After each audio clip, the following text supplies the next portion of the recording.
as I can ascertain, and our man Jameson will provide myself the link within a period of Matter of time. seconds. Take us that time, and we'll go from there. And in the interim, let me get everything else started here. Let's see now. Press the renewal button here. And don't need the I bingo. have the link. Most excellent. Thank you. Here we go. Bless you. Okay, so let's grab a hold of that. So I'll put my thumbs up and say hello, everybody. Thank you. Deeply appreciate it on the part of all of you. And so lovely Mandy Ute is also doing such. And we are so fortunate to have her with us tonight. And so fortunate. I feel like Shin Godzilla on the coagulant, but I'll be able to keep going. Yes. Yes. Oh wow, we got a thumbs down already. Well, we know who that is. Yes, it's Richard K. Cole Jr., the buttfucker who's out from trying to impregnate his chickens. That's how he gets his eggs. His morning eggs are from inseminating his chickens. And what he's done with that. I don't know if I should be. I find it kind of eerie how impeccable his timing is. Oh, he's just always there because he's got nothing else in life. His life is empty, as his mind is. It's, so I'm the only thing he has in his life because I wouldn't fuck him for that Marine Corps porno film. He's never forgiven me. And so his eggs, his morning eggs are, there we are. So, all right. Put a mute here. So I'm going to start with some trivia. And we'll start with the horror scope, as I like to call it, the Horoscope, astrological yes. stuff. Yes. All right, so we have Mars in Gemini.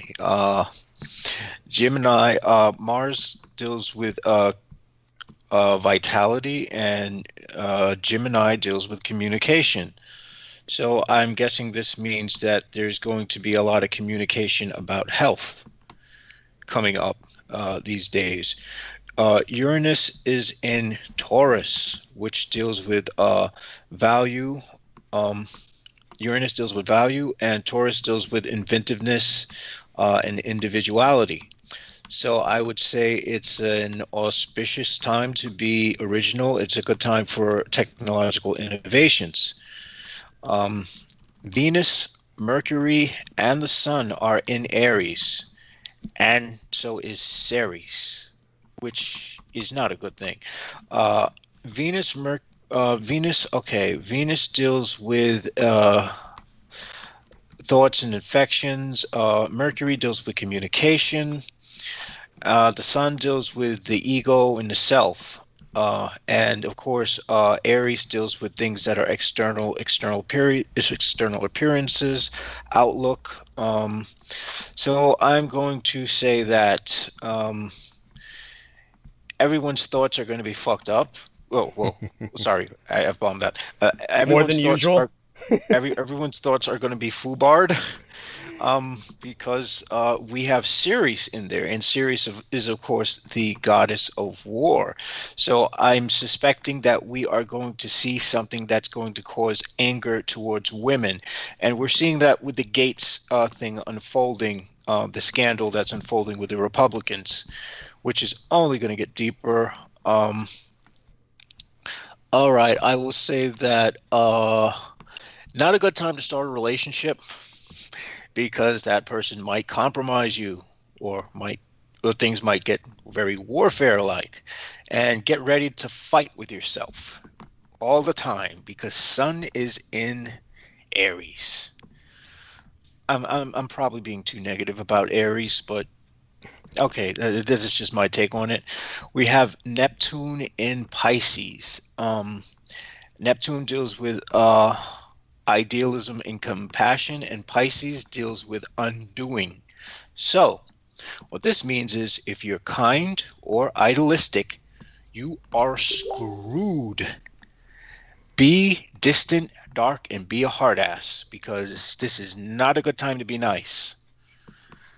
That's actually quite dark, but it is what it is. All right. We have Jupiter, Luna, and Saturn in Aquarius. Jupiter deals with prosperity and fortune. Uh, Luna deals with emotions, moods, and Saturn deals with limitations and practicality. So I'm guessing I will say, since Aquarius deals with friendship, I will say that you'll you'll be able to get lucky with friends. You might be able to have some fortune in your friendships, or you might actually have good emotions with your friends, but there's going to be a limit to how much happiness you can squeeze from them. In other words, tread lightly with thine words with your friends. Because at some point, well, considering the other astrological stuff going on, yeah, that could actually turn out for the worse. We have Pluto in Capricorn.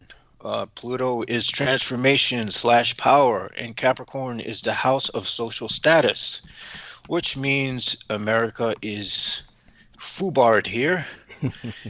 It seems power will be held in the in the grasp of those with status, but it also means there's going to be a change, a big change. So something's going to happen that's going to cause a big power shift. Um, since Pluto deals with our transformation, there's going to be a big social change coming, and social change, people angry. You know what's going on with Aries.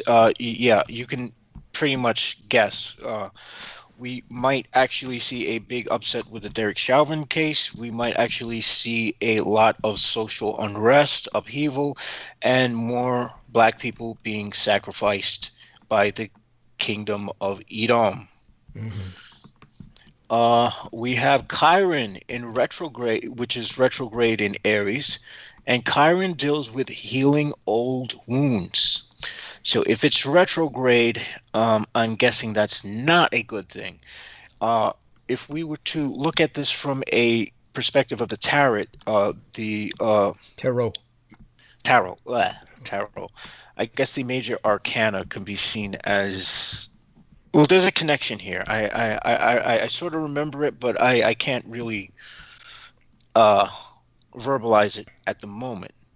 But what it seems like old wounds are going to be opened.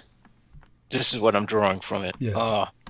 And we will be tested. So this is going to suck.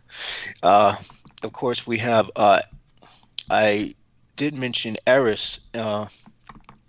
Eris is Eris in Eris is also in Aries, which is a fertility. Which deals Eris deals with I think fertility. So I'm guessing that we're going to see a drop in reproduction, Interesting. Yeah. Okay. since you know, because Aries also has Ceres in it. So and Ceres is the goddess of war. So there's going to be something going on with reproduction rights, I suppose. I don't know. Well, I mean, I'll bring this up later tonight in Arc of Narrative, but basically, with communist China, their registered number of newborns have dropped 15%. You basically, I'll go into that. So you're already talking about that, and believe me, Crystal River would verify everything you're saying about the where some hard times astrologically, real negative Okay, times out so there. I read it correctly then, I Yes, guess. you did. Yeah, very impressive. And by all means, go on. You're more than welcome to take us to the top of the hour. All right, folks, as you all know, I got my second part of the vaccine, and I feel like Godzilla doped up with freaking opiates, for lack of a better word. Well, Um, the analogy you used would be more comprehensible to any horror movie fans. The Shin Gojira on the coagulants. There we are, frozen. yeah, Yes. yeah. Yes, that's exactly what I feel like. Um, it's not the shoulder's not hurting as much as it used to hurt, and the line out there was actually quite long, which is pretty impressive. So a lot of people in New York are taking this seriously. Um, just not the, of course, you know, you're going to see you know who's who politically by who takes it seriously and who doesn't. And because this does seem to be a large political schism involved in this whole mask wearing thing and the vaccine thing. That goes without saying. And it's unfortunate, but I'm starting to see more and more. I only glanced at it by accident, but I'm starting to see more and more black people taking a conservative stance, which is very, very concerning because Yeah. it's like, dude, what the hell, man? It's like going onto the plantation and say, I'll work for you. Yes. Yes, and I'll be the best worker you want, Mr. Whip Cracker. Yes. Whip cracker. I like that. Cracker whipper. Yes. Oh, That's. gee, it's just cringeworthy. Seeing a black woman being interviewed talking about why black women shouldn't be walking around undressed and half naked and stuff. And it's like, dude, we're from a culture where people in Africa, we're from a place where people almost wear next to nothing. Thank you. What the hell? And all of a sudden you want to make yourself look high and mighty to be acceptable and taken seriously by a society that's never going to take you seriously because they only use us for entertainment and labor. There we are. This is the horror of the dystopia that we're in. And of course, along with these issues, which are minority issues, women's issues, so many others that we tackle on a regular basis, I will be concentrating probably quite heavily on China tonight. Once I start talking, what I'm going to do is let people know the itinerary now. We just got some input from Sammy Romero, who says, "Hi, Doug and Jameson, sounding clear." And he would acknowledge Mandy as well, only Mandy's been so quiet, he doesn't really know she's here. And so, of course, I'm referencing the lovely Amanda Ute, who we're very fortunate to have with us. So, Mandy, darling, tell everybody that you're here. Say hello to everybody and give us a little intro of yourself, just whatever you feel comfortable with, okay? Sure. Hello, everybody. Nice to be here with you guys. You are definitely right on the horoscope. It is going to be a very hard month, and even including into May, we have some hard aspects going on. I will say that the new moon that's coming up on the 11th or 12th, I do believe, is a very special moon and time of the year where a lot of cultures will actually celebrate it almost as the new year, where it's a time for setting intention, and spring is counted as the beginning of the year cycle. And so if you can kind of put good intentions out there of what you'd like to wish for yourself and hope to achieve or bring about, it's a good time to do that. That's wonderful. Thank you for the positive angle on this, darling. It's so appreciated. And what else can you say about this, time of year, the crises, the opportunities? We have Pluto going retrograde in Capricorn at the end of the month, and I do believe that has quite a bit of a marker of going on the world scale, as far as aggression, as far as kind of the old way of doing things, the old authority. Pluto in retrograde. From what I understand, many people who do horoscopes believe that set United States horoscope as we're coming into our Pluto return, which is not, it's going to be hard. In other words, just to clarify this, what you're referencing at this point is mundane horoscopy, meaning the horoscopes concerning nations. And Yes. our nation state is in a kind of, well, you take it from there. Oh no, please go ahead. Well, Exactly. since it's going in retrograde, it seems like there's going to be a resurgence of a power that should not be. So something corrupts, something's going to be corrupted. Since Pluto deals with transformation and power. So whatever positive transformation we had while it was going forward, when it's retrograde, everything's going to go backwards.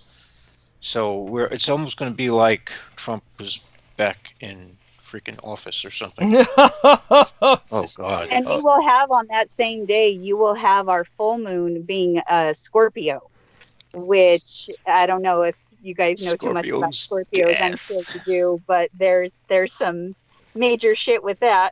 Oh my God! And to have it in a retrograde, and retrogrades don't always mean, you know, horrific or horrifying. A lot of times it's just to bring attention to certain aspects. It's the underside, it's the dark side, but it's just the side that's usually not viewed. Not everything hidden, that secret is bad, you know, but things definitely do come to light, or you do need to have introspective to look inward. A lot of shadow work is good right now, if people have ever looked up that. And I don't mean shadow magic like bad, just your shadow side, your dark side, your inners that maybe you don't always think of, that you need to kind of examine and make better for yourself. And with the way the horoscope going into May and part of June, we've got a lot of difficult aspects and squares going on. There's going to be a lot of worldwide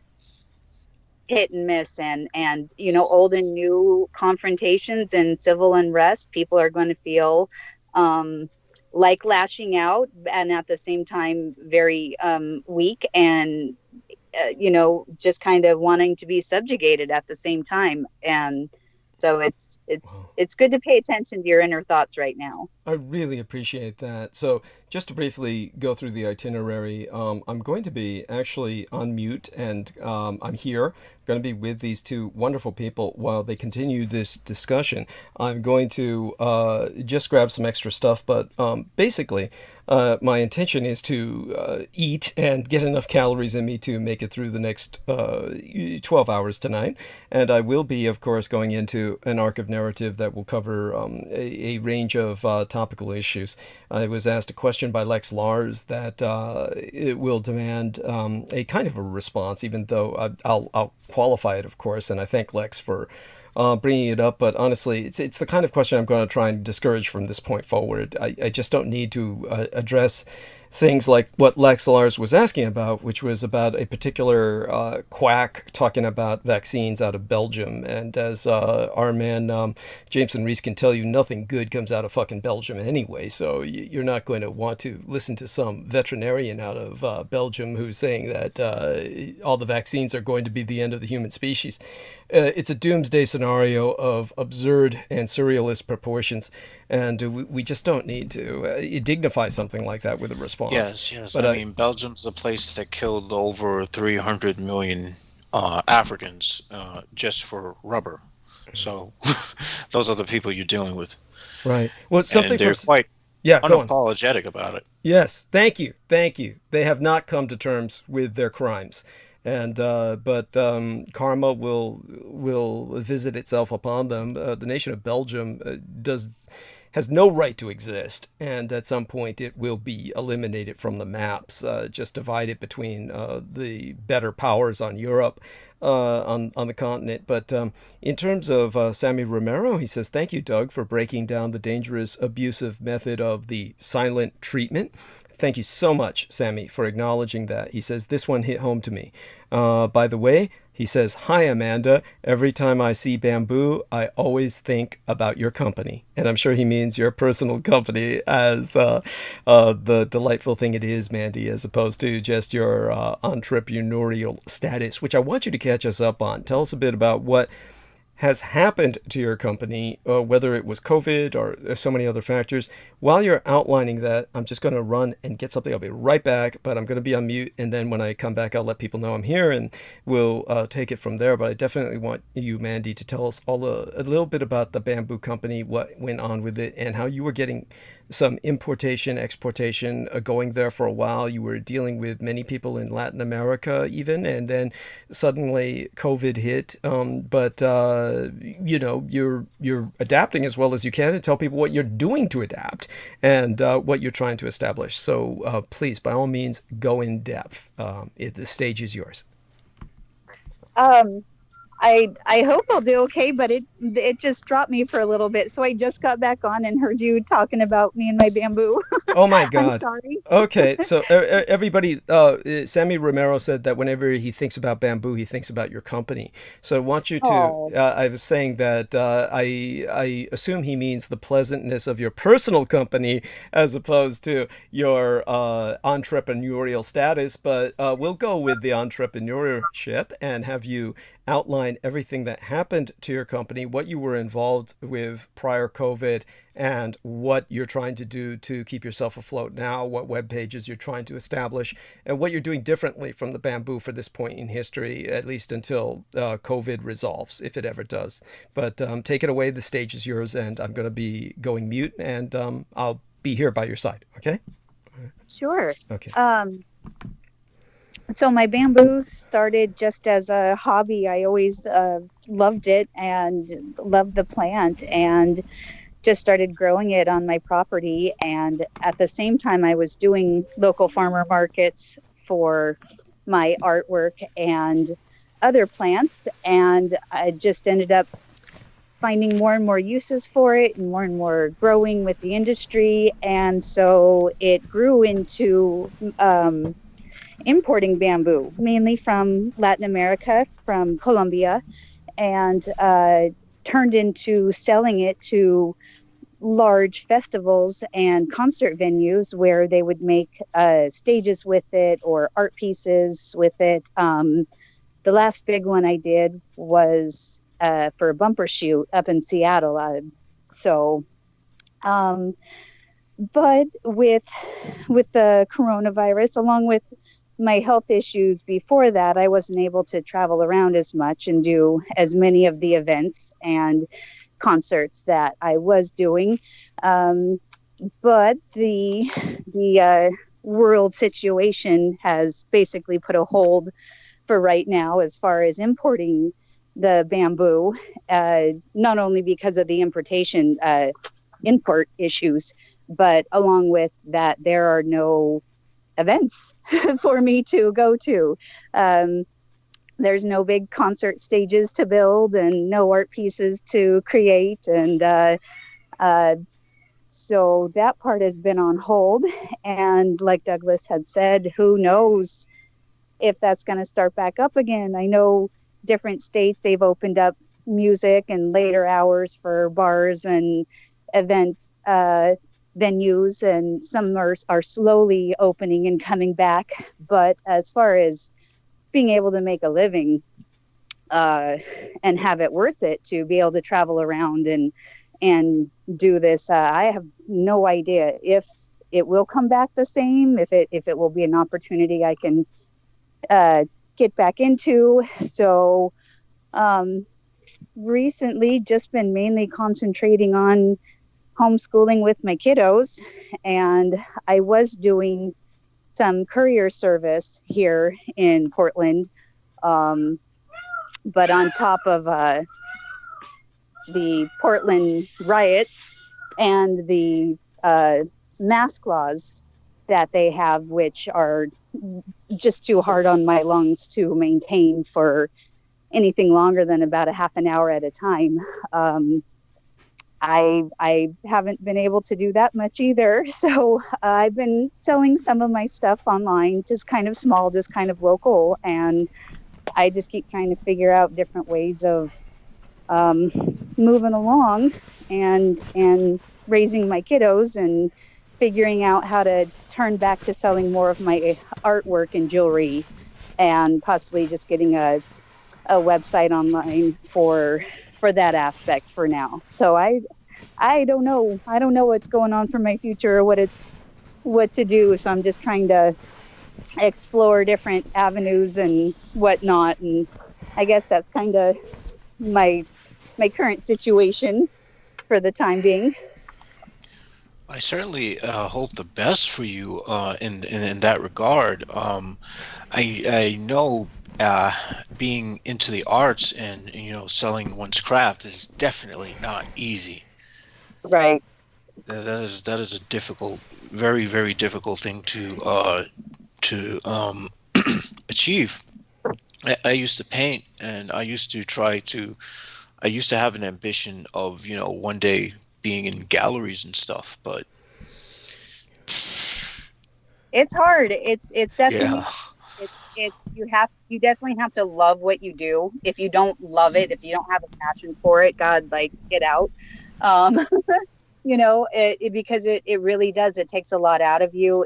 You can have, a great show or a great summer, and then you can have nothing, fall and winter, or just, kind of barely eking by, let alone if, your muse or your inspiration, your creativity, like, heaven forbid you hit a wall, or you just not feeling your craft. You can't fake passion like that. That's true. That's true. So, and especially when people are going back and forth between. So right now I have been doing some landscaping and some construction work, some demo, some remodels, some, just light, this and that. And people either have a lot of money and time right now for pet projects, or people are, counting their shekels and holding their pennies, and buying some art pieces or some extra foo this or that is kind of the last thing that's on their mind. So it's very turbulent, but it is satisfying. It's very gratifying, but it is difficult. Yes. Thank you, Mandy. That was beautiful. And I so appreciate Jameson helping to keep you going with your speaking about this. I just want to check in with the live stream for a second here before I go on. And let's calculate, or let's see what everybody's saying. And through that, I kind of calculate where to go forward. Jameson says, hello, everybody. Marcus Grix says, hey, guys. And that is, of course, the Marcus Grix from Australia, a home of fire and flood, and the apocalyptic continent that presages what will happen to the rest of us. And Daniel Arola says, I'm finishing up this nice dish of Kung Pao Delight before I get high, HIGH. So thank you, Daniel. That's wonderful. I'm going to be finishing up my own salmon here with sauerkraut and some hot green chilies that I have. Dezo says, which vaccine did you take? And Jameson Reese says, Moderna, second shot.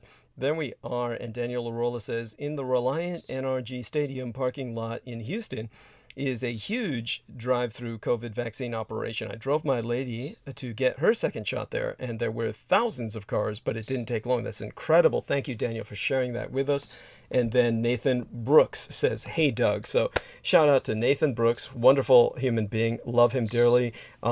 He has been through a lot in life, and he seems to be rebounding well. Thank God he has a family, and he's, a wonderful father who I'm very glad has survived what he has to be able to serve as a father to that family. And so with that, we are going back to our lady Amanda Ute and Jameson Reese. They're going to tell us a bit more about how the stars chart our immediate future and what's going on with both of them. And then what we'll do from there is kind of ease me into the mainstream of the conversation, where we'll take it to a monologue stage. Right now, I don't even have the voice for that, so I'll turn it over to Mandy and Jameson again. The stage is yours. Thank you both so much. All right. Well, what I could say is I'm enjoying the spring, just the ability to not have to, not have to dose myself up just so I can't feel cold anymore. So I definitely have to start taking rehabilitation from this addiction more seriously, because my mother is having bad premonitory dreams, and that is not good for me. So I'm going to have to make a sacrifice of whatever pleasure or whatever this does for me, and face the dark challenge of being sober for some time, at least till my blood pressure drops back down to a normal rate. And I noticed that the blood pressure drops drastically without taking it for just one day. Wow. So, Mandy, give us some hints about this. You've dealt with people who have had substance abuse problems before. What have you seen happen with them? What do you suggest? Oh, it's definitely tricky, you know. I know some people who have said they were going to kick it, and they kicked it, and you know, they work hard, and it was a struggle. It wasn't easy, but they were able to do it. And I know other people who wanted to, but never did. So it's something that you really have to be vigilant over yourself about. And I believe people who call on their ancestors or whatever their personal religious beliefs are, that you definitely need a different source outside of yourself to help, because it really is. It's just not normally something you can do just by strong willpower, or, you know, just believing you can handle it because you're strong, or you're a man, or, you know, whatever title you give yourself for believing that you could just do it alone. I would say this new moon, setting an intention for yourself, for your health, for healthy habits, for doing that deep dive into inner work, for trying to figure out what is it triggering, what is it masking, what are you using it for? Because usually addictions are the result of something else, either a past trauma. In my case, it's isolation and Mm-hmm. trauma. Absolutely. We are reconnecting now. They say the reconnection is successful. So the stream should not be broken. Just to explain the technical issues here, the online broadcasting software glitched and then reconnected. So our stream should be continuing throughout, but I'm not quite sure what people We're still live. have heard. Yeah. So, Okay. yeah. At any rate, so honey, go on with what you were saying. Now, you were working for a bit with that, helping out that young lady who was prostituting herself, and I'm assuming she had a kind of an addiction problem. So if you could clarify that for us as to what was going on with her, whatever you feel willing to share, or whatever you feel is appropriate to share. You were kind of driving her around, helping her get to work and whatnot, and I distinctly remember she may have even been working with that idiot, Stephen D. Kelly, as a client at one point. But does any of this ring a bell with you? Yes, she was one of my best friends growing up. She did come from an alcoholic family, unfortunately. She got into working at the strip clubs, gosh, when we left to move to Seattle. So recently turned 18. Wow. She started working in the strip club, and unfortunately, she was always quite the partier. You know, quite the drinker, quite the rebel rouser. she was my partner in crime.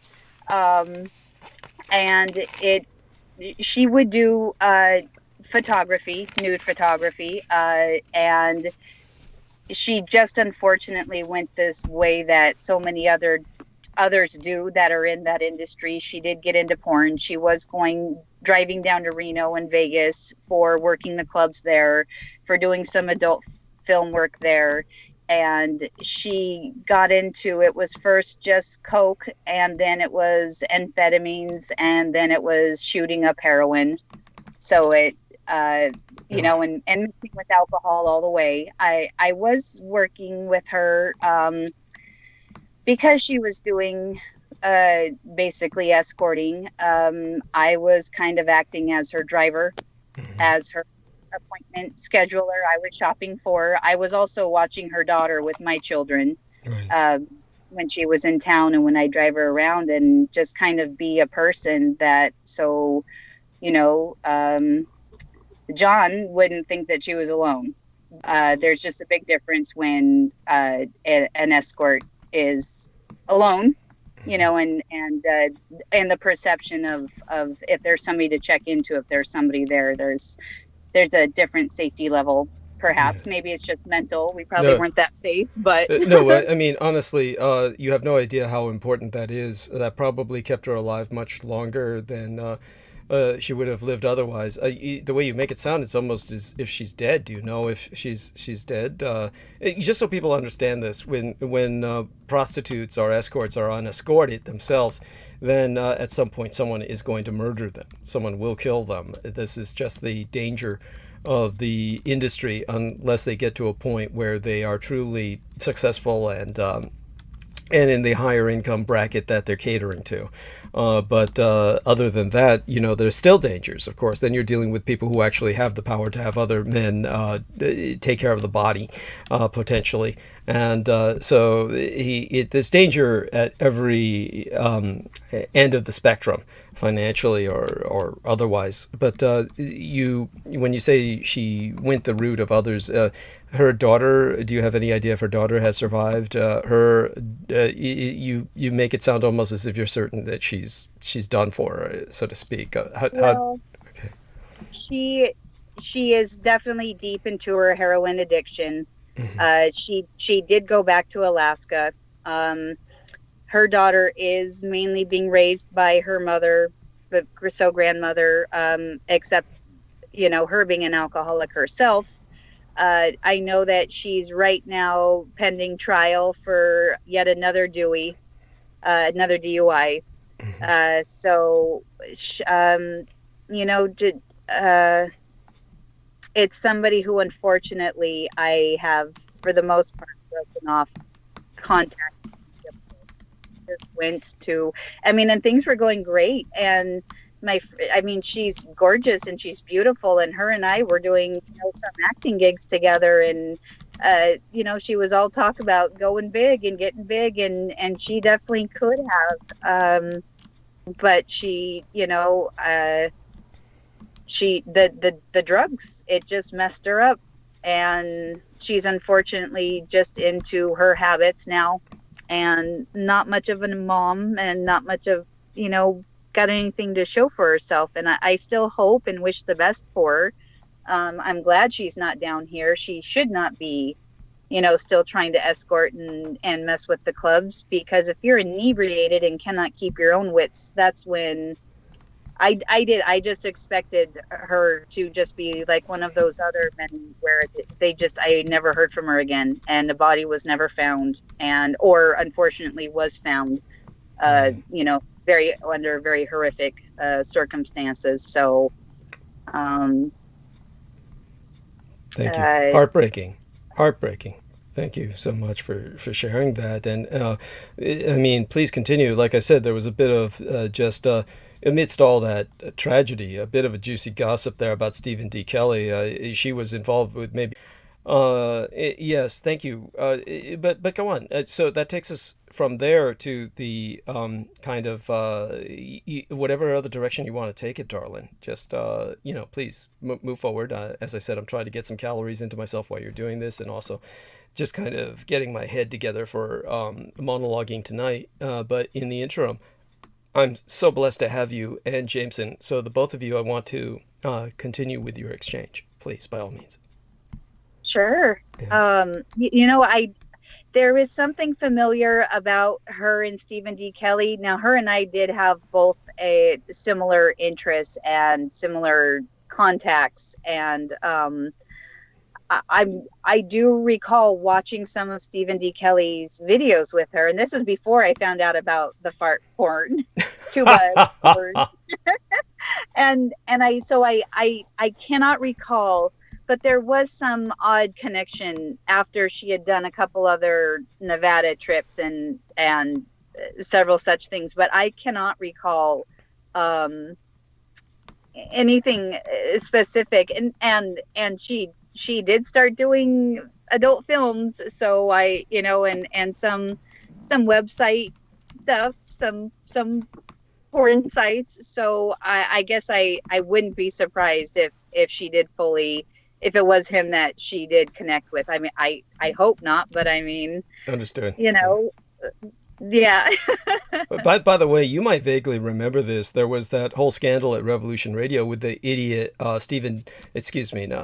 Mike Ringley, the idiot Mike Ringley himself, who owned Revolution Radio, was basically saying at some point that what kept him afloat was preggy porn. That basically he got a young pregnant woman doing porn for him. I remember how naive some people I was relating this to were, and it was just absolutely bizarre. It kind of reminds me of the disconnect I've had recently with some people not being able to understand what I related about my hospital stay, where I was relating incidents that happened and people couldn't get the chronology or understand what was going on with that. In the minority, thank the gods of my ancestors. But I remember relating that idiot Mike Ringley says that what keeps the station afloat is preggy porn, meaning pornography involving pregnant young ladies. And it was someone who I related that to, that thought that he was selling porn to pregnant young ladies, and said, what kind of a market would you have with pregnant women, and what kind of porn do they consume? And this was like, it was not like some innocent elderly lady or something. It was like some dude I was speaking to, or some younger woman, and I kept, I just couldn't get, how could somebody even draw that conclusion? How could that miscommunication even happen, where they would think I was talking about he's selling porn to pregnant young woman, and what kind of a niche market would that be, and how did he cultivate it? And I'm saying, no, he's taking pregnant young crack whores who got pregnant because they didn't use protection while they're prostituting themselves, and he basically was claiming to be filming them while they were in their later terms of pregnancy, because this is what many people were paying to see. And there you have that. But do you remember any of that, Mandy? Any of that resonate, ring a bell? Now that you bring it up, yes. Thank you. Share with us what that. Yeah, share with us. Yeah, share with us what that brings to mind, please, by all means. I think I had learned about that at the same time I had learned about Stephen D. Kelly. Right. Because the person that was explaining it to me had also said, well, the reason why he's being that Ringley went to his defense was because this is what Ringley's doing. Right. So I had heard about it just that way, but I had totally blocked that one out. And there was talk about them, I don't know about partnering up, if that's the right word. I don't mean like that, but something about their porn sites and like having legit business porn sites. And yet they could never carry it out. They both crashed and burned. And what the problem is with that? This is like somebody who's a hardcore drug addict saying, I want to be a drug lord. That's the fucking problem. Okay, these are guys who are too much into the consumption of the product to ever be involved with dealing. There's no sense of fucking professionalism. These guys are just fucking predatory consumers. And so there you have that. But in terms of what else comes to mind, darling, by all means, continue. And I want this to be a conversation between the two of you. Take it back to astrology if you wish. I think that it's funny as hell that I was watching a movie review just recently from Dark Corners, which is, there are several movie review channels on YouTube that are just wonderful. And they're usually really snarky guys who have just a lot of comments and observations to make about horrible films that have been produced in the past. And one of the ones I saw recently was a review on Dark Corners about the Astrologer, which I actually think was based on a book. He did not bring that up, and the point is that he says he's got a more extended review on Patreon, and I'm not going to pay for that. But that's what a lot of these people do. They present a summation on YouTube and tell you to go to Patreon to see further things about the history of the film that they're talking about or whatnot. But I believe that there was, in fact, I know there was a novel called The Astrologer, published in the 60s or 70s, which was trying to say that astrology was proven to be scientifically, within the novel, the conceit of the novel was that astrology was proven to be scientifically accurate, and therefore at that point, the true astrologers suddenly became an asset for governments, and then became part of this large espionage effort. And so that novel, of course, was probably the inspiration for a vanity project, which was this film called The Astrologer, in which this guy is this smug, some smug white guy whose name I don't remember, basically made a film about himself and just tried to project himself as this super astrologer who then became a celebrity and shit and was making headlines and all this other crap.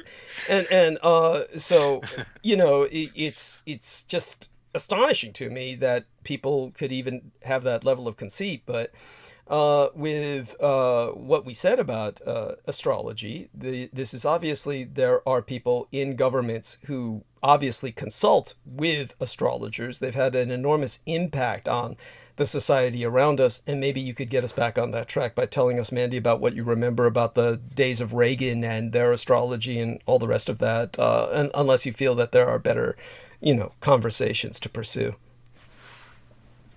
Oh no, just Nancy Reagan, wasn't she having full on seances as well, or it was at least just that she would, weekly, if not daily, check in with the astrology, and she would basically regulate, Reagan's schedule and his to-doings based on fully on this astrologer. Yeah. Honey? Oh, shit. So, are you there? Yeah, you dropped. So, yeah, sorry, it had a weird crackle there. Oh, okay. So go on. Nancy Reagan was, of course, from what I heard, Nancy Reagan was having fucking orgies, from what I heard. I mean, Jesus Christ. These were California Hollywood people, after all, and people tend to forget that. These were Hollywood royalty, and they could get away with anything they wanted. So they pretty much, I knew several people who personally said that they were literally molested by Ronald Reagan, because he apparently had children brought to him or something like that. That victims were claiming this. And so he obviously is someone not to have any respect for, but he was what he was, which is basically an Alzheimer's ridden puppet by the time that they installed him as president. And if anyone was running the show almost as much as George Bush Sr., if not more so to a degree, would be Nancy Reagan, who was at least of frame of mind. And she was very occult oriented, which goes to show you reflect on such things and you just wonder how we've survived at all, not just as a nation, but as a fucking species. But take it from there. Well, and I'm pretty sure that Nancy's main astrologer was an astrologer from San Francisco. Oh, of course. Of course. That would go without saying. But yep. Yep. I want Nob Hill, I want to say, is where she lived and worked out of. And I know that Nancy tried really, really hard to keep it a secret. And so it was a third party who covered all the payments, and keeping any of that official back and forth went through this third party. But yeah, just basically that, and supposedly this astrologer had predicted to Nancy about Reagan's attempted assassination as well. Wow. But by the way, you're aware that Warren Hinckley, the guy who tried to kill Ronald Reagan, is free. You know that, right? For some reason, that sounds familiar. Yeah, his family's so wealthy, they arranged for him to pretty much be transferred home for home arrest, kind of thing. And basically. That's talk about power. I mean, the guy who tried to kill the president, for God's sake. But there you have that. Hopefully, we'll allow Warren Hinckley himself to run for president someday. I mean, he's had a shot at the man. Why not give him a shot at the job? I mean, we can't can't do any worse than what we've had. So, that aside, when you talk about the astrology of nations, have you yourself been casting horoscopes? I'm just curious, just casually for the nation, or just kind of researching this because you're so familiar with it. I want Jameson and you to get back on this topic again because I think it is relevant. I do think a lot of people relate to this. Sure. I do it casually. I do research. I have not cast every nation this year, but I did do well, fuck, there's almost 200 of them. I I wouldn't expect you to. But go on. Yeah. Kind of the usuals, like, always check in with Russia, yes. North Korea, China. Yes. UK is kind of a mixed bag, just like us. Yes. As far as, you could take it off of many different angles of where necessarily you're charting the birth date, the formation of that country. And so, but I have not looked at too much this year. Last year just looked so bleak and abysmal and I didn't. The year before that, I was trying to say, and I was talking to some people about, like, you guys know shit's hitting the fan, like things are bad. Look at this and this, and it kind of didn't really go anywhere. And so I had a year of I told you so. So that is something I'm planning on doing soon. Is maybe charting out maybe around the new moon timer or something, just kind of seeing what it's looking like for a few key places, a few key aspects, specific dates and whatnot. So, so in terms of Noreen Halpand, I used to tell her, why don't you do this professionally? Because she was so good about it just as an amateur. And I ask the same of you. Have you ever considered doing this professionally? I've considered it. There's so many out there, though. I don't know if I would be worth it, I guess. But okay, I've considered it.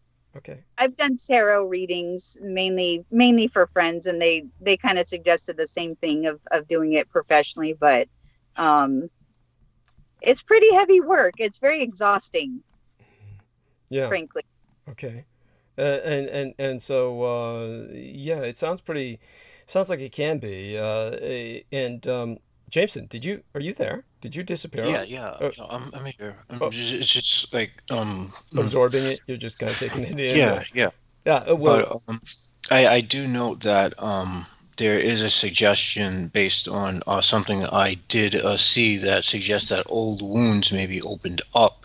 So this is making me wonder whether this is making me think that the timing, it may not be an auspicious time for me to think about the idea of going to rehab yet. How about that, Mandy? Do you take that as a rationalization? Potentially. What's your impression of it?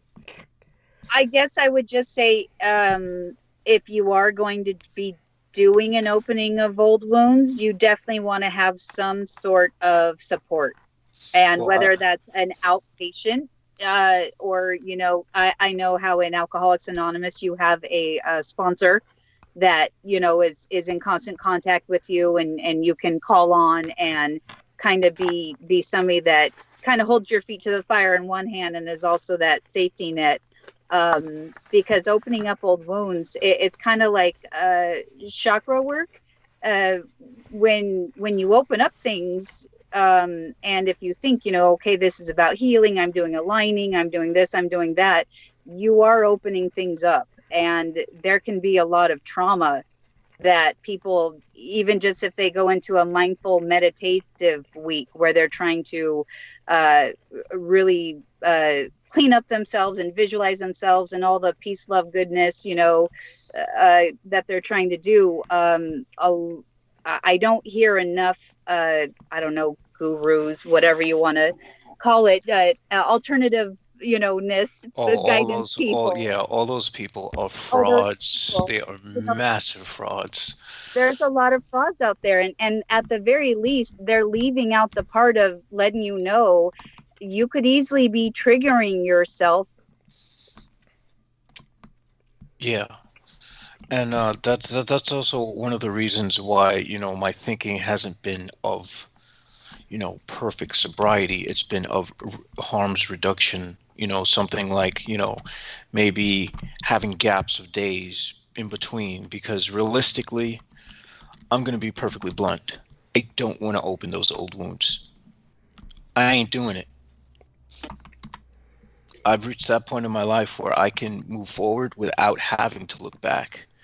And so I think right now the idea of looking back to examine these things and process them, why bother? So, is Mandy still with us? I'm here. Oh, okay, good. So, go on. There is, Yeah. there is a time when, if something is just going to completely wreck you, that you can't handle the input or the stimulation, blocking something is for protection. Our brain will do it. That's part of PTSD. That's part of why people get regressive hypnosis therapy, because there is a natural function of turning something off. Our brain just regulates all the stimuli we get on a daily basis, because if we didn't have those natural blockers, we would drive ourselves mad with all of the sensory, sight, hearing, sound, taste, feeling, all of our nerves shooting off all at once. We would just go absolutely bonkers. So I think as long as you're, in touch with somebody else who has a good grasp in this field, where it's, it's protective blocking instead of ignoring, or like, Yeah. Shit, I've got my garage I've got to go through, and I really don't want to do it, and I'd rather just keep it locked away and not even have to bother with it. But I got to do it. I got to get in there. I got to flush it out, and but it's not hurting anybody right The now. universal nemesis, by the way, the garage. That's the Yes. So go on. Well, we are working on changing certain ways of being able to interact with people, but I'm not trying to make an excuse, but with the way things are astrologically, something in the back of my head's just telling me lay low.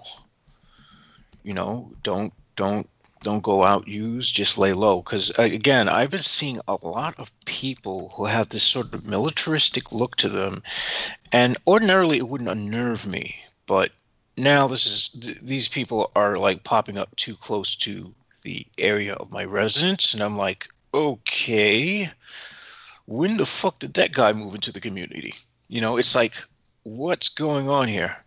So I'm thinking to myself, and I'm like, yeah, I might not want to, go to a, rehab facility and wind up, killed en route, in transportation because of Peter Levinda's bullshit.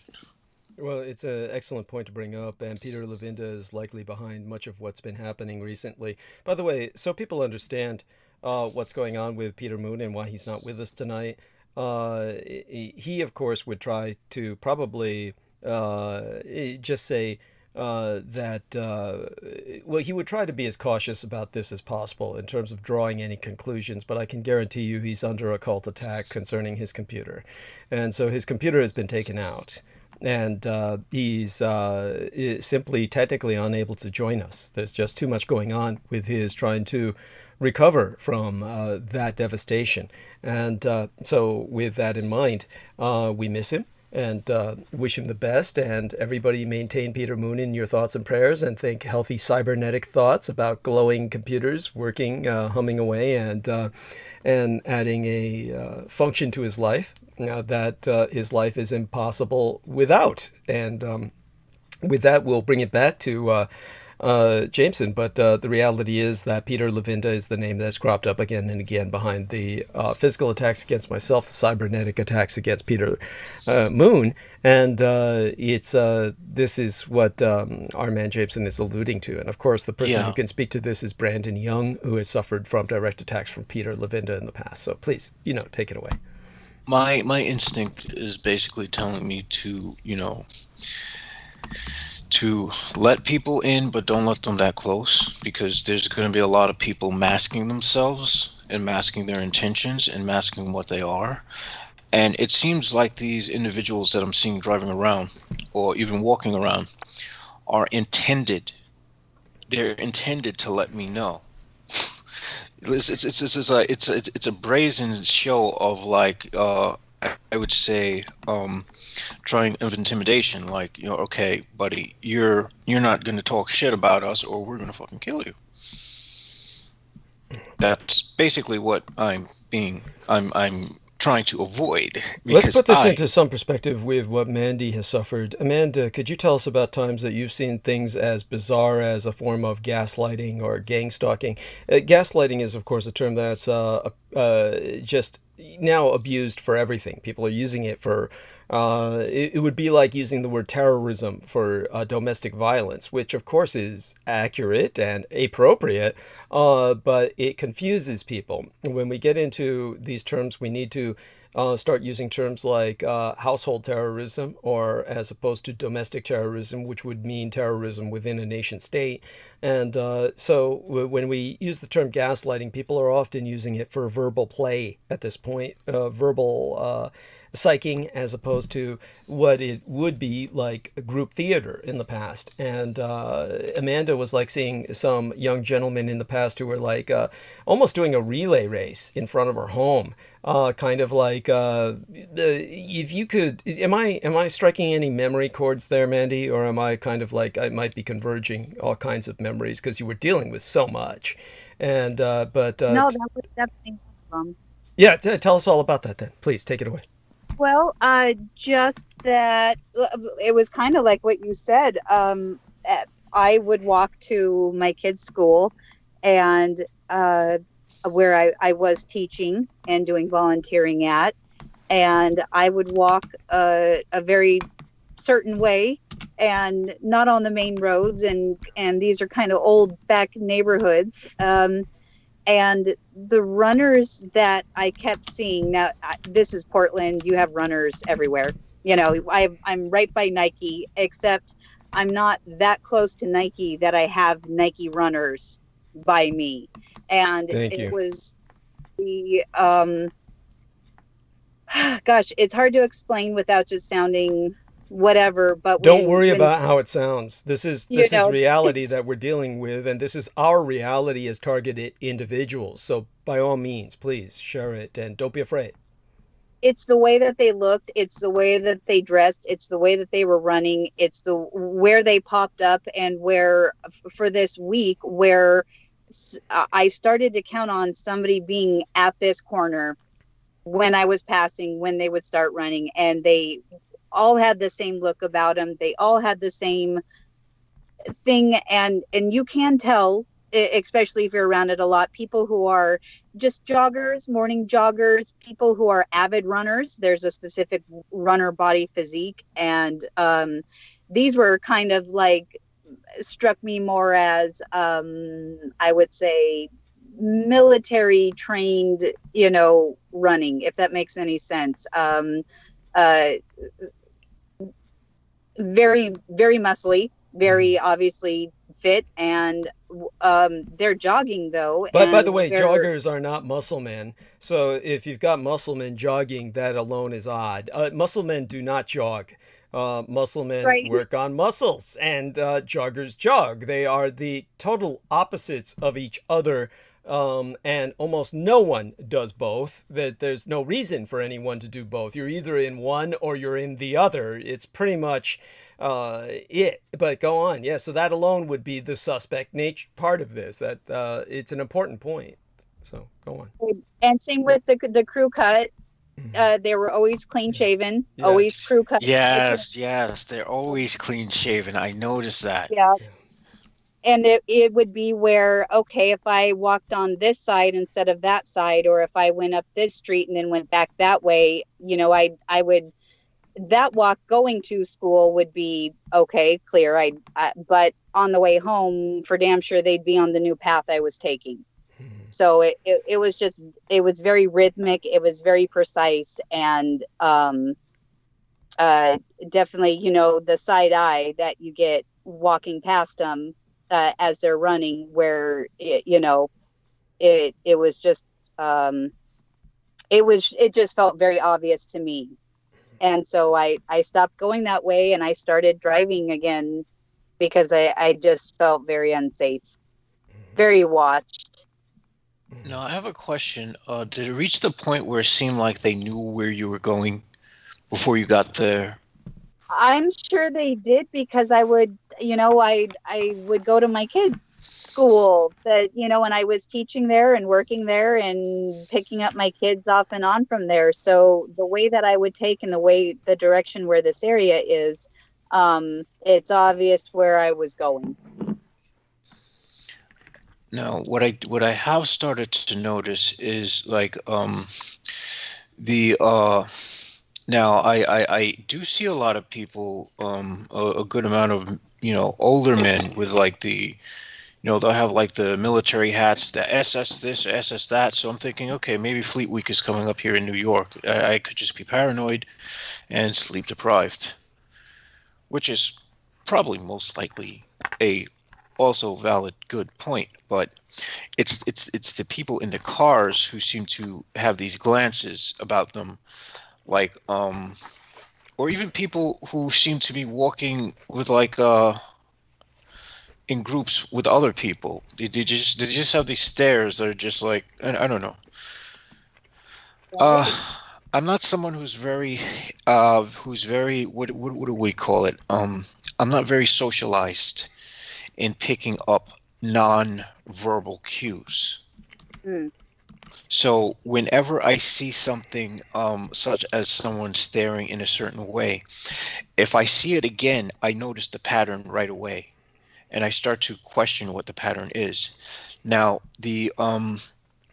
I've noticed that them using the young guys who walk around and do the scratching of the chin and all that stuff, I've just started to flat out ignore it. In fact, I've started to use my own weird gestures just to throw them off, just for shits and giggles.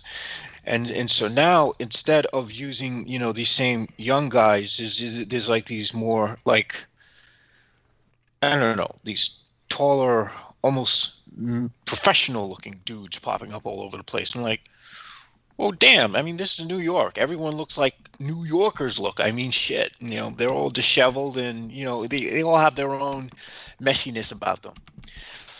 And, you know, some of these people are just like a bit too, what state are you from? You know, I'm looking at them and I'm like, where the hell did this person come from? I've never seen that person driving around this community before, you know, and I've noticed, you know, they have the clean shaven heads. I'm like, okay, maybe they're undercover cops. Mm-hmm.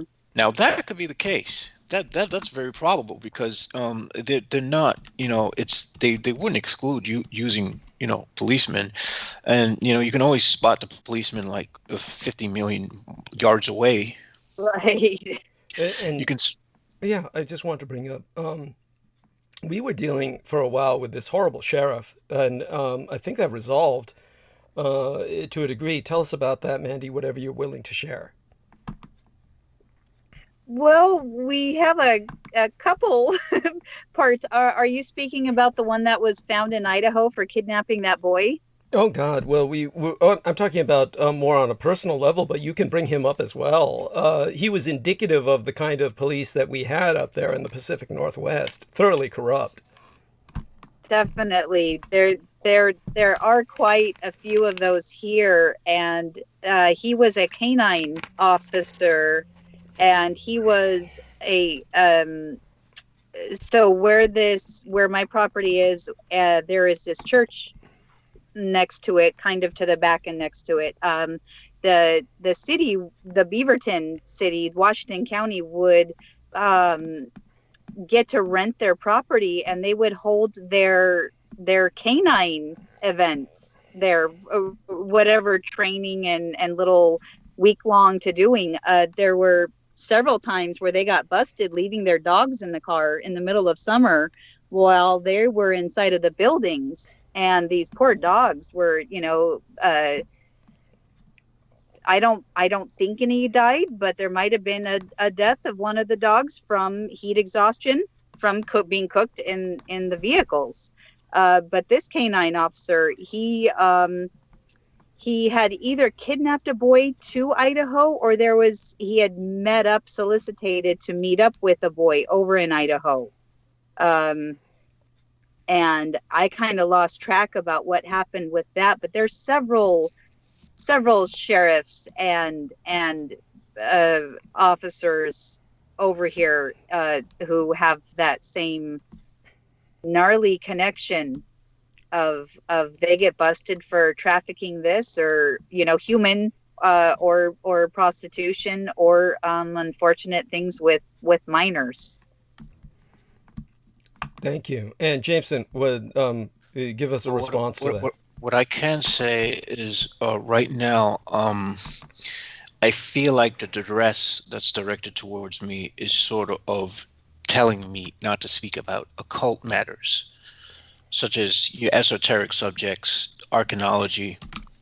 So on that, you know, I'm willing to keep my mouth shut to a point and just mind my own business and, you know, not connect to anyone online or speak to anyone online about this subject, because that in and of itself seems to be a trap. And it seems to be like the more isolated I become from that community, the more the surveillance seems to pop up. That's another thing that concerns me about this entire thing, because, you know, there was a point in time where I was still friends with, you know, magicians who were assholes. And now it's just like, I cleared them all out. And so it seems like as that happens, and I'm just keeping more and more to myself, that, you know, there seems to be a concerted effort to pry. I don't like it. And I'm also starting to note a lot of paranormal happenings going on around the house that is not just being seen by myself, but it's being seen by my mother as well. Well, certainly that's what's happened with Peter Moon. He's kind of in denial about it, but it's really quite obvious. And there's just too much going on for it to be otherwise. So especially the timing. Things are definitely coming to a head. But to kind of bring it back to where we were with Mandy, when you were talking about these police and just what they were responsible for, there was a time when I was, of course, basically kind of pointing out the fact that the police in your area were a bit of a challenge too. I don't know if we want to go into that now, but definitely what I noticed was that, of course, nothing was really done about the ex-husband and the like, and now you say he might be coming back. Is there anything you're willing to share with us about that situation? And tell us a bit about when it comes to supernatural things, kind of like what would happen with the computer, what would happen with various other things around the house. Describe some of that so that people can get a idea that this is commonplace. People can understand now that targeted individuals are targeted at all levels. So if you could bring some of that up, Mandy, that would be helpful. Sure. As far as computers go, even, you know, with my kids, it's just an ongoing joke. We don't count on any of them lasting. I've gone through more laptops than I can even. I'd have to think for a while to just really recollect how many I've gone through, just because they fry for no good reason. And so for me, it was always hard because I've always had issues with electrical equipment, batteries draining, things that I know I charged up, things that just stopped working. I've been through more mobile phones than normal, and not from them dropping and breaking, just they stop functioning. They won't charge, and these are not, you know, hand-me-downs or the bottom barrel of the market, you know, Kmart special stuff. Though on the other hand, I stopped buying top of the line and expensive things because it wouldn't matter. The stuff would fry on me. I have light bulbs that right now I have 5 light bulbs out in my house that all went out yesterday, just between my living room, my kitchen, and my bathroom. I turned on the light in the living room, one died. I walk out in the kitchen and I realize there's 2 more lights that are dead, and I go walk into the bathroom and my entire 3 bulb strip is out. And these are newer light bulbs. They're it doesn't ever happen where it's just a random light bulb. It's had its time, it's run its course. I'm constantly having to replace these things far beyond normalcy of just regular wear and tear. My current computer is the longest that I've had a computer, and that's been less than a year, where it hasn't fried, where I haven't had to do a major wipe and rebuild on it. And my dad, fortunately or unfortunately now, he used to always be able to help me out with that because he would build computers from the ground up, and he would be able to walk me through replacing this or reconnecting that or building that up. And I would send him my laptops, and the last ditch effort, he would just pull off as much memory as he possibly could, force out of it. And after that, he wouldn't even be able to reuse the parts. Things were just fried. So I guess I just got used to it. In other words, this means literally fried. They were physically compromised, not just the mind wiped, so to speak, the info on them. So please continue. This is important. Definitely that. And I remember when it was first happening major in Portland, I would have the dreaded weird scramble and blue screen, and then my computer would start back up. And they definitely have changed because of wireless, because of. So you've had the blue screen of death more than once. Yeah, yes. more than once. And I've even had computers that did have the blue screen start working and turn on out of nowhere. Mm-hmm. They shouldn't have been. They were wiped. They were corrupted, and I shouldn't have, been able to get back into them and see files. And I remember that happened a couple times when my dad was over, and we were just going through, motherboards and computer towers, just fishing out what was savable and what was dead. And it was just like, wait, what the hell? This thing shouldn't be on. And then they didn't last. It was almost like a taunt or a weird blip, and then it was back to whatever. But the baby pictures that I lost, the business info that I lost, it just became I started just handwriting things, right? Because and printing off things. I can't have. I tried backup storage. I tried backup files, and I just hope that they actually do save what I'm trying to save. That's about all I can do. Mm-hmm. And just so people know, of course, because I cruise for porn a lot, you'd think that I would suffer this, but I've always learned not to. I learned before I began to enter the internet as a porn consumer. I learned from my 3D graphics modeler, because I came into computers late in life. First, before I even became a consumer on the internet, I learned never to download anything.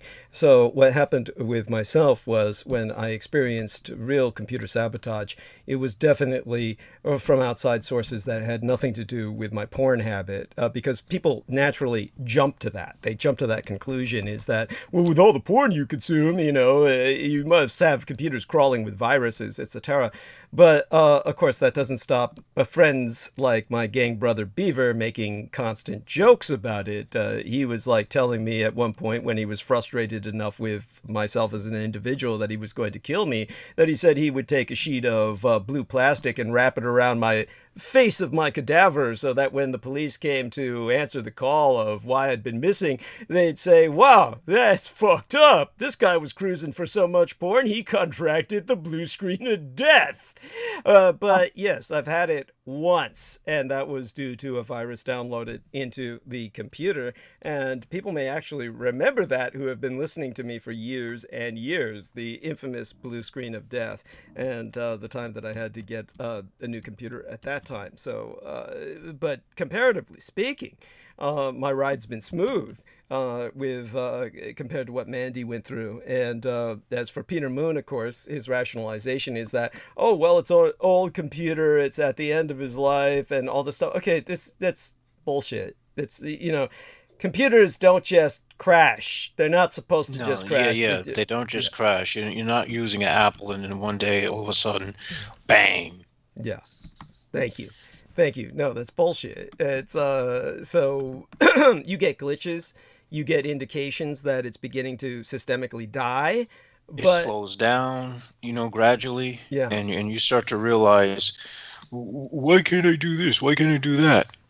Yes, and then you say it doesn't just burn out. Thank you. Not just bam like that. And oh, look, the disc is gone. Oh my. It's so there you go with that. And so, oh, I'm sorry. What I can do is I could state what rules I've started to notice.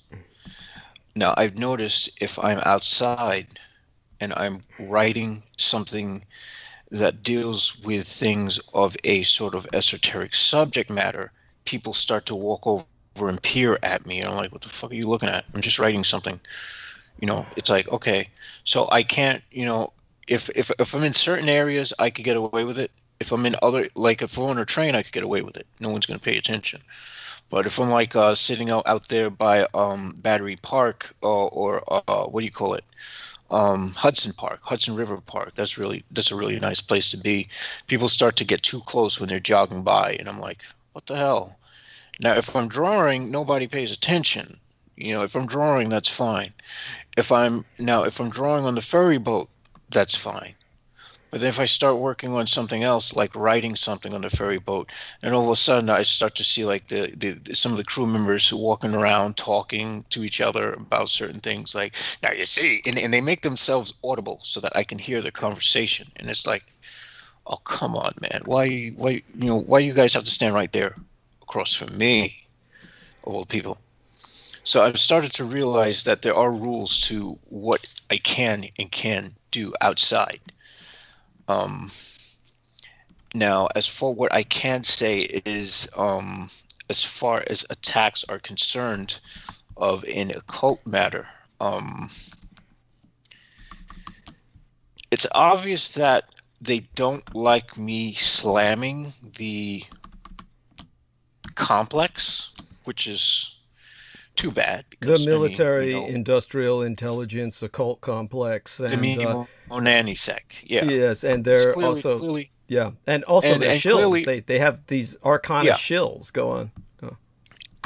I've come to this conclusion, as I can't say, is that everybody who's in the public, if you can read about it online, if it isn't, I think, up to Crowley and perhaps Kenneth Grant. I'll give Kenneth Grant some credit there. Up to that point, you have people who are somewhat reliable to read about. But they won't tell you everything. They're only going to tell you just basics. And you're expected to piece everything together yourself.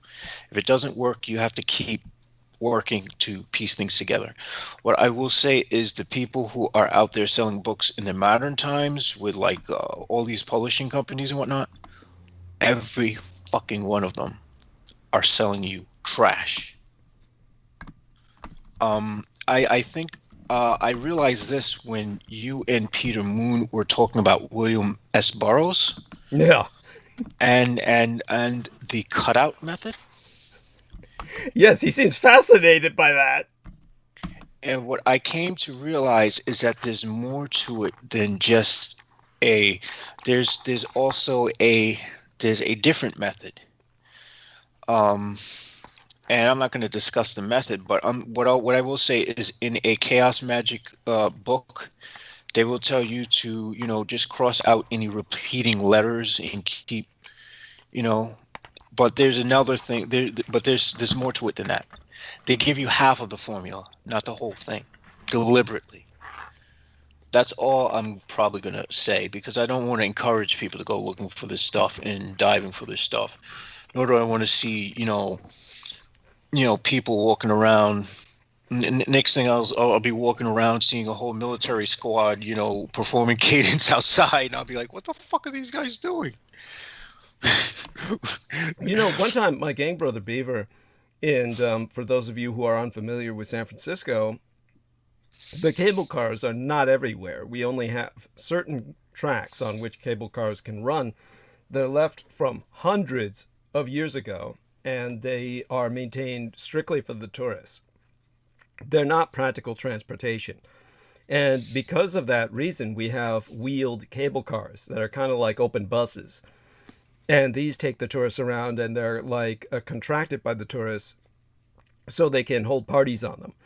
And at one point, one of these cable cars with its wheels wheeled itself into Beaver's neighborhood, and right in front of his home stopped with all of the white people partying and singing right in front of his home for no fucking reason. There's nothing there to look at for what had to be at least an hour worth of time. And his parents thought that these were friends of his who knew him. And he said, no, I don't know these people at all.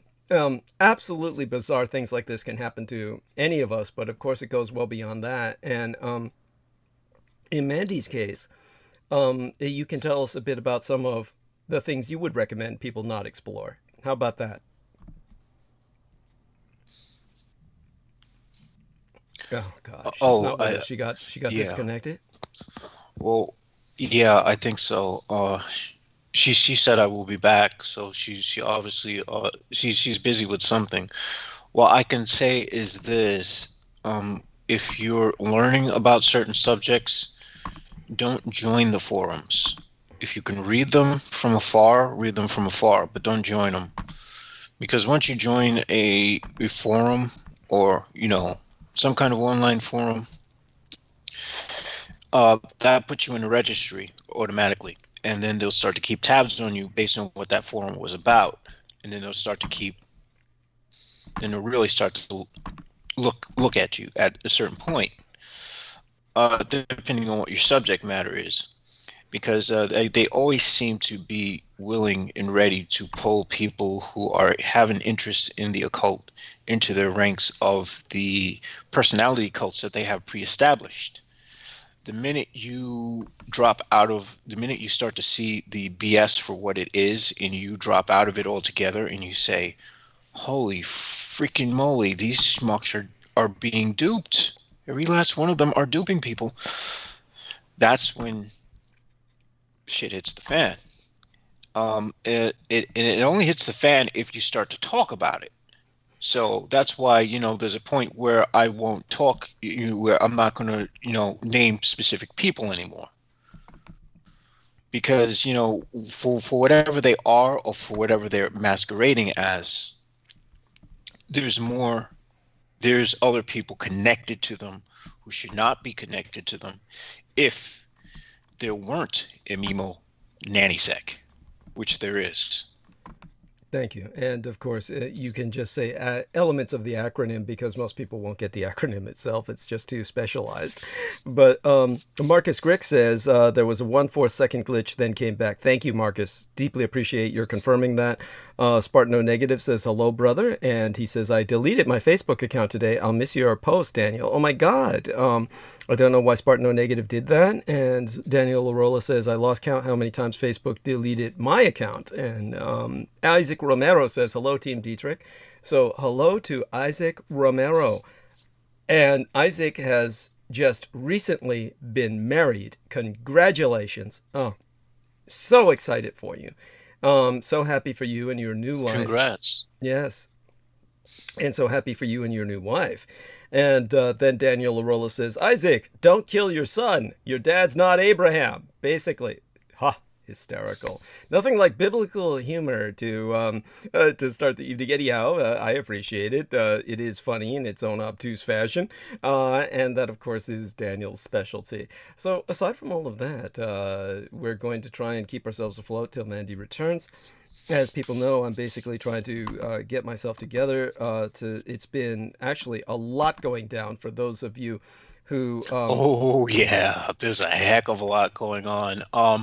There was a shooting that I heard about where this guy was two police officers were trying to accost him for jaywalking, and he was just like not having it, you know.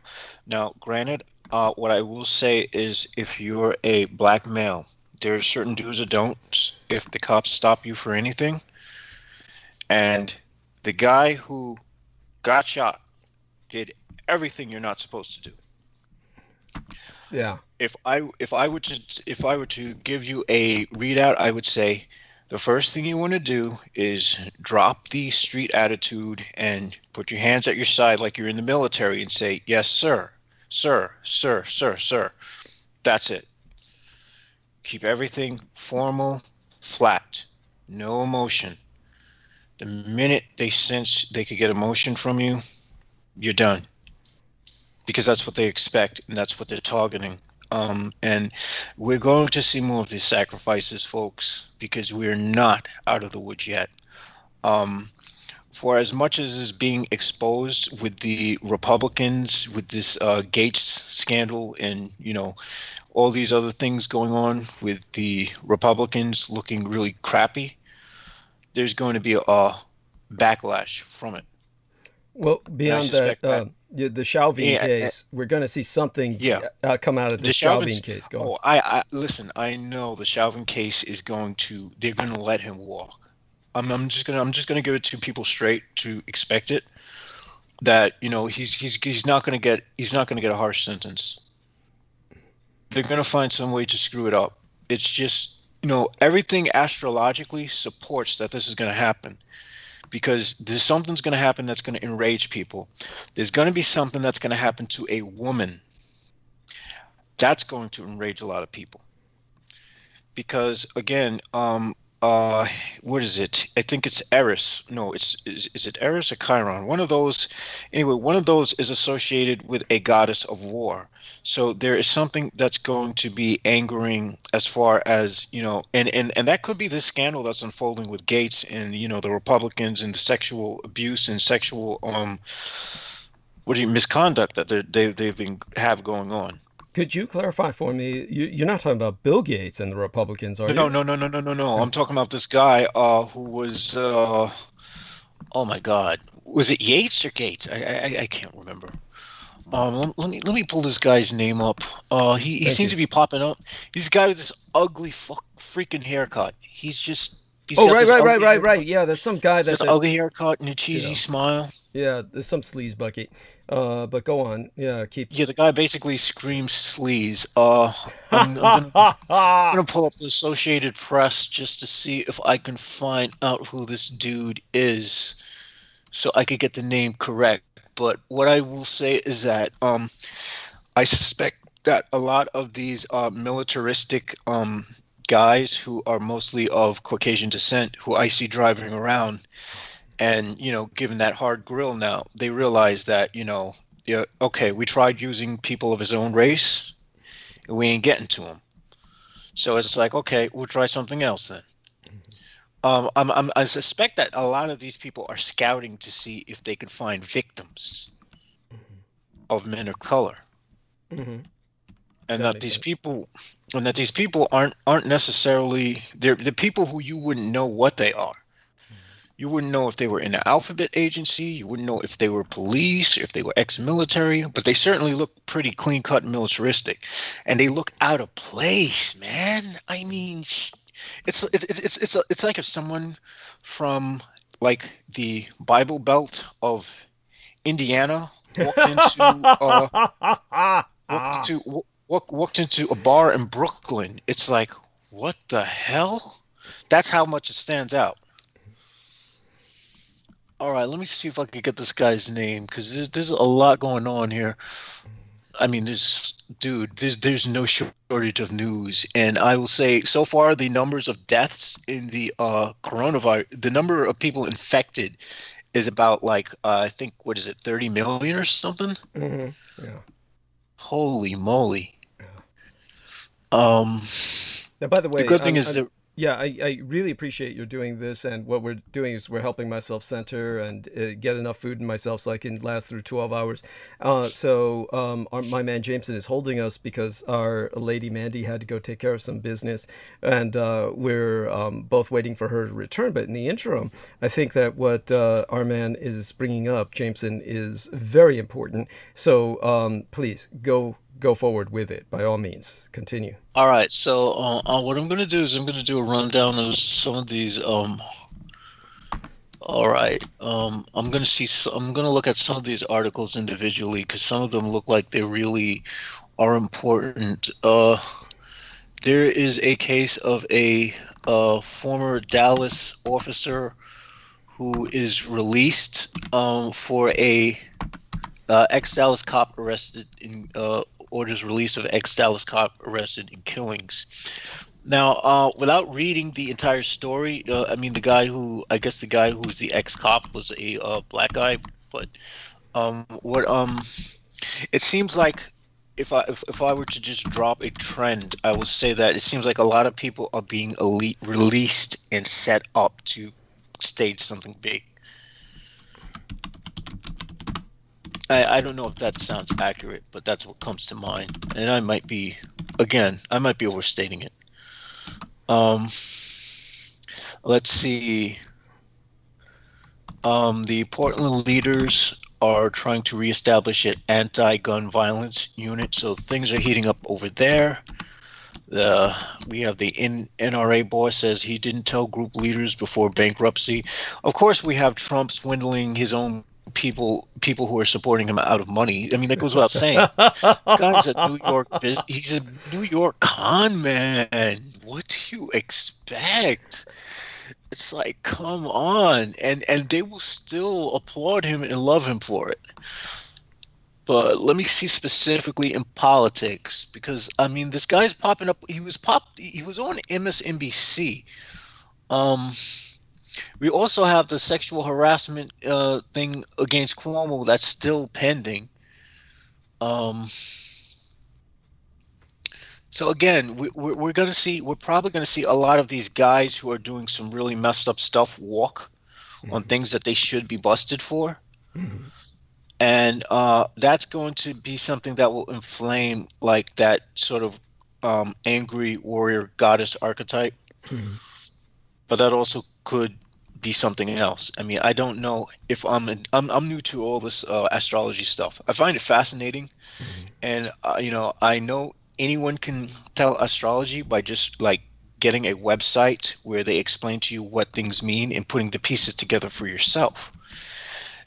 You can easily also do that by using tarot decks, but I've had I should probably get one, honestly, with all the stuff going on. Mm-hmm. A tarot deck? Yeah. Okay. I'm surprised you haven't had a dozen of them or a collection of them at this point in your life.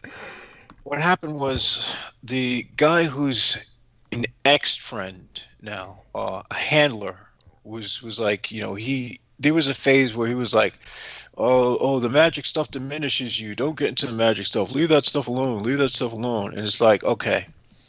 So at some point, I was just broken down. My defenses were weakened. I wasn't, I was just experiencing sobriety. Life seemed hopeless. So it's like, F it. I might as well throw all this crap out. Mm-hmm. Shouldn't have done that. Okay. Big mistake. Don't let your friends try to influence what decisions you make. Bad idea, because those people might not be your friends in the long term. I cannot find the name of this guy. All right. It's not that important. I mean, basically, we know there's all kinds of sleaze buckets involved with Well, with U.S. governance, and we're not being governed, we're being basically plundered. So we'll take it from there. Well, it just felt like something was like stepping around on the back of my on the couch I'm sitting on. Uh-huh. I turned around expecting to see a cat. Nothing's there. Oh, don't worry about it. Yeah. That's the usual this stuff, supernal influence, right? That's this stuff happens all the time at this point. Let's see. I can pull up an article of that. Okay, so there was a death of a woman. I don't know how important she was, but apparently she was important enough to make the news. I'm sorry, that's awful. Yeah, it's awful. A woman by the name of Midwin Charles. Are we talking about there's an Asian woman who was stabbed to death, and they're saying it's not a hate crime? You might look that up as well, just to add to all of our outrage.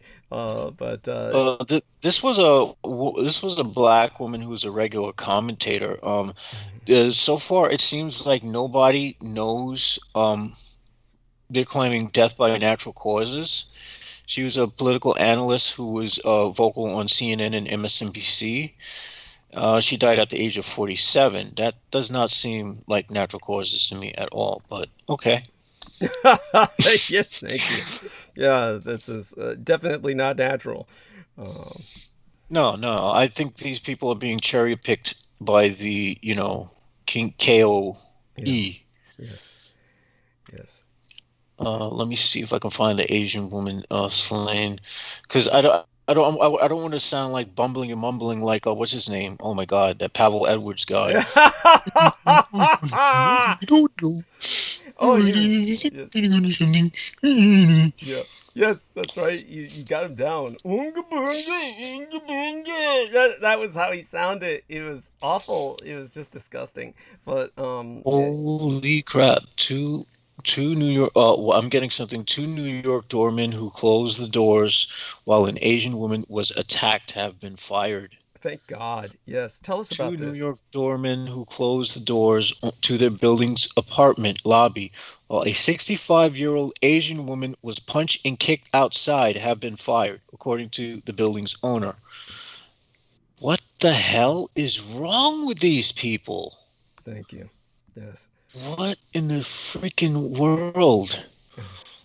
Why would they do that? Because because they're fucking scum. What do you think? It's but tell us more about the situation. By the way, our man Daniel Arola came up with a name for you, Matt Gaetz, Gaetz. Yes. Yeah, that's the guy. That's the sleaze bucket. Matt Gaetz.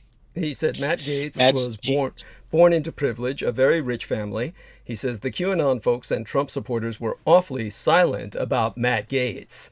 And so you can take it from there. You can look up Gaetz and then give us, the history of sleaze that comes with him. And, we can go forward to more serious topics. But I think this is serious enough what we're on right now. Tell us about... Here's a good one. Well, you finish telling us about what happened with these... Finish telling us what happened with the doormen first. I'm so glad they've both been fired.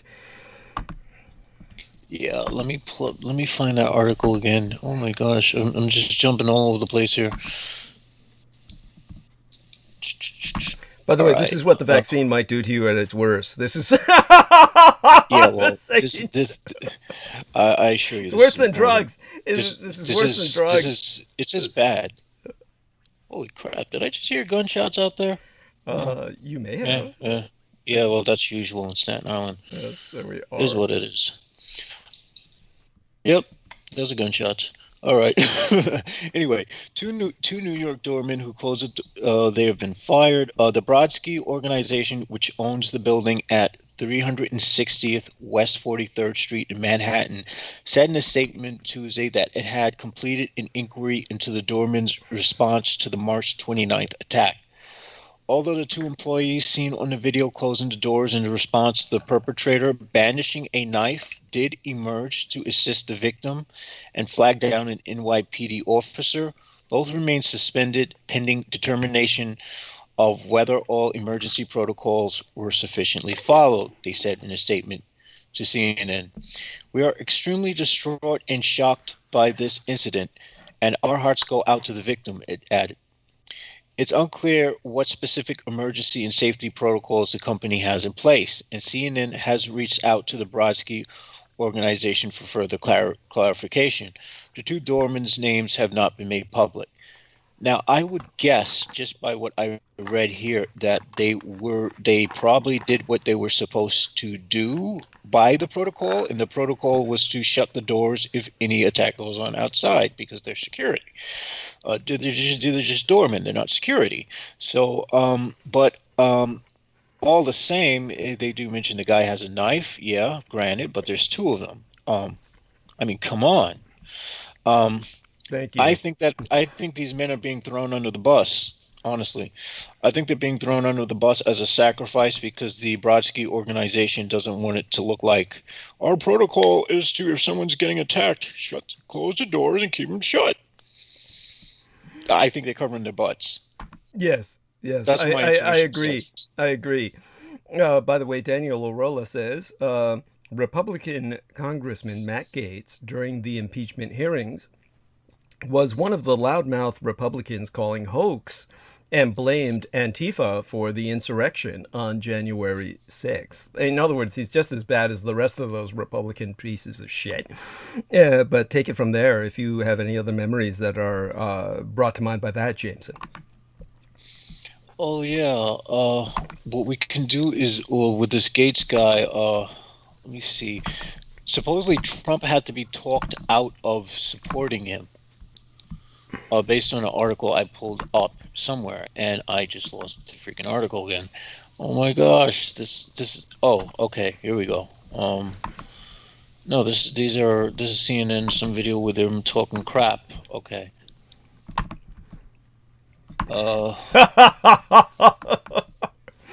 So Matt Gaetz' trip to Bahamas is part of a federal probe into, this is 3 hours ago, into sex trafficking, sources say. Holy shit. Federal investigators are looking into a Bahamas trip Matt Gaetz allegedly took in late 2018 or early 2019 as part of an inquiry as into whether the Florida representative violated sex trafficking laws, multiple sources told CBS News. He obviously did. Gaetz was on that trip with a marijuana entrepreneur and had an hand surgeon named Jason Pirazzolo, who allegedly paid for the travel expenses, accommodations, and female escorts, the sources said. Investigations are trying to determine if the escorts were illegally trafficked from across state or international lines for the purpose of sex with a congressman. Holy crap. I am guessing that these escorts are also underage. Traveling across state lines is what creates federal hook for a prosecution, Arlo Delvin Brown, a former prosecutor and partner at Covington and Burling, said in a report that aired on CBS Even News with Nora O'Donnell. It doesn't matter that Gaetz personally paid them, as long as he knows somebody is doing that. The Justice Department declined to comment.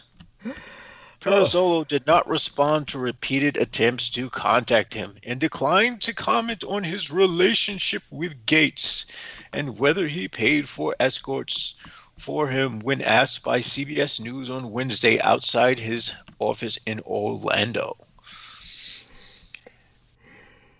There we go. In a statement to CBS News, a spokesperson for Gaetz' office said, Representative Gaetz has never paid for sex. He had sex with an underage girl. Okay, where did they come up with the underage girl thing? Nobody said anything like that. That's about interesting. the Other than article. Jameson Yes. Reese. Other than Jameson Reese, yes. Exactly. You know, what began with blaring headlines about sex trafficking has now turned into a general fishing exercise about vacations and consensual relationships with adults. If it was a consensual relationship with adults, you wouldn't have to specify that they were adults. Thank you. Yesterday, we learned of some nonsense pardon story that turned out to be false. And today, it's just one just more euphemism. It's interesting to watch the Washington wheels grinding so hard every time one of their falsehoods gets knocked down. I'm guessing one of the people who's going to represent him is going to be Giuliani. Watch. That would be hilarious. He needs some representation himself. Do go on. This is fascinating in its own right. This is just pure sleaze. But I'll get into the serious stuff soon enough, and once I get started on that, I'm not going to stop. So. Okay, now I want to find out this thing about Trump with the connection of Gates and Trump, because they're saying Trump breaks his silence on Gates. All right, Matt Gates, loyal for years to Trump, is said to have sought a blanket pardon from the New York Times.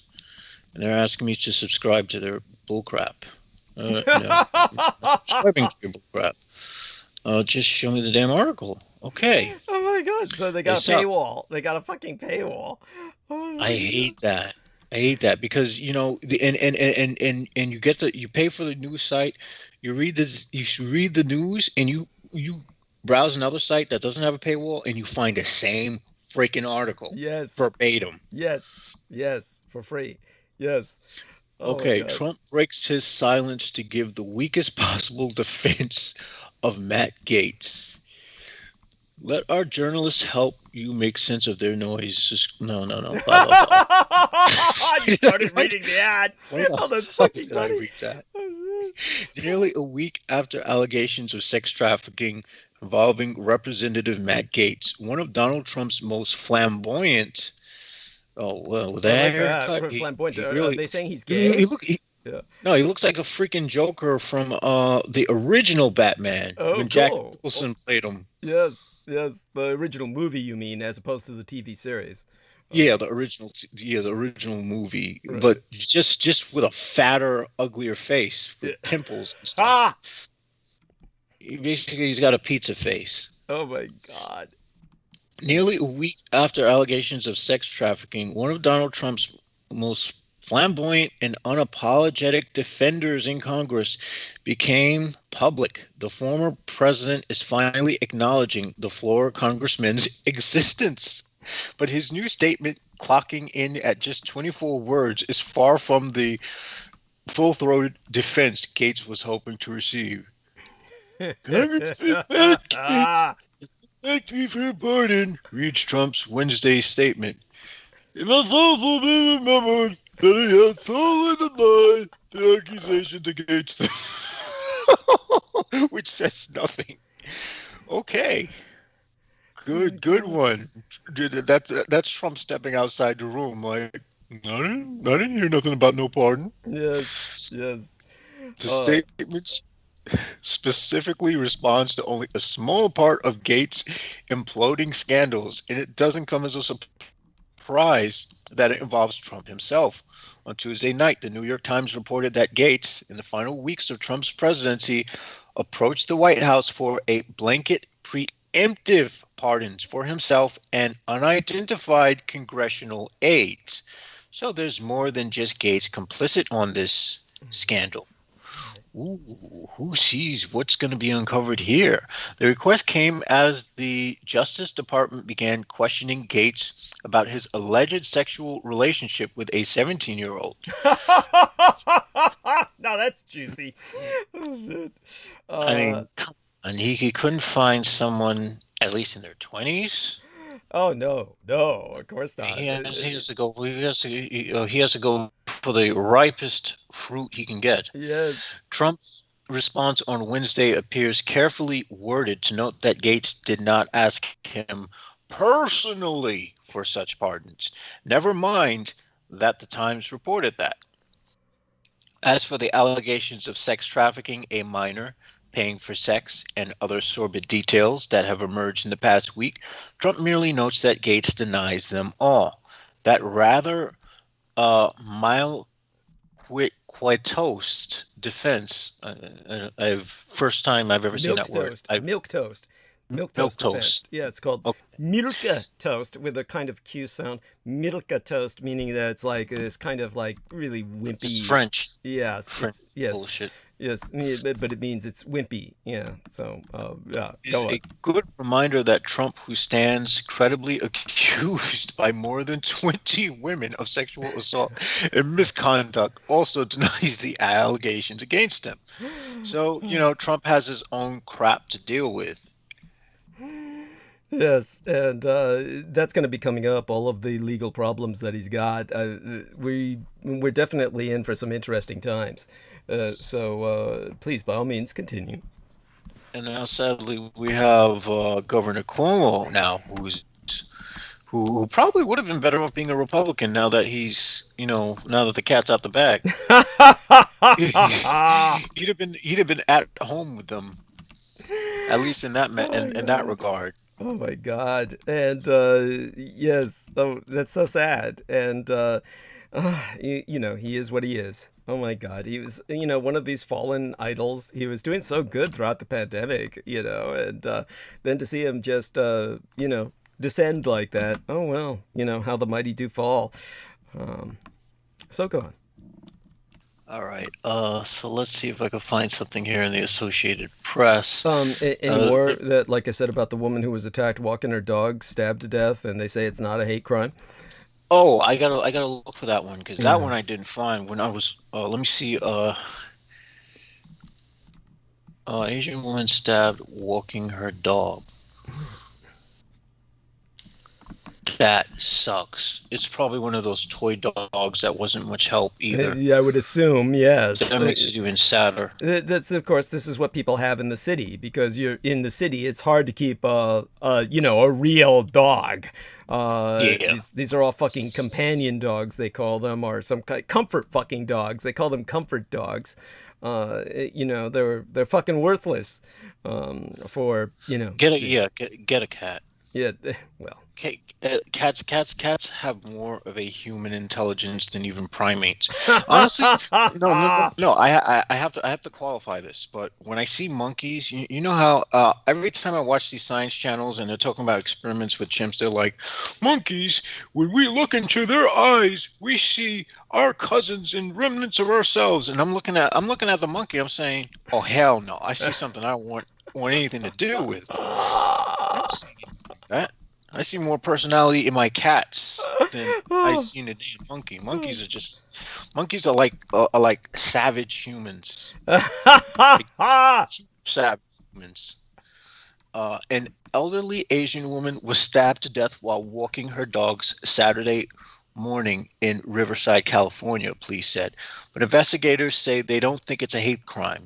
Why wouldn't they think it's a hate crime? Riverside police received several calls about a woman suffering from stab wounds on Golden Avenue in the city's La Sierra neighborhood. The woman, 64-year-old Kay Che Ming of Riverside, was bleeding from her abdomen area and taken to the local hospital, police said. She died from her injuries. Shortly after the attack, police started getting calls from neighbors in the area reporting a transient woman walking through their yards appearing suspicious. Officers responded to the calls and safely detained the woman, identified as 23-year-old Darlene Stephanie Montoya of Monterey Park in Los Angeles County, police said. When our detectives interviewed the suspect, they didn't come across anything to suggest she attacked the victim due to her race. Riverside police spokesperson Officer Ryan Railsback said. So why did she stab the woman? Yes. Police said Ming was walking her small two dogs along Golden Avenue Saturday morning when she was randomly confronted and attacked and stabbed by Montoya, who fled the scene. Why did Montoya stab her? Did she take any money from her? Then what would it be if it's not hatred? Steal the dog from her? Yeah, I was about to say maybe she wanted the dogs. Is that what they're trying to suggest? Because I mean, if you're going to kill someone without you don't just randomly kill someone without a motive, do you? Thank you. I mean, usually if you're going to kill someone, you have a profile of who you want to kill ahead of time. Thank you. And you've already thought it out, I mean, there are people who just get pissed off, like your hood thugs, and they just decide to shoot whoever's in the vicinity. But This is obviously different. this is obviously different. Thank you. Thank you. Police said Montoya was previously arrested by Riverside Police on March 30th after she attacked a woman with a skateboard near a shopping strip mall And they just let her go again? 91 I mean, Freeway overpass. oh my fucking God. I'm sorry. Go over that again. I can't believe they let this woman go again. She's obviously violent and a danger to herself and others. A person Yeah, like this she is, was. yeah. She attacked a woman with a skateboard near a shopping strip mall at the 91 freeway overpass. Okay, our officers arrested and booked Montoya into jail for assault with a deadly weapon, but she was released shortly thereafter on a notice to appear citation due to a current emergency bail schedule in place at Riverside during the COVID-19 pandemic. Wait a second. Back up. Back up. Wait a minute. Okay. She was released. All right. She was arrested and booked into jail for assault with a deadly weapon. What about murder? Thank you. Thank you. Oh my God. But she was released shortly thereafter on a notice to appear citation. something is wrong. Something is wrong. This is not what they're saying this is at all. Yeah. Something is very, very wrong. This person was deliberately let out of a cage to do this. Thank you. And this is what I'm starting to think about the attackers that are doing this in New York as well. A lot of these young black men who are getting out of prison, and a lot of these white guys who are just popping up out of nowhere. Well, we kind of expect that from them because the crime statistics say that they're the more violent of all ethnicities in this country. So, yes. I mean that's just a given. I hate to sound we'll use that the term ethnogender. They're the most violent of all ethnogenders. In other words, they're white males exclusively. Yes. Yes. In this case, you have a white female. So far as we can ascertain, is her ethnicity described? Well, she white Hispanic, perhaps. Okay. But again, there's not much of a distinction between when they use the classification Hispanic, that just means that they speak Latin. Latinx is a better word, but a way better word. But as you stated before, and I remember this was all the way back from when you were on Revolution Radio, you said that they would be used to target blacks. Thank you. Because they sort of, they could go either way. They associate with, when it's convenient, they can associate with people who are of black descent. When it's convenient, they can associate with people of white descent. Yes. So for that reason, they're what you would call the, oh my gosh. I mean, this whole thing reeks of some MK Ultra bullshit right here. Thank you. And that's what we've been getting with all the blacks who have been attacking Asians as well. Yes. And then the guy who slammed the car into those police officers in the Capitol, he was a controlled asset.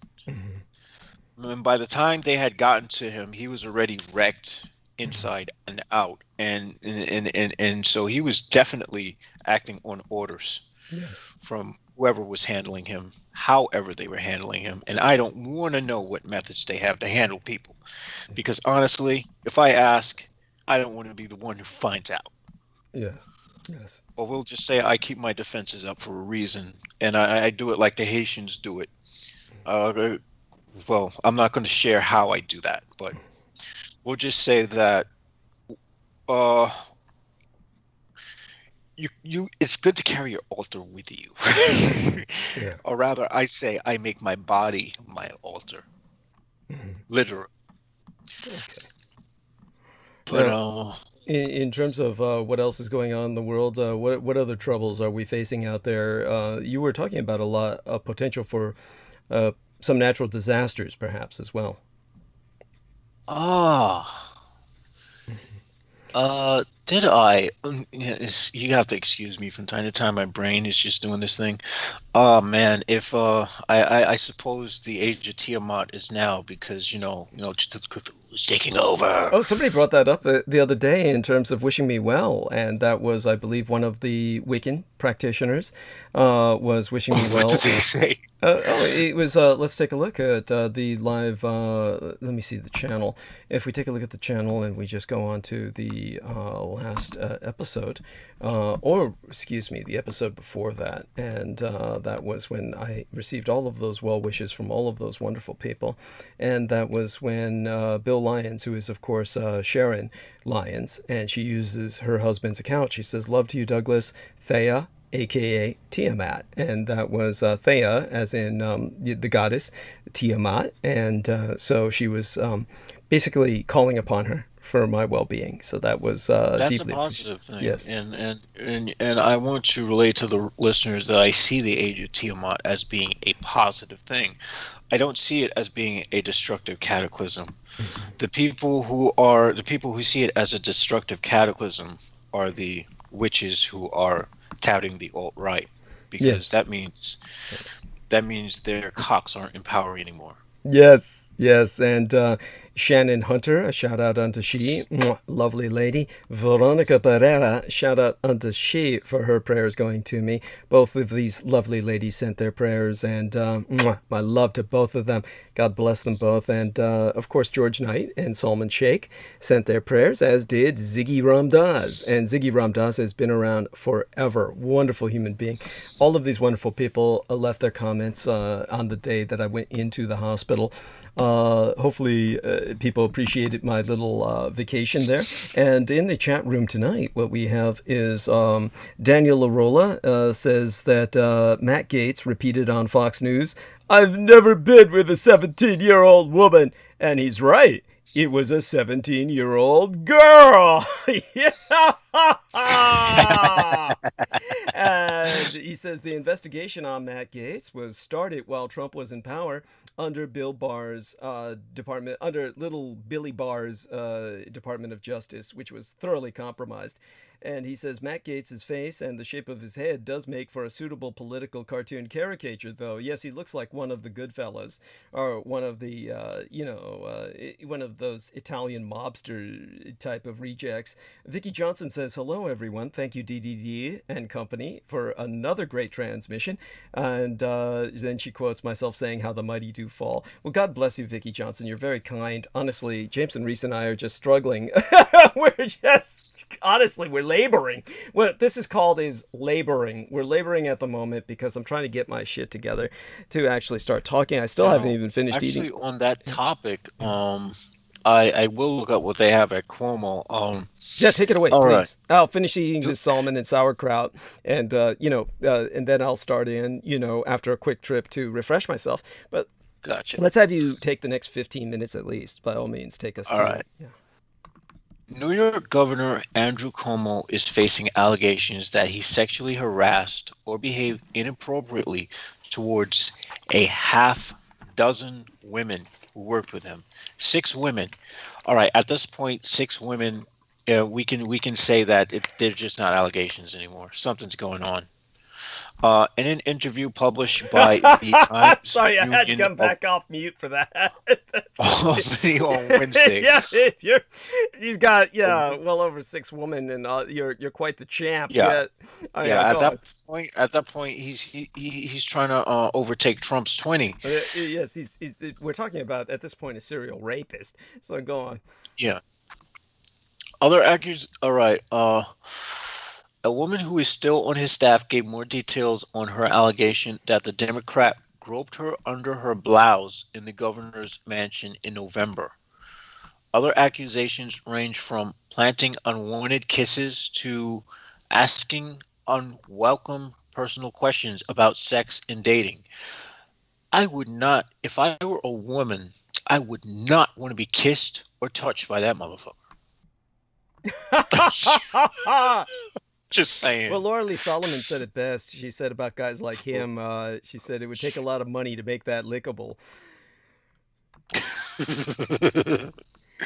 Oh man. Yeah, we're talking about in the tens of thousands. The governor said he has never touched anyone inappropriately. Yeah, if you Yeah, say you only never did appropriately. I only touch people appropriately. Yes. never made any inappropriate advances. So in his mind, they were appropriate. Yes. Yes. And that no one ever told him at the time he was making them uncomfortable. He has called some allegations false. Cuomo has also suggested he was simply being an old school politician and greeted people with hugs and kisses, but their sensitivities have changed. I'm trying to do the New York accent. Uh, I'm all right. I'm gonna run real fast to the bathroom. Be right back. Okay, great. So I'll hold this as best as I can. At any rate, so I'm basically abandoned at this point by Mandy and our man Jameson. I'm in no real shape to go through transmission right now at the moment, but I'll do my best and I'll just kind of wing it. Just let people know that you're going to be hearing myself shuffle around a bit, maybe while I look around. I guess I can wait till later to do that. But we have a we have how would I say it? Always too much to talk about, and with the Gracie Aguilar, if she's out there, shout out to her. She's definitely out there somewhere. I don't know if she's listening actively, so hopefully she can hear this. I try to answer her sometimes when she leaves some wonderful comments, and I just don't get a chance to do that. And it's on Facebook. I'll try and find some opportunity to do that in the near future. Let's just put it this way: it's been obviously when I went through what I did, and I was talking to Peter Moon about it. He actually was on with us on the latest transmission, and actually had a hard time understanding much of what I was saying. And I cross-referenced with everybody else, and they were fine. They all understood what I was saying. So he had come back from Washington, D.C., and there was a lot of odd things going on in that he didn't see anything in Washington, D.C., despite the fact that it was crawling with security, and they had shut down many places because of the threat from the one man who was basically a suicide driver who had rammed his car into two policemen and then got out with a knife to finish them off. One died. The other, of course, was critically injured. They managed to kill him. And at that point, it was bad enough where Washington District of Columbia began to warn about an exodus. Literally, that's the term they used, that people are just going to start leaving Washington, D.C. So they put Washington, D.C. under lockdown and were basically preventing... Oh, good, Jameson is back. So I'm letting people know that it was so... how would I say it, paradoxical and very bizarre that Peter Moon and his wife Paula were not able to see that Washington was crawling with security and just seething with all kinds of lockdown procedures and shuttering down because of this attack. And they Yeah, went I'm over... surprised you didn't say anything about that last week. Oh, yeah, he claims he saw nothing and knew nothing. He claims he saw nothing and knew nothing, but the rest of us heard it. And then he came back and he couldn't understand what I was saying. So it's fortunately everyone else I've checked with was able to understand what I was saying. So it was obviously very specific. He did ask myself about clarifying a few points on air. So then afterwards, I guess, forgot that. I think he's been worn out and he's under psychic assault. I think he's under psychic assault, and then they took out his computer. Yeah. So he's going through a lot. And of course, we're going to make the book happen, and despite all of this, and I'll be speaking to him about it on Friday, and we'll take it from there. This is like... altogether, though, thank God for Crystal River, and she, of course, is it kind of acts as a stabilizing factor for us both. In the meantime, I'm going to go mute. I'm going to leave Jameson on stage for a few minutes. I'm going to take care of some refreshing procedures, and then finish this dinner, and then get on to the night. But I thank everyone for just bearing with me while I relate some of the odd things that have been happening. Believe me, This is a hard time for us. We're undergoing a lot of stress. And when everybody from Crystal River to Amanda Yu to Jameson Rees start bringing up the horoscopy, the astrology of the time as being very, very dark and very dire. Everybody's vulnerable right now. Yeah, it just adds context. This is a time to keep low profile. Yeah, I'll leave you with that. Up. I'll leave you with that to go on about that. I'll be back in a few minutes, okay? Thank you. Okay. Yeah. So this is a time to, as I said before, keep a low profile. As I said before about friendships, you'll be able to rely on them to a point, but there will be a limit to how much you'll be able to rely on them. This time is going to require a lot of inner strength, and a lot of, and that level of introspection will, by its own nature, open up old wounds, old things that might have triggered you in the past, things that might have not went well, things that you thought you were over, things that you were struggling with and maybe thought that you had come to grips with. I myself, geesh, I mean, I could write volumes on the holes I'm full of. But, we definitely ask for your prayers for Peter Moon and Douglas Dietrich and myself, even, and Amanda Yu, Crystal Rivers, and all of Team D, because, we're going to be going through a lot, especially now that, we're on the cusp of just getting this book out, because that's when this attack is starting to hit its hardest. And, I'm saying that and my light's flickering. And so, they're obviously watching and trying to mess with my electricity. But I'm going to go back into this thing about Cuomo. Now, a look at workplace allegations in the order they became public. We have Lindsay Boylan, 36, a former state economic development advisor, says the governor kissed her on the lips as she was leaving a one-on-one meeting in his office and suggested playing strip poker on the state plane. Cuomo says both stories are false. Among her other allegations, Cuomo summoned her alone to his office after a holiday party and made what she took to be a reference to former President Bill Clinton's affair with White House intern Monica Lewinsky. The governor also sent a Valentine's Day roses to Boylan and other female staffers, she said. That is super cringeworthy. That's beyond cringe. It's just like, okay, this mofo needs to be removed. Charlotte Bennett, 25, a former Cuomo aide, said the governor asked her about her love life, including whether she ever had sex with older men, and talked about his own, saying that age differences didn't matter in relationships and he was open to dating women over 22. You hear that, ladies? He's open to dating women over 22. That's disgusting. Well, I mean, if he was an attractive guy, maybe. And if he wasn't Governor Cuomo, maybe. But that's just, cringeworthy.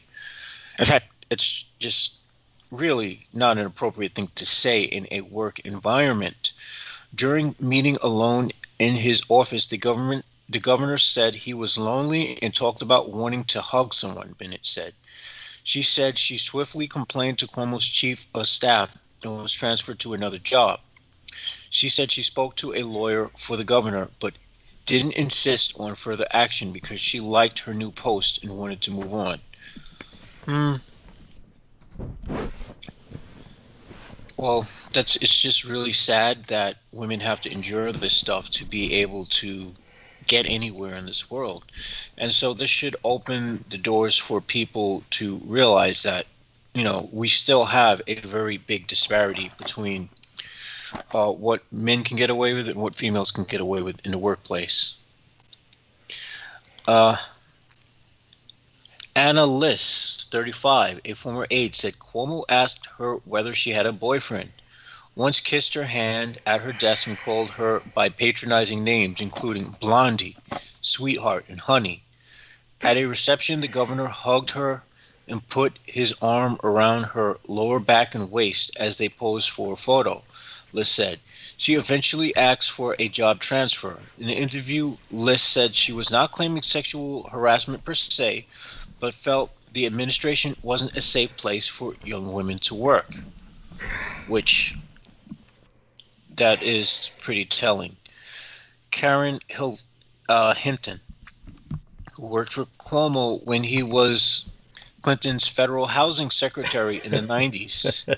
Oh, well, there we go. There's the connection. There we go. He learned from the best, didn't he? Yes. By the way, I'm still trying to decide whether I should start with the tomb sweeping ceremony and just kind of go from there. And then I think I'll start with that when I do start. So I'll be starting in a few minutes. We're already at the top of the hour, so it's 7 p.m. here on the Pacific, and which means it's about 10:07 here. Yeah, 10:07. Okay, still early, and of course I'm going to dive in soon enough. So just let me finish this up. Go on with what you're doing, and bless you. When you do that, I'll probably when you do that, I'll probably go and pause for a little bit and grab some dinner. Okay. Do you want to? You mean you're going to do that when I'm finished with mine, right? Yeah. Okay. When you're done with yours. So let me finish mine. And honestly, I don't usually eat this slow when I'm on the show and whatnot. But I've been trying to, like I said, get myself together. Well, you have to masticate your food properly. Yes, true. Yes, that's right. Especially if you have a condition where you build up a lot of mucus. Yes, eating. well, fortunately, because all the meds I take, it's not that bad, but it's bad enough. But yes, in the past, it would literally make it so that I was unable to eat. Quite truly, I literally, physically could not eat, and was malnourished for the majority of my life. And so that's the horror of being me. And anyhow, let's turn it back to Jameson Reese, whose own life has been a horror story, and he's welcome to go there. Actually, as far as a horror story is concerned, this is the strange part about addiction. Mm-hmm. It's really effed up. Mm-hmm. And I'm sure, you can attest to this, having known, others like Max Spears and whatnot. But one sort of falls in love with the bleak darkness of it all. Oh. I hate to say it. It's like one becomes comfortable with like, all right, something's gonna be messed up today, man.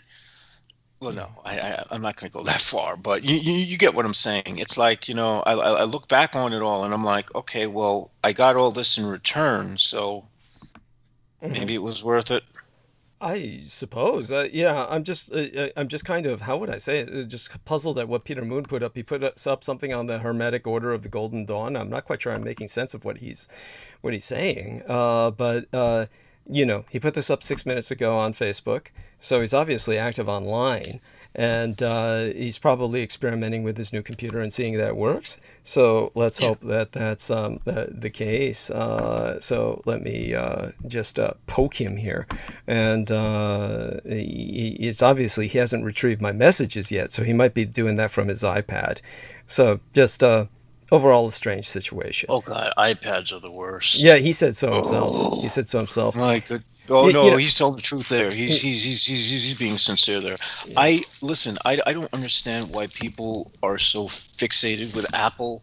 Honestly, their software is a pain in the butt to run. Oh, it's this crap. Apple is crap. Apple is crap. I can't play high graphics card games. Anyhow, I'll leave you on the stage to bitch about that. I'll be back in about 10 minutes. Yeah, I'm going to bitch about Apple right now. One, it eats up a tremendous amount of CPU to do anything on Apple computers, even with the high-end ones that most people get, because I had hand-me-downs from people with these as far as Apple goes. What I did find, the only thing redeemable about them I found was probably the sound quality. You didn't lose your sound when you did updates. And so I was able to produce with Ableton without having to plug, stuff in all the time. But, you know, with this computer, which is Microsoft, I don't know why, for some reason, as soon as I started using this headset, I plugged it in, and now I can't get volume out of the speakers at all. So I got to use a headset for both laptops. But, you know, whatever. It's still a much better platform to do work on. The design's more intuitive. It's easier to modify. I can take this thing apart, crack it open, increase the RAM storage. I can even I have a total of 3 different hard drives, which are like these tiny little teeny disc, because it uses a SSDI, which is like a oh my gosh. Now I'm gonna nerd out over this shit. You know that, right? But it uses these SSDI flash hard drives. So I don't have the spinning disk hard drives. For that, I have to use a detachable C disc player, which is a pain in the ass, because, you know, that's the reason why I can't do the PlayStation emulation. And I suspect if I try to download that software, you know, where we're at in the game right now, it's going to compromise my computer in some way. But the good thing is I'm starting to enjoy playing these mech games. I got another mech game that I'm playing on Steam for free. These Japanese mech games are just addictive, because I just like walking around on giant robots and blowing crap up. Why aren't we there yet? Come the hell on. We're in the 21st freaking century, dudes. The only people who are building mechs are the Japanese. That means every other nation on the planet, with, I would guess, the exception of Germany, because I wouldn't put them as far behind from the Japanese as many would. But no, not given the history of the collaborations between the two nations, although they are still a shadow of their former selves now. But I would say, with all this going on, and the only people who are doing anything really innovative in robotics and engineering are mostly the Japanese and arguably the Chinese, because I have no doubt that they have a whole lot of engineering stuff going on there all the time. You know, meanwhile, we're like, man, 5G is going to fry your brains. You know, you got to get these hats. They're stitched with silver. Okay, silver doesn't stop 5G. It doesn't. No, it doesn't. Okay, and I was like browsing Amazon, and they're selling these what do you call it? These quote unquote Faraday cage bags. I'm like, okay, well, groovy. You know, I could slap my laptop in something, you know, in case this freaking sun explodes. But if that happens, we're not gonna have power anyway. Which is good, which wouldn't make a difference because I have a solar generator. But even with a solar generator, that would be fried because of the solar radiation, so that wouldn't make a difference, would it? But still, the thing is, like, so I'm reading what they're talking about, and they're saying the thing is made of nylon. Made 100% of nylon. Nylon does not stop EMF radiation. Nylon does not stop electromagnetic waves. The idea I had was just to store it in there when I'm out of the house, and, you know, when I'm out and about. So, because I guess if a solar flare is going to happen, the best time it happens is when I'm outdoors and everyone's just like, oh crap, my phone's dead. You know, all the people who are walking down with their heads hunched over in their phones, all of a sudden they'll just be stuck there, standing there like zombies, like, why is it not working? My phone stopped working. Oh my God, my phone stopped working. You know, because that's all they can pretty much do. This is a nightmare. Listen, folks. As much as the human race is making progress, I honestly, actually, I have something that's actually quite amusing. I found this amusing, and I found it by accident as well. But if we're going to speak about how the human race is devolving, supposedly scientists have found, according to, let me see, I have this on my timeline, but this is really going to amuse some of you, and it's going to piss some of you, others of you off. So this is a YouTube video called Why penises are shrinking across the world. Oh my God, I feel bad, honestly. But according to this video, because of phthalates, plastics, and all these other things that have been kept in the that have been literally that are because of all this pollution, basically men are becoming more sterile. So, you know, honestly, we're being phased out, dudes. Honestly, I celebrate it personally, but you know, hey, I mean, I'm just grimdark like that, you know. I get to have all the ladies. Wink, wink. No, okay, that was cheesy, but yeah. To get back to it, yeah, very little people are talking about how bad the pollution is, and I suspect that, you know, this is because the phthalates and the what are the other companies? What are the other chemicals? I can't remember, but phthalates in general, they sort of mimic estrogen and whatnot, and you know, this isn't going to have effect if you're a regular guy. Yeah, I'm drinking out of a plastic water bottle. Big deal. That's not going to like deplete my testosterone. You know, because there are tards out there, you know, who are using this as a, see, we have to act manly, we got to get our masculinity back, and it's getting toxic because they're trying to fake it to grow it, and that doesn't quite work like that. That's sort of genetics.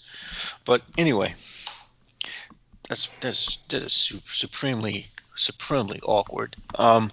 What I will say is that we're reaching a point where the future of reproduction is going to go, the power is going to be ultimately in the hands of women, because men aren't going to be able to reproduce, even if they do have schlongs and, you know, arms and whatever, you know, down there or whatever. You know, it's just going to be, it's just going to be a different world. And this is where cloning technology will probably be necessary to keep the species alive. And this is where, as a species, we are moving too damn slow to address this problem. Now, I have another interesting article here about plastic, about the mask and how they're affecting wildlife. Let's see.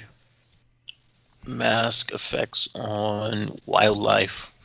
Now I'm typing this as I go, but all right, yes. This is from a something called TRT World. I don't know what the hell that stands for. Campaigners are urging people to use more washable mask and bin disposables properly after cutting off their straps. Masks that help save lives during the coronavirus pandemic are proving a deadly hazard for wildlife, with birds and marine creatures ensnared in the staggering number of discarded facial coverings littering animal habitats. Single-use surgical masks have been found scattered around pavements, waterways, and beaches worldwide since countries began mandating their use in public places to slow the pandemic spread. Worn once, the thin protective materials can take hundreds of years to decompose. It's clear that there's plastic in some of those materials. Face masks, oh crap, that sucks, because I wear masks so often that sometimes there were times when, oh crap. Well, I'm sure swallowing a few strands of plastic fibers isn't going to kill me, but face masks aren't going away anytime soon. But when we throw them away, these items can harm the environment and the animals that share our planet. Ashley Fruno of the animal rights group PETA said. Macaques have been spotted chewing the straps off old and tossed aside masks in the hills outside of Malaysia's capital, Kuala Lumpur, a potential choking hazard for the diminutive monkeys. And in an incident that captured headlines in Britain, a gull was rescued by the RSPCA in the city of Chelmsford after its legs became tangled in the straps of a disposable mask for up to a week. The animal welfare charity was alerted after the bird was spotted motionless but still alive, and it took the wildlife hospital for treatment. And they took it to the wildlife hospital for treatment for its release. Another, and this is the text in the image, which is quite startling because it shows the bird's feet completely entangled in the mask straps. Another kind reminder to cut the straps off your mask before disposing of them so wildlife doesn't get tangled in them. This can also go for plastic bags, six-pack rings, and plastic gloves. Shit, I never honestly thought about that. That's also a good point. The biggest impact may be in water, with green groups alarmed at the flood of the used masks, latex gloves, and other protective gear finding their way into already contaminated seas and rivers. More than 1.5 billion masks made their way into the world's oceans last year, accounting for around 6,200 extra tons of marine plastic pollution, according to the environmental group Oceans Asia. Already there are signs that masks are worsening threats to marine life. Conservationists in Brazil found one inside the stomach of a penguin after its body washed up on a beach, while a dead pufferfish was discovered caught inside another off the coast of Miami. Masks and gloves are particularly problematic for sea creatures, said George Leonard, chief scientist from the U.S.-based NGO Ocean Conservatory. Oh, this is freaking horrific. Well, there we go.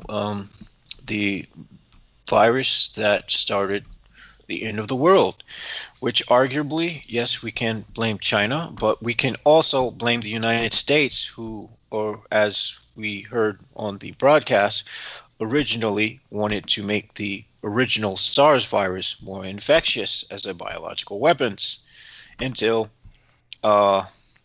President Obama banned research here, which, for better or worse, here we go. End of the world part 2. When those plastics break down in the environment, they form smaller and smaller particles, he told the AFP. Those particles then enter the food chain and impact the entire ecosystems, he added. Well, to some degree, we're probably going to have to find a way to evolve alongside plastic being in our systems somehow. And we're going to have to come up with clever ways to combat this as not only humans, but to protect other life on this planet as well. There has been a shift towards greater use of reusable cloth masks as the pandemic has worn on, but many are still opting for the lighter single-use varieties, especially people who just don't like to wear, and I don't blame people for not wanting to wear masks for long periods of time because, you wear them for long periods of time, it gets uncomfortable. I know, I spend like over 6 hours a day outside in a mask. Of course, the one I have is reusable. It's rubber and it can be washed off. Campaigners have urged people to bend them properly and snip the straps to reduce the risk of animals becoming ensnared. Oceans Asia has also called on governments to increase the fines for littering and encourage the use of washable masks. Now, I want to note that Paquan Morales is on. What's up, Paquan?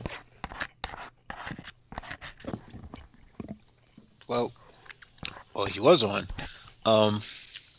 Nope, I'm here, brother. What's going on? Oh, all right. What's up, man? Yeah. No, Just not much. you're just burning some time, burning some bandwidth while Douglas gets some more calories. What's been going on with you? Nothing much. I just got in today. My wife started her vacation time, so we ended up meeting up with my cousin and everything, and cooked out. Now we're at home and started a bonfire, just hanging out. And I wanted to get on here and make sure that I was, because I was up, I wasn't, really doing anything, just hanging out. So get on here. I've been spending my day getting my trailer ready for the season because, taco season's starting. Now that all this bad weather's gone, and spent my day running around just getting produce and stuff. Probably gonna step out of. You're home now, right? Yep. Oh, thank God. Yep. So, could you do us a favor and relay everything that you relayed to me last night, but get started going where you were going originally before I interrupted? I'm so sorry. I just got back.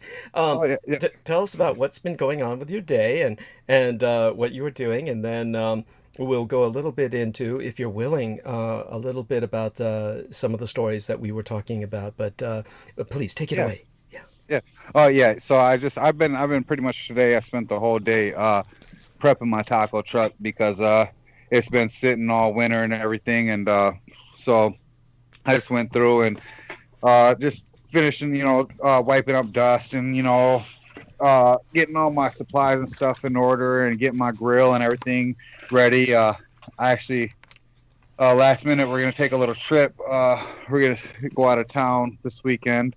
So, cause my wife got they gave her like a vacation type deal, so she's gonna have the next 5 days off. So she wants to go out of town and do some sightseeing and stuff. So we're gonna go. Could take you a explain trip. to people the challenges Elizabeth has been going through and why this vacation is so well deserved, so well earned? Yeah. So my wife's a nurse at a hospital, and she works on the COVID floor, and she's barely home, ever home. She works 16-hour days. She puts in probably about 100 and probably like between 105 and 112 hours a week. Literally all she does is come home, goes to sleep, and wakes up, and goes to work.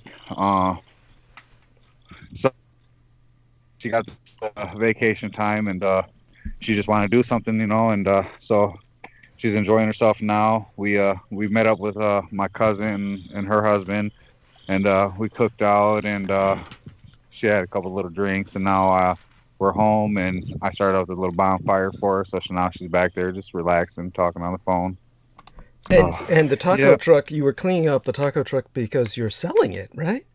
Yeah. So I am selling it. I'm selling my business, but I am going to run my taco business. I'm going to run my mobile truck till June, till mid-June, and then it's going to transfer ownership. So yep. So, and I have, only because I've always been the type of business where I do bookings from the year before. Like, I have people constantly inquiring on weddings, open houses, birthday parties, quinceañeras, just all sorts of stuff. Everybody wants a taco truck. They want that experience. So so I've been booked since last year with the events all the way up until June. And I've been offered other events, and I'm not taking them because I'm moving. I just don't feel like dealing with all that. Just really want to get rid of my business and move on. But so that's I'm just getting it ready because actually I was offered a gig this weekend. They're doing something downtown. The little hipster scene out here is doing like a drop fest type deal where there'll be like local clothing brands, and there'll be skateboarders and little skate things in this big flat lot downtown, and they'll be skating, and there'll be DJs, and they wanted me to come out and be the taco truck there, which I won't lie, it would have been really good money, but I'll be out of town, so Understood. That's all right. That's so I but it's a good thing you're out of town, because you do need God knows, that sounds like a super spreader event. What does Elizabeth say about ideas like that? Well, and for the most part, I stay in my truck. Like, nobody actually comes out. I have a window on my truck that opens up, but I also have like this. I'm up high, so you really have. It's probably about people's eyes level where my window is. I have to like hand you food out of the window, Right. So I also have like this board that sticks out, so like you still have to stand back a ways, So I have kind of a barrier, and she doesn't really really stress about it. I ran all last year since June. When I came back from Florida last June, everything opened up pretty much out here in Michigan. So I took the chance and took my trailer out, and I was fine. I worked it. People keep, and you'd be surprised. I probably had maybe a handful of people that came up to my window without a mask on. Everybody that's ever ordered at my window has had a mask on, which is pretty cool. I won't lie, I don't wear a mask in my truck. But it's so fucking hot in my truck, dude. Understood. Like, I understand. you got the sun beating down. I mean, my trailer is black. My truck's black, so Oh my God. it's just it beats on there. You got the steamer and grill going, but I'm not gonna wear a mask. I'm not gonna suffocate. I'm clean. I'm sterile. Like like I'm not worried about it. If they don't want to order food, I can't be mad at them. But I haven't had that problem. Haven't had that problem at all. And I've actually been booked for even more.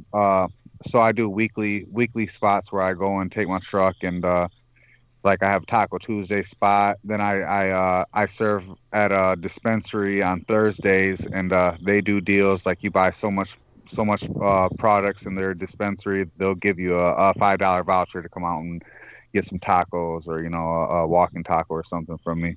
Wow. And so then this year I added on there's a it's like it's almost like a flea market type area or whatever, but they're slammed during the weekends and stuff, and they bring fairs and stuff into that part. And so they want me to come out there on like Fridays. And then I have a party store actually down the road. My grandma used to rent out this little spot for her restaurant. And the guy next door, he ended up selling it to some, I think there's, how do you say, Sikh? Yeah, Sikh. They're Sikhs. And so they're renting, they own the whole little plaza. And so now there's like a Thai restaurant and then their party store. And the son, who I believe the parents bought it for him to run, as like one of the inheritance or the coming of age type deals, or you become your own man shit, whatever they do. Because I'm familiar with it, and no, we're really cool, and like I have a lot of friends that are that their families have party stores and shit, and that's how they get down. They trade everything over, once someone gets something, it goes into a new name. But anyway, so he's like, I want to get a taco truck out here, man. I was like, yeah, I'll bring my taco truck, but I was like, but you're gonna have to put like beers and tequila on special and shit, man. I got a strong clientele, but if there's, I'll get you business too if you have. So he's gonna put all his like Modelos and Coronas and everything and tequila on sale on the days I come out, which will be Wednesdays. Which, it's kind of like, do you really get fucked up on a Wednesday, or do you, at least you get tacos, I guess. Yes. So. Oh my God. Certainly that's magnificent. And how about in terms of why did you opt to paint the taco truck black, knowing the heat effects that black has? It absorbs heat and all that. You just thought it was stylish. It was just much more. No. Well, what happened was when I bought it, it was white, but it was like a hot dog, popcorn, smoothie, pretzel truck, like that's what they sold out of it. And it was white, and it had the big letters that said hot dog, and they were like the vinyl letters that were stuck to the aluminum body of the truck. And I did so much different shit trying to get those letters off and peel them off and everything, and finally, I bought heat guns, I got a power washer. I did everything, and I sanded them off, everything I could think of. Used razor blades. So it got to the point where after I got everything off, it looked so tacky. Like you could still see the letters because the paint underneath the letters was still white. Right. And the rest of it was worn out. Through the weathered out. Whatever they did with it. So it was essentially stenciled.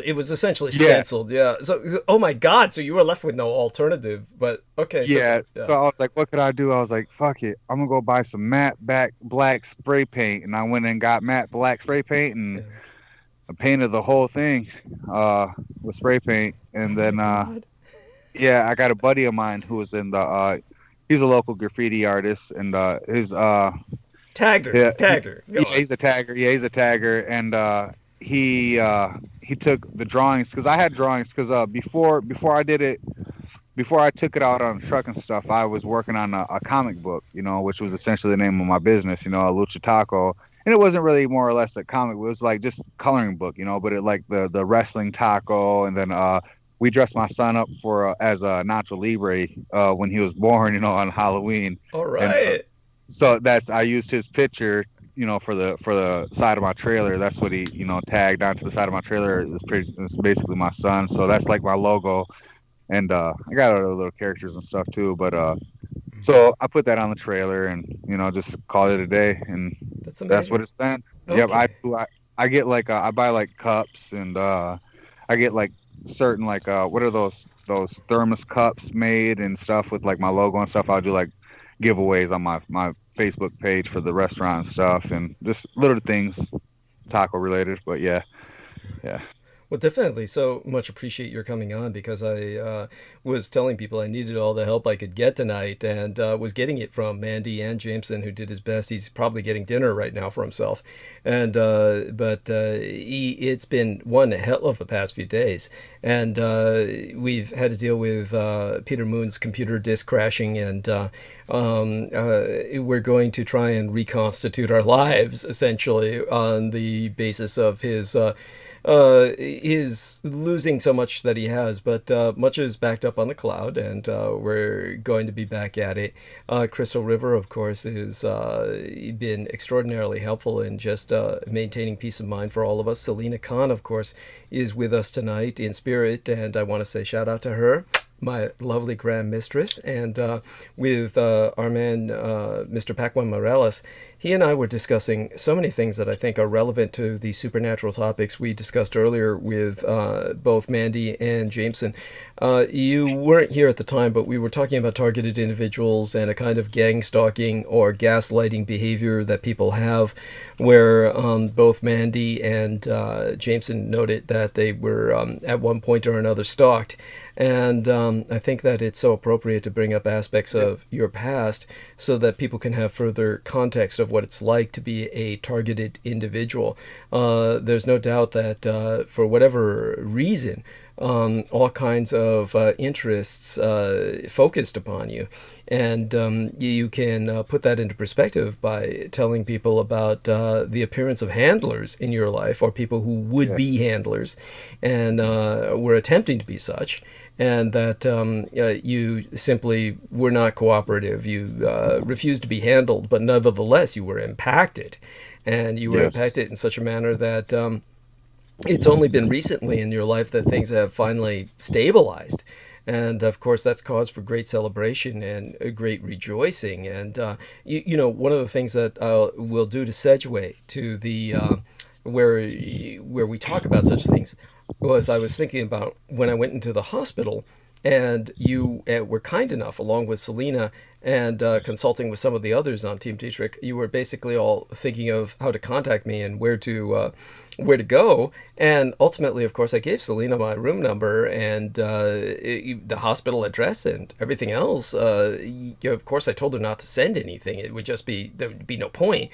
It was during that period of time, of course, that I was wondering on your side. I mean, I don't know if you heard me describe what happened at the hospital the other night, or whether you had a chance to even catch up on the parallax view, which I suggested. So I didn't get to the parallax view last night. I didn't. But so I tuned in and I heard. I'm probably sure I heard about the hospital and everything that happened. But I'm more than positive that, you know, I was listening in as into the events that led up until before you checked into the hospital. Okay. With the whole speaking with your psychologist. Yes. And you know, when she put her mask on and she gave you almost like a not a riddle, but what are I still don't know what they're called. Well, you could consider it almost like a Zen like koan. a warning. Damn near a warning, you know. Yes. But it, like, because that's the way. But you know, Douglas, and that's funny because that's the way the universe works, or you know, at least this realm that we're in, or whatever it is. And not to sound crazy, but it's almost like you will be given information, and that is given almost in a code, you know. Yes. And it's almost like those are the rules. Like, you can know, but you have to like you have to think, and by the time even hearing those things, you don't realize what it was that you were given up until the moment that it happens. You know, it's just like, shit, I knew, or you know, I was given like I didn't add it up as a, you know, in the moment, in the heat of the moment type deal. Yes. You know, and that's like what you know, exactly like what I've been through, you know. Yes. So I could segue into it, or Please. Yeah, well, the one thing I want to do before we segued into it was I was going to say that I was hoping you had heard about what happened once I was in the hospital, because I thought that that was just so profoundly unusual. And my experience was, I'm so happy to report, overwhelmingly positive. I mean, it was just positive all the way. There were no negatives, but it was also profoundly strange.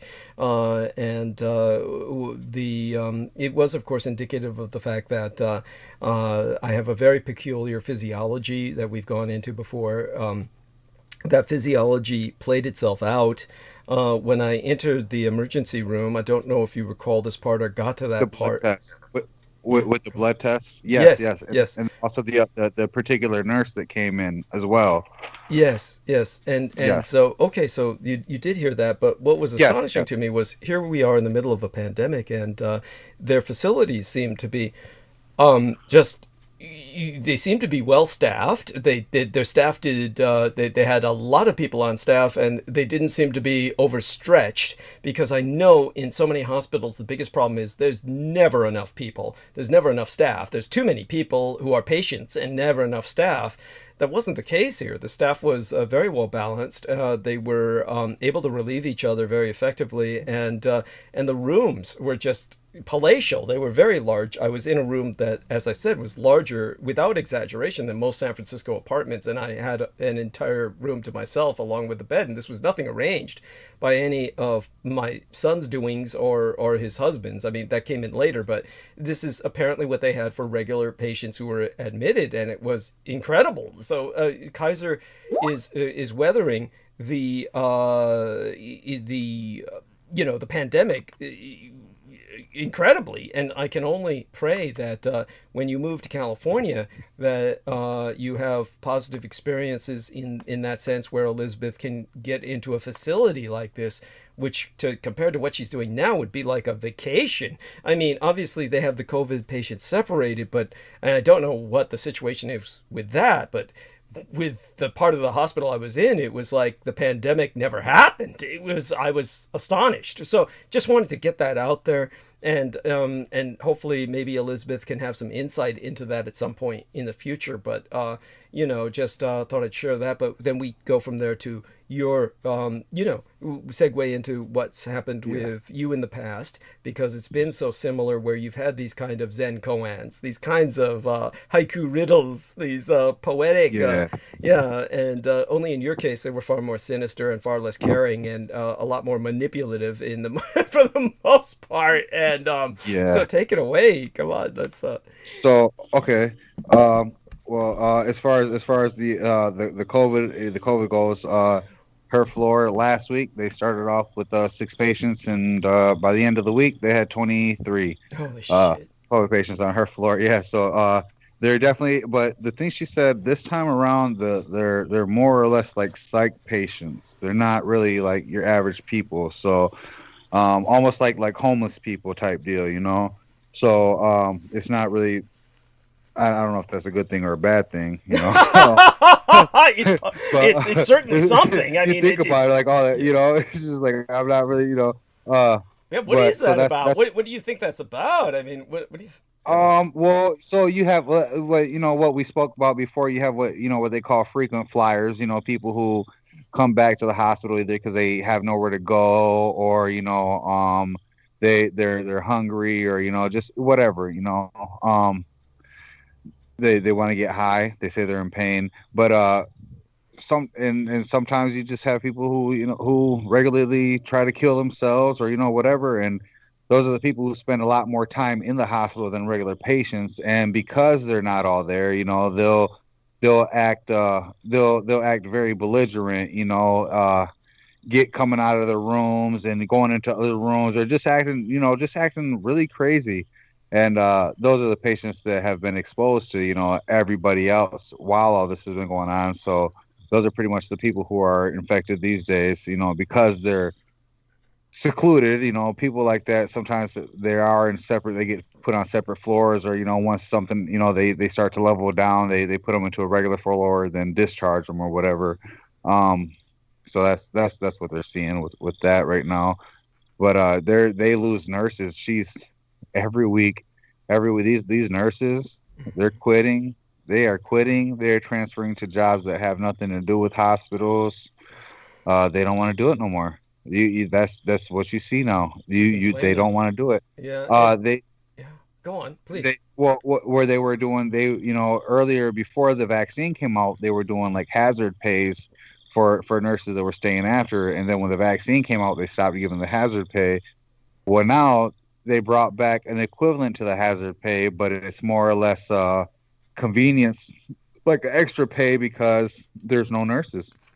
These nurses are running on 16, 18-hour shifts, and 20 hours. Like these nurses right now, at least at her hospital, they're working a lot of hours. She worked 58 hours overtime last week, or in the past 2 weeks. On top of her regular 44-hour, regular work week. Oh, yeah. By the way, a review for us this much. I know, of course, she was forced to get her vaccine, and it was, of course, a royal pain in the ass because of different things about it. But in the case of yourself, did you get an opportunity to get vaccinated? Because I did it at the hospital. No, it did not give. Yeah, they did not give families opportunities to receive of nurses opportunities to receive the vaccine early. They didn't. So stupid. It's so fucking stupid. And so then they started off. They started off with 70 and up. Then they went to 60 and up. Then 50. Then 4. I'm still not even in line. So, it's supposed to be this month, it's supposed to be this month at towards the end of the month that I'm going to be allowed to get my shot, get my vaccine. Are you? I could go get the Johnson & Johnson, and which is kind of what I wanted to do. It's kind of what I wanted to do. And then just everybody they said like a whole bunch of them were messed up or something. I don't know. I'm just like, man, I'm not trying to hear a bunch of bullshit, so I'm just gonna get it at the house. I'm gonna get the same one as her. I'm just gonna get the Pfizer and whatever. Get the 2 vaccines. People in Canada, it's messed up, Doug. I don't know if you knew this, but people in Canada, they're getting their first vaccine, and they're being told that they're not gonna be able to get their second vaccine for up to 6 to 8 months. Holy shit! Which is completely fucking ineffective, dude. Yeah, yep. I only know because my wife, her grandma lives in Toronto, and she got her first vaccine, and they told her it's going to take up 6 to 8 months before she gets her second, which kind of makes it completely... I was about to say, so there's no point. I mean, at that point, there might be... You may as well, at that point, take what other vaccine is available, like if you're able to get a Janssen or something like that, which is what I got. We're flying her out to get her second vaccine here, because she's, we can get her in quicker than I'll ever get in, Yeah. Oh shit! So you haven't been vaxxed yet. You have not yet been vaccinated. Oh my fucking god! Oh my fucking god! Well, I got it at the hospital. Oh man, I don't fuck around, man. I don't fuck around. I don't. Even when I'm in the fucking grocery store, if I'm walking by, if someone walks by me, before I even see, before they're even in my bubble, in my square, dude, I fucking hold my breath. Yeah. And I can hold my breath for upwards to, a minute and a half. So I get clear the fuck away by myself. Like I struggle to find sometimes, somewhere I can be, but then I'll take a breath because I don't want to breathe that shit in. Like I'm weird like that. No, I'm the same way. I am the same way. It is horrible. This is what we have to do. And even after vaccination, you're not immune. You until you get the second vax, and then 2 weeks after that. So in my case, I was very fortunate to get the 1 shot, which is the Janssen vaccine from Johnson & Johnson. But I, it won't be for 2 weeks yet till the middle of this month that I'm will be considered fairly immune. And you want to be cautious anyway. You don't want to take this lightly and think, oh, I'm safe, because you're... Well, what's funny is I have an uncle. My uncle, he's younger than me, but he ended up, he got his first, he works for Carhartt. And so like he puts up display cases and teaches people how to build the display cases and shit, because they're like, hand built fucking shell. I don't fucking know. Crafts. So, he's got crafts going. Yeah. So that's what he does. He works for the corporate shit, and he ended up getting his first vaccine, and then they had like some party for one of their coworkers at some bar, And he only went because some other girl he's been eyeing was like, hey, you know, come on, let's go. And he's like, okay.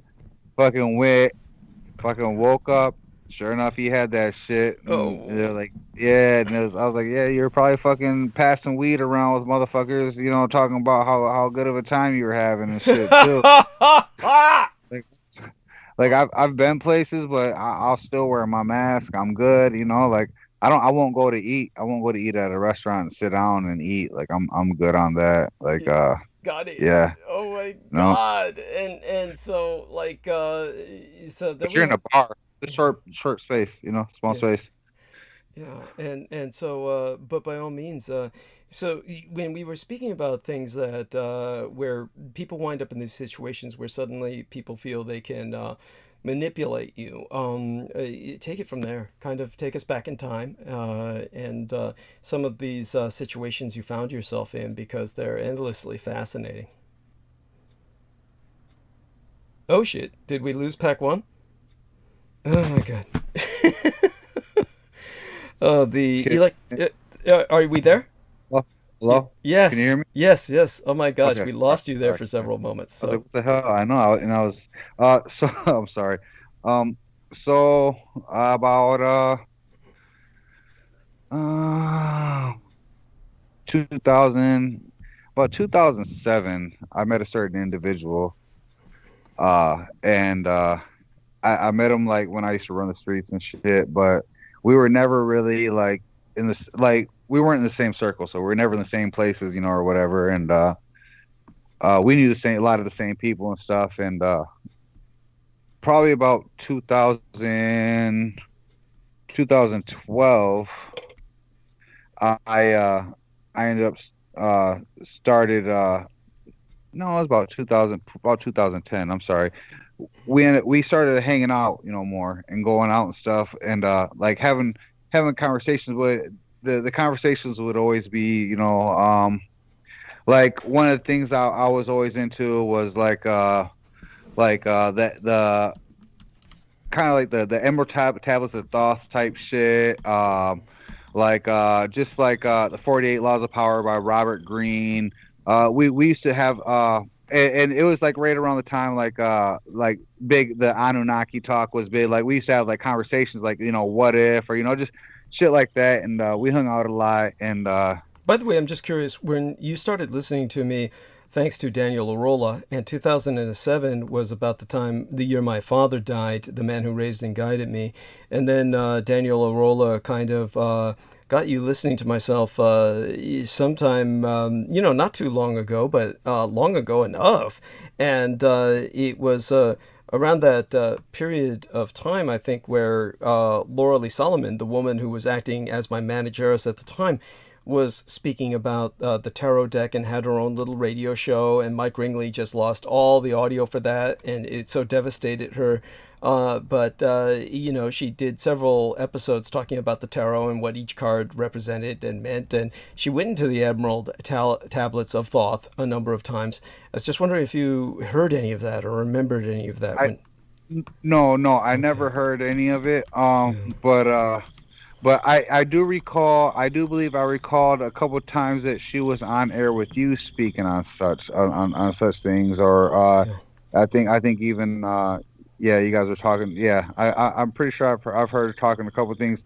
I'm kind of familiar with the tarot. My mother used to read them, you know. Wow. Yeah. But And did your mother, just out of curiosity, was she doing this professionally, kind of like a fortune teller, or just for the family? No, not professionally. Not professionally. Actually, when I don't know why. Well, I know why. So we'll go on a side story real quick. Sure. So when her ex-husband, you know, who at the time was becoming her husband, he had left this lady who was she was a Wiccan, a high priestess Wiccan.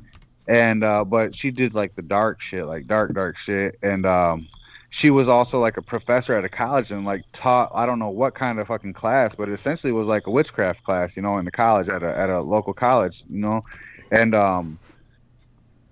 she would send like him and my mom's husband and his ex-wife, you know, they had a child together, and he was a junior. And she would send him over, like when he would come over, but he would always come over and be sick, whether it be like diarrhea, like explosive diarrhea, or like vomiting, and it'd be like tarry, nasty, and just this foul shit. Like Oh my a person god! yeah. And dude, I'm telling you, I swear to God, like one time where the house where we were living, the tree in our front yard had like human blood gushing out of it. Like trees don't bleed, and this Right. thing was, and it was putrid smelling. Like she used to come and throw things like just scatter shit in our yard. She smeared something on our. We had like this big old window, like huge window. It was like 12 feet by like 6 feet, and she smeared, I don't know, some kind of shit on it, and all of a sudden there were thousands upon thousands of flies inside of our Oh my house, and yeah, God! dude, like, and they were like busting at the window, like they were hitting the window, thudding against the window. Like we had so much crazy shit happening, He's dude. like Amityville so horror level shit. no, legit. Yeah. Yeah, legit. Like I'm talking about people like my mom and her husband. They had like these massive boils that would appear all over their body, like Oh. and priests like the evangelical, you know, the people who have seen shit and, you know, say they can pray over, and you know what, they would come over and they would just get sick. I remember they would like, you would think it was out of a fucking movie type shit, crazy shit, and just so my mom. By the way, this is mom- important. I did want to go over a few of these phenomenon. This dark arts practitioner, this arcanist, it came over to your home, and she brought with her this individual who was violently ill all the time. Was this kind of like marking her territory? She was essentially marking her territory. Yes. It was like, he's mine, you know, as long as you guys are together, you'll never be happy. Like to the point where like she would call and like just like breathe on the phone, or you know, whatever. And this was the time of landlines, not cell phones, you know. Right. And we weren't rich, so we didn't have caller ID and shit like that. Yeah. And my mom was pregnant for it was 1998. My mom was pregnant for what would have been her first baby brother.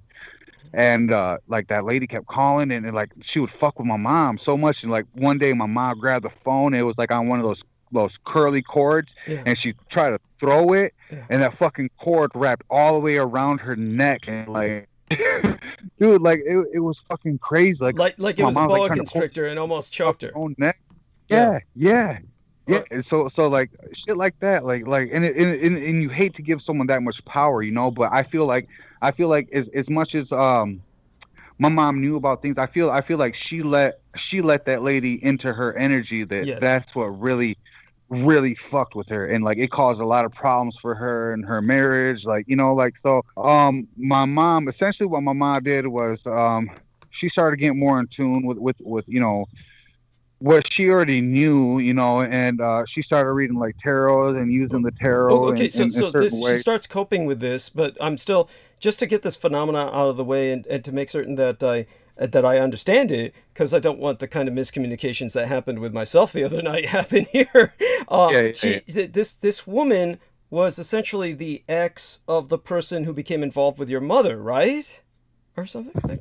Yep, the ex-wife of my mom's Husband. now ex-husband. Now but ex-husband. yeah, Okay. So the ex-wife of your mother's now ex-husband, he was getting involved with your mother, and they would ultimately get married. But somehow this man still had enough of a relationship with this woman that she was coming over to sabotage your mother's relationship. So no, and she didn't, and no, when she would come to the house, she would come on her own recognizance, without their son, without the mutual son that, you know, my mom's husband and her had together. We would go pick him up. Like he would come to our house holding, you know, whatever it was that she was bringing, you know, whatever she was using. Later on, she ended up, while they were, and this was important, like she ended up, while all this shit was happening, she got with he was a mortician. Oh, of course. Oh, yeah. So, yeah, Boy, with no surprise. Yeah, Go he was on. a mortician. So like she had all access to everything you need for a lot of these, you know, whatever it was that she was using and doing. I mean, it would be just numerous. Like it would be disgusting. There would be Yeah, it was crazy. It was definitely one of those things. Like, man, No, her son like was a mortician, so he's not younger. We're no, talking. no, not her son, not her son. Her new husband, like the guy, her boyfriend or whatever that she got with, was a Okay. mortician. Okay, Yeah, so she hooked up so with a yeah, mortician, but yeah, they're yeah, yeah. and she would send it in on the son, who would be about 5 years younger than me. Okay, So and he was yeah. like bringing like amulets or kinds of like Uh, Whatever it was she was giving him, it would always be him coming and being sick. right, He would right. always get sick when he came over. Like he'd It be fine. He'd be fine. And as soon as we got to the house and got in the house, it was almost like she would tell him, as soon as you get in the house, throw up or shit on right, yourself. right, You know? right, right, Yeah. right. Incredible. But it would be disgusting. But it would be, dude. Like I am a fucking 36-year-old man, Yeah. and I've been plenty of flus, plenty of sick. I've eaten so many different things and hostile, dude. I have never shit. I've never had shit. The consistency, or never thrown up. The consistency or the smell. I've never smelled or seen anything this fucking vile, Vile, dude. Like vile. there's Right. nothing. There is like you would almost have to like drink blood and let it coagulate in your stomach and vomit it up, like to get this consistency and fucking like smell, like this sulfuric fucking rancid just death. Oh It's crazy, dude. And it was out of his mouth and ass. It was my crazy. Like God. it was like Exorcist, like Yes. Exorcist. Oh So my we God. yeah. I'm sorry, this is horror. This is truly horrible. This is horrific. This is an honest to God horror story. And so this is obviously this woman is some kind of bruja. And Yeah. yeah, and she's Well, my mom and her son ended up like, oh, when she was pregnant, the baby died. Her baby ended up dying, due to just many factors, But yeah, she wasn't a bruja because she was a white lady, She was so yeah, it's yeah, like I she's could only thrown imagine how just much worse it could have got. Yeah, right, yeah, some kind of fucking witch. She's some kind of yeah, fucking just dark black yeah, witch. Oh my yeah, fucking God, a sorceress. The yeah. and in terms of the by the way, I do want people to understand that so basically she killed your mother's baby, or the person who would have been. Yeah. Oh, Yes. okay. Yes. So And that fucked my mom. That fucked my mom up for a while. mhm. It took years. I mean, and you have to understand, like But how did this. the woman come over to spread that shit on the tree? She spread something on the tree. How did that happen? Yeah, no, no, she came over. I don't know what she spread in our yard, but she spread something in our yard, and the tree, there was like this crack in the tree, and it would be gushing and oozing this red, thick. It Ecor. wasn't. Ecor. It Yeah. was. Yeah, it wasn't even like molasses. Like it was nasty. It stunk. It stunk. Oh my God. But she just came over and did this. Just came over and spread things in the yard. She wasn't invited. She just cut. Oh, no, never invited, never invited. And she didn't give a fuck, dude. She didn't give a fuck. She was a very foul person. I didn't even know her like that. Oh, And the only thing I experienced ever was from the outside, like me and and the son's name, his name was Man. Me and Manny, we never had any, like he was good, like around me, whatever. But yeah, no, like it was bad. It was bad for them. I just always remember, like, man, like I don't know, I didn't understand that, like, and it's crazy because you're like you see like movie shit, which is like horror movies, which it has it has no comparison to this type of deals, because a movie is fake. When you're going through it, you're like you're just so disbelieved, like, no, like this is not, like, that doesn't happen in real life type shit, mhm. but it does. It Yeah. does. It Yes. does. It is more common than people believe. Like it's just like Yeah. people are people people watchers, and like I don't know. I don't know these Let me put it people. this way. There was one man whose daughter was in a kind of rehabilitative facility, and he was a fan of mine. He was listening to me, and these were the early days at Revolution Radio. And because of my background, he invited his daughter to speak with me for about an hour or two. And so we arranged for this, and it was just wonderful for her. And I don't remember the individual's name at this point, and I might have been able to have found out through his daughter, but this was the old timeline that Lena Shea wiped out. And when it came to the this individual, this is something that I want to point out to people. The case was one where she was very disturbed about her background. He was like a former Jehovah's Witness, and then he basically got over it. And but they were very touchy about the supernatural, and they interpret everything to be demonic. And because they were so protective about it, the daughter got a little rebellious and tried to play with the Ouija board and everything because the father was just too repressive. And then as a result, they had some supernatural experiences.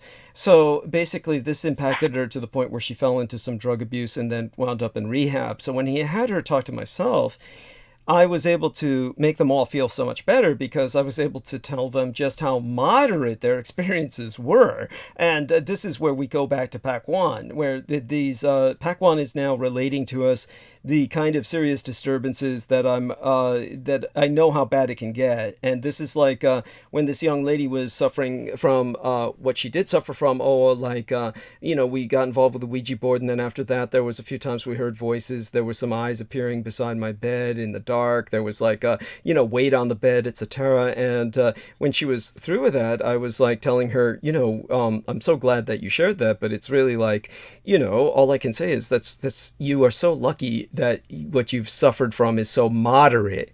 And I said, good Lord, I've dealt with cases where there are people who are hanging from the ceiling and there's blood running down the walls. So you have, what happened to you was so, after that, they both felt so much better. And the guy was telling her, see, I told you Douglas is awesome and all the rest of this stuff. But honestly, people can have like comparatively moderate experiences. And then we have people whose experiences are just literally out of this world. And this is the ones that they base movies on. And when you see these movies, you just you can't take it in. You go into denial and you just say, well, that can never happen. And then you leave it there at that. And that's how you deal with your reality. And that's, but we're now entering the realm where, okay, I want you all to understand this is real and this does happen. In terms of this woman, she was vengeful, vindictive, and vile. And so at that point, she was using her son to mark her territory. And the son was going into your home to mark the territory for her. Then she came over to assert her dominance by invading your territory. This is basically a home invasion. And she basically smeared some stuff on the tree, and this brought in the flies. So she's basically attracting, this is demonic. This is demonic at the level of, we're dealing with infernal damnation at this point when it comes to this female who's dedicated herself to the darkness. She is already, she truly has entered that realm. She is no longer of this world. And this is what some idiot handler was trying to convince Pak Wan was his fate. He was trying to tell Pak Wan his soul was already sold a long time ago, that he was not even cognizant of the choice. And this was one of the ways this handler was trying to manipulate him. This was straight out of course, the experience with the military, which is so much a part of this. Not necessarily in the way that people might think or the way that even Pak Wan might notice, but it's just part of like, it's almost like his brush with military experience was inevitable coming out of this. So let's go back to where we were with your mother dealing with this woman, being terrorized by this woman, and to the point where and so people understand this. In the old days, we had these dial phones with these curly curly cords, and they were very cumbersome, and there was no caller ID that digitally displayed. And so when she was picking up the phone, what I'm curious about is whether you ever experienced this. You said the woman was breathing in the phone. Was there ever any incident where you felt that somehow through the lines there was some kind of mist or some kind of like vapor emerging from the phone at your end that was toxic? So I never really answered the phone. So like my mom would always deal with it. Like she'd always, because she was, she was always at home. She didn't really work. So she would always deal with that. That would always be on her. But I know it always made her uneasy. Like it always made her uneasy. I'm not sure, what she felt or as far as that goes. But I do know that it would always be like breathing, and it would just be like, she would describe it like creepy, Of course. And it so was she began to deal with it by investigating tarot and other supernatural pursuits herself. so my great grandmother, who I spoke of before on here, would always tell her, things to do, and because We have new listeners. Tell them about your okay. great grandmother. So my great grandmother was someone who uh I guess was different enough to where she was just when she was young she had she beat someone, damn near, well, essentially to death. The kid died, ended up dying from the wounds, but But let's try and put this in a little more sympathetic light. Basically, what happened was your great grandmother had suffered something which caused loss of hair or something like that. The boy was making fun of her, or something of that nature, right? And then and then she basically took her shoe off, or her sandal, and beat him. It turned out to be a fatal beating.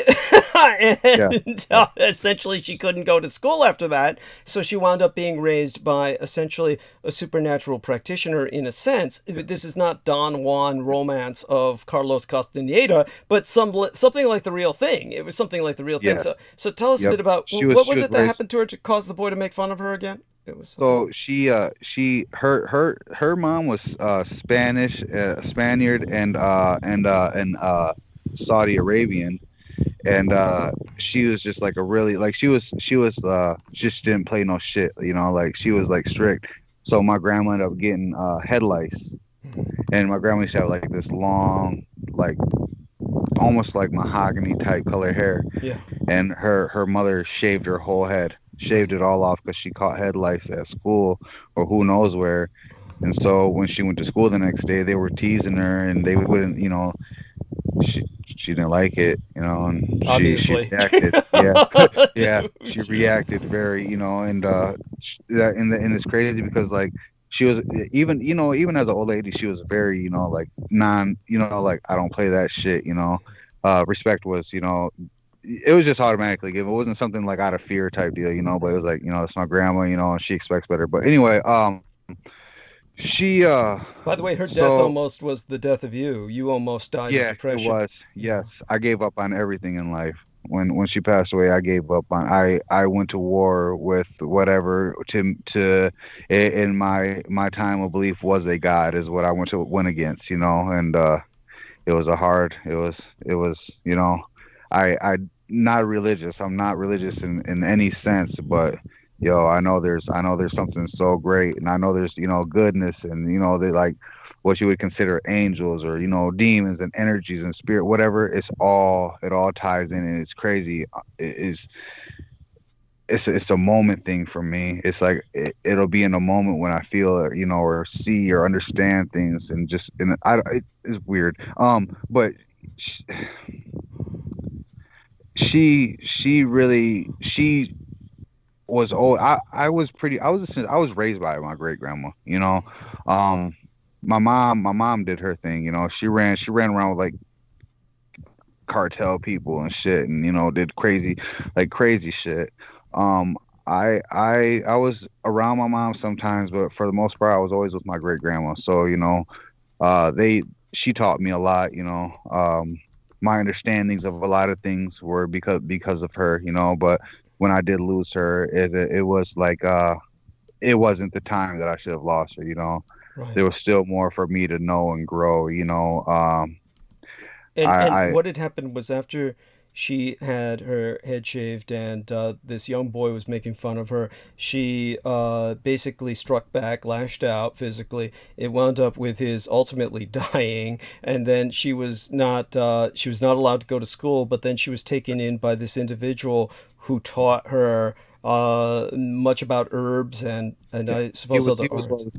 Yeah. yeah, he was what would be considered a curandero, like a healer. Yes. So what? Traditional shamanic.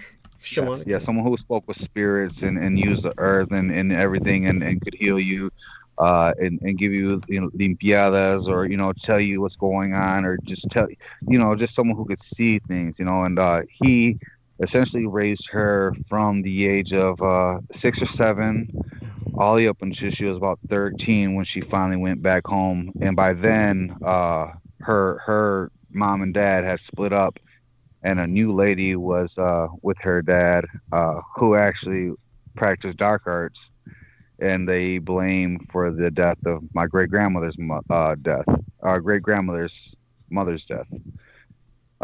So yeah, so she experienced a lot. She experienced a lot. So, and she knew a lot. She knew, you know, she could tell you. There's things called anyone who's familiar with Mexican tradition would know what an entierramento is, you know, and that's it's basically a curse that they put in a jar and bury somewhere, you know, and they'll have like your photo, your name, your birthday. They'll have things like peppers and salt and just vile things. Some people will put feces or urine, you know, your photo, you know, just things like that, and they bury it, and it's a curse. And the belief is that the curse can't be broken until the jars, you know, dug up and destroyed, you know. Yes, unearthed and yes, and basically shattered, sundered. Go on. Yes. Yep. So she would always tell my mom, you know, people are doing things to you, like she, you know, or she would tell my mom retaliating this way, or, you know, like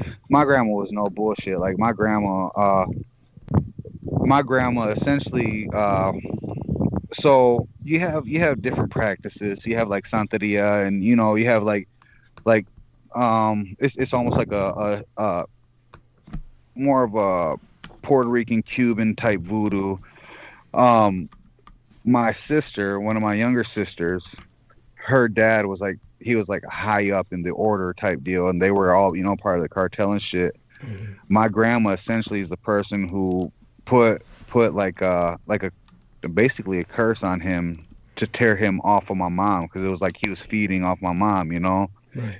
And when she did that, it set a course for my mom, you know, like it tore her out of it, but to where, you know, essentially she ended up getting, you know, raided, and, you know, like, because she wouldn't it was about a year and she was in jail going to trial through about a year and a half, and that whole time, you know, me and my sisters were being told that she was dead. You know, I was there when we got raided, so I knew she got taken away by the police, but I was being told she was dead, you know, and things of that nature. And my mom, because she wouldn't talk, she wouldn't rat on people, she wouldn't give it.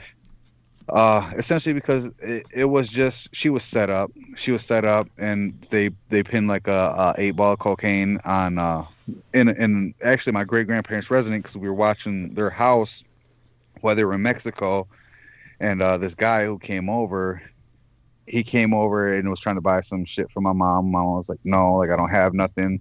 He was like, all right, whatever. He went to the bathroom and like stuck a 8-ball up under the counter in the sink, and left, and not even 5 minutes later, the Drug Enforcement Task Force that is for our local, you know, county, which they're called FANG, Flint Area Narcotics Group.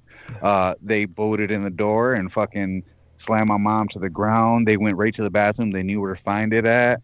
I remember trying to run to my mom and getting, you know, shoved with a rifle butt, you know, as a child. My great grandparents, who didn't believe in banking and have been working, you know, meticulously their whole fucking lives, and, you know, had their restaurant and were successful and always had all their money in their own safe. Mm-hmm. They busted open their safe, took probably about $150,000 in cash out of their safe, which was, you know, their whole life savings, and they kept it. Like my grandparents fought for probably about 8 years trying to get their money back, and still ended up losing it. That's and my mom ended up doing being sentenced. She's still sentenced to this day to 2 life sentences of probation. So no matter what she does in life, she has to report. She has to give where she's at, you know, whatever.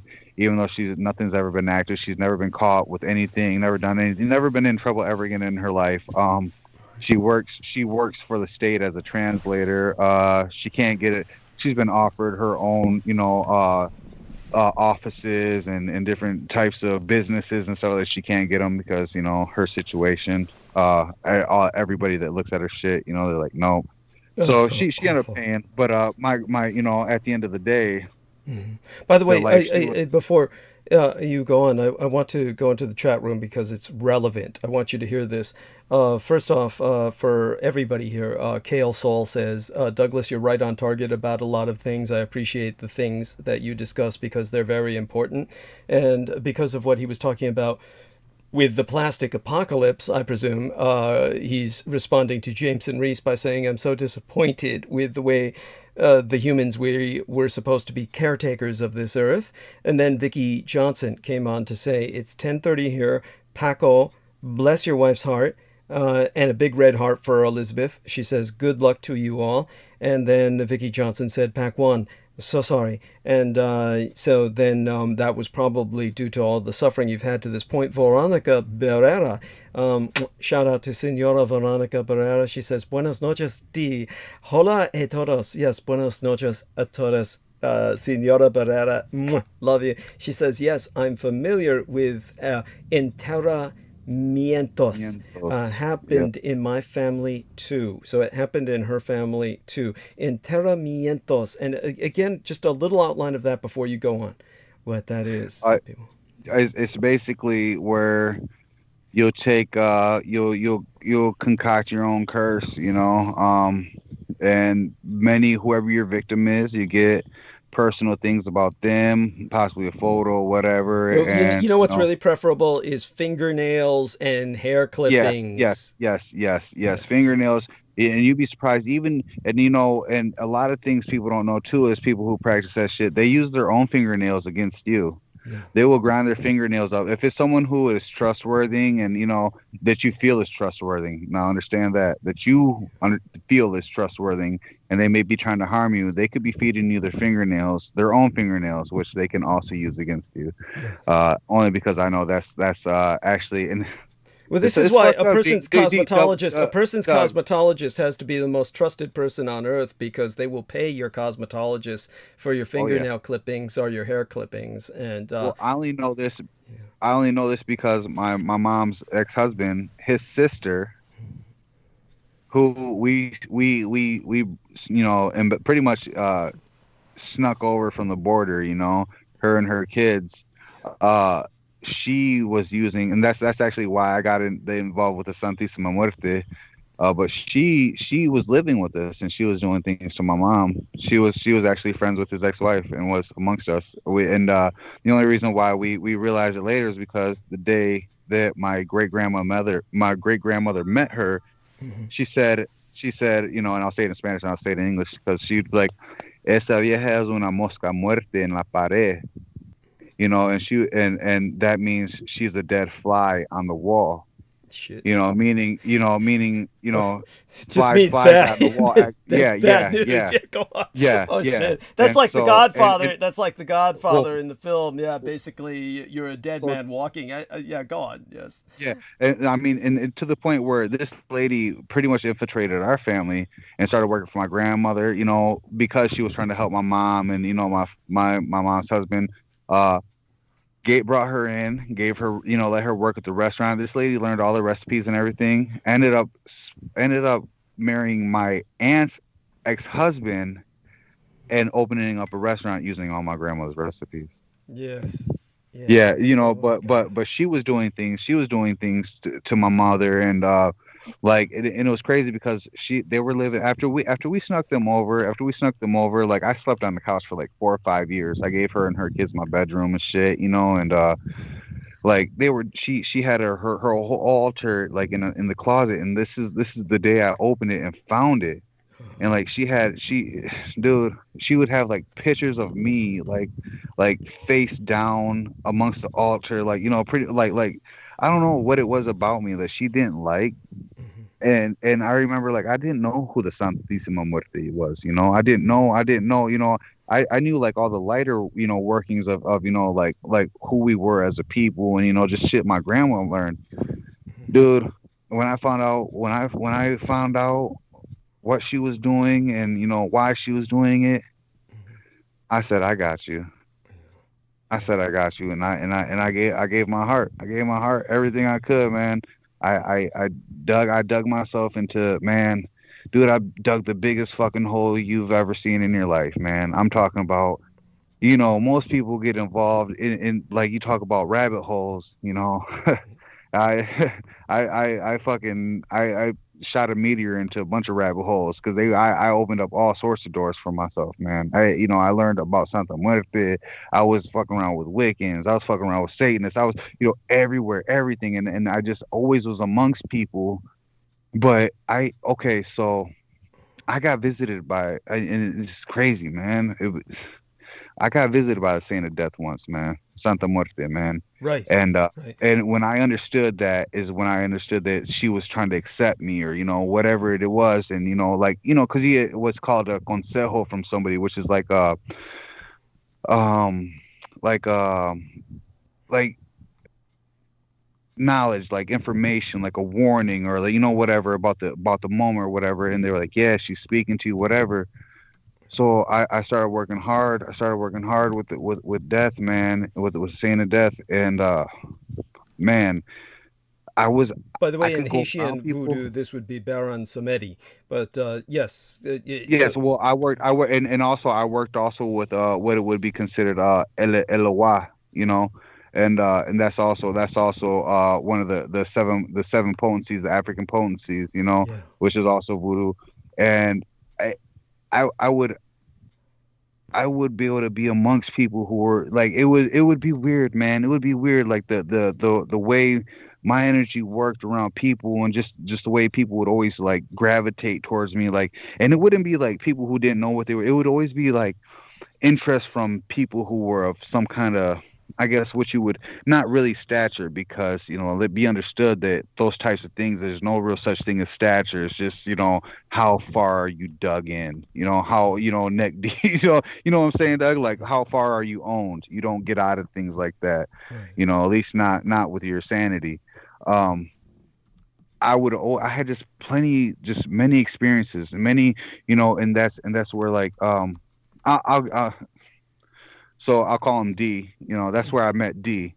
And when when when I was in these things, I was also in the streets. Like, like my best friends, who I would consider my brothers. They were told that they were gonna die at a young age, and why they were gonna die, and that's exactly why and how they died. Um, And when they were told how they were going to die, this was by people who meant them ill, or and then no, no, no, no, okay. no. This was by. We used to take trips, Doug. We used to take trips down to like Mexico. We used to go to the Valley of Texas. We used to do a lot of smuggling back in the day. Used to do a lot of dumb shit. We were young, Mhm. had no cares, no worries in the world. I always felt like I was invincible when it came to certain things. Especially because of how I carried myself, because of what I felt I knew, or what I felt I had with me. I really felt impenetrable, man. Mhm. And it showed. Like, I can't tell you like how reality bends to certain things. Like, you would literally have to experience these types of things. Otherwise it just sounds fabricated. It really does. I mean, and there's nothing else I can say, but I've lived through these things. um we used to do some pretty out, just crazy shit, man. Like life risking things. And I met D, Mhm. and we used to carry out conversations and stuff. I had already been out the service and stuff, and we used to do a lot of rolling and tripping, and just conversations and shit. And he would always Mhm. make things seem uh like we were secluded type, like, um you couldn't we couldn't really. He would tell me like things like how we couldn't trust people, how people were always watching us. He would One of the things that always stood out was like his tattoos. Like, he had a one percenter, and I Right. understand that, like, that's like a In a motorcycle diamond. club It, thing. it, it was Yes, in within. a diamond, in a Yeah. diamond. And so to me, from what I've always known, it was like one percenter. Those are like the people that anybody would be against, because those are the people who are, like the ones who rule everything. Like I'd be the 99%er. That's what I would always think when I would look at his tattoo, you know. Like I'd be I'd be like, but he also had these like the Godfather puppeteer crosses with the strings, and it would say puppet master. And any photo with him, he would always have these, like his hands out like he was holding the puppet strings, you know. And but he was a holder, and you would always notice he would always tell certain people, like, put your fingers up, you know, like he would in the photos, like they were his puppets. But it's exactly how he was, dude. Like this dude could move in rooms, and I mean he was a big guy, but amongst people, and get anybody to fall and believe anything he says, or whatever. And he was just really good at things he said, and I would always watch him and listen to him, and he would always try to introduce me as that guy. Oh, this is that guy. This is like whatever. And I'm like, man, like, quit doing that to me. Like I don't want people to know who I am. Like I don't care to know people. I'm not a people person. I'm straight. Or he would he would always say things like, well, don't worry, I'll never outshine my master, or just stupid shit, man. So he kept trying to flatter you as if you were, as if you were susceptible to that. And to me it was always like, dude, like that don't mean shit to me. Like,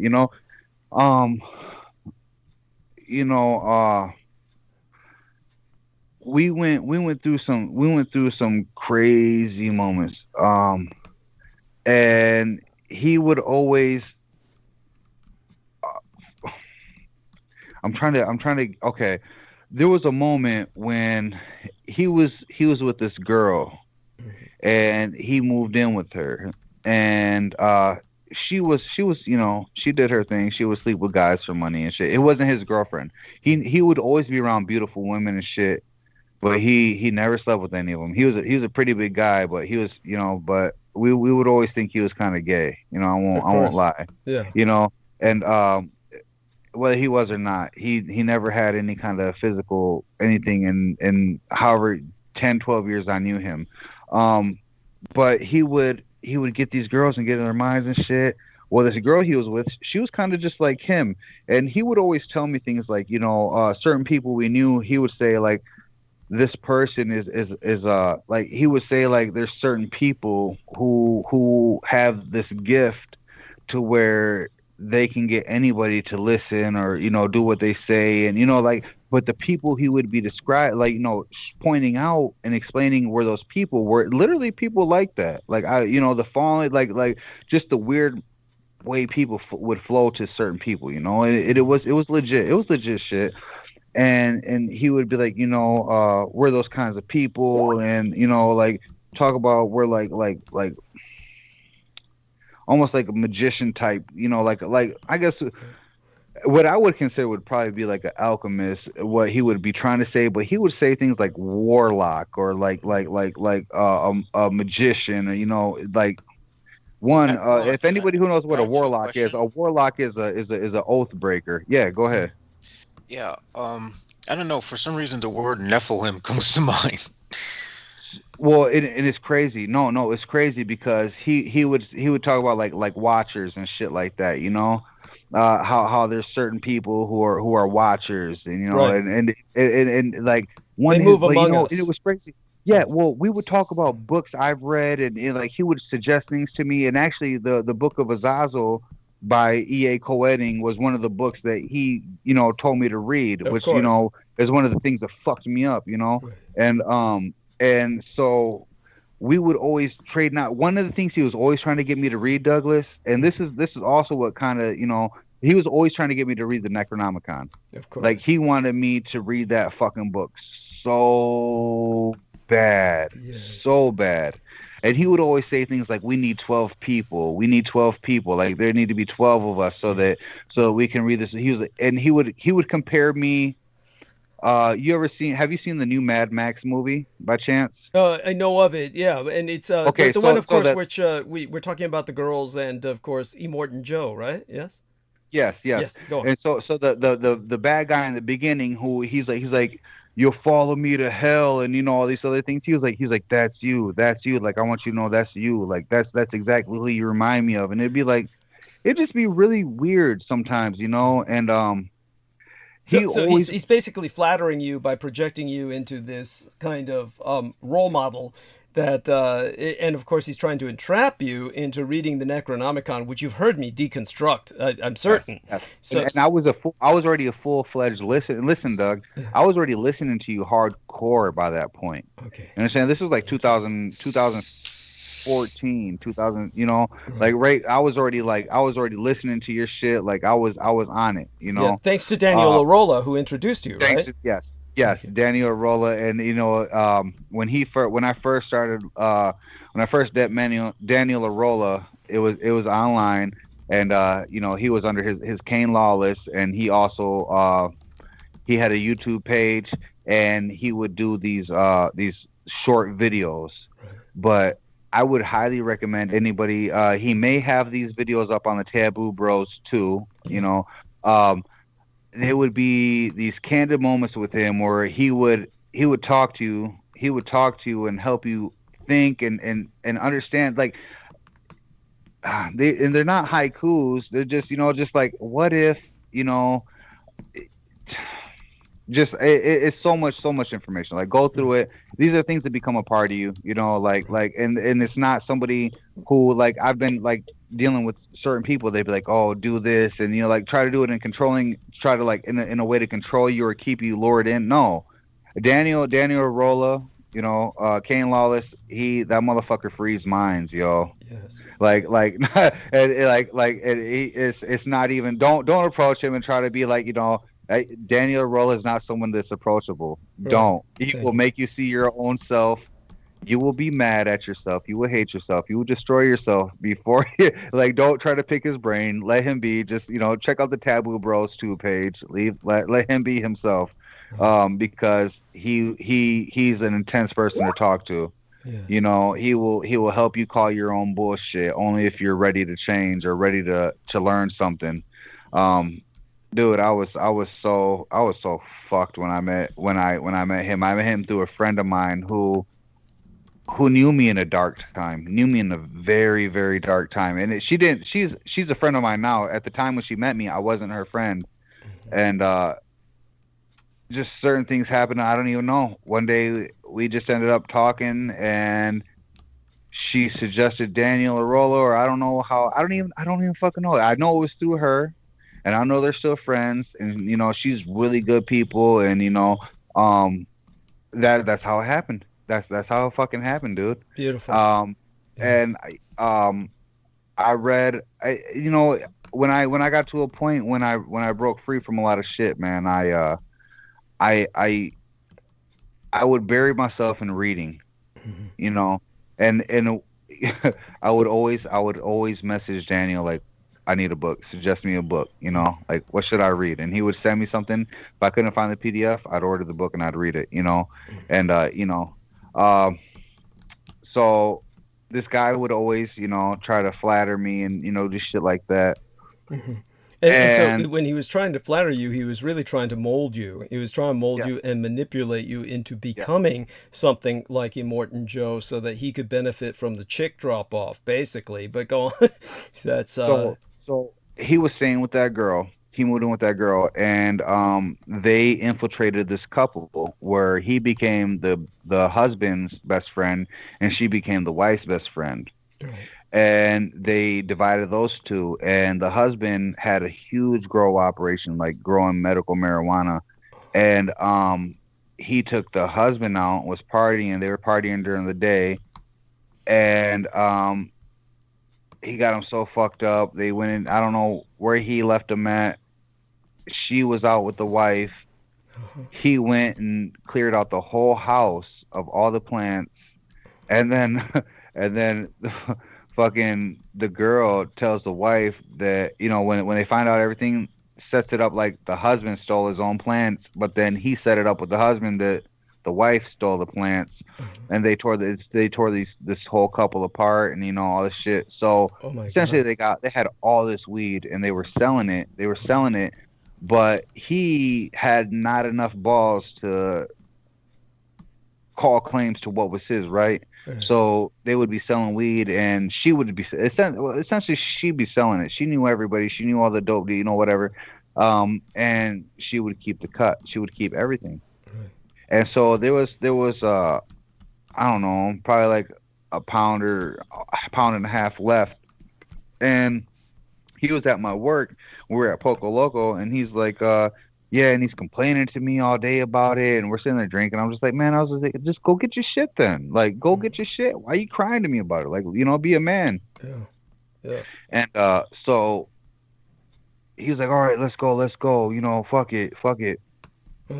So I take him over to the house. We go in, and he goes in, and one day I'll tell the other story, man. But he's the type of person where he always wants to be that fucking guy, and he went upstairs, and he was packing up all this shit, and the girl, her daughter, was upstairs. He was like, just, you need to just go to your room. Things are about to get stupid in here. Like, what the fuck would you say to that someone, to some, like, what the fuck? So this girl's daughter comes running downstairs like, these motherfuckers are on bullshit. They trying to rob us. Oh my God. This lady started fucking bug. She went crazy, just started swinging, jumping. I'm like, what the fuck? And this motherfucker comes running downstairs. He comes running downstairs with fucking this whole box of fucking jars of weed and shit. He's like, here, because he's so big, he like threw himself like, he hands me the box and like throws himself towards these girls. I'm like, great. So I get out to the car. He ends up running outside. He's all fucked up. Like, this girl like scratched him, slapped his face all up and shit. And we take back off to Poco Loco. And mind you, this is like 5-6 years ago, right? And that's when Luce was still alive. Yes. And so we get to Poco Loco, and we take all the weed, and I'm like, man, I was like, go put it in the dumpster real quick, so it was in a box, and we put it in the dumpster, and we're sitting there, and next thing you know, dude, I swear to fucking God, like 10 fucking police cars pull up to Poco Loco. And I'm in the bag, I'm cooking and shit. They come in, and they're looking for me and D. And they're like, where's D? I was like, I don't know. I was like, they're like, what happened over here? I was like, what do you mean? They're like, she said that you guys went in the house and robbed all her electronics and her TV and all this. I was like, no. I was like, I know that he was staying there, and he went and got his shit, and we came back. So, and this motherfucker, dude, they were like, well, we just want to talk to him or whatever. We know he's here. And I was like, no, I was like, he ain't here. I don't know. And he's hiding. And he's like, man, he's like, she told me that she would call the cops on me if I ever cross her. All this other shit. I was like, whatever, man. I was like, I'm not even at this point. I'm not even trying to be in the middle of this dumb fucking shit. Like this ain't my weed. It wasn't, I didn't hit this lick. I didn't set none of this shit up. Like, I'm trying to go home now at this point. Now I got fucking police watching me. So I'm pissed. And when I pull up to my house, there's this car in my fucking, in front of my driveway. And it's this dude that I don't like. He's a certified fucking rat. He ratted on one of my cousins, and I'm like, why the fuck is he at my house? And he's like, oh, well, he's gonna buy all this weed from me right now. I'm like, man, I was like, you couldn't wait till you went somewhere to sell your shit, whatever. And we go inside, and he hands him over the box, and this dude, like, I can't make this shit up, Douglas. This dude hands him $200 fucking dollars. This motherfucker grabs the $200 bills and hands me one. He's like, here you go. I was like, what the fuck is that? He's like, that's your cut. I was like, bitch. I was like, this ain't my lit. Like, I don't want shit. You can't give me no money for shit, nigga. I don't give a fuck about what you guys got going on. And he looks over at this dude and goes, so I told you we can't buy him. There we are. In an instant, I said, motherfucker. I said, you got me hitting a lick for this bitch ass motherfucker that I don't even like. And I wasn't even trying to be involved with this shit.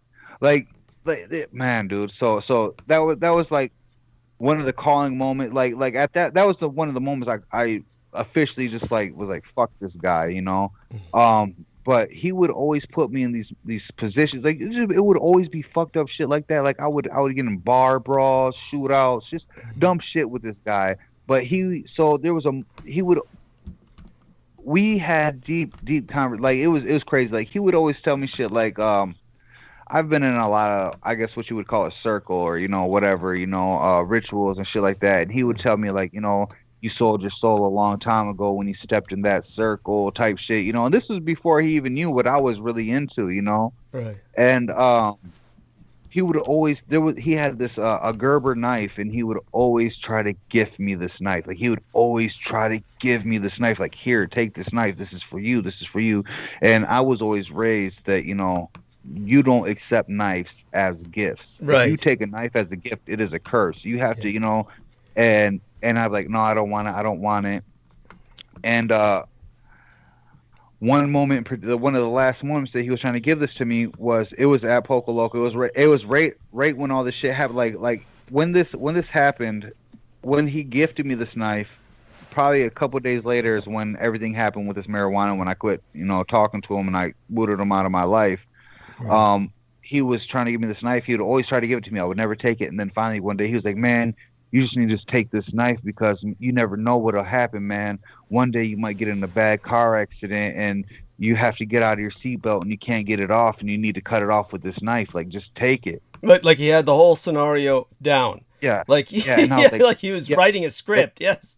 Yes. And I was like, motherfucker. I said, motherfucker. I said, just give me the fucking knife now because I'm one of those people, like, I don't like things being spoke up. Like, if I'm going to the store and, she's like, oh, well, there's the weather's bad. I don't want you to get in an accident. I'll be like, I'm not even going to fucking go now, Like, I'm not going to be the one to get in an accident. Like, fuck, I shouldn't have went, like, because that's my luck. I think of things like that, When you think of shit like that, you kind of draw shit towards you. Yes, it's true. So I took the fucking knife, man. Oh God! And then it just astonishes me that you did that. That's almost like a death wish. That's when you tell me this. Yeah. That's like and so yeah, go on.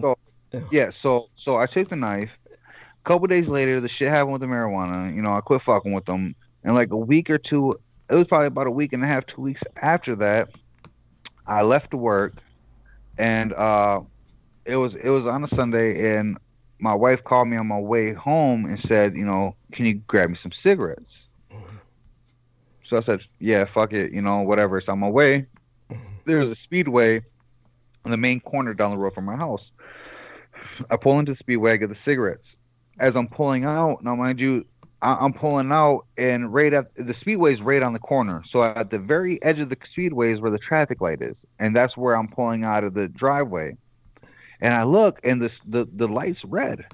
No car should be coming. Like, I'm not even thinking, So I pull out, and a car just smokes me. Like, and it's like right as I pulled out is right when I seen it. So I stepped on the gas a little bit. So like where it would have hit me right on my passenger door, it hit me right at the back end of my, like more towards like where my head was in the passenger door, my shoulder and my head area more than my legs, and in the back door. And it smacked me, and it hit me so hard. It didn't hurt me, but it really felt like super slow motion. Like I seen it, yes, and fuck, and it hit me, and then my car just kind of started doing this spinning thing where like I'm seeing everything going around and around, but it was really slow. The way he hit me was I was on one side of the road, and he spun me, and when my car stopped, I was on the curb on the other end of the road, across the street, and I was like, motherfucker. And I tried to jump out of my car, and I couldn't. The fucking seatbelt was locked right up against my chest. Like I couldn't get out. Like, and I'm fucking freaking out. And I'm like struggling. I climbed out of the seatbelt, but it was so hard. And when I got out, the dude was shuffling out of the car. He was drunk. Of course. He was drunk as fuck. He was stumbling. And, I'm like, motherfucker. And the whole scenario was realizing, and so then you confront this drunken. Yes. Yeah, go on. And he was so fucked up, and I didn't beat his ass, but it was like right as soon as that happened, the police were flying up. Of course, like they'd been waiting, like they'd been like a speed trap almost. Go. Yes, exactly. So I call as soon as I see the lights flicker right down the road. I grab my phone. And I call my wife, and I'm like, "Yo, get up here! I'm at the corner. I just got in an accident. It's bad. Like the police are here now." But by the So way, she, Elizabeth saves your life, essentially. Go yeah, on. Yeah. yeah, she flew up there, and the cop the whole time was trying to tell me to stay back, stay away. Well, because I have insurance and shit, you know, and I had that app where you take photos of the accident, everything, you turn it in right then and there. I'm trying to take pictures of my car and the other guy's car, and this fucking cop went nuts. Dude started shoving me, started like trying to like essentially pretty much fucking me up, like everything but punching me, like choking me, grabbing me. And Liz like, "You can't fucking grab him." She was like, "You can't grab him like that. He was just in a fucking accident. What if there's something wrong with his neck or his head?" And so like the cops was like, "Just get the fuck out of here. Get the fuck out of here." He told the guy who had hit me, who was drunk, and he told him to leave. He was like, just go, leave now, go, walk. He just basically let him walk home. Yes, told him to walk home, and fucking was giving us shit. Like when everything was said and done, I had pictures, but I didn't have pictures of the like the license plate properly. They were blurry from the cop shoving me and shit like that. So when I was trying to deal with everything with the insurance company, I needed the police report. I went to the police station for almost 3-4 months straight with fucking the situation, everything that happened, the time, date, everything, and there was never a police report issued ever. He sanitized it. He sanitized the paperwork. So it's almost like this was like an intended hit. If Elizabeth had not appeared, he would have shot you and killed you. The policeman would have. The policeman would have shot you on the spot, and said that you were violent and basically attempting to kill the other man, whom he allowed to walk home. So this is when you are basically confronted with a handler here, who this D character was. D was your handler, and he was manipulating you into a position that he thought would be advantageous when you were non-manipulable. Then he tried to have you killed. Now, this may sound like an awful lot of work to arrange for someone. I'm gonna tie something in real quick, Douglas, when you get done too. Okay, so check it out. So how about this? So, you know, I told you he went to prison and everything that happened with him. Oh, tell us again so that we understand it. So he ended up going to prison. He was in prison. He just got out like a month or two ago, but he was in prison for about 3 years. The guy that he brought to my house that, you know, was a known informant, they both ended up getting in trouble on separate occasion and informing on each other. Right. Well, the night he ended up getting pulled over with a bunch of dope and guns and shit on him. And how about the guy that he got pulled over with? The guy he got pulled over with was the informant that planted the cocaine on my mother. Yes. So there's this history of interaction goes back with your family for years. That these people have been Yes, who as soon as he got out of prison, he was partying with. Yes. And yes. So like yes, there's people who watch you, and people who fucking have dibs on what you got going on in life and try to keep you from whatever it is that you're supposed to do, dude. Yeah. Like this is why he would always tell me, like, you don't really know people. Like, do you really see people when they go home, or do you know what they really got going on in life, or what they're, you know, like who they really are? Like, yeah, you know someone that you hang out with at a spot or at the bar, or, you know, you went to school with, but you don't see them when they go home. You don't know, you know, like he would always get, and it was always like, but that's the type of person he was. Like, he would give his hand. He would be reading his hand to you as if he's giving you information to, like, avoid people, but it's him the whole time. Yes. That's the whole memory. Yeah. Yes.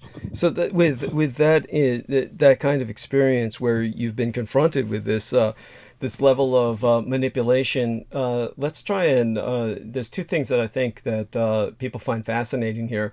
One would be the supernatural elements again, and I do want to kind of get back to that, because this of course resonates with all of that, and it was almost like a more pragmatic end of the supernatural spectrum was this kind of manipulation, because it brings us back into the military. So I want to segue, just before we get back to the supernatural phenomenon, the military aspect of this was, as you said, we were discussing the other day people that we know who have these kinds of almost false memories, and which is essentially where there was some confusion when I was speaking the other night. We don't need to go into that, of course. The confusion that was had with my communications, it was very specific, and there was no one that had it other than a certain party. But in terms of what we can go into, when Pac One and myself and other people I've spoken with on Team Dietrich, when I was talking about people having just like say, for instance, when Derek Talley shared with us that he went into the Marine Corps, he had made certain not to see the movie Full Metal Jacket before he went to the Marine Corps. It had just been released at the time that he was going in. I saw it before I went into the Marine Corps because it was released about a year before I went in, but I was already trying to get involved with what was called the poolie. These are like pre-recruits. That means you're not even in boot camp. You're just part of like going to the recruiter's office.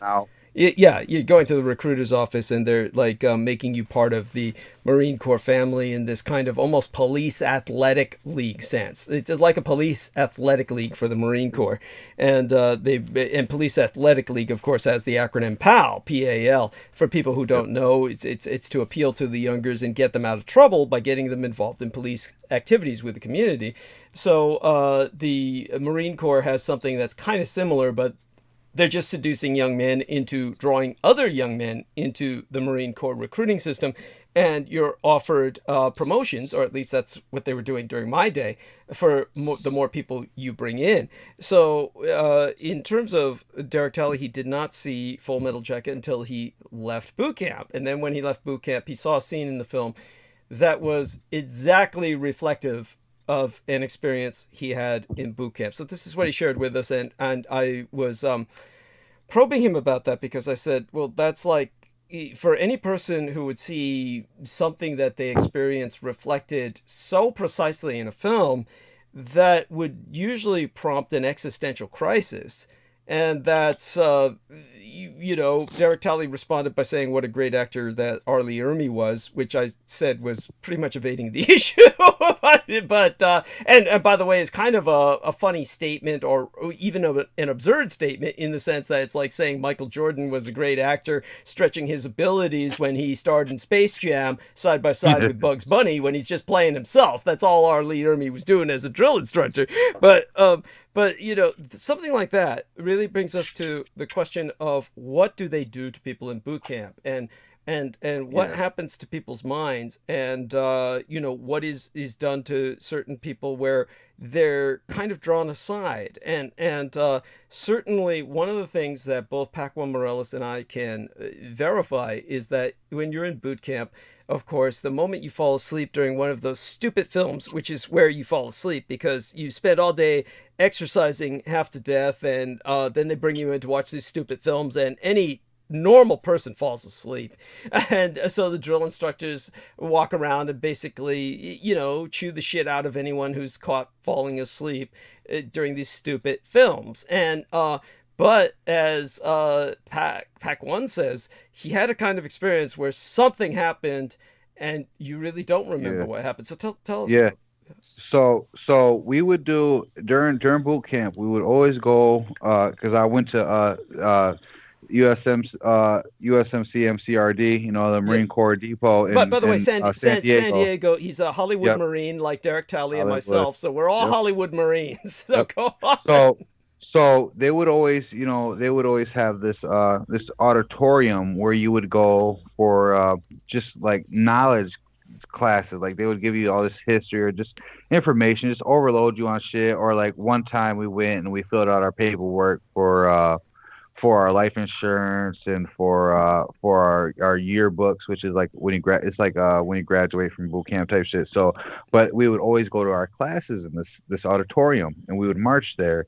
And the thing about it is anytime you would fall asleep or you would close your eyes or whatever, them fucking drill instructors were right there, like in your face, like they lived for that moment. They hawk-eyed motherfuckers, Yes. and it would scare the fuck out of you, you know, like, and even like, and it would be crazy because it's like your only downtime, you're relaxing, and all shit. Either you'd be tired or you'd have to piss.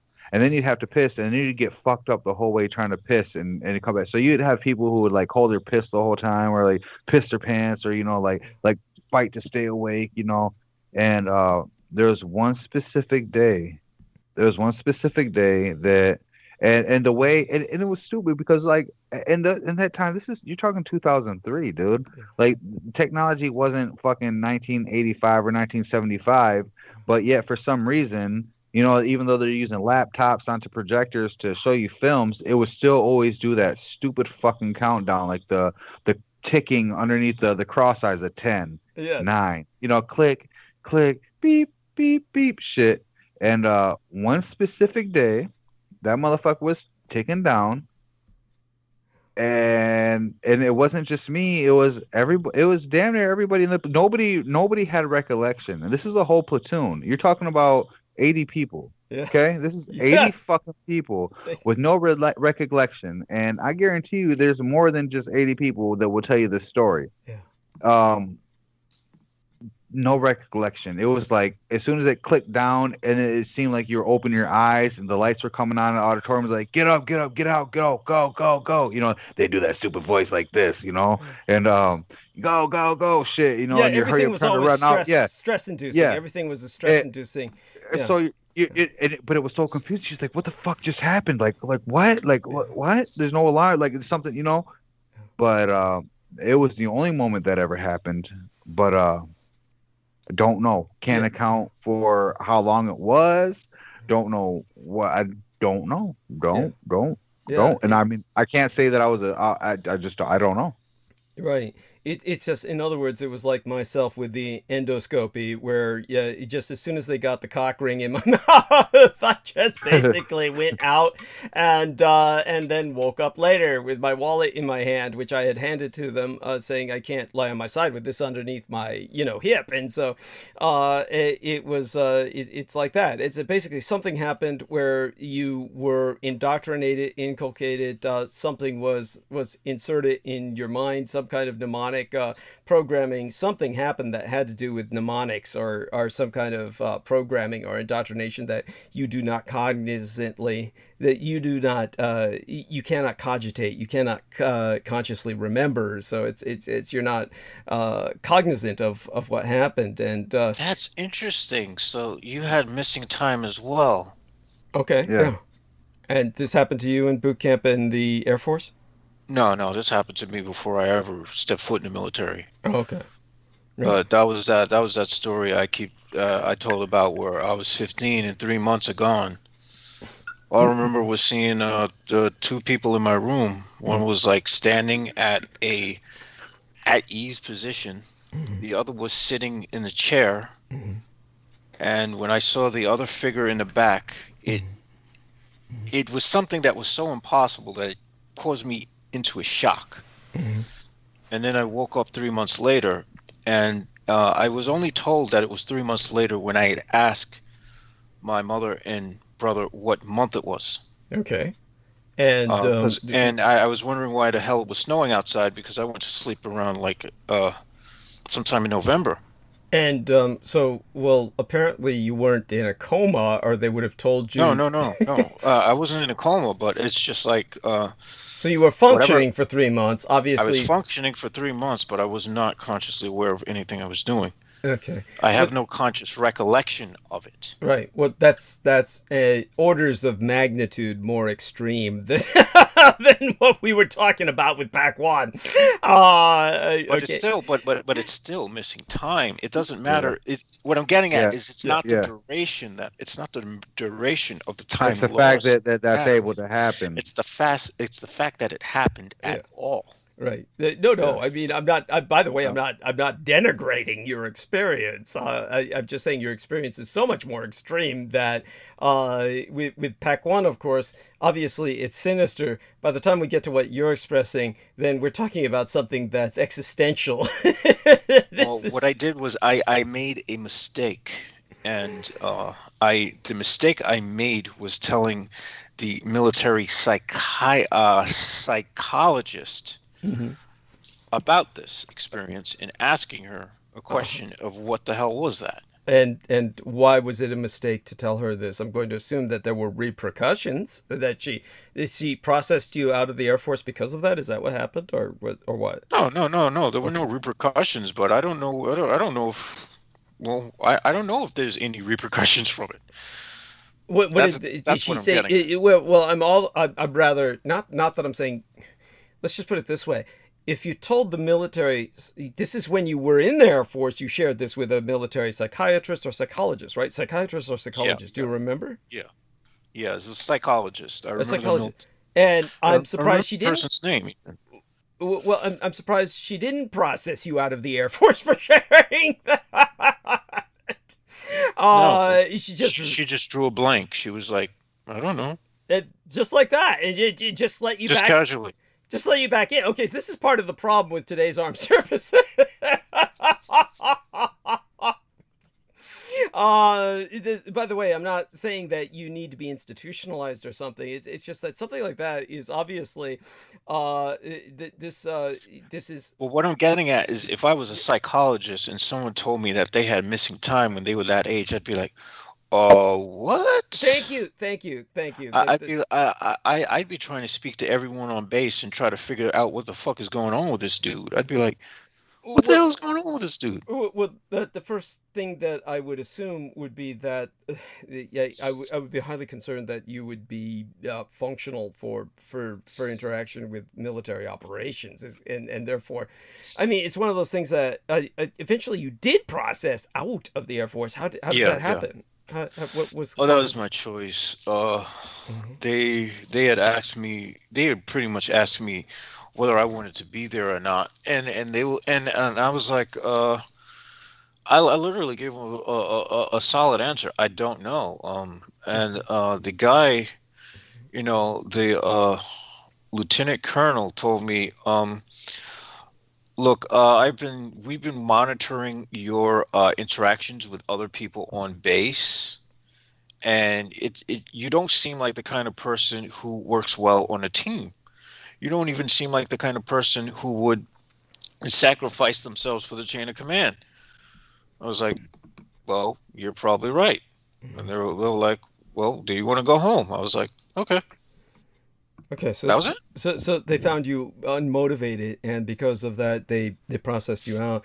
But yeah. The interesting thing is that Michelle Carmela Saldana but now I know Pac-1 was probably listening. Pac-1, do you remember when Michelle Carmela Saldana was being interviewed by myself, and she was relating her experience in the Air Force? Does any of that ring a bell? No. That sounds familiar. Okay. Maybe possibly if I hear about it. I remember things, but I don't like hold them in the front of my head. Understood. And so Michelle Carmela Saldana was another person who had entered the Air Force, and I do not believe was someone who made it through boot camp, or if she did, she was discharged fairly quickly. If I remember correctly, her story was that she had one experience that was disturbing, in which she personally met Michael Aquino, and all of this is I remember that one. Okay. Yes. Okay. I remember that. Okay. What year was that? We'd have to ask her. It was it was. I don't consciously remember. But this was because Michael Aquino, for people who don't understand, I've explained this before, is that Michael Aquino is, of course, of the United States Army, but the reality is that Michael Aquino, as the man who wrote the Chaplain's Handbook, was considered the satanic chaplain of all branches of armed service. That Chaplain's Handbook was written for all branches of armed service. So he had the freedom to go into all military bases. Now, theoretically, any Marine can go on a Navy base. There's the exact same branch of service, really. That would have been Lackland Air Force Base, right? In Texas. Probably, yeah. It probably was that, yeah. And that was in California. And as well. You know, theoretically, anybody who's in any branch of service can go on another military base within certain areas, but you know, it's just uncommon when you have like an officer going into like a recruit base or a recruit kind of training area. So she was definitely still a recruit. This was like a training base for the Air Force, and she wound up encountering him, but he had that level of freedom to go through all the branches of armed service. I know this for a fact. And so he took her aside and gave her some special attention. And this is on record on one of my interviews from the past. So people who look hard and deep enough, they'll find it through the archives. I suspect that he knew ahead of time that she would eventually have some contact with you in the I feel like future I heard that. and use that against you. Right. Right. Yeah. I think he had her under a form of hypnosis where I think he had the capacity to hypnotize someone just by looking at him. Honestly. Yeah, with certain people. Douglas, yes. was she the only other woman besides what was her name, Carrie Cassidy or whatever from the other broadcast? Is she the only other woman that you've interviewed that had interactions with Aquino, right? Well, you're thinking of no, Christine Joanna Hart. You're thinking of Christine. Yeah. So it was her, and then it was Michelle Carmela Saldana. Yeah. Yes. Okay. Yeah. So, because I want to say I remember hearing her speak on it. Yes. Yeah. Okay. That's right. So Michelle Carmela Saldana, and even though there were countless other women who have had experience with Aquino, those are the two that come to mind most immediately, and those are the two that were, you know, distinctively interviewed a number of times. And so she said as a yeah. All right. Yeah, and she's the one who had the brother that was in jail, and then yes, exactly. Yep, and he's also came on your show. Yes, that's right. Yes, I did hear. Yes, yes, sir. Yeah, the difference was that he's like super straight, and it's like he was like you know, giving speeches at Rotary clubs and shit. And then what happened was that he didn't he write a book or something? Yeah, he wrote a book. He wrote a book about how he was like it. So what happened was that because my promotional banners always have this ambiguous sexuality to them or whatever, he became hypersensitive to them and just blocked me from posting on his timeline because he was doing all this. It was like he was running for president or something. I was making this joke like, dude, what the fuck? You know, what's that? Was that? I said, or was he a Jehovah's Witness? No, thank God. I would say he was probably in the closet or he was compromised or something. Yeah, he was just trying to go straight, and he was so obsessed with going straight. You know, like, I'm a straight guy now. But what I'm getting at is there's usually something off with people who do that. Yeah, there's something very, very off with people who are just too straight shooters. There's something repressed, and they're programmed for something, because everyone has their idiosyncrasies and quirks. You meet somebody who has like a freaking wardrobe of just black pants and a white dress-up shirt. You know, you got someone, you got a work of art there. You got something. I understand what you're saying. Yeah, I understand what you're saying. In all fairness, you know, I can also understand somebody who gets out of prison and is trying to go straight, and they've written a book that's been published. So, you know, if they're going, they're very indoctrinated when they come from prison too. As well. Yeah, especially the ones they get really super prison educated. Yeah. They're too much. They get out. Holy fuck. Yeah. Yes. I'm sorry. Yeah, I'm no, sorry. I hear It's not you. funny. The reform system isn't funny, man. It's not funny when they come out, man. But someone will come out thinking they know too much shit, and it's all bad. Yeah. So my joke was that he was running for president, and I said, "Man, your campaign slogan ought to be from the big house to the White House." And shit. Yeah. But, that was my joke with him, but. It's one of those things where that whole situation, of course, with Michelle Carmela Saldana was very bizarre. I hope she's doing well. I only stopped speaking to her because she was cavorting with my gang stalkers, and if she understands that, then, you know, I'll speak to her sometime again in the future, maybe. But she also I remember she also had something that was autoimmune that was wrong with her as well. Oh God, she was dealing with a lot. She was dealing with a lot. Yeah.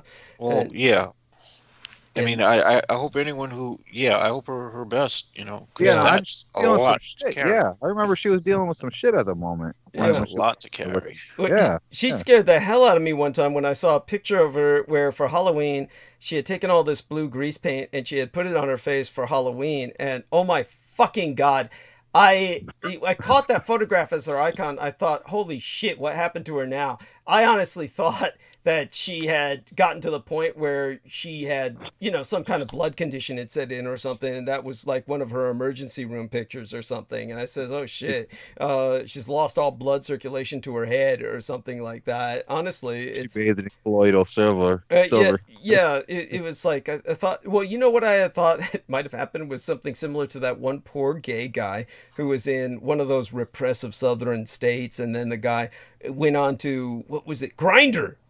Oh my fucking god! In the middle of COVID, if you can imagine this, how desperate. Yeah. Tell us. I'm sorry. tell Go us. ahead. Finish. Yeah. I got one for you. Yeah, let me finish it. Yeah. So, This guy, he goes in the middle of a pandemic. This guy rendezvous. Oh, Grinder. He goes looking for some friction. He winds up. Of course, the only people out there are gonna be serial killers and shit. So this guy's this homophobic serial killer. So when he goes to the guy's home, the guy says, "Hey, let's play some video games. Get into the mood." And he's getting into the video game. Then the guy comes up behind him and throws the cord over his throat and starts choking him. And he choked him so violently and viciously that this is horrible. It shattered all of the blood vessels in the man's face. So the guy's face turned blue because all the blood vessels in his face shattered from being choked so violently. He survived unbelievably with this, you know, fucking blue face that would, may never go back to normal in terms of all of the veins healing because, of course, they all burst. So, fuck. Anyhow, so I thought something like that had happened to her. Then I took a closer look at the picture. I didn't look at it for weeks. Then I realized when I looked at it finally, I said, oh shit, it's just blue grease paint. But yes, so tell us about the Grinder horror story you have. Yes, hold yourself for this one because it doesn't end that good. So when the fucking pandemic started last year, dude, out of nowhere, I had just started. We had just started working out again, and I was going to a workout gym called Planet Fitness and shit. And the news hit that some dude was missing. He was a hairstylist. He was a gay guy. He was a hairstylist. Or no. The hairstylist was a killer. I'm sorry. This guy, he was missing, and they couldn't find him. And the last they knew, he was on Grindr, dude. Or no, I'm sorry, Tinder, not Grindr, Tinder. And he fucking he met up with this gay guy out in this, you know, hoity-toity area of the area where we live. And dude took him drugged him, took him in the basement, fucking torched him, chopped his fucking balls off, ate his dick. I can't make this up. Fucking killed this guy, and then they found out who it was and everything that was happening. Dude, we were at the gym because that dude used to work out at the gym where I was working out at, and his boyfriend, who they try to say he like ran away and was hiding with his boyfriend, who wasn't the case. His boyfriend was also a hairdresser like him, was fucking working out the gym. I was like, holy shit. I was like, that's the dude whose boyfriend fucking chopped up that guy shit and fucking ate it at the... Yeah. So, yeah, he fucking he killed the dude, chopped his shit off and ate his shit. And, like, this dude, he's in prison. Like, he tried to starve himself to kill himself and everything, but he was weird. He was also, like, one of those people who was, like, into practice and shit, like the Viking shit. He thought he was a Viking or something. A gay Viking, I guess. But it wasn't his first time, dude. He would get people off of Tinder and Grindr and like tie them up and torture them and shit. Like there was plenty of complaints and shit about things this guy would do to people, man. And how does this guy get away with it?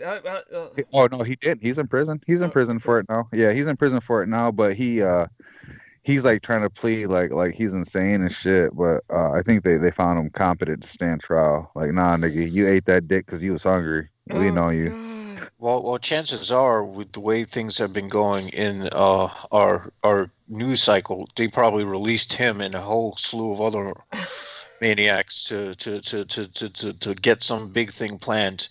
You know, because I suspect that we have a lot of exercises going on as well.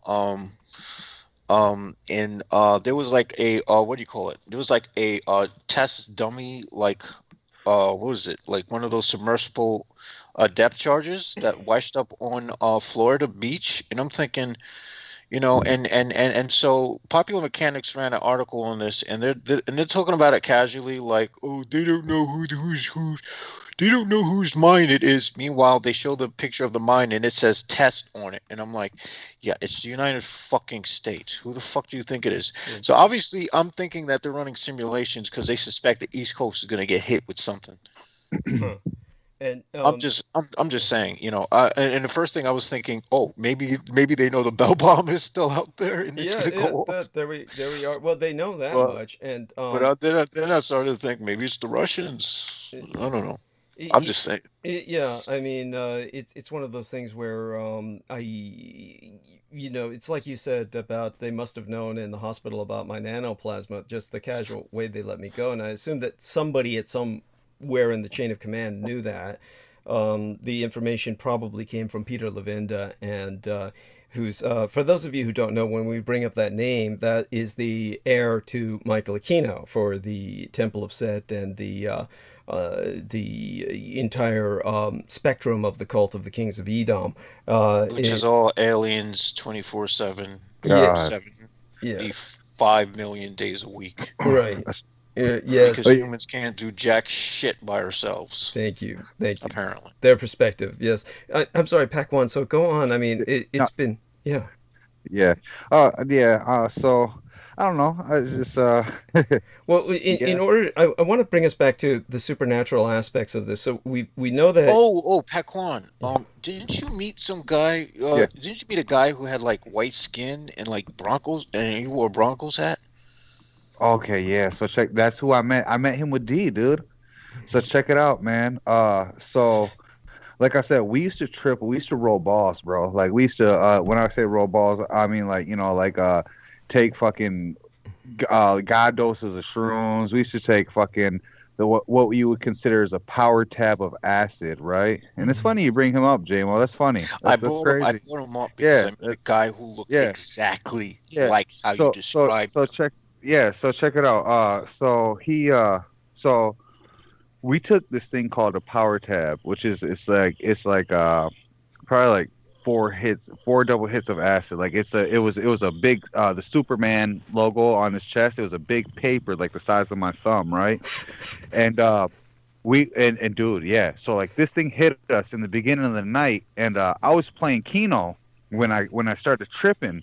And so like instead of fucking I have this weird thing, like I don't know what the disease is or what the condition is, but like when I see dots or I see bricks or whatever, I always see skulls. Like I can always find a skull in something, you know what I'm saying? Like grass, tile, anything. I always see skulls. And I can show people like, look, there's a skull right here. They're like, holy shit.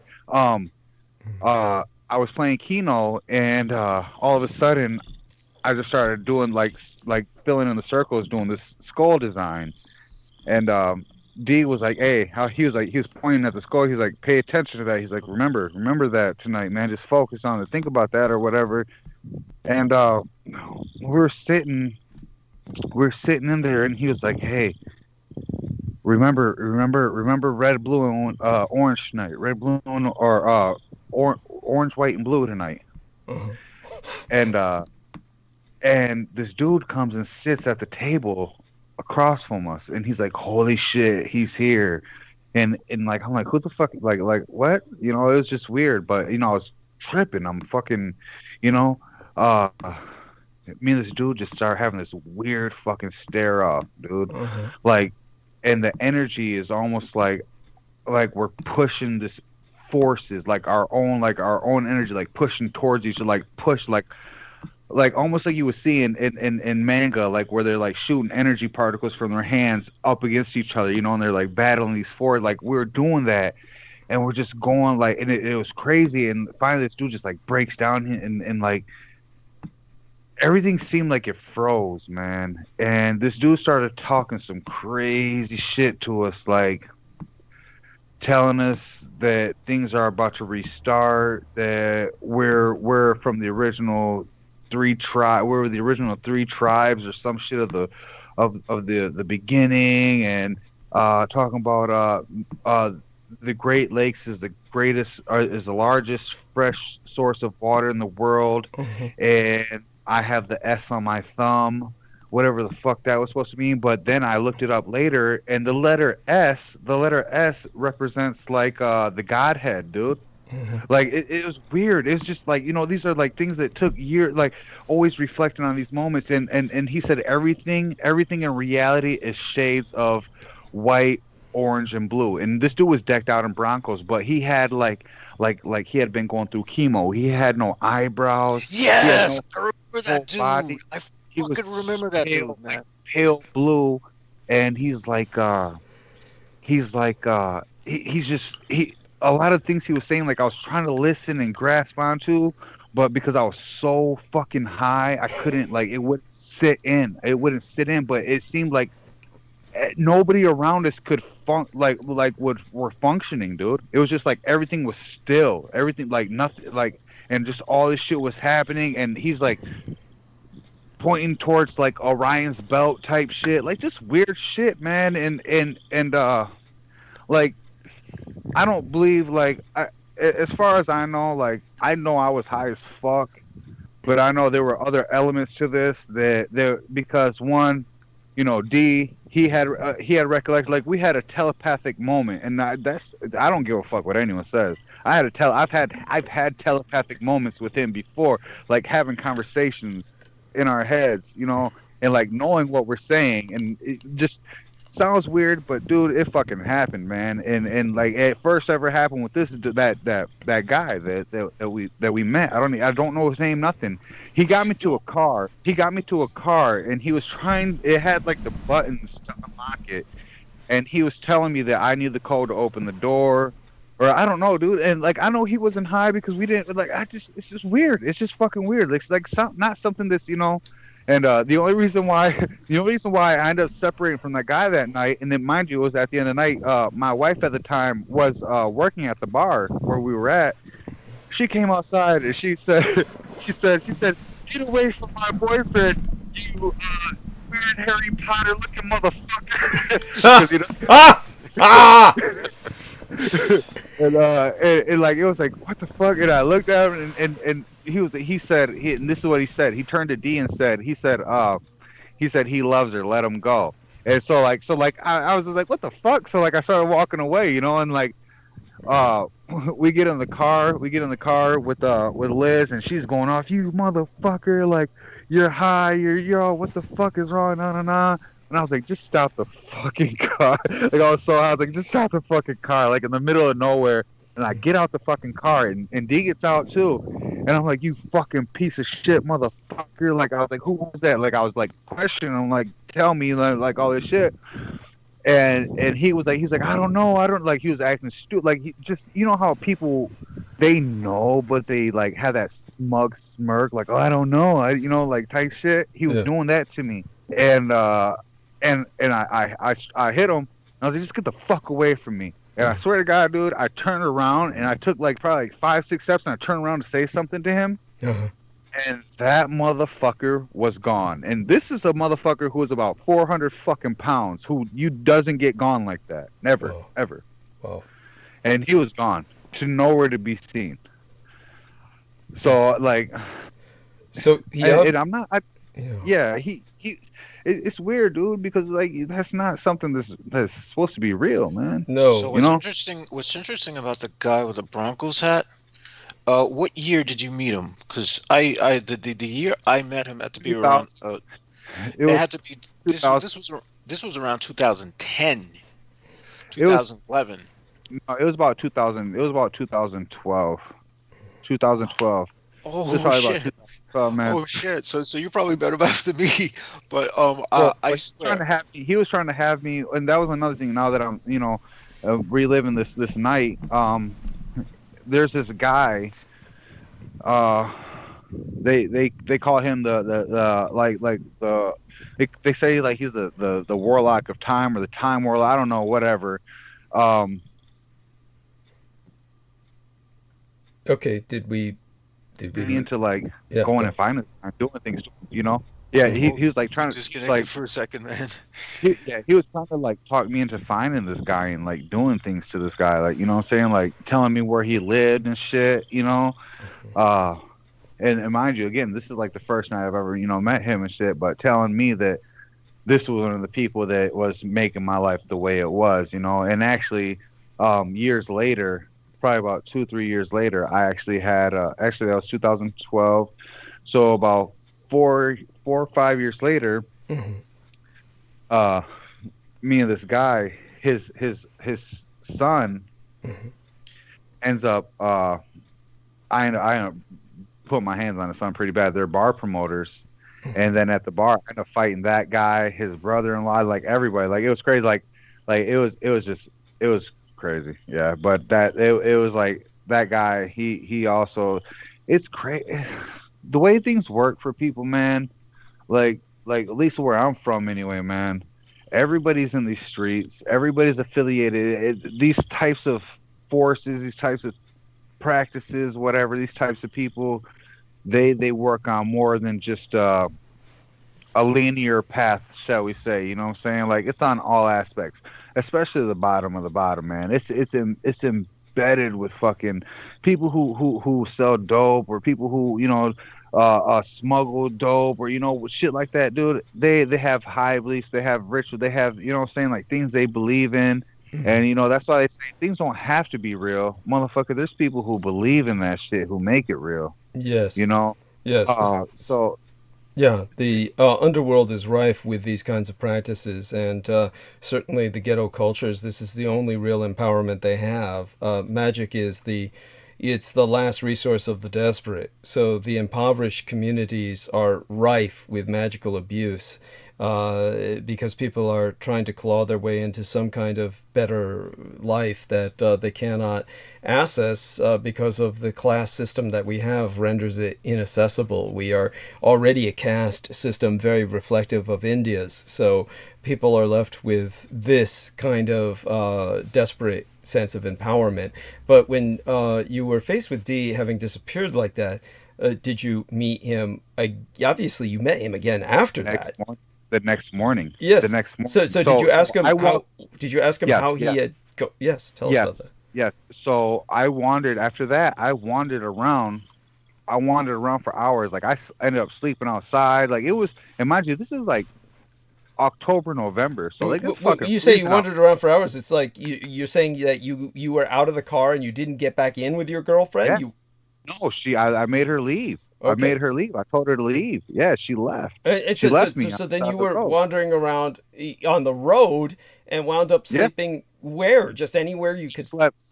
So I walked back to the bar. I had walked through the woods, and it what seemed like, I don't know how long. I walked through some woods, and I came out, and I was out by the bar where we were at originally. Dude, this sounds like the perfect setup for a horror story. You're so lucky you didn't die in those fucking woods with meeting up with the ritual and shit. Go on. I'm sorry. I was walking along past the creek. I was walking along a creek, but it was like I was tripping. I was tripping, dude. And like, I was on some shit. And then I ended up. What happened was I got to the bar where we were. It was closed. Behind there's a bingo hall. So I walked over towards the bingo hall because I seen there was like this big old bench, like this comfy ass looking bench. So I walked over and I laid on this bench and I tucked my whole body. Like, I went fetal position. I pulled my sleeves into my jacket, pulled my hood up over and put my head into my jacket. Like, I essentially was like a bean inside of my I had like one of those down jackets, you know? So I was like a bean inside of that thing, and I fell asleep in fetal for the whole night. Like, I woke up and I mean, I wasn't cold or nothing. I was like fucking damn near sweating. And so when I came up out of it, you know, it was cold as fuck still. So there was a bar where you know, my girl worked, and then up the road there was a McDonald's. So I walked over there. I plugged my phone into the charger, and I started making calls, and she was pissed. She's like, "Where the fuck are you at? Whose house are you?" I was like, I slept behind the bar, you know. And I'm trying to get hold of Chico. And finally, when I did, I'm questioning, like, what happened to you? Where were you? How did you go? He's like, oh, he's like, I just walked away. I had already called someone to pick me up. He told me that he had someone pick him up, but there's no way within the matter of seconds that it happened. Like Yeah, yeah, it wasn't. understood. Yeah. So yeah, he told me he had someone pick him up. So I don't know. That was his Still to this day. story, but the reality is what you were faced with was basically a kind of teleportation. He kind of dislocated out of your space-time continuum. Yeah. Well, and so check this out. So I have my cousin's husband, who's we're really close. We help each other with our businesses a lot. He has like I guess he like a fix it up. He go and fix drywall, plumbing, whatever. We help each other out. And one of the guys that he's had with him for the past couple of years, like carrying him for years, like giving him half the money from the business, and everything. But he's the one paying the taxes on all the money that comes in, shit like that. This guy's let him down so many times. Turns out this guy and D are best friend. Like they used to have a group. They used to have a group of guys that hang out, and they call themselves the Plague. Well, yeah, like go. I was like, go figure. Like, yeah, yes. I imagine that's exactly the kind of people they are. And we didn't find this out till last night after I got off the phone with you. I was talking to him, and he was telling me about, because they were doing some medical marijuana grow shit, and the dude ended up screwing them over, and they lost a whole crowd, just a whole bunch of bullshit. But the guy still acted like he's like he didn't do anything wrong, like he was the one being screwed over in the whole situation. Also, so like, yeah, I was like, man, go figure. It's just God. Yeah. It's the kind of people they are. They're leeches. They feed off your energy, because he's like I said, carried them forever. Oh my God. So this is so disturbing, and obviously it's I'm so glad that you're out of the more immediate aspects of this kind of negativity. But to get back to this woman who was your mother's ex-husband's ex, who did what she did with the tree that attracted all of the flies. Your great-grandmother began to tell your mother how to deal with her. So take us back to that. Your great-grandmother was telling your mother how to deal with her.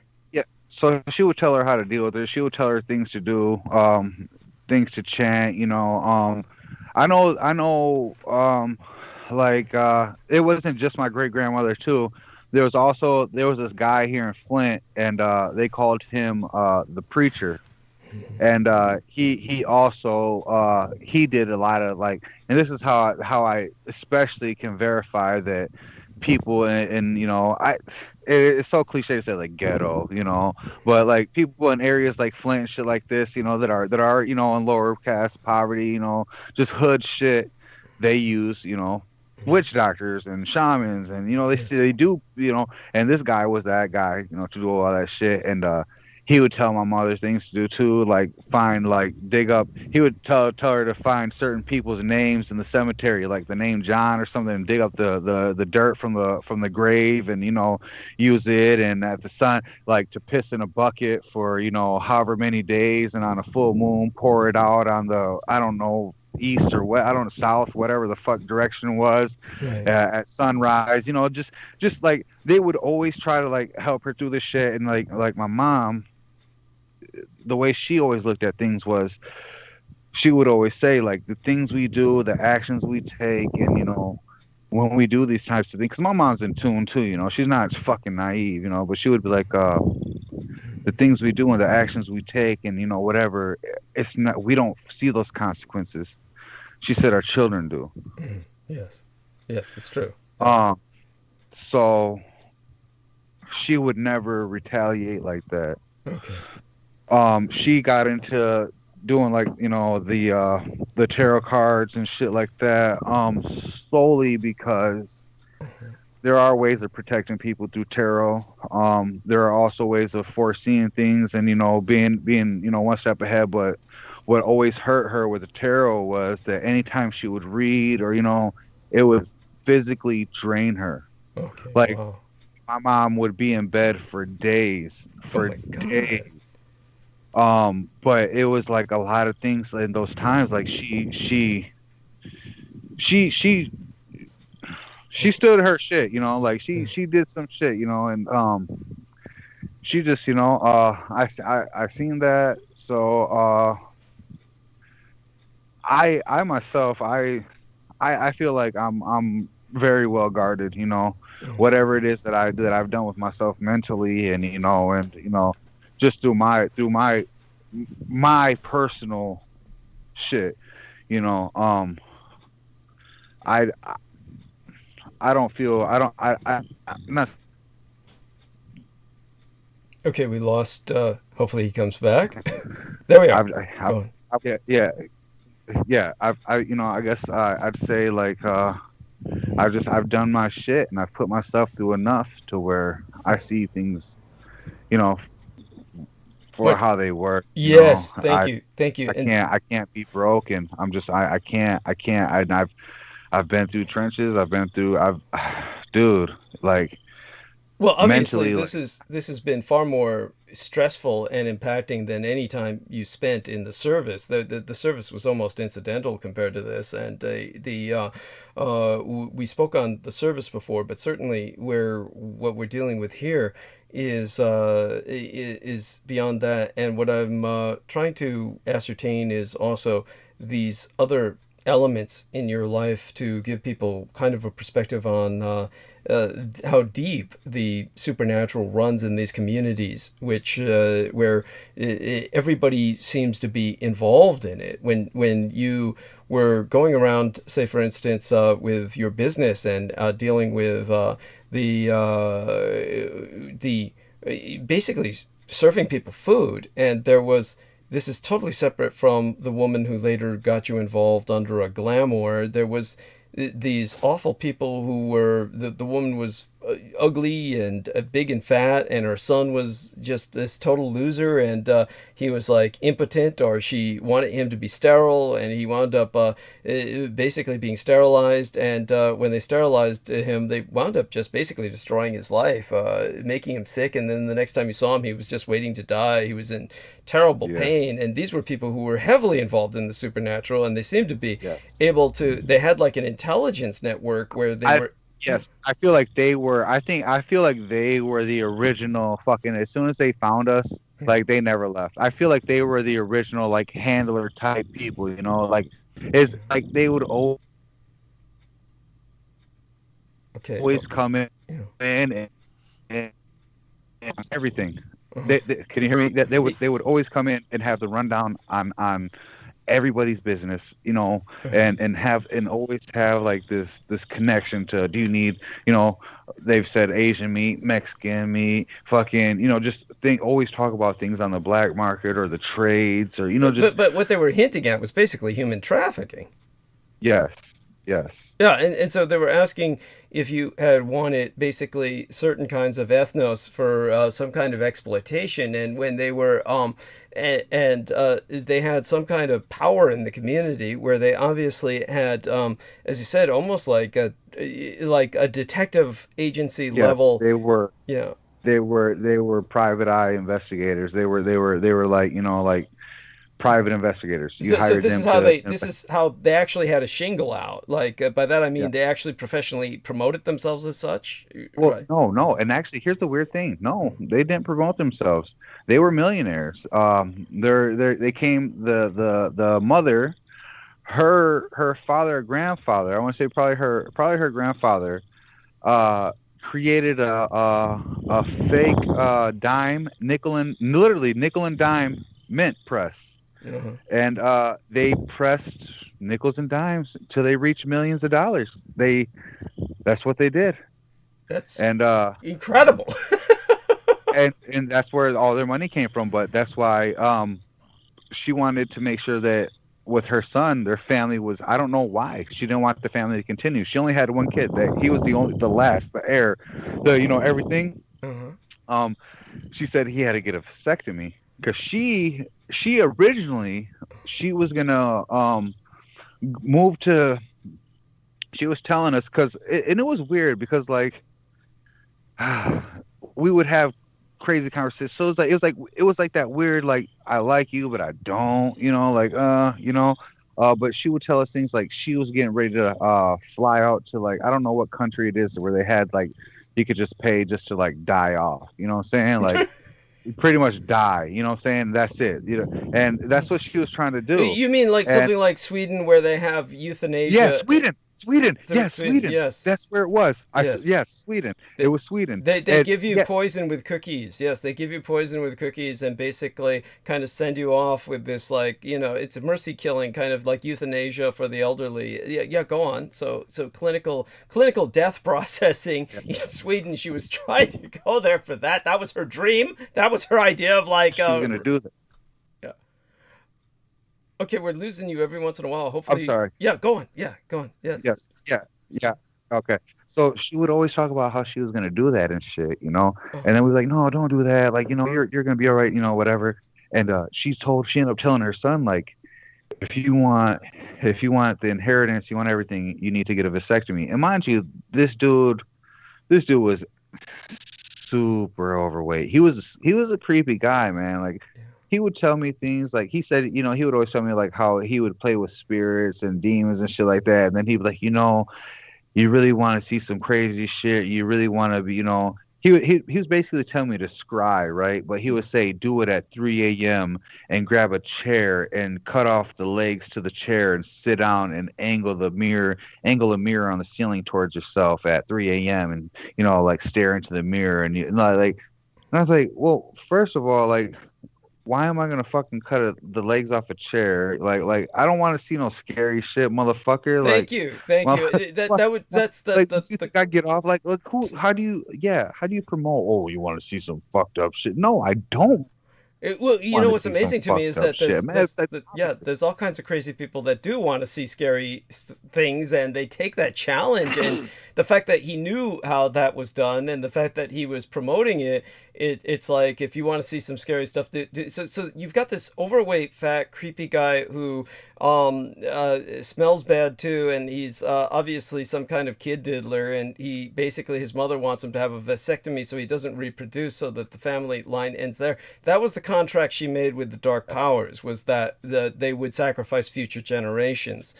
So it's somewhat like, let's look at it this way: collateral damage from the coronavirus that people don't even think about. We know of the enormous cost in human life, but we've got a huge hidden cost in millions of unborn babies. There are going to be millions of babies who will never be born because of the coronavirus. So you have something like that on a personal level with this woman, where she's made this bargain with the Dark Powers, where she is sacrificing future generations. So she's doing that. Well, yes, go on. What's crazy too, Douglas, is that she told me she was part of plenty of government shit. Like, she worked with the government on a lot of things. She also worked with, like, the local town where her family was from. She worked with, like, the sheriff's department and shit, and which made me think, like, they were kids, finding bodies of dead kids. But I'm like, you probably fucking killed them. That's why you found them. But yes. Yeah. So what they were saying was that they found the bodies of missing children for the government, is what they were saying. Yes. Yeah. Well, no, she was saying in her younger years she was part of, like, almost like the what was that fucking guy's name? The fucking out of body sites Anglo Swan motherfucker. Yes. Like she said she was parts of those kind of projects and shit. Right. Like, she was parts of those programs. She would always tell me there's this author, Michael Talbot, and he wrote a book called the Holographic Universe, and it's about how the whole world is a simulation type holograph type deal, and she would always that's what she would always push on to me, like, when we would have the conversations, like, you can make anything happen if you just speak it and believe it, and say things and chant, and just tell me, like, like, she would always tell me things. I ended up in, like, I was still, kind of like halfway in the streets, halfway, 1 foot in, 1 foot out. I ended up in the hospital because, like, I pulled a guy out through his driver's side window, and like, I got a cut on my thumb and it got infected, and I was in the hospital. and she came up to the hospital and was telling me to visualize like a green smoke embodying and wrapping my hand and going into my like it was pulling the infection. Like she came up to see me and like guided me through that shit. Like it was weird. Like it was weird, but I didn't invite her. I didn't call her. My mom sent her up there to me, which is, and now that I'm saying that right now is really fucking only because you know more than everybody else, Doug. But this is really weird too now. Thinking about that. Yes, I can imagine. Yes. Oh, shit. Oh my God. And but this woman, she ultimately died. Did she die in Yes. Sweden or she died here? No, she died here. She Okay. didn't end up going out there. She didn't She need to. didn't end up going out there. No, and actually, it was really like, yeah, she was gone, Yeah, and gone real then quick. and when the way you describe that, it's like almost as if something horrible or hideous happened with her death. Was there anything you knew of that her death was unusual or something? So yeah, she like, I mean, I guess she was fighting it. She I mean she was bad, but it wasn't like she was in and out of the hospital, but it just boom, it happened. Oh. It happened, and just like she was gone. And then I, her husband, but excuse me, not her husband, but uh, she had probably this. too. Yeah, yeah, but basically her family must have been affiliated with the government, and what happened was the payment they got for doing something horrible for the government, whether it was killing kids or something like that, the payment that they got was basically they claimed that their uncle or whatever invented this printing machine that could turn out. So basically, either this person was a master counterfeiter and aimed so low that the government considered it beneath their contempt to investigate, but they basically printed these nickels and dimes out until they had millions and millions of dollars, which is just, so they wound up with this wealth, but they were saying they were essentially private investigators, but basically they had nothing to do in life, so they spent all of their time spying on everybody, and by spying on everybody, they got this information on everybody and could tell you exactly what was going on with everybody, but then it didn't do them any good. And when she wound up dying and her son kind of got she fucked him over because the first vasectomy didn't work, right? And he got a second one, Yes. and that somehow fucked Yep. him over to where his balls got all Yes. gangrenous or some shit, right? Yeah. Tell us about Yeah. this. What Yep. happened there? So they did the first vasectomy because they would come. They always came into the restaurant. They did the first vasectomy, and he was like, she made me do it. I finally did it, and whatever.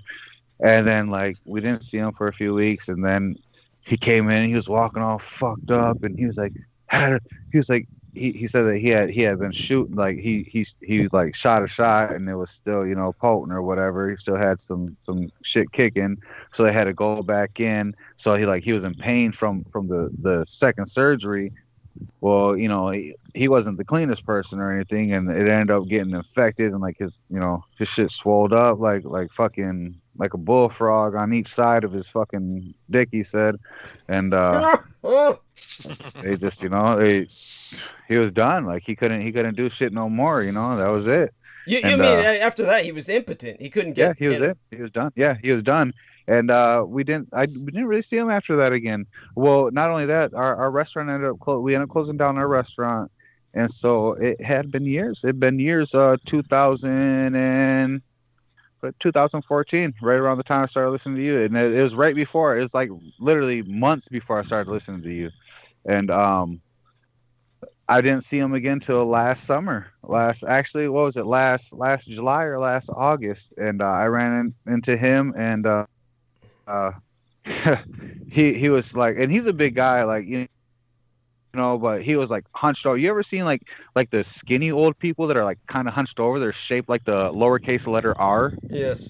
You know what I'm saying? Yeah. And like that's how he was, but he's a big guy. But so like it looked really weird, and I was like, but for some reason, like the shape of his head and like his like the side profile, and like I knew who it was.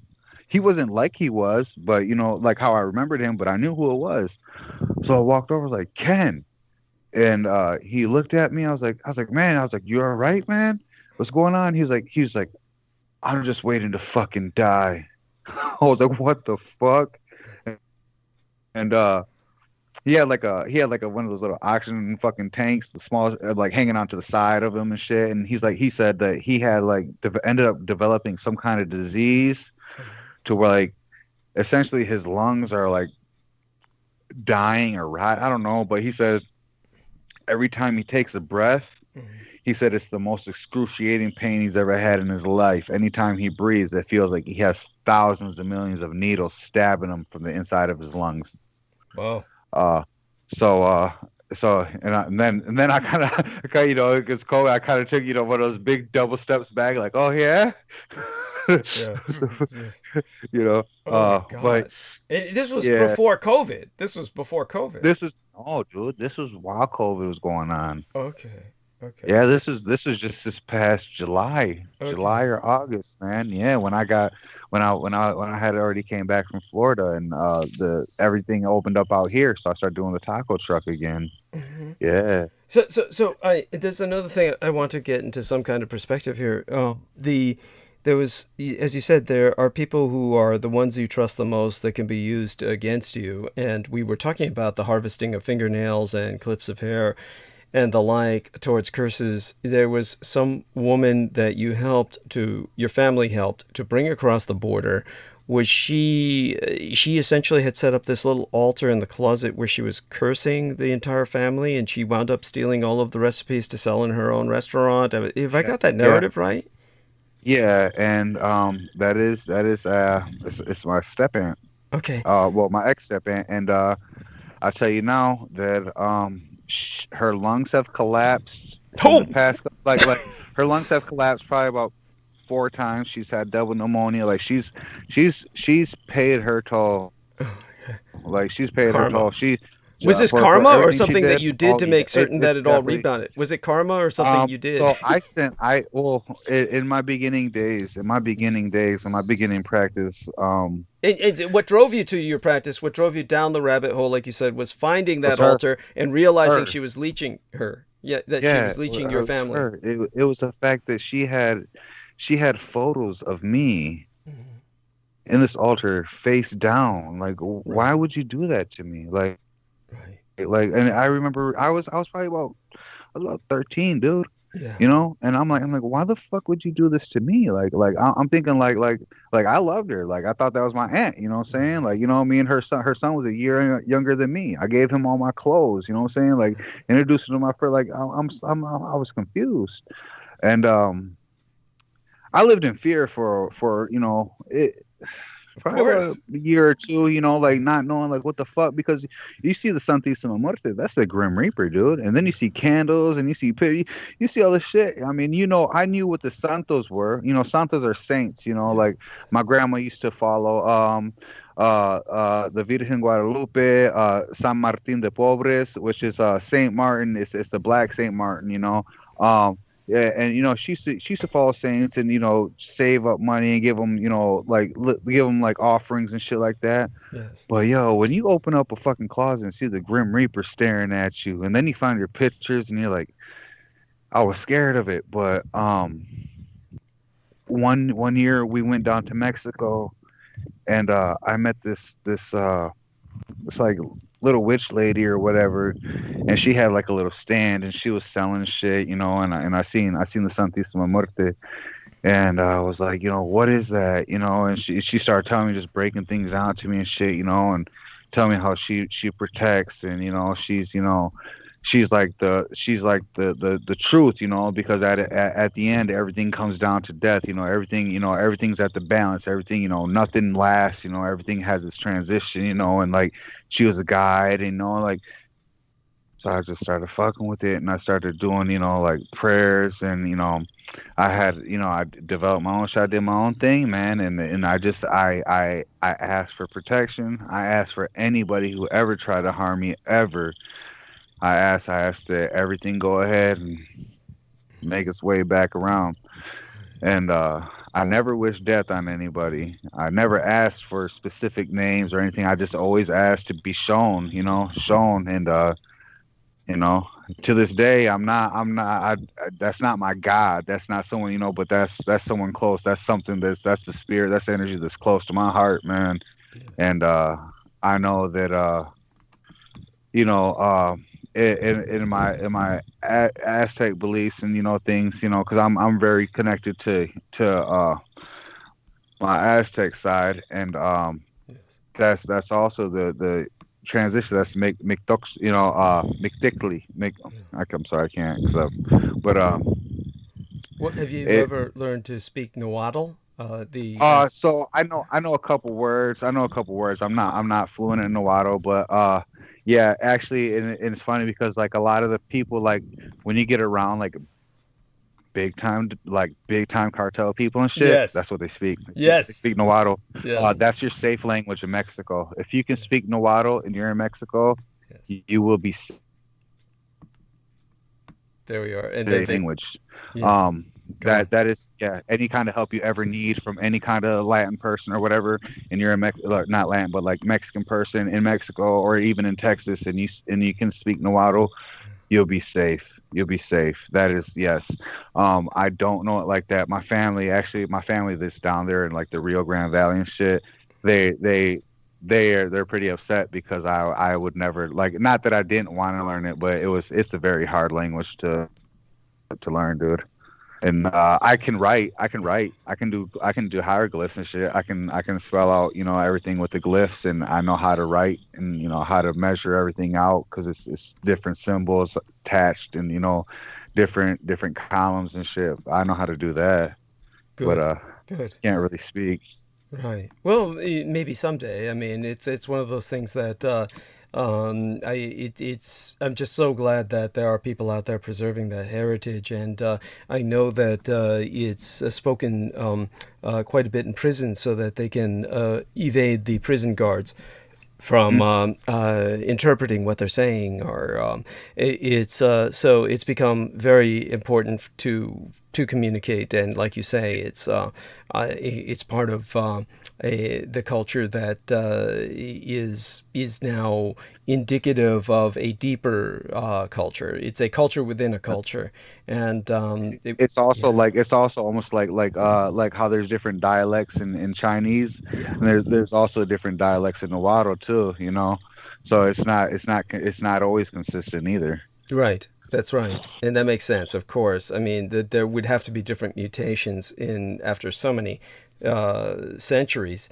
And so what of the so here's this woman that your family tried to help, and what comes to mind is for people of the European descended culture spectrum to understand, this is kind of like the movie Single White Female, where the woman is brought into as a roommate and suddenly begins to basically take all of the attributes of the hostess and basically steal her life. And so this is what this woman was doing. This reminds me of Beaver, my cousin Beaver, excuse me, my gang brother Beaver, but he had cousins who were brought over from China. And when they brought these Cantonese speaking cousins over from China, they were given a place to live in the home and whatnot, and basically the basement and whatnot. They lived downstairs. And then these people were kind of like, in a sense, subsuming some aspects of their life that rendered my gang brother Beaver just outraged at them. And so in your case, this was far more sinister, but it's like the film Single White Female, where this woman is basically stealing your family's success and winds up trying to curse your family because I guess the way she felt that the only way she could succeed was to bring your family down. So she was attempting to bring your family down and then, well, and in a sense, supersede them, take their place. And this was, well, it's profoundly evil, not to mention ungrateful. And the opportunity she was provided here, she took full advantage of and decided to go all the way with it and take over your lives, take your lives away from you, and make it her own. And so, in that perspective, this is, well, that's a horror story in and of itself. And Yeah. so what you did was you became involved with protecting yourself. But I think protecting yourself karmically, there was blowback for her.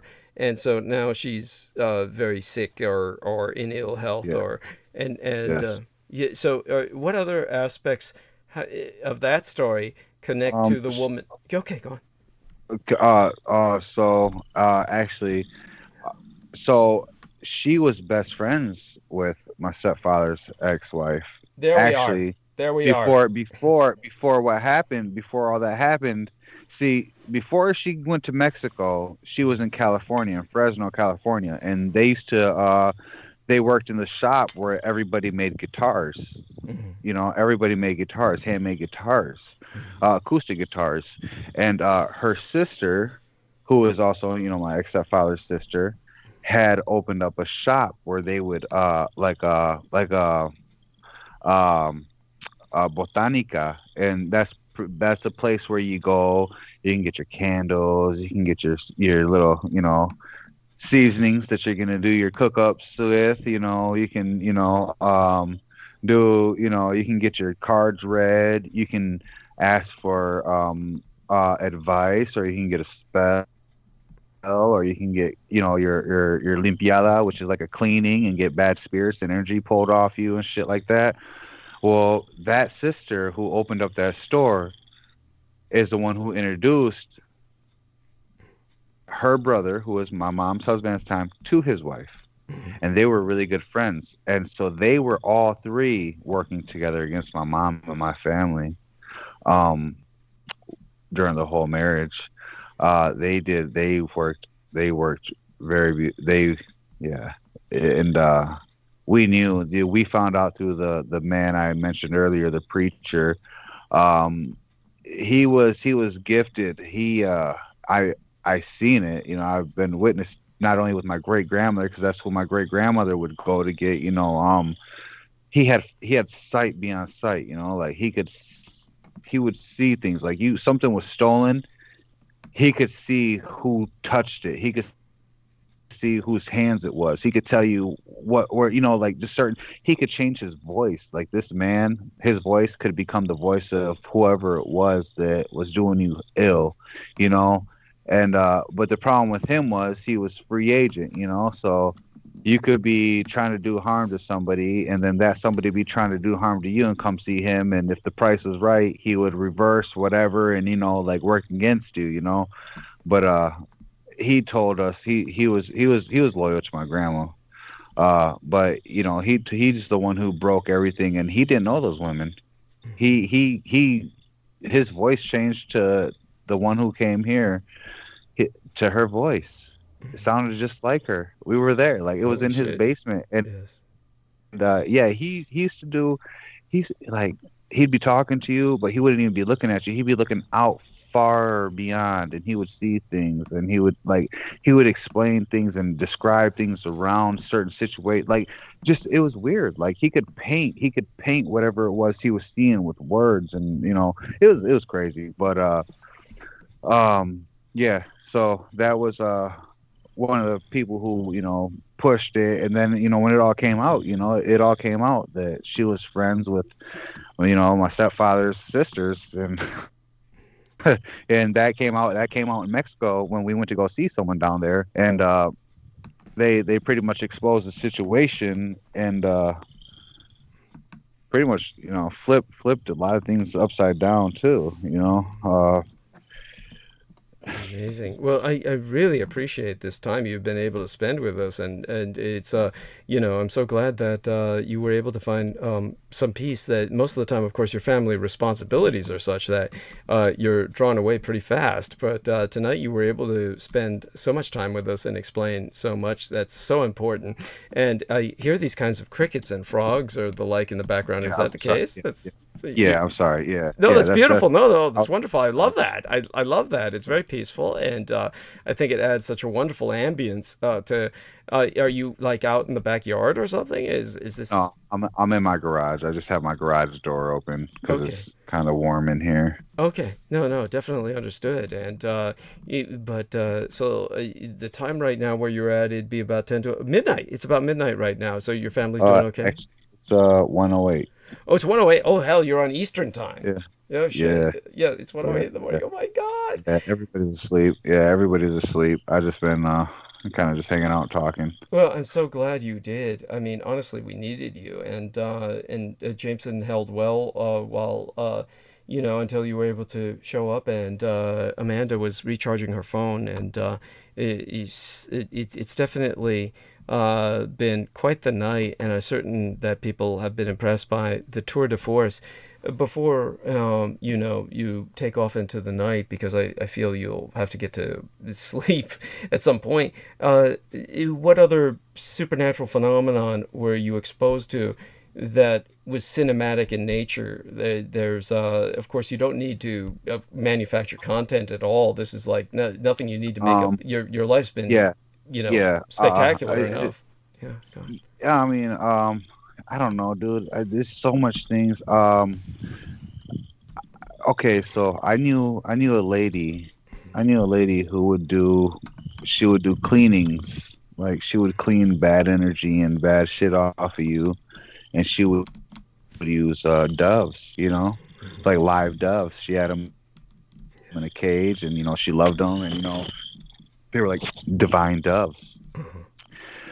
And the way she would work is she would come in, and she would clean herself and smudge herself, and whatever, and she would fast and shit, and she would get you, and she would like lay you down on the ground, and she'd have 3 like railroad spikes, right? But they were like, I don't know if they were like lead or iron, I don't know, but they were like they were shiny, and she would make you hold like you were Jesus, dude, like hold one in each hand and then hold one between your feet. And then she would go and she would do the cleaning with the egg, and then she would smudge over you and brush over you with these herbs and shit. And then she would take these doves and she would clean you with these doves. And these were her, she used them for years. The day she did me, those fucking doves died. Oh God. Oh God. Oh God. And that's, how did she must have been heartbroken. Destroyed, but she never, she worked with me a lot. Like, she's good people. Like, she's okay, she's part of and I mean, whatever, man. She's like part of this network type deal. Like, they got this girl, she's Asian. I don't know if she's from Korea or Japan or China or whatever, but this girl, she's I don't know if she's royalty or who she is, but they essentially they're hiding her for these people, like keeping her safe type shit. Like, her son died helping move this girl around somewhere. Good God. Yeah, like it's crazy. Like, yeah, I fucking crazy shit, dude. It's like, and that's why, and if you weren't in the share, you know what I'm saying, weren't hearing the share, seeing shit like that, you're like, but that's I guess that's my thing, man. Like, I'm stuck seeing a world that isn't the world I'm being told to see. Yes. And the lady I used to follow, or not follow, but I guess basically protege or whatever the fuck she was trying to make me for herself. She always used to say, knowledge is power and ignorance is bliss. In which point of reality do you wish to exist? And I wish I didn't know everything. Right? You know what I'm saying? Yes. Unfortunately, I know the sad truth. And I feel like everybody else does too. I feel like, like the reason why I'm so comfortable, like I was telling you last night, like, yeah, I don't like talking about a lot of things, but the reason why I can't talk about things like this is because people know it's real. They're so scared of it, or so like, whatever, they act like it ain't, or say that, someone's crazy for it, but people know what the fuck is up, man. And until you can give it, and it's not the other day JMO made a post, man, and he was talking about about how everybody who falls for these gods or these entities and all these other things, and they give everything to these people or these energies and shit, they don't get anything out of it. Like, they don't realize, like, you're compromising yourself and what you have for yourself. Those things aren't real. Those things need you. There's strength in it, there's belief in it, but it's same thing. Like what are you gonna do for me? You know, whatever. You know, these things show themselves to you, or you know, whatever. You don't need them. You don't need them. You don't. You know. You have to really have a balance in things, and understanding what you're doing. You don't just read this and do that and perform this, and you know, all that shit has a toll. You're opening shit up to yourself, man, and it really takes a strong mind to break away from those things, because truthfully, those things never leave you. You just kind of, I guess, I don't know, you shift things around. It's life is the same way you feel your arms and legs, same way you breathe and shit. There's things around you that you move. There's, you know what I'm saying, there's the flow, the energy, the shit that drives and pushes these things around us, man, are different. They're different, and we categorize them as spirits, and we categorize it as ritual or whatever, man. But it's more than that, man. You're creating. You know, you're always in this moment. Every moment is a moment of creation, right? Yes.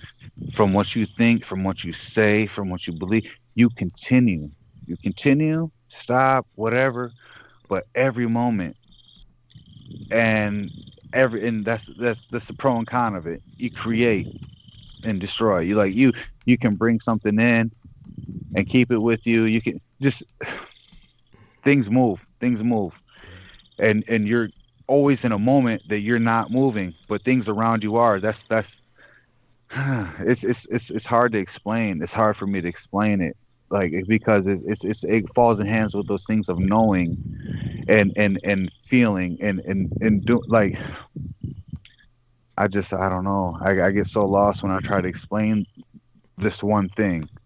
You know, the creation, the moment, the second, the past, present, future. You know, it's all in one. Yes. And it's created constantly. Yes. Constantly. And that's what we do. That's what we do as a people. That's from what we take in, from what we believe, from what we retain, from what we read, from what we see. It's almost one big spell, or like one big magical moment. And that's why these things happen. That's why all these things happen. That's why I've seen fucking millions of flies rushing. That's why I've seen fucking trees bleeding. That's why, you know, I've been in moments where I've been told I was gonna get in a fucking car accident, and it happens because it happens in the moment. It is created. The speaking things into existence, the manifestation, it's real. You know, It's real. It's not like the way they say the what do they sell it on fucking, or the secret. Right. It's not that. It's not that. It's like that. It's like that, but it's deeper and it's bigger. That's because they conceal so much by design. Yes. The concealment is meant to keep people hooked on the initial dopamine rush of the motivation. It's the same thing that these mega pastor magicians are doing in their orders. That I have no shame in saying publicly. And I realize that, you know, and truth be told, that they'll have so many maggots sucking onto them that they don't care if I say it. Yes, they don't give a fuck. We're nobodies, and you have to think about this. But the truth is that, you know, it's there's a way to speak, but just as there's a way to speak, if you buy the books, you have to learn how to read and reread and reread and reread. And you have to, the reason why it's called rituals is because you could master doing one ritual, but then, you know, and this is probably what Michael Aquino had working for him brilliantly, was his capacity to deconstruct things. Yeah, well, you know what the problem with the rituals is? The problem with rituals is this: that the original creator of that ritual, the person who created the intent of that ritual, now, when they performed, here's how the ritual became a ritual. They created this ritual and they performed this ritual, and it had some kind of effect. enough of an effect that everybody around them was like, yo, okay. And then everybody wanted to follow this ritual, but not understanding that the ritual is the same thing as a sigil. It's all on the intent of the creator. So now you are not exactly cause and effect what you're doing for yourself. Whatever the initial intent and creation of that ritual is what it's feeding. You dig? It's a thought form. The ritual itself is a the original thought form. thought. Yeah, the original thought, but it's not yours. It's not you. If you don't create it, if it's not your own, it owns you. Well, this is part of the reason why I say you learn how to read, because when you read a certain way, you learn how to invert. And when I say invert, I don't say I'm not saying reverse. See, in Satanism, what they do is they reverse. And what they do is they sell you reverse, because reverse just has freakish results. But when you invert, you learn how to create your own rituals, and you learn how to create your own thought form, and you learn how to create your own system. The best system is a system that's unknown, a system that is your own.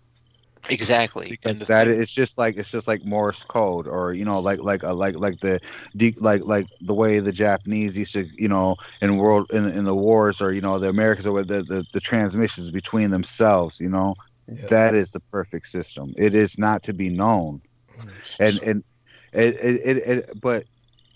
So what I can say is that these people who are calling themselves magicians, and this is not to say that not all of them are source, not all of them aren't what they say they are, but majority of them are like cocaine addicts. They are psychic leeches, and they are feeding off of other people buying their crap. Yes. And that's the furthest they'll ever go to ripping off the layers behind reality.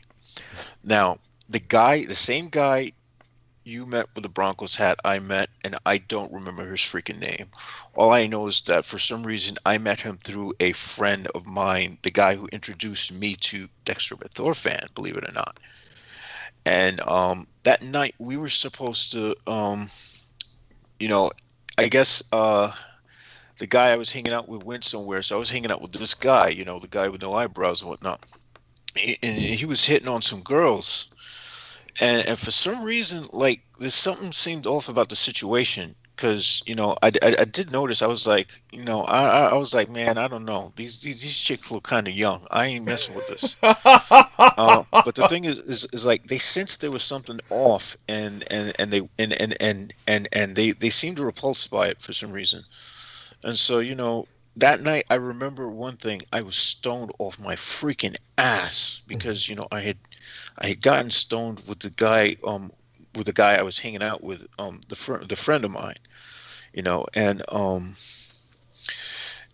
the thing is, like, I don't know how we met this guy. I don't remember how we met him, and I don't remember how he left. That's all I can say. But I do remember. My association with him was, I keep thinking of the name Snow, but I think he called himself Ghost or something. Weird, very weird. Mm-hmm.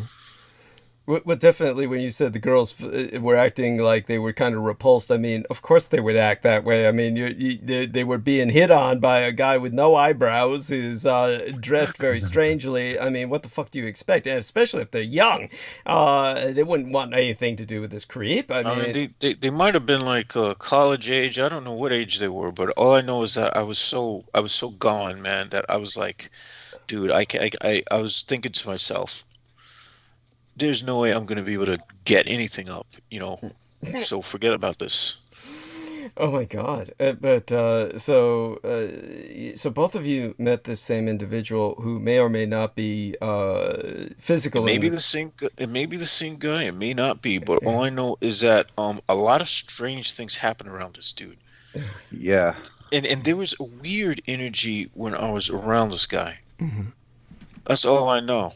And after a while, he just stopped coming to Union Square. Because Union Square, like, everyone around 2011, 2010, everyone who was drugged out of their mind was dropping acid tabs there. They were dropping, you name it, people were doing dust. That night he would tell me, you'll always be able to find me. Take 2 lefts and a right. Whatever the fuck Oh that's supposed to mean. shit! Yeah, Well, yeah. that's pure diabolic. That's like the devil himself. Basically, what he's saying is there's a certain step you take that it's like meet me at the fork of the road. That's where you go and you kind of Yeah. lay down the Well, instrument you want to be able to play with any alcohol. well, and That that night that when I goes was in the back to woods, the that's what I kept trying to do, was trying to take two lefts and a right. Oh my God. God, what it sounds like you were playing with fire. Like Yeah. anyhow, I'm sorry, Jameson, what were you going to say? well, if you take two lefts and a right, you essentially get a uh wait a minute. He's figuring it. He's calculating it right now. That's oh. Well, No, Damon no. would be the person to be able to tell you something like that. Well, yeah, you get a left. Yeah. And so there you have it, the left-hand path. That's the Yeah. yeah. But and so That's, so there we have that. I mean, this has been, quite the tour de force, as I said. And aside from that, when you talk about these disgusting curses and the curses that you were bringing up, the burial of the jar. Now, where was it you encountered this again? The first curse with the pictures of the family, etc. The oh first time. no, no, we didn't. No, that's just what an enterramiento is. You know what I'm Yes, saying? yes. And certainly Verona Barrera was I saying that she had encountered that yeah, in yeah. her familial You get experience, and you get you yeah. you get people in the culture, and you get these people. Sometimes they okay. So not only do you have like people who are called curanderos, but you also have people who are called like hermanos or hermanas. Brothers or sisters. You know what I'm Yes. saying? And they're also healer type deal people who also offer the services to do the entierramientos. And so it's just something like something you learn about, something people tell you about and shit. And all these frogs just all cut the fuck off Oh, I noticed. Oh my God. So at hopefully, one fucking time. yes. Oh my God. Like Wow. somebody flipped a Yeah. switch. Anyway, Yeah. Be cautious. yeah, yeah, Yeah. yeah. Well, yeah, the wind's been blowing pretty hard. Um, so yeah, you get these things that are done, man, and you can get them done. That's as far as I've I personally prefer the 4-way stop method and the crossroad method. Uh-huh. And that is protection. That's basically protection. It's where you get the hair of someone who you're trying to be protected from. You get their hair, and then you can bag it up, or you can box it up or whatever, and you just do it with salt, cayenne pepper, hot peppers, and you go to a 4-way stop and you dump it in the middle of the 4-way stop. And yeah, it's like leaving them at the crossroads. You take their energy, everything about whatever they're doing, and you And take it to scatter a it. crossroad. Dump. Yes. Yeah, You yep. scatter it to the So, 4 directions. Yes. yep, Go. yep. Yeah. So, but yeah, so that's one of my favorite things to do. Only because, and it's not, I'm not doing harm to nobody. I'm losing. It's like I'm cutting you off my tail, like I'm like, see you later. But I don't do dark things. I don't do bad things. I don't like fucking with that kind of shit, man. One of my favorite books is The Alchemist, Paulo Coelho, Hmm. and that's one of the dopest books ever. And only because if you really want to know about magic, you really want to understand the forces and shit like that, like that's one book you should read and hold it close, because it'll tell you a lot. And it's one of those books you can read more than once. He also has a book called Warrior of the Light. Oh. And that book will give you the most confidence in the world. And that's all you need, man. That's all you need in this shit is confidence and just a sense of we're all lost, man. We're all fucking lost. Hmm. No, We're all you were making a point about how we're nobodies. We're all nobodies. Could you yeah, continue with that yeah, point? yeah. I mean, we're just nobodies, and I mean, okay. So when I say nobody's, like in a sense that you will always be alone, right?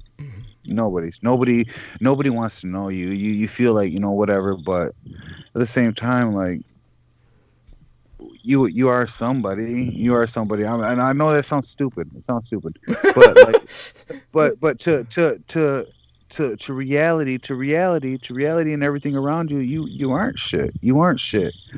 But at the same time, your energy and everything you put out, and in your environment and who you are, your existence, that's everything. And that's all we all intertwine. We all intertwine for a reason. We all listen. We all have the same thing we're looking for. We all have the same loss, the same emptiness, the same shit, and we all feel and deal with shit the same way. The difference is how we accept that coming back to us. It's like a boomerang. Your thoughts, your whatever, you throw it out, it's coming right back at you. Catch it to the face, or watch it pass you by. Because I don't know. Yeah, well, no, that's It's a lot. That's a lot of shit, man. That's a lot of fucking shit. I'm thinking. I just like I this whole time I've been talking, I just been thinking about all this shit too while I'm talking, and I'm just like, yeah, man. I'm one. Like I said, I'm one of those people. I live for today. I live for definitely for today. I really don't care much for yesterday and tomorrow. Well, I'm not really worried about that. I just want today to be the best day ever. That's my biggest advice to people. Make today your best day ever. If you want to remember what you remember from yesterday, go ahead, but learn from it. Own it. Yes. Don't let this shit own you, man. It's a lot of bullshit out there. Yes. I don't have time to feel negative, or I don't have time for that shit. I lived plenty of my days. I used to move into places, man. And I used to paint my fucking walls black, dude. Oh my god. Just fucking paint them black, and then I'd have these big ass red fucking like the mosaic candle holders, but they were red. It was just fucking blood red, and then I'd put the candles in them, and I'd be fucking listening to music, and I'd just be like, I'm ready to die right now. Like, like I used to wish to die all the time. Like, I fucking hate my life. And now I'm like, man, like if I could go back and just kick that guy in the dick and be like, dude, love everything about yourself, man, because that's like you got, what I'm saying, is your life. Like you can't live to make anyone else happy, or what I'm saying, or regret. Like, regret sucks. Don't listen to that. What I'm saying. Yes. Make it better. Make your life better. Live. What I'm saying. How did the musical thing go? You were recently doing some. Tell us about that. Well, it's going good, man. Actually, I want to share something with you guys real quick, man. It kind of ties in with everything. So it's like this shit is like a song on like on just self-reflection, kind of, and so I was like, and like that, I blew a cloud that broke the sky, resin in my finger, fire in my eye, rolled the tree of life, set them seeds aside, sparked the questions of design, trying to breathe new heights. I'm on a mission for that fire, trying to seek true light, and all I could find is everything I despised. Every fork in the road made me inhale twice, dropped ashes on my clothes, burnt a hole in my fly. Herbal seance, verbal with the cadence, never choke on smoke, that's order out of chaos, provoked or invoked, I'm a soul you don't play with, I told that go Asia, go Alpha, Omega, got shooters who owe favors, they roll like crusaders, and go so pagan, even Satan's afraid of them, step up in my circle and take the oath, let that blunt burn your finger, drag that hit out slow.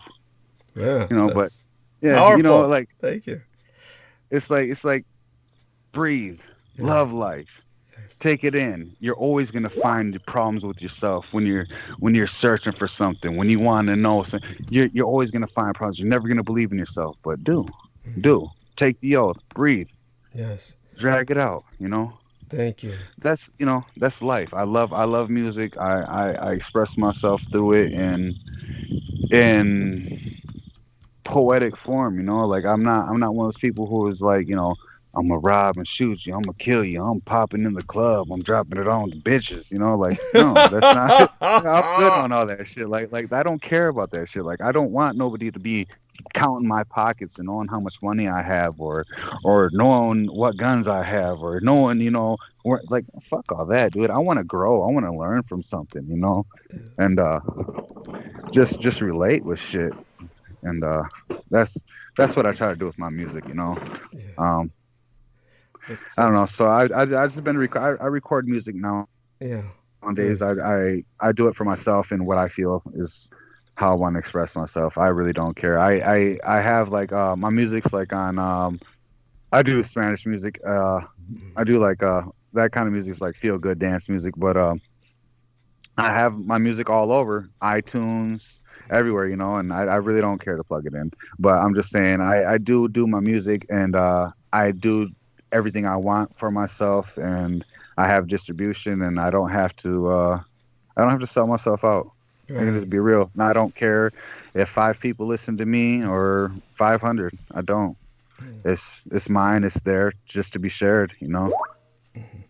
Yeah, I really appreciate that, and we really appreciate what you shared with us tonight. I mean, that was high courage, and it's profoundly, I think, educational for many people. They were able to learn from this, and so we had no one speaking or responding to what you were sharing because they were so blown away by it, so overwhelmed by it. And but our statistics, our ratings were way up, you know, certainly as high as they've ever been for Peter Moon. And so it's definitely one of these things that really worked out, where we had the opportunity to speak with both Amanda and yourself. And it was only recently we got somebody in the chat room the last few minutes calling themselves Mother Earth. That was kind of like, I guess, how would I say it?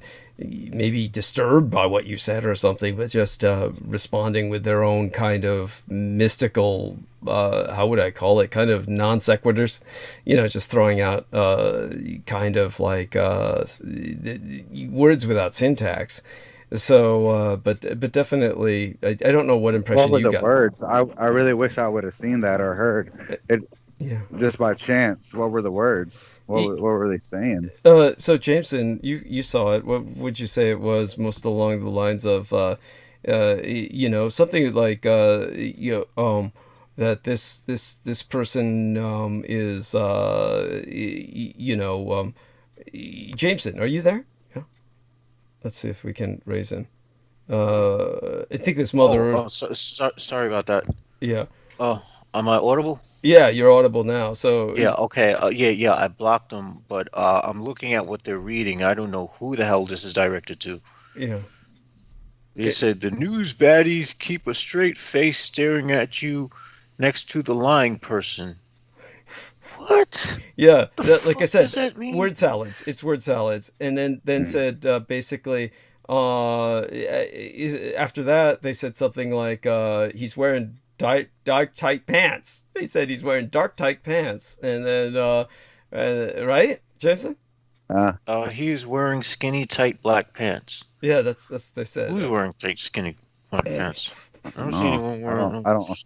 They're probably looking for a black bulge. Yes, that's right. That's right. One thing I know is that's probably Richard K. Cole then. Yeah, because he speaks like that. He speaks like that. Yes, thank you. Good Nothing point. he says makes any fucking sense. This dude just drops shit out of nowhere. So that must be him. Yeah. So he was impacted by what you were saying and triggered. He was triggered, and we got a 4th down vote. So whoever they were, they put a 4th down vote. But we got 22 upvotes, you know, compared to that, you know, and that's. Well, I mean. Yeah. Well, the 4 down. You know what's votes, funny? You know what's funny is I've been getting a lot of friend requests lately, and just for the record, no offense to anybody out there and stuff, you know, but if I don't know you, I will not accept your requests. You're wasting your time. As soon as I go to your shit, I see mutual friends, or I don't see and it'll always be like a lot of people, and not saying that she has anything to do with it, but Laura Lee Solomon will be a lot of mutual friends with a lot of people who request me. Yeah. Interesting. Who else? Interesting. Who else? There's people who, and I mean, for the most part, I mean, sometimes it'll be, you know, I think there was one that was JMO, Peter Meyer. I don't know. Just there's been, you know, but if I don't know you, I'm not gonna accept you, only because one, I just, you know, we're cool, but I don't know you. This is like, my pages and stuff are like personal. Like I don't really, I really don't post anything ever, you know. It's not really anything like important, so you're not gonna pick anything up from me or anything like that. And I'm just, you know, I'm a dad who lives in Flint, Michigan, so Right. so don't worry about me For the time but being. But by the way, yeah. I want people to know that we've got some more upvotes immediately, so that we've got 24-4, so we've got 5 times you know, as many upvotes as we got downvotes, and or 6 times as many. Either way, we overwhelm the negative people. But I wanted you to, you know, finish what you were saying, and then I want to ask you a few more questions. You know, just yeah. That was it. That was it. Just, you know, no disrespect to anybody if you request me, and you know, Doug's our mutual friend or anything like that. I don't know you, and I don't know you. I just don't know you, and it's not to be a dick or anything, and it's just like, you know, I don't see the point in it. Right. And so when you're when you were talking about these various metaphysical kinds of phenomenon, and we were talking about the kinds of you know, you obviously had heard of me from Daniel Rolla, and then it was fairly recently, however, you wound up still involved with were you still seeking at the time that you ran across that guy who was involved with Abdul Kadim Haq? And tell us a little bit about that. Okay. Yeah. Okay. So yeah, I won't promote him. Understood. But yeah. So I when I first started dealing with him, like we talked, like we had a lot of connection. We had a lot of like shit. Like I had things like, so when I was younger, when I was a little kid, I know people certain people, I don't know how many people out there, but have had like a sleep paralysis type feeling, right? Mm-hmm. Very common. When I was younger, I used to have these things that would happen while I was awake during the day. Mm-hmm. But it would almost start off like, if you've been shocked before, you know what electricity tastes like, right? Yes. Yeah. So I used to have these moments where I would have this like, almost like where my body would freeze in the room, but it would begin with this electric taste, and it would like take over my whole head and my hand and my body. It would almost be like a sleep paralysis moment, but I'd be awake and I'd be like standing up type deal, you know, and I would lock up, and like I just remember my fingers would feel just like when your hands and feet fall asleep, like they just feel like all electrical and like swollen and huge. And we were talking about it, and he was like, yeah, that used to happen to me. And, you know, and like he would try to say like he would try to tell me like, oh, it was the Naga, you know, and the Naga would be flying around his room, and that's what they did to people, and, you know, shit like this. And we just got to talking about shit, and like, you know, like I don't keep things from people. Like I'm a learning person. Like I'll listen to you. Like if we're talking and we're having conversation shit, and you tell me something, you know, and I've been through it, I'm gonna listen to you just in case. You never know, you know. You know, not everything is gonna apply to me, and I'm not trying to make your situation apply to me, but I also want to know what led to this, what happened before, after, during, you know, like let me see where I'm at with this, you know, maybe this is something touching on something I can understand and grow in my moment from it. But so we talked, we traded stories and shit, we, you know, and I had him he said that he calls himself Benedante, which is like an Italian witch, but they were like good witch. You know, you got Benedante and Malandante, and he said that he did DNA activation, and like he could read your shit, and so like we would talk, and then he essentially would tell me things like like I was part of a government he was telling me that I was part of like a government project or some shit, and like he would like research Plum Island because I have a feeling you have more in connection with Plum Island than or what you know about, or whatever. And we would talk a lot or whatever, and he did a reading for me, and then he was like that I paid for, and at the end of the reading he was like, all right, he's like it's getting late, I'm gonna call you tomorrow or the day after or whatever, and I'll sum up, because he read like oracle cards and shit like that, and he's like, I'm gonna break everything down for you and stuff. And I was like, all right. I was like, yeah. He never got a hold of me, but I'm one of these people, like, okay, if I go to a restaurant and order a steak, Yeah. I order my steak medium rare. Yeah. You bring me a medium well or medium. If it's not what I ordered, or not because I'm gonna like nitpick, oh, it's a little bit too much over. No, if it's overdone, I'm gonna send it back. And then not only that, I don't want something else. I'm good. Like I'm straight. Like I'm not, like you sent me my shit, you didn't fuck with it, you didn't do it right. I'm good. And so he never hit me up. I'm not pressing him about it. I'm good. Right. And then he started like, telling me like, go join my Patreon, all this other shit. And, like, he started promoting. But I would be like, okay, well, saying like I thought we were kind of cool, I thought we were friends with it. So, I'd tell him, what's going on. Like I had this dream one time, man.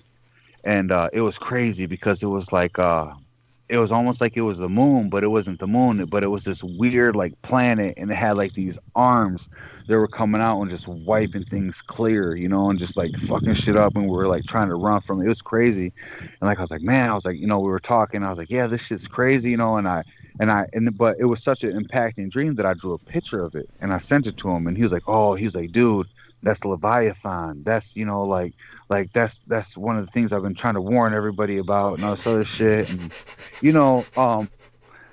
he's like, let's do it. Let's get a reading and So I was booking him for a reading, and I sent him the money for it, and then he's like, oh, I can't do it tonight, dude.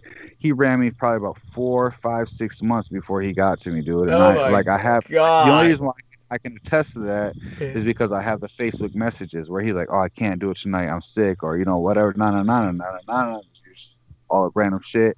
He just had a daughter, whatever, and just shit. But the whole time he's still doing his commute to work. He would record something on YouTube, and then he also had his Patreon, and he was also like part of another radio, like internet webcast, radio shit. And he finally ends up doing the reading for me. And he again leaves me on the cliffhanger, like, oh, well, I'll break it down for you. And I'm like, well, you gonna get a hold of me this time or whatever? He's like, yeah. Never gets a hold of me.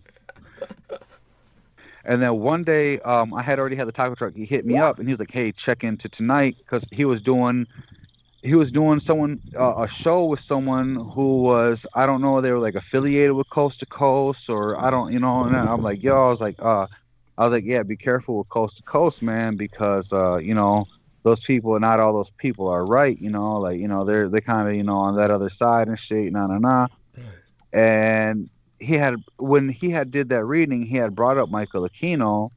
But I didn't really, because Michael Aquino don't mean shit to me. I don't know who the fuck the guy is. Never had dealings with him. I mean, maybe second hand, third hand, maybe someone he knows, someone, who knows? Some weird fucking dumbass shit come exposed, a couple years later that, that's why we're all connected, because this fucking whatever. But I doubt that. Anyway, just by chance. Anyway, so he's like, I'm like, yeah, I ignore it. And then he's like, well, tune in because I'm talking to such and such. It's going to be like a 3-hour or what. I was like, my exact words were like, oh, I'm good, man. I was like, man, I'm used to I'm used to it. And at the time, because you would do back in the day, you used to do 7-hour broadcasts. I tune into Douglas Dietrich all the time, 7 hours, you know, and he's like, oh, watch out for that guy. He's a I was like, what's wrong with Doug? He's like, oh man, he was like, he's into like kiddie porn type shit, man. And my guy who does my comic told me about him. Watch out for him. He was like, his exact words were, he used to be Michael Aquino's butt boy, but now he's all butt hurt because they're not cool or, you know, whatever. So just, I was like, and like, I didn't respond after that.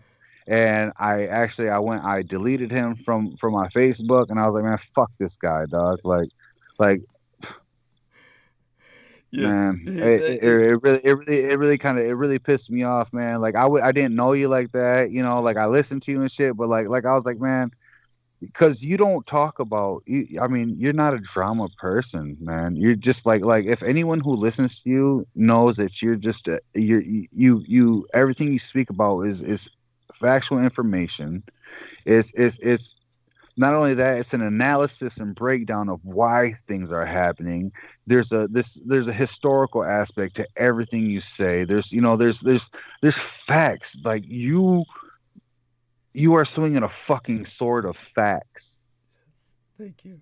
Yes. And for me it was like, and mind you, this was probably what 4 years ago, maybe 3-4 years ago.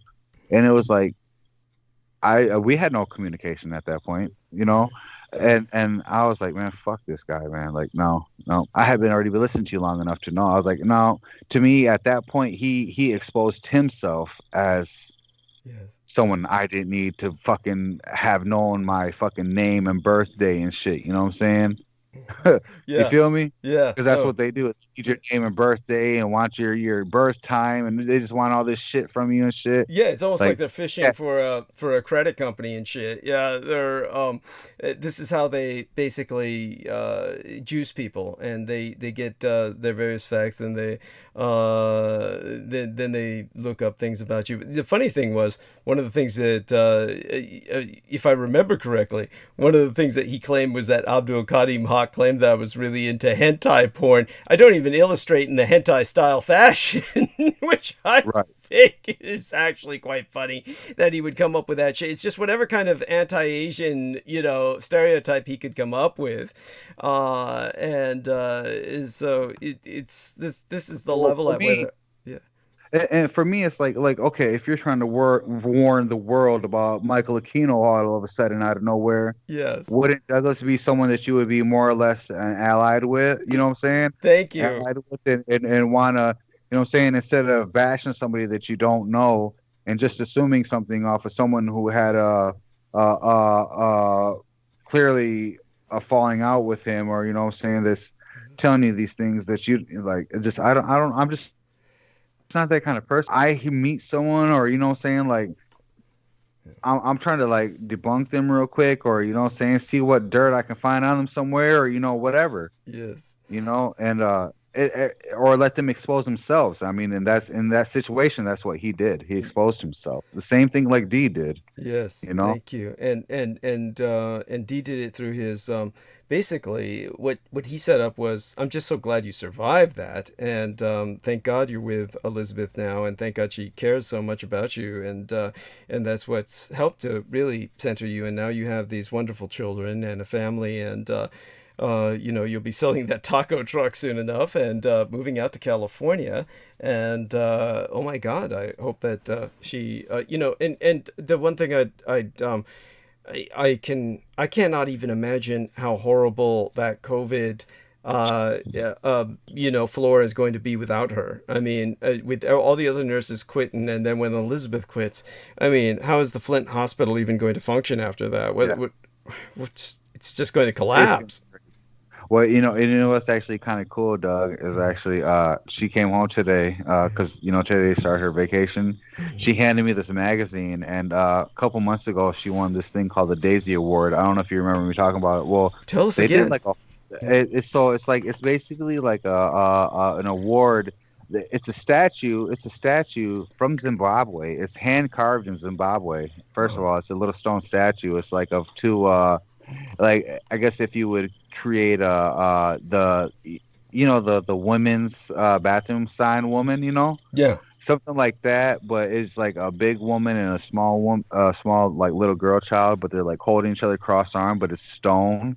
It's really cool, man. And so they wrote up this whole article on her, and it's the Daisy Award is to nurses who are outstanding and like go up and above and beyond for their patients, and that like actually have like the eye of like higher up people who are like, yeah, this is someone. And she's not just not a nurse. She's also she's like she's in this thing called professional practice, and it's like where they bring issues from the floors, or they people from each floor in the hospital, they convene and they talk about things that are happening, and things that can just everything that can have effect with the job of being a nurse at the hospital at the moment, what's going on in the moment, and trying to help ease things. And so she's a part of that. She's like very involved. She's been in like a lot of commercials for the hospital. So she goes up above and beyond. Like, yeah, she's very well known. And then, because I sell tamales too, they also know her as a tamale lady and shit. So they wrote a whole article on her, and it was cute. She thanked me for holding it down at home while she worked these crazy hours. I'd love to see that article. Is there some way you can provide me a link? Yeah. Actually, it's it's in a magazine, so I'll get the picture and and I'll send it to you. But yeah, it was really cool, man, and it was something big for her, and it made me proud of her, like, man, like, because she cares a lot about her job, and a lot of nurses. So you get some nurses who can disconnect, like leave work at work, but you'd be surprised how many of them don't, and like she has a tight knit group of friends that are nurses, probably about 10 or 12 nurses, and they all fucking leave work. I can like I'm one of the husbands, so all the husbands go through the same thing. They all leave work, go home, try to unwind, but still end up talking to each other all night. Yes. About everything that's happened, everything that's happening. She calls one, talks to them, and then she gets off the phone with that person, calls another one, talks to them, tells them what happened here, then calls the other one back, and it just doesn't end. They never leave work. It's true. Well, we're all like that, though. We're all like that. This is like, no matter what your profession is, pretty much that becomes our life. And and it's not healthy, and it's they shouldn't be doing that, but it's what we do, and it's oh my God. But things will change a little bit when she goes to California, I'm sure, and of course, but like I said, I can't imagine what the hospital will be like in Flint without her, and I don't know how everyone is going to adapt with her missing.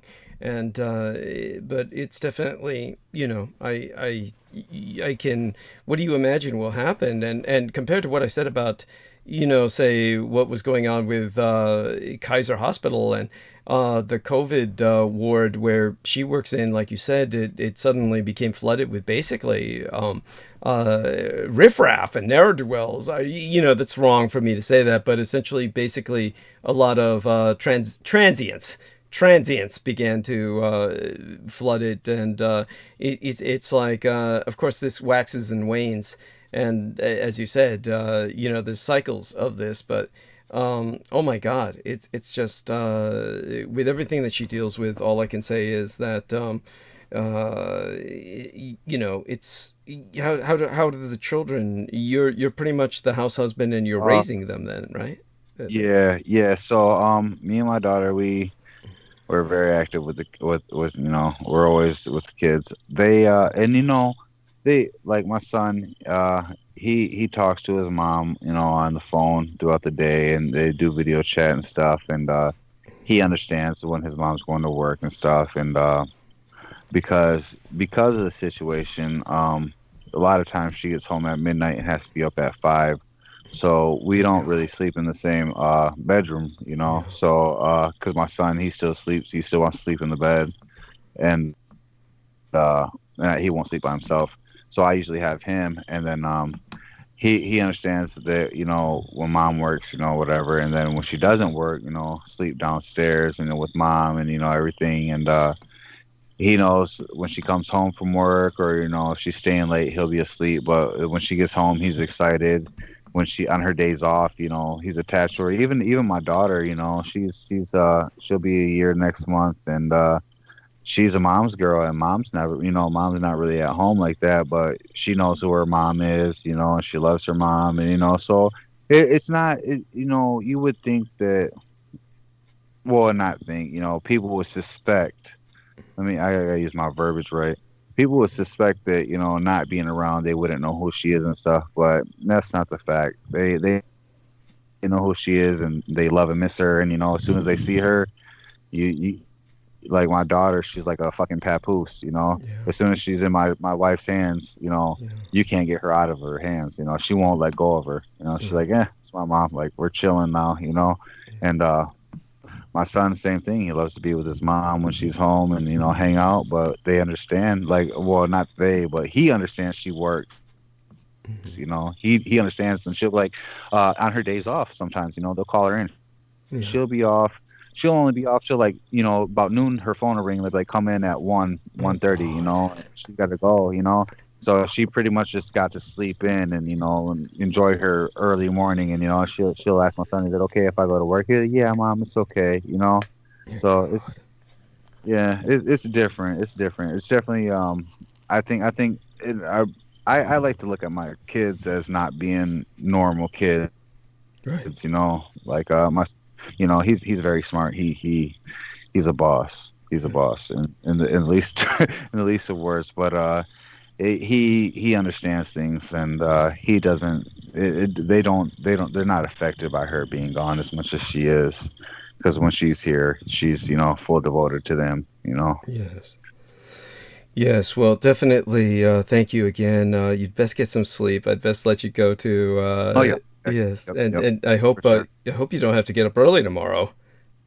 I got some things to do, but I think I'll manage. I'll be all right. I hope so. And well, love you dearly, and share our love with Elizabeth and all the family. And God bless you and keep you with everything that you've been through. Certainly, we have more to share in the future, but right now, you've gone above and beyond the call of duty tonight, and it was wonderful. Very glad to have you with us, and so glad to catch up with you after all this time. You were really missing there for a while, and I guess because you were so involved with the family. But honestly, I was concerned because you weren't you weren't checking out the messages in Facebook. But apparently you were. I was concerned you might have lost your phone again. But then I went to your Facebook timeline and saw that you had posted a bunch of new pictures of the family. So then I realized that you were. I've been doing. I've been working nonstop because we want to sell our house now, because initially we were going to rent it, and then we were like, no, we're going to turn it to Airbnb. And so then we got an appraisal, and we're like, we're going to sell this motherfucker. And so I've been just working nonstop on my house. And my cousin, her husband, you know, I've been helping them with their house. So like we've been back and forth, and we got a lot of things going on. So it's just been like, sometimes it's just been like, if I could lay down with my son, I wake up at 6, 7 o'clock in the morning, and, you know, and I'm up till midnight, you know, usually when my wife gets home. So it's like, if I lay down with my son to put him to sleep, sometimes I pass out. I'll be gone. Or I lay him down. I'll be like, okay, I'll be on, you know, and then no, the little guy gets me down, and I'll be gone. But I was feeling bad for not being able to be on like that. Well, I had to get things done, and it's like my time is so freaking like spread thin with everything that I got going on, especially right now because it's crunch mode. You know, we got like 2-3 months before we're gonna move. So Yeah. Oh, good. Let's have introduce you to Amanda Ute before you go. And Amanda, come on, honey. You should be able to hear me, and let's see if we can hear you. Say hello. Can you hear me okay? Yes, thank goodness. I want to introduce you to Pac-1 Morales. And Pac-1 Morales, this is Amanda Ute. And he's had quite a few supernatural experiences in life. I don't know if you were able to hear any of it. Were you, honey? I wasn't. I'm just now getting back on. Okay. I'm sorry. Oh, no worries. I was hoping that you could review them at your leisure on the record, and then later on we'll have the two of you on again, and you can kind of talk about this sort of thing. And it's very helpful for everyone involved. But certainly he has been through cinematic level phenomenon. And as bad as things have been on your House on Haunted Hill or the Hell House of Amityville, Portland and shit, he's got something pretty similar that's, was going on in his life in the early days. And right now he's in his garage with the door open, and this... Okay, I hope that those are safe noises. What's... Yeah. What's... Yeah, we're good. Okay. Or maybe Jameson went off mute or something, because but anyhow, so I just want the two of you to just exchange pleasantries for a few minutes before he goes to bed and for the night. And okay. Surely, my apologies for missing that. So is this something that's like always been throughout your life, or just kind of a recent event for you, or So it's not something that's there's just I guess there's been consistent things, but not really the same kind of things always, I would say that the supernatural has been an overwhelming influence in your life, but go on. Yes. Yeah. Well, because like I don't give it. I don't look at it like that. It's always like been like life, but yeah. So I guess there's just been, yeah. There's my life it has been very supernatural. There's been a lot of spiritual, a lot of everything. Well, I like, would say it was like melting intergenerational. pot. It was intergenerational Yes. because your great grandmother was the beginning of a kind of line of this sort of experience, right? Yes. She was brought in. She was essentially taken in, given to like a healer, a shaman type guy who trained her in a lot of things, and pretty much opened her eyes and taught her things, and also her what would essentially become her stepmother was into like darker shit, and taught her things like that, and essentially she experienced a lot of things too. But yeah, I got for me the way I look at it, it's just like a typical Mexican child upbringing. Like you always like there's not one Hispanic person I know whose parents or grandparents didn't go see curanderos or didn't go see hermanos, or Well, I think Pac-1's experience goes well beyond that. Basically, he's in Flint, Michigan, and for some reason, well, as I said, the poverty of the area becomes endemic with the abuse of magic because everyone is clawing their way out. They're trying to experience something better in life, and this is the only real tool they have for empowerment. And in absence of wealth, one resorts to magic in desperation. But he was somehow selected as a targeted individual and became essentially the focal point of many handlers who have been kind of dogging him throughout life. He's really only stabilized fairly recently, thankfully to his marrying a nurse who has, provided him a family. And honestly, his otherwise his family, of course, still has their turmoils that they're dealing with. His mother is semi-stable, thankfully, in terms of the life that she has now, but it's not without conflict. So I would say this, that we were going over some of these handlers, and these handlers have been well, they could have killed him in a number of situations had it not worked out for the better, thanks to Elizabeth interfering. One man set him up for what was obviously, a policeman would have killed him if his wife Elizabeth hadn't drove up onto the scene. And that's just one example, but certainly there was just a kind of interfamilial kind of magical abuse as well, I would say. I mean, am I hitting all this correctly? Is that a fair kind of? Yes. Yep. Yeah. Yeah. It's crazy to hear you when you talk about it. I'm like, holy shit, who is this guy, Doug? I'm sorry. But it's very similar. I have to make light of it, man. I'm sorry. Well, it's very similar to Amanda. Amanda has a background where she married some asshole who has this family that was involved with the Presidio, and basically programmed this asshole who entered her life and then wound up exposing her to all kinds of just basically horrible phenomenon, and so whatever you're willing to kind of synopsize there, Amanda, you can do so. Amanda, we there, honey? Oh, yes. It just had me thinking, you do have to laugh at it. Laughter is a weapon. You do have to keep the lighter side of things.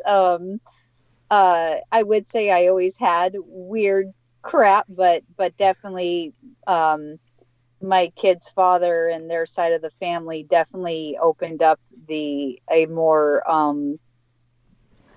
horrific side, a human nature in tandem with evil, I would say, instead of just the spiritual or other realmness that always accompanied me, I guess through life, Yes. So, yeah.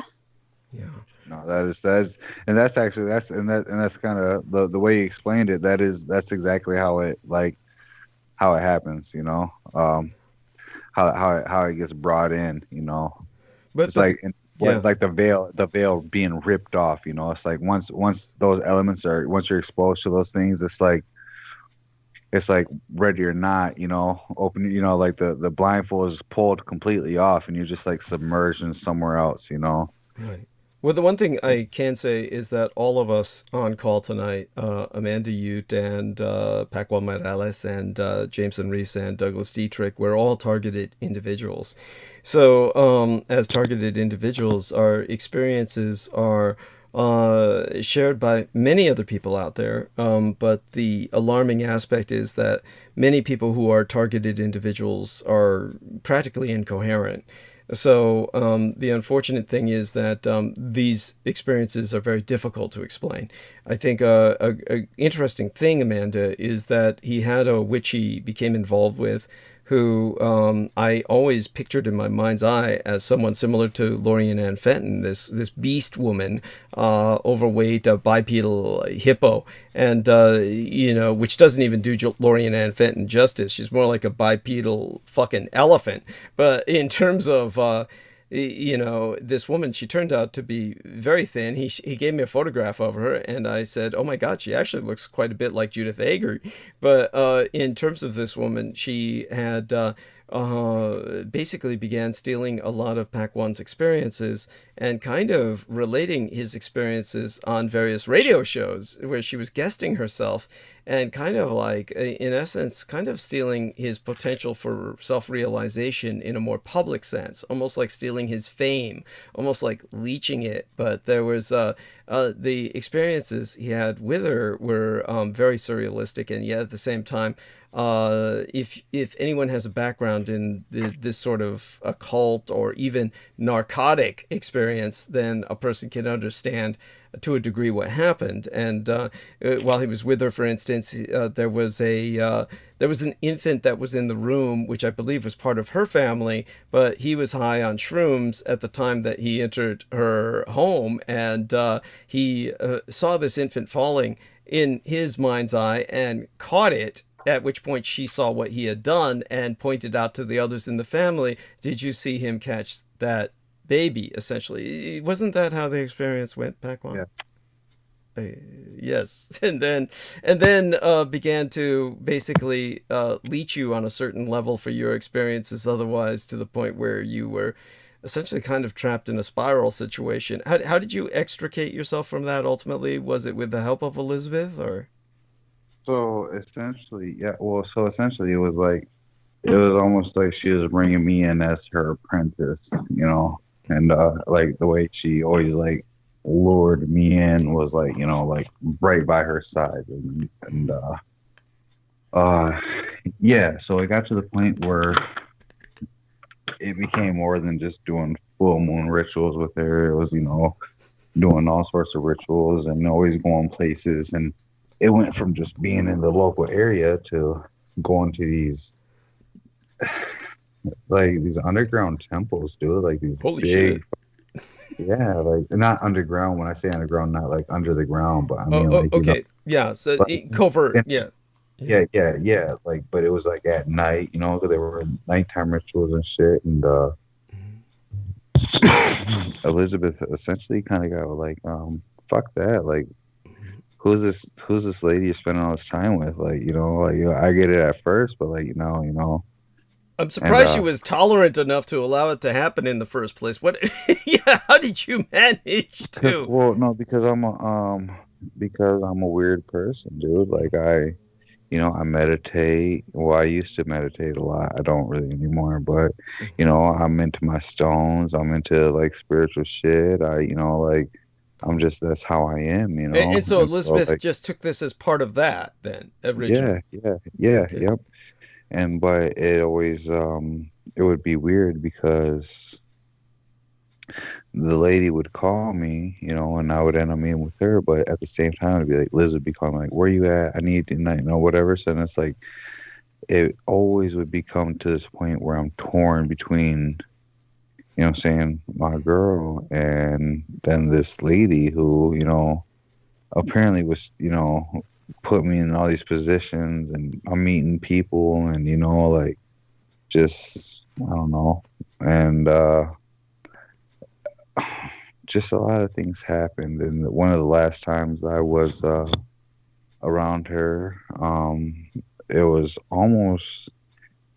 when I caught the baby, but it felt the whole thing, even though I was high, but the whole thing felt more or less on the lines of an interrogation / warning. You know what I'm saying? Like, because I've always been one of those people who, if you listen to anyone who heard me earlier, you know, like, I'm trying to tell you, I'm not telling you to do things and to worship entities or to be parts of it. I'm actually doing the opposite, and I'm telling you to be yourself. You know, if you want to learn magic, you know, your magic is your magic. That's the magic. There's no rules in this shit. If you're reading grimoires and spell books, and yeah, that's somebody else's shit that you're giving yourself to, you know.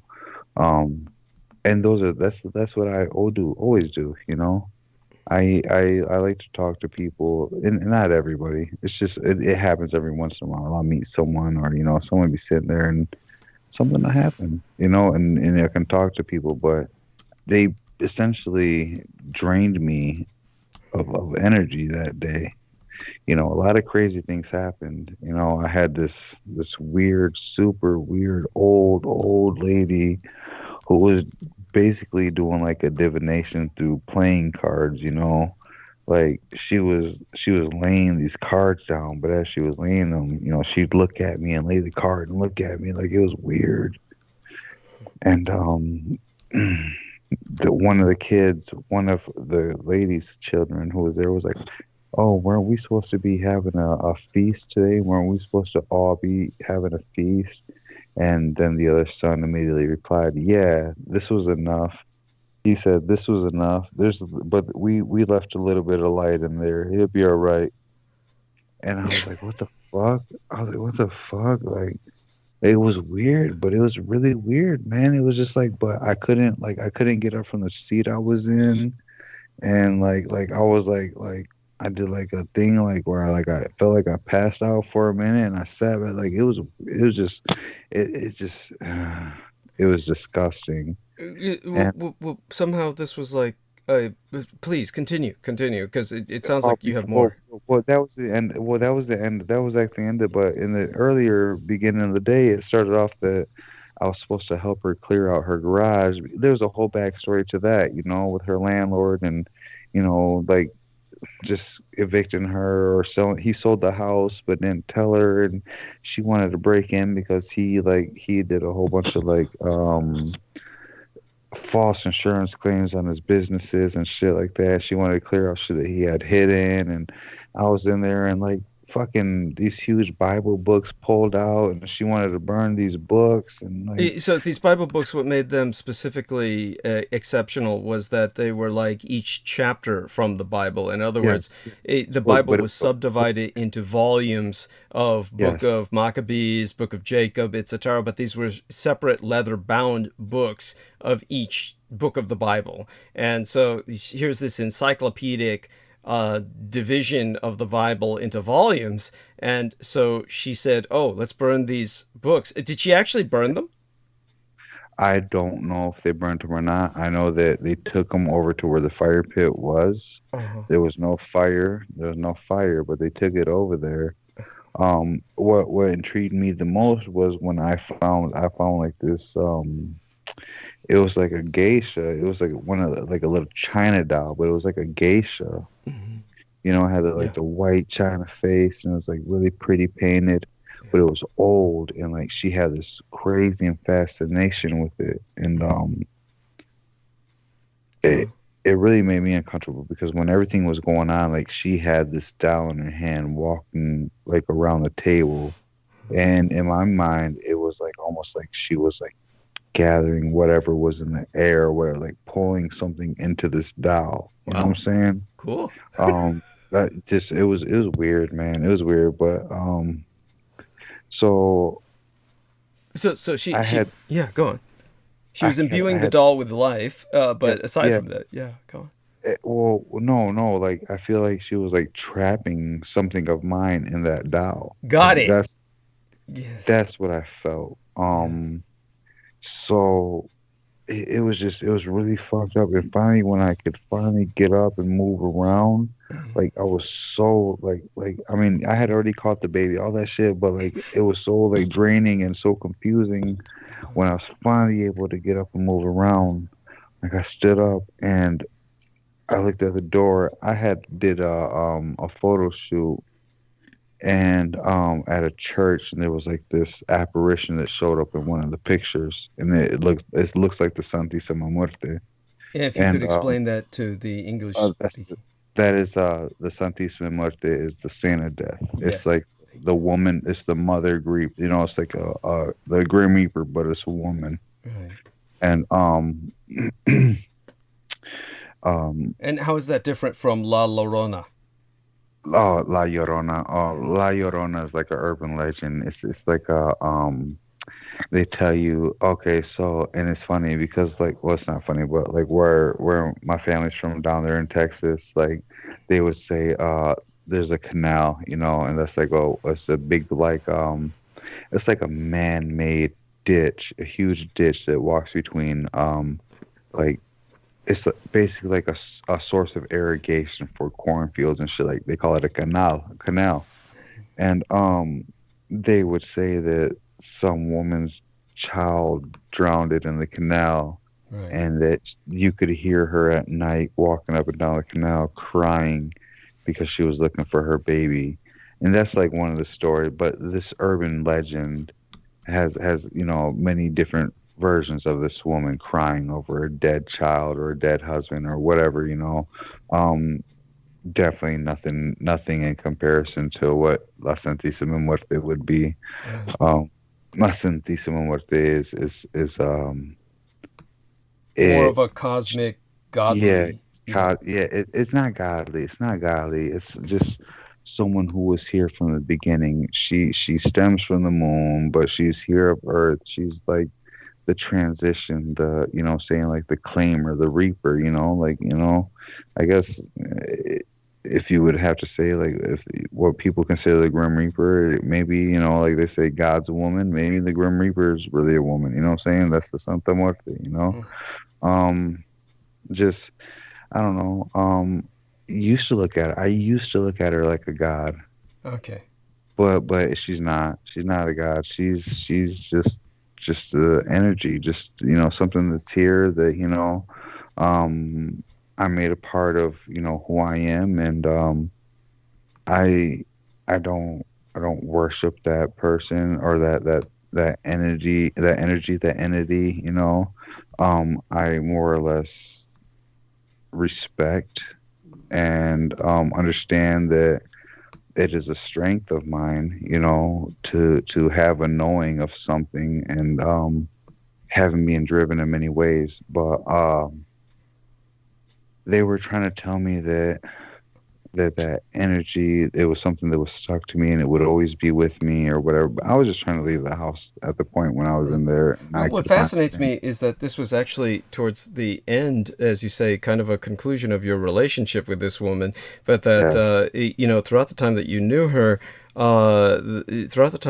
her, she was beginning to become more famous, and she was taking a lot of your personal experiences and reiterating them or regurgitating them, just basically repeating your stories as her own on various like radio shows where she was being interviewed and the like. So in a sense, making herself famous by stealing what would potentially have been your fame. Does that make any sense? Yeah, and but and the thing about it is just like I look at it like it's not my fame because I'm not trying to be famous for my shit because indeed it's like I wouldn't want anybody to be like, oh, I'm gonna do what he did, or because by all means don't. but I don't know, like I couldn't tell you why I am or who I am right now because that's just a lot of shit to deal with. But this arc of the relationship, how long was it? Obviously, it was at a time where you already knew Elizabeth, and were the two of you already married, or were you engaged? No, not yet. No, engaged, but we were engaged. Yeah, it was. I'm surprised the engagement survived that. So obviously your relationship's very strong, and so when you were engaged to Elizabeth, then you got to know this woman, and that this was an arc of relationship that lasted how many months, would you say, or years? It was about probably about a year, year and a half. But that was the physical, the knowing and the working with and everything. I did what's I guess what is it called? I did like the year of shadow or the year of sorrow, or essentially where you which is stupid because this is what you start with, like you do a lot of wrong to yourself like in a year, you know what I'm saying? I'm trying to remember exactly what it was called. The black, I don't know, I can't remember what it was called. It was some weird shit like the year, the shadow, a shadow working or the shadow year or some shit like that. But it's basically like where you just do fucked up, you know what I'm saying? You allow fucked up shit into you, and she worked all that shit with me. So that's what that was. And I don't know, Liz just kind of got tired of shit, and I quit fucking with her. After that situation, that was like the defining moment where I didn't talk to her again, and I quit doing rituals, I quit doing ceremonies, I quit going places and people, because she wasn't just someone who was some random person, and she was a high priestess, but she wasn't the top of the chain. And I met the guy who was. He was an older guy, and yeah, he was different. He definitely was different. But a lot of people from their coven, I would run into them in certain places, and they'd always be like, "Oh, are you gonna come to the full moon ritual? Are you gonna come to the? Are you gonna come to the circle, to the group circle tonight? Are you gonna like?" They would always like let themselves be known that they were there, and they would come up to my work, you know, and I'm just like, man, it got to the point where it was so much to where I would have dreams where these fucking bitches were like trying to kidnap me in my sleep and like, you know, like trying to like capture me type shit. Wow. Yeah, it was weird. It was weird, but yeah, definitely. So you see, you've obviously been a number of people for some reason consider you a resource.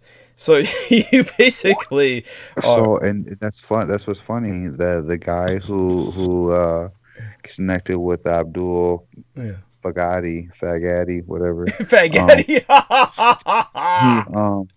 Well, they do this stupid comic book with, like, we found out they were doing this comic book about children and their dreams and shit. I mean, talk about sketch. The children play. But so that guy would tell me that essentially she was using me as a battery to charge her shit, everything she had going, her and you know what I'm saying? Yeah. And the only thing that made that resonate so hard with me was that I had reflected back to when the sun said, "Oh, there's a little bit of light back in there. We didn't take it all." Yes. Like, yes. What the fuck was that? Like, in there, so that I'm like, man, like these people don't know each other, you know, like. Weird shit, yeah. They were feasting off of you, so that was the whole point. They, but anyhow, Amanda, later on when you replay the earlier parts, you'll hear the in-depth kind of aspects of his supernatural experiences. It will make more sense. There will be more context. But that kind of like sort of wrapped it up to a degree. He was also still kind of seeking to the degree where he encountered the idiot that he referenced, who was affiliated with Abdul Karim Haq, and they started attacking myself, and that's when, you know, he pretty much, I think your life has been pretty much adverse to going back into this sort of investigation into the occult arena since that time, essentially, right? Yeah, I definitely quit fucking around. Not out of fear or anything, but just out of growth. Like I don't need that. Like I don't like. I have a connection. I have a connection with everything, and it's beyond what. Nobody can teach me my connection. You know, nobody can speak for me to what I need to speak to or how I need to, you know, communicate with whatever is out there. And I guess that's really what, you know, really what I took from a lot of the shit that Danny Arola taught me, you know, like it's like nothing out there. Like these people, no one's gonna give you the shortcut. No, you're not gonna pay for a divine blessing. You're not, you know, like it doesn't happen. That doesn't happen. Yeah. You're giving yourself. You're giving a part of yourself. Even if you pay people to give a part of yourself to them, dude, people don't fucking realize that. You pay people to take a piece of you from you. Yeah. Take, not give anything. Take. Yeah. Yes. So. Oh my God.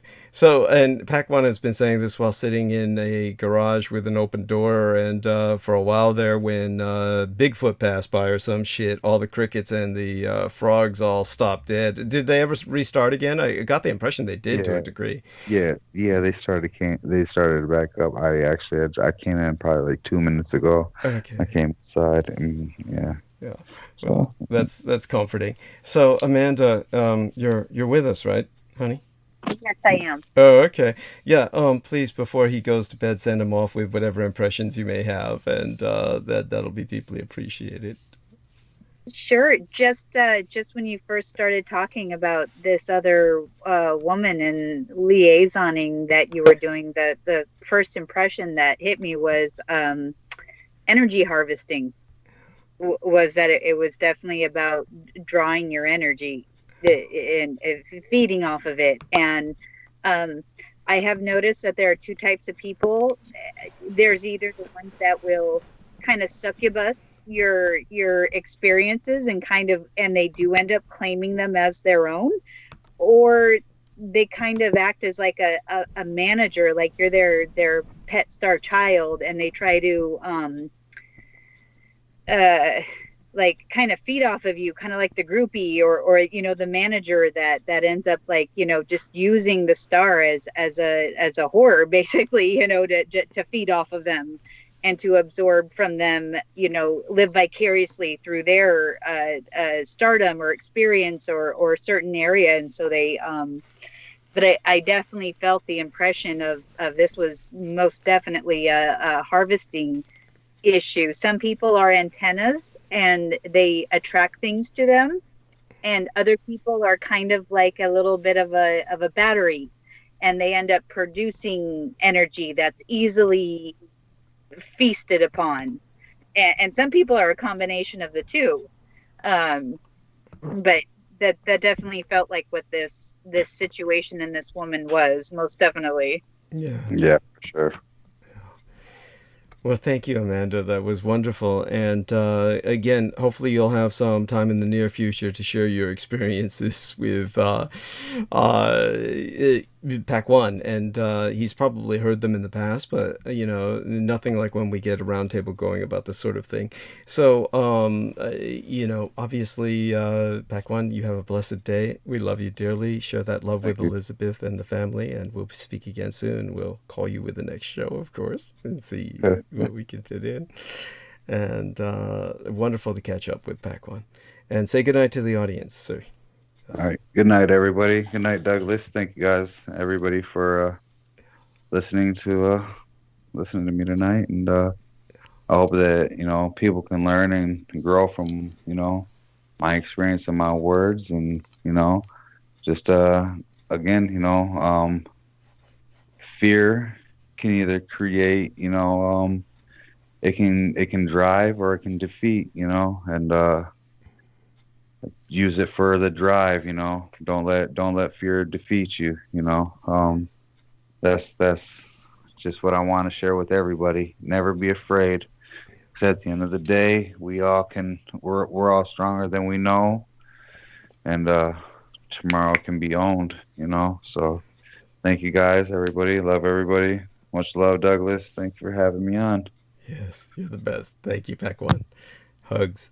And that was wonderful. And of course, I hope Jameson's doing as well as he can. He's going through a bit of reaction right now. Jameson, do you want to share anything about that? Yeah, this could be a combination of things. It wasn't very wise for me to do certain things today, considering that We've said that you had your booster shot.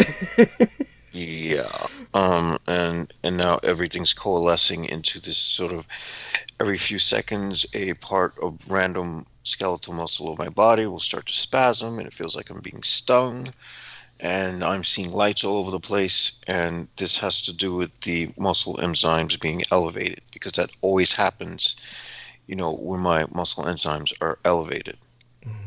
Oh gosh, I'm so sorry.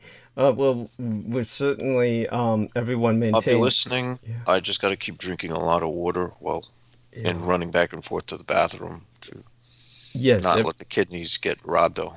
Okay, yeah, everybody maintain Jameson in your thoughts and prayers, please. And so could you share with us exactly what you did after after you got your booster shot? Or is that something you're willing to share? I mean, obviously, we're well familiar with various abuses that have been done by many people here. I mean, obviously, you just heard Pack One. He's hardly one to be considered, you know, a person whose behavior is commendable in many senses.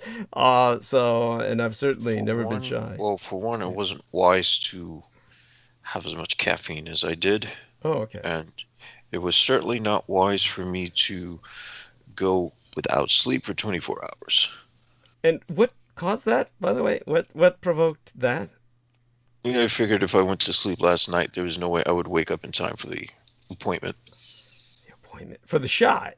Okay. Yeah. Okay. I see. Oh, what time was the appointment again? I had to be up It was at 11. in the morning. Okay. Yeah.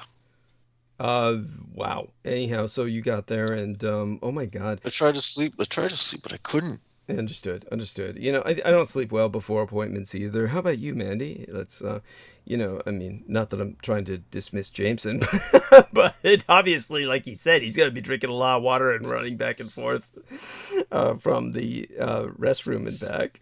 But God, keep checking in with us. Oh my God, let us know you're there. Yeah. And, I'll just be listening in the background. Understood. Understood. And so it'll be me and Mandy in a sense. So Mandy, honey, obviously I'm not quite too much in the mood to do too much tonight. Now that you're back, you can help me avoid doing too much. I might go over to people a little bit about what, you know, I did or what was going down with the tomb sweeping day, simply to give people some cultural perspective on that, but not quite sure if I'll go into any geopolitical analysis tonight, albeit, you know, there's many relevant things going on, particularly with China, but that can always be covered Sunday. And but so now that you're back with us, honey, yeah, basically, one of the things that happened with Pac One was he had a great grandmother who was very young and going to school as a very young girl when her very long, dark mahogany hair became infected by one of the kids with head lice. So her parents shaved her head for hygienic reasons, and when she went back to school, some little boy was really making fun of her, and she killed him. So took off her sandal essentially and beat him to death with her sandal, quite literally. And you can imagine what would have happened if she had been of the age to be wearing high heels. At any rate, after that, they barred her from attending school. And when they barred her from attending school, the parents turned her over to be raised by some kind of local shaman, and so the shaman raised her in these mystical and herbal kinds of traditions, and then obviously there's something generational there going on with the supernal, and then they helped to bring some people from across the border up north, and this aunt of his who they brought from across the border up north, and their family, they wound up pulling a single white female, in the sense that a lady built this little altar in the closet that he discovered at the age of 13, where she had the death symbols along with his face on the altar face down, a photograph of his face down. So she was obviously cursing the family. She wound up basically opening up her own restaurant, stealing all of their recipes, while her family shut down theirs. So it's like she stole their essence and their life. So this seems to be a running theme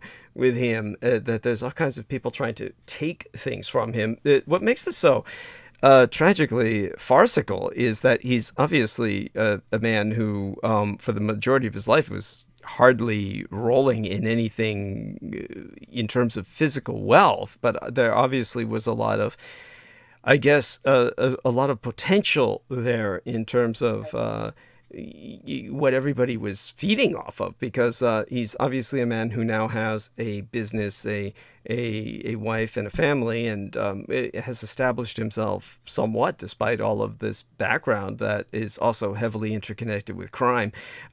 So it's just rather amazing that he was through all that. Not to mention, there's this bizarre side angle where he was like doing rap music and kind of cut loose with some of that tonight, and was, he and his group were going to try and cut a record, and they went all the way down to Los Angeles and had a fairly bizarre experience, and then they wound up not going anywhere as a group. So he's still doing some recording now, and but just altogether very interesting. And I think that compared to what happened with Jameson, myself, yourself, I mean, we're all targeted individuals here. So this is the first time that we've had like kind of a roundtable of targeted individuals, even though thanks to technology we weren't all together throughout the whole period of time, but hopefully someday will be. And so, honey, like you to share kind of like what that brings to mind for you. Everything I've related about him, what that might bring to mind for you in terms of your experiences. Sure. First for Jameson, he could help his muscle twitches and the feeling like shit if he had some apple cider vinegar mixed with water. Drink that if you can. Jameson, can you hear this? Jameson, are you there? Let's make sure. I'll Yeah, text yeah, you. yeah. I will do. Okay, so go on, Mandy. Yeah. It does need to float in water. I never suggest to anybody taking vinegar straight. You want it suspended, and you want to do that in water. And it will instantly turn your body from being acidic into an alkaline, and your body will at least have pain alleviation. It will have instant anti-inflammatory properties at the very least, but it will go to your liver, it will go to your kidneys, it will help flush you out. And all I can say is, like, it tastes like crap. If you need to mix it with juice, go for it. Just watch out for your sugar levels, but it will at least alkalize your body, and it will minimize the damage to your cells. So I hope that kind of helps you a wee bit for that. Does that make sense, Jameson? Yeah, thanks. Wonderful. For sure.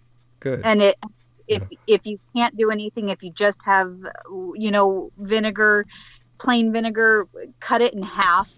But if you can get Mother's apple cider vinegar, that's vinegar that has it's called Mother's, but it's the actual strains. You'll see it kind of. I got it. Oh, yes, for sure. Do that. You can also, if you soak like some paper towels, or if you have some socks you don't care about, soak that in vinegar and put them on your feet. And if you warm it, that's even better. It will help draw things out through your feet, and it will help just with the detox and kind of circulation that's going on. Wow. Incredible. Yeah. No, I love that. Thank you, honey. That's great. You're incredible. And I'm just so glad that you're here to help Jameson like that. I'm sure. I'm gonna head and get to that. Okay. You're right back. Sure. Okay. Sure. Just take extra water, and like depending on, I don't know, your size, your weight, your height, whatever, at least a teaspoon and 8 ounces. Yeah. If you do double that, 16, do a tablespoon. It should not make you. It's too strong if it makes you like, if the fumes are making your eyes water and whatnot. So, also oregano. You can get liquid oregano, and that's also an anti-inflammatory, and it is a intestinal cleaner, and it helps your immune system. So if anybody drink hot water with oil of oregano, and that's also going to really help your system. I'm just drinking out of a bottle here. So is that okay, Jameson? That's a go, right? Yeah, I guess. Yeah, he went to do it. Yeah, I'm sure. Oh, and so, honey, that's you're such a wonderful human being. Honestly, you're amazing. And really, you need to have your own kind of Hello Louise column where people can ask you these questions about how fucked up their life is, so you can provide them with various advisements. So in terms of we've kind of gone over these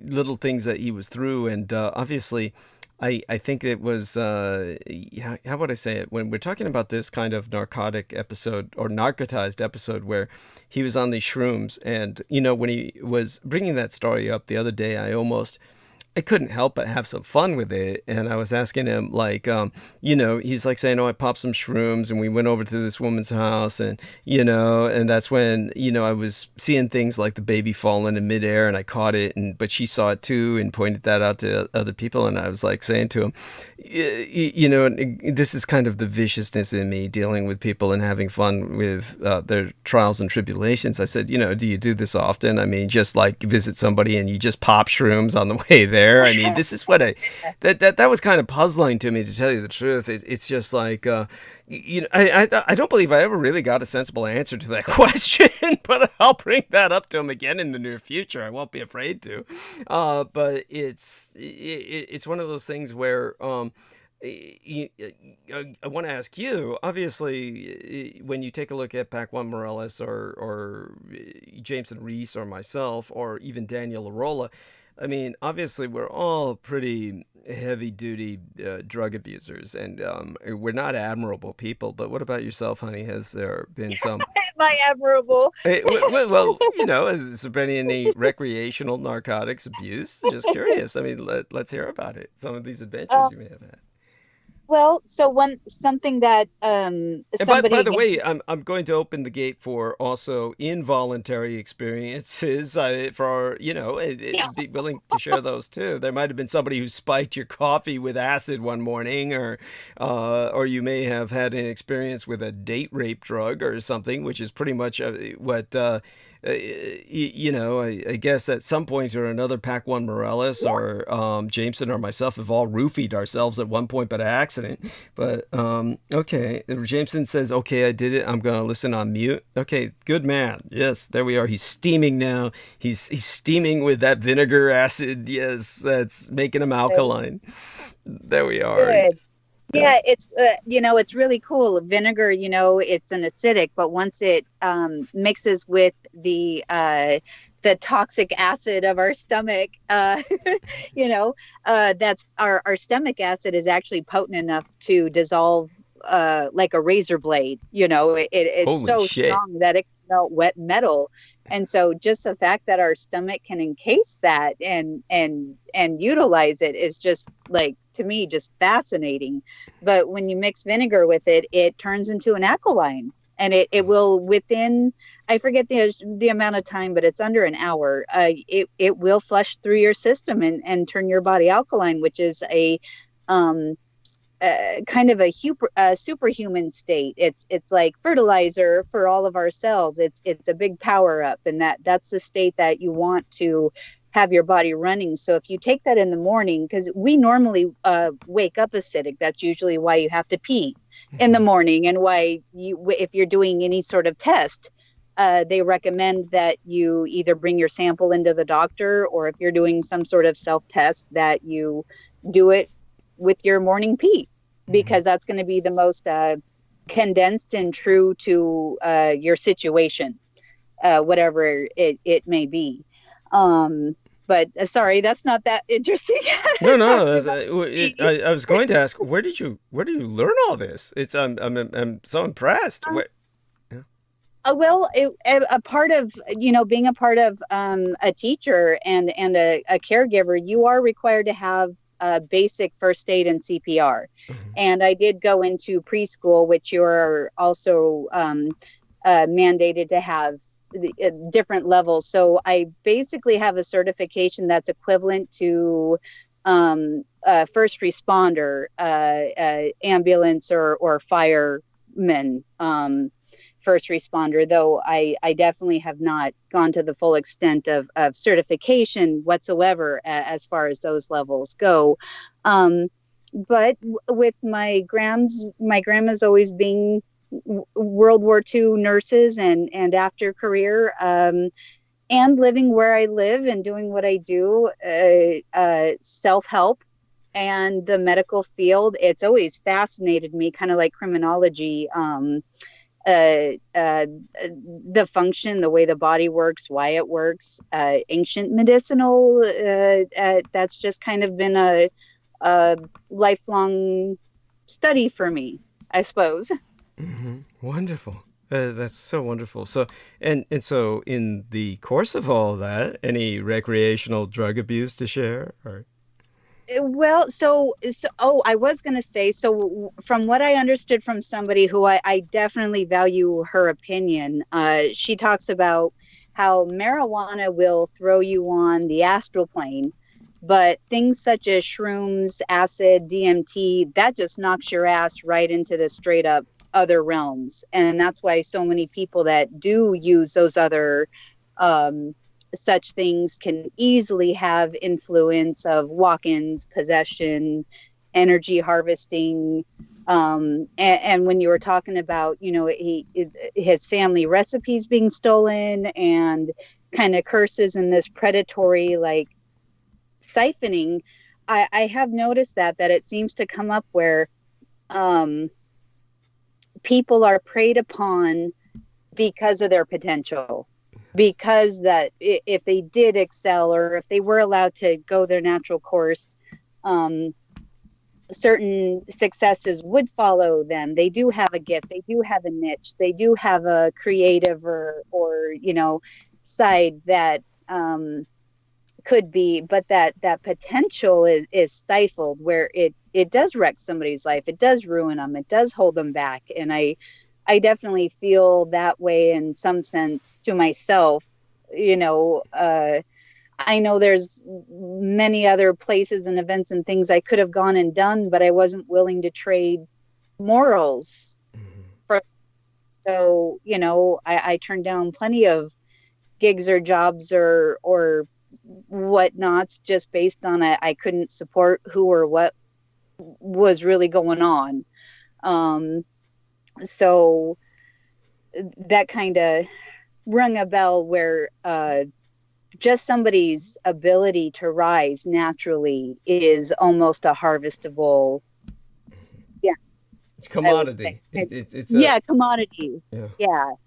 And keeping them down is a part of that harvesting, that Yes. misery loves company, that amplifying of that specific energy vampirism, if you will.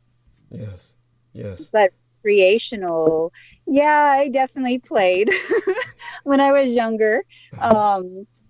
Most definitely, I did shrooms. I tried acid. I tried pot. You know, I met plenty of other people. I met, oh God, I was in horrible situations and around other people who, you know, just shot up right in front of me and showing their track arms, you know, the track marks up their arms from heroin needles. I walked in on a friend of mine who suddenly did a line of coke off the washing machine in the garage. And I was talking to a guy outside afterwards. He was joking about how he knew half the stuff was cut with baby powder. Gosh, too many situations now that I think about it. That yeah. Well, fascinating. I mean, no, certainly. So you shared with us now the fact that you've had a lot of experiences experimenting when you were younger, but were there any particular experiences in terms of their effects or effects that you were that stick with you? Like, say, for instance, what he was saying was the surrealism of the experiences he was having, the kind of, I mean, any hallucinations, any kind of behavior, like you know, you woke up in the morning and you were in a strange environment and of course had to get out of the room before the person next to you woke up, or something of that. Anything. The only situation I had like that was I was over at a friend's house, and it was a crazy party house, and everybody else had fallen asleep, and me and my insomnia was still awake, and there was another dude awake, and we were just playing cards, you know, and chit-chatting. And the next thing I know, he just strips butt naked, standing there. And I forget, but he goes rambling on about something, and then he just lays down and fell asleep, and I left the room. Oh my God. But I found out later that he was a major meth methamphetamine meth taker. So he was out of his gourd on meth, and I thought he was just speeding on coke. Right. The way he was, I had no idea that he was, smoking meth that night and whatnot. Good So God. I've never had situations where I've woken up or came to in a bad place. I've realized later, holy shit, I was stupid. We should have never been there. Or, this could have happened or that could have happened. My experiences with shrooms and acid were very pleasant, happy, Wow. Feeling very connected. And one, like I saw, nature moving and shaking and grooving and sounds and sights and such things people talk about, like on ayahuasca, where you kind of dip into and see that spiritual side, that kind of veil lifting, you kind of cross over sort of thing. It's kind of weird he talks about a baby, because I had a situation where I was with my friend, and her and I were going to do shrooms, and her husband was supposed to have the baby. And because I would never do drugs around children or be in a compromised position where I should not be around children, let alone animals and whatnot. And next thing I knew, he came walking in the door with the baby and took a whole handful of mushrooms, and that was the one and only. And there was a spider in the bathroom that fucked me up. Oh my God. I think it was triggered because I was like, holy shit, this isn't supposed to happen. So I remember calling our friend neighbor, and she came over, and I left, and I was walking around downtown Seattle alone, which is also not safe or smart. And I'm surprised I lived through that one. Oh my God. I did not want to be around a child. You don't know what you're doing. You shouldn't, besides you're sweating and you're producing these toxins in your skin and sweat. And that was the only bad situation I would say I had for that. But that was definitely a long time ago. That's definitely way before kids for me. Understood. Yeah. And so I was talking the other day, I was telling Peter Moon about this, that, just thought I'd swing a little bit in the other direction and complain about the left. And I was talking about some of the riots that were going on in the city of Portland, Oregon.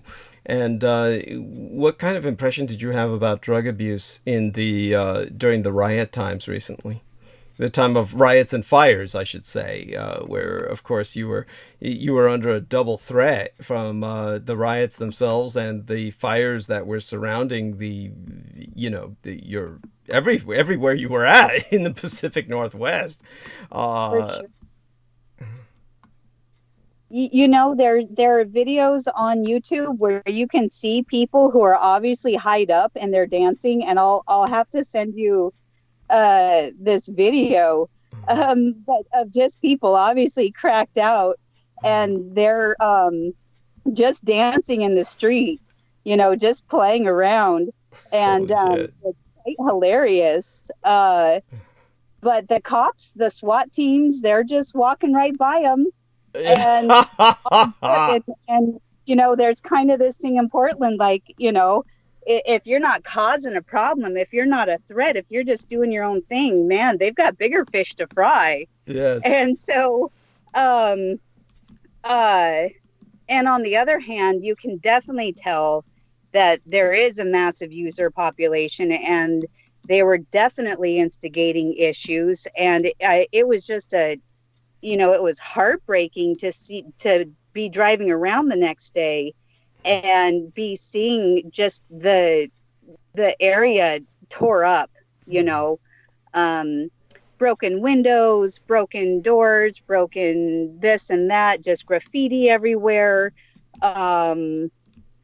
Just horrific, sad losses and destruction and horrible things that it just looked, it's like after the LA riots. Yes. Just broken windows, tore down signs, everything everywhere was just bad. It was so bad. And during the daytime, the footage that they're showing is just peaceful, nice protesters who were out to declare their statement and out to, you know, from what they believe and what they feel, trying to bring positive attention and you know, just quiet, good marching, information, good, you know, connectiveness. And at night, it was just absolutely 100% opposite, where, I mean, they got into the courthouse, they set it on fire,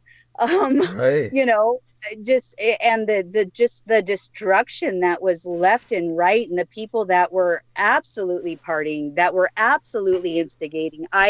From doing deliveries and stuff and being out and about, you would just hear people, you know, they're talking about grabbing these rocks and setting up this and that over there and trying to draw the cops away from that area while they were going to go ransack this other area. And, you know, it was most definitely an attack on everything. And what they showed during the day and what was actually going on at night was complete opposite. Right. And I remember trying to tell people that the majority of Black Lives Matter, I insisted, was innocent, and that they were separated from the anarchists. And maybe it was that way in the beginning, but then when I did some research on my own, there was this one woman in particular, apparently led a campaign of some real serious fucking looting. And her name was, oh God, I'm trying to remember her name at the moment, but it was Ariel Atkins. And I don't know if that name ever came up on your radar, but Ariel Atkins was a Black Lives Matter organizer. And so she was looting downtown Chicago, admittedly. So you probably never heard of her up in your corner.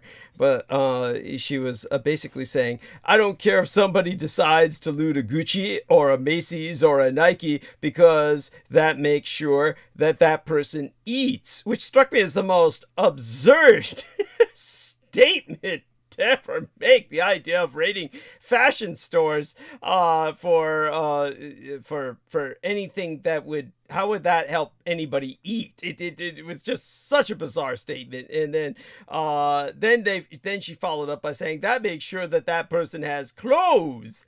That's reparations. That is reparations. She said it twice. And then she said anything they want to take it, because these businesses have insurance. That's a nice rationalization. They're going to get their money back. My people aren't getting anything. So there we have that. Did you see any of this in Portland, this kind of attitude? That attitude is definitely there, and that was definitely going on. The places that were getting looted and were getting trashed and shit on, and stolen from, like I was telling you about how when I was surrounded, I was trying to get to this old Chinese company's, you know, restaurant to help them. And, you know, they've been there for 30 or 40 years, and, you know, they were getting blocked off, and they were right in the middle, just like me, just stuck in the middle of this head of the SWAT team and police and the rioters. And it absolutely was, you know, an attitude of we're taken back, and this is to help solve what we've been robbed of. And all it hurt was the other regular Joe, Yes, who was just trying to survive. And God damn it, you know, anybody who lives in Oregon, let alone Portland, it's taxes that's going to come out of our ass to clean up the city. yes. All those light poles and mailboxes and street covers and, you know, bridges and government buildings and sidewalks and, you know, the missed revenue in small business and big business that was supposed to be working and floating. We're all going to pay that out of the ass, big time. Our schools, our libraries, our parks, our other social fundage, our elderly, our disabled. The first thing that the government is going to do is take out of those pots to try to fix things and to pay for damages and whatnot. And so our services to our children and everybody else are going to once again take another hit. So you're actually only hurting yourself in triple fold. You're not sticking it to the man. You're not taking care of yourself. You're not owed it. You're not due it. You are owed what you worked for. You are owed for what you have in life right now. And unfortunately, we are in a system where everybody is not on the same playing field whatsoever. But there is never an excuse to go and rob your neighbor just because you feel you're owed their stuff. Yes. It doesn't work that way. And the repercussions, it's disgusting in certain areas that we're already hurting, that we're already suffering. And it's nobody's better off. There isn't shit going on around here that suddenly we're in an enlightened area, or there are so many social programs. The amount of people that spent the entire summer protesting and into the fall, and even now they're still doing things.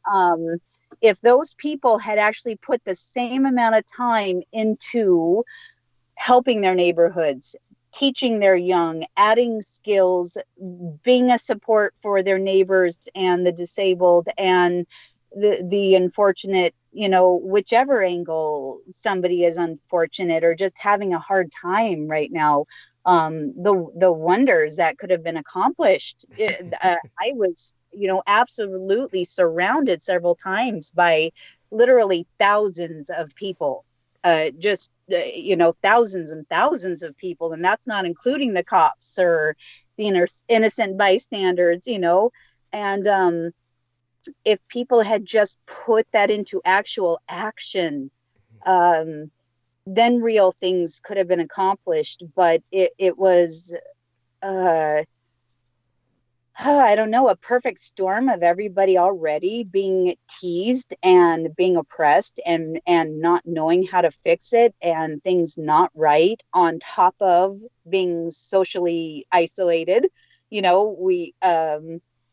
but just certain fuses that keep getting lit here in Portland and Seattle a lot, with the World Trade Center organizations that we've had some old riots with up in Seattle and here. It felt very instigated on one end, and another end, people just with their anxieties and their want and wish for better and for more. And I think, they probably do feel, it's easy to, wish you had your neighbor's car, or you saw your boss and you're going, man, but he hardly works, or coveting somebody else's things. But it makes seeds of resentment that's so easily controlled. Mm-hmm. And I was telling you, the area where these major protests and the heads where the protesters were colliding with the police are in these old neighborhoods that used to be Oriental. They used to be Asian. Right. And until World War II, when we sent them off, to the internment camps of our own, and they were sold as low-income housing off to other minorities, especially Black and old white people. And they've made these nice little lovely areas now, but they still don't understand that you got that cheap house because the government stole it from these families, from these people. They stole their savings, they froze their assets, they took their homes, their cars. And if you're talking about appropriations, like, what the hell? I don't hear anybody talking about any of the families that are, because that doesn't just hurt one generation. It doesn't hurt a second generation. That is a multi-generational hit that, those families are still struggling to recoup from and to get get back together. You know, grandma and grandpa used to have a house downtown Portland until they were kicked out and jailed just for being, you know, Chinese or Japanese. And especially the Japanese, you know, 100%. Chinatown's been turned into kind of its crack town, Right. frankly. You know, there used to be some old Asian herbalists and restaurants down there that I would frequent, you know, often. And all the good businesses are run out of there. It's all, you know, shit and run down. And gosh, you don't even want to be there in the middle of the day, let alone night.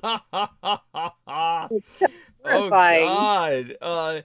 And now tell us a bit about how help me out here, honey. When it came to these people who occupied that that nature reserve, kind of like a bird observation sanctuary. Do you remember what I'm talking about? These protesters, these kind of constitutional fundamentalists. The one Japanese guy was with them. These were the kind of Bundy cult Lone Stars that were at the oh God, what was it called? Malheur Wildlife Reserve or something like that. Does any of this ring a bell with you?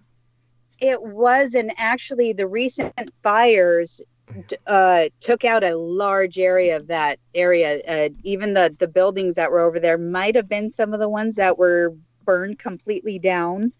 Oh, what was the wildlife refuge? Malheur, wasn't it? Malheur, Mahler, I believe. Was that That not it? might have been it. Yeah.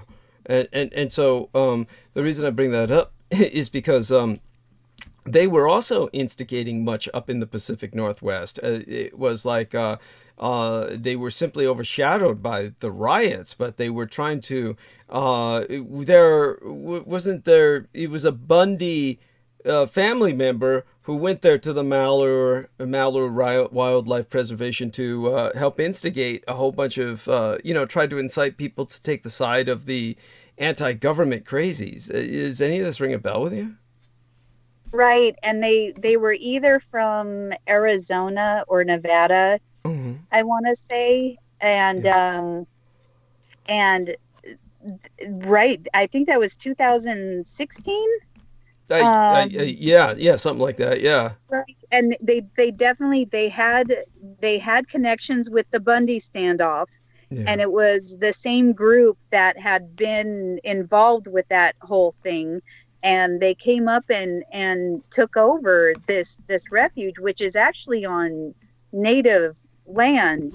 And the agreement that the natives have, they always make agreements and get fucked over with the state and with America, is that they get to technically retain ownership of the property, but it's going to be run by the wildlife refuge, which is a national program. So basically the US government, took it over, and these guys were allowed to sit there for a god awful amount of time. Yes. Where we just would not go in there and take them out, and they had taken over a government building, and they had hacked into the computers, I believe, and had gotten a lot of government employee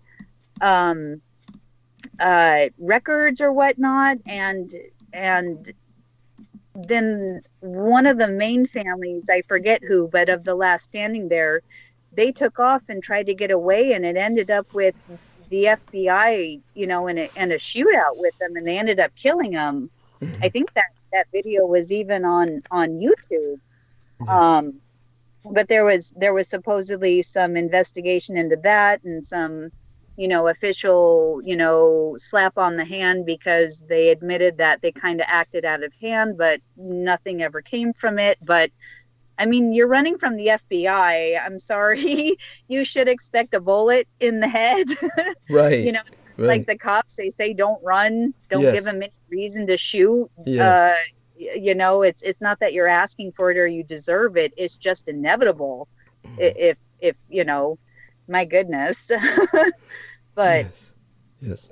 No, I thought that was very, very ironic that once again they're on native land and native territory, And it's a bunch of white boy hit cowboys that our FBI is just letting them do whatever the goddamn hell they want. Thank you. Thank you. This is what's so disgusting, and this is what needs to be brought to people's attention. You see, both this lovely lady, Amanda Ute, and myself live in the far west. We're in the frontier territory of America on the old Barbary Coast, and basically what we are dealing with is Western extremism. And by that I mean like the extremism that manifests in the frontier West. And so what had happened was that during the Trump administration, and these riots, of course, started during the Trump administration. Even though I've been talking about the negative aspects of Black Lives Matter and these protests, the reality is, of course, that this kind of class warfare that Mandy was witness to, this class warfare is certainly what it is far more than it has anything to do with racial justice. It's still nothing more than property damage. None of these people were really committed to mass murder. But on the right wing, on the other hand, everything goes straight towards mass murder because the right wing is obsessed with firearms and everything goes full auto. And during the Trump era, the right wing extremism and the militia movement completely shifted its focus from the federal government to other targets until the January 6th attack on the Capitol itself, which was ordered by Donald Trump.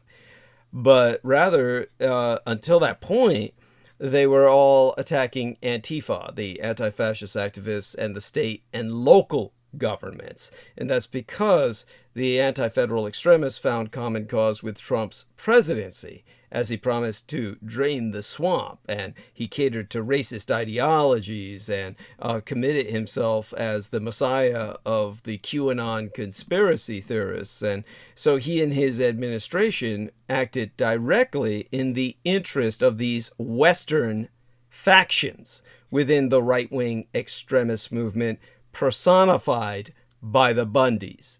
And in 2018, Trump pardoned Dwight and Stephen Hammond, whose imprisonment for felony arson on public lands helped spark the Oregon standoff in 2016. Am I remembering? Yep. Thank you.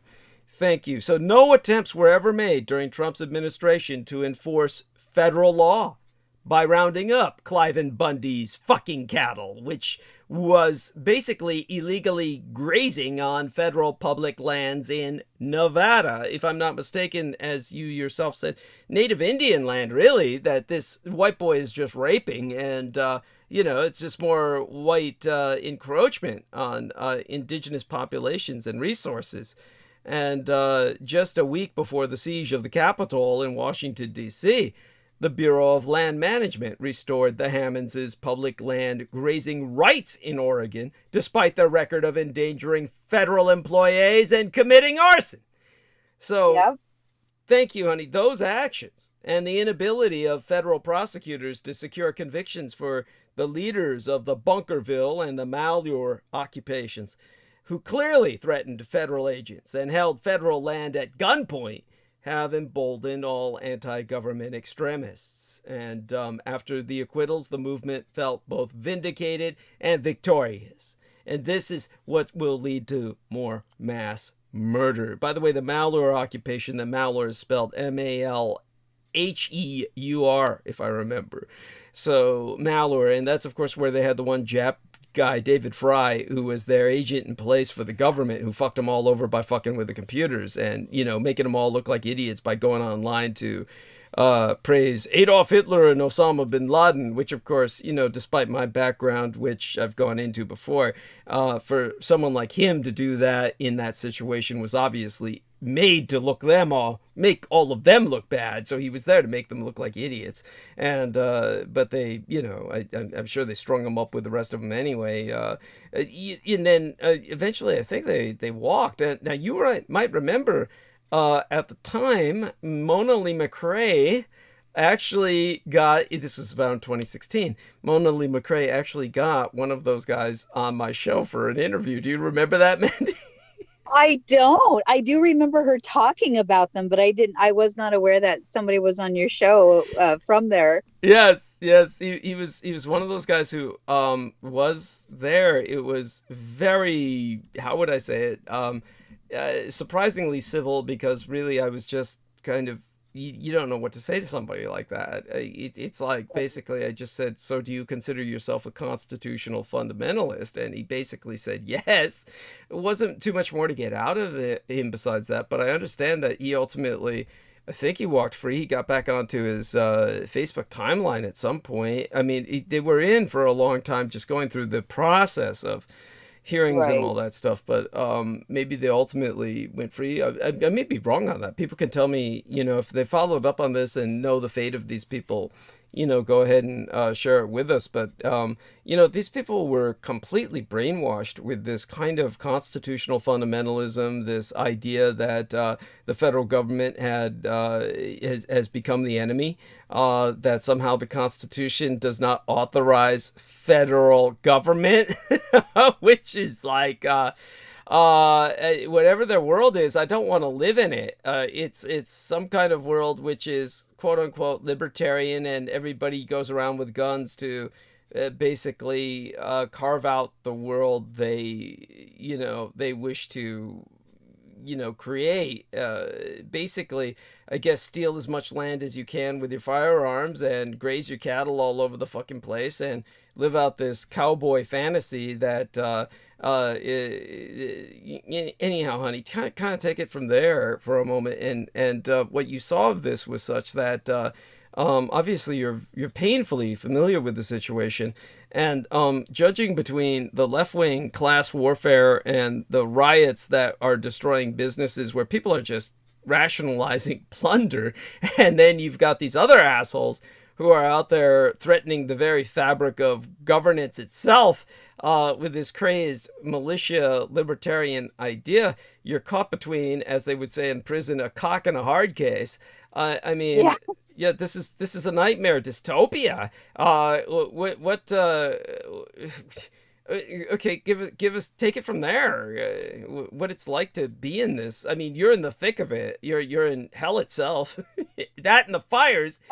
Between that and the fires as the third party, maybe the fires are the safest bet. Well, it's kind of interesting because the fires, as far as the ranchers go, several of them were charged with purposely setting fires, even if they were just being negligent and, claimed to be doing brush fires, and some other claimed that they actually were doing it as fire control, where you burn down a certain area and you prevent a fire from entering. You rob it of its fuel, and therefore you kind of create a buffer line. But in all cases, they were found over the last several years to have, been the cause of several devastating fires. And last year's fires, we had, I want to say 3 or 4 that kicked up at the same time, and 2 of those were just horrific and huge. They were just devastating, and it would be like you go outside and literally the sky is red, literally the sun is red.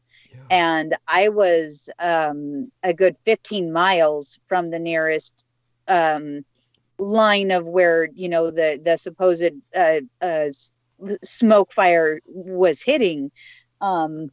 But that covered all of Oregon. I think at one point I saw for a straight week that we literally had the worst air quality in the world. And that means we're beating out Hong Kong and Singapore, half of India, right. That are just in horrific ecological, devastation and pollution and daily smog from their nasty, industry ways, toxic sludge being burned, with tires thrown on it. Yeah. Like we were devastated. And I remember in the beginning of the fires, there was massive investigation about them being purposely set. And there was even something about Antifa setting them, and a police officer either calling down people, saying, don't go over there, or they did set up a roadblock trying to catch Antifa. I cannot recollect that, but I do need to go back and look that up, because I do remember somebody lost their job. There was an internal investigation about police and the public. They stopped certain people from evacuating because of it, but they also believe that a certain town or a certain area should have evacuated, but the sheriff or the officer in charge over there called it off. I don't remember exactly, but it was definitely some very sketchy shit. Yeah. And the timings of those fires at the same time where it went from protesting here to some serious crazy, batshit crazy looting and destruction, and just you're not protesting trying to make a better life when you're destroying buildings, and you're breaking windows, and you're taking small businesses, commodities, and then the next day, the sun comes out and like everybody's just out wandering around trying to act normal. It was very surreal. It made me think of kind of like, maybe this is the history nerd in me or something, but it kind of makes me think of like, before Caesar became the emperor of Rome, and when Rome was going through its major upheavals and riots, and it was in constant turmoil, and it was just so uncertain, and you had no idea which way anything was really going to go, and it was packed with riots and the mob, and then people uniting and crying for democracy and for better well-being for all, and trying to make livelihoods better and equal rights. And then all of a sudden, half of Rome is burnt, and you have the military suddenly taking over the town, and next thing you know, you're under a Caesar.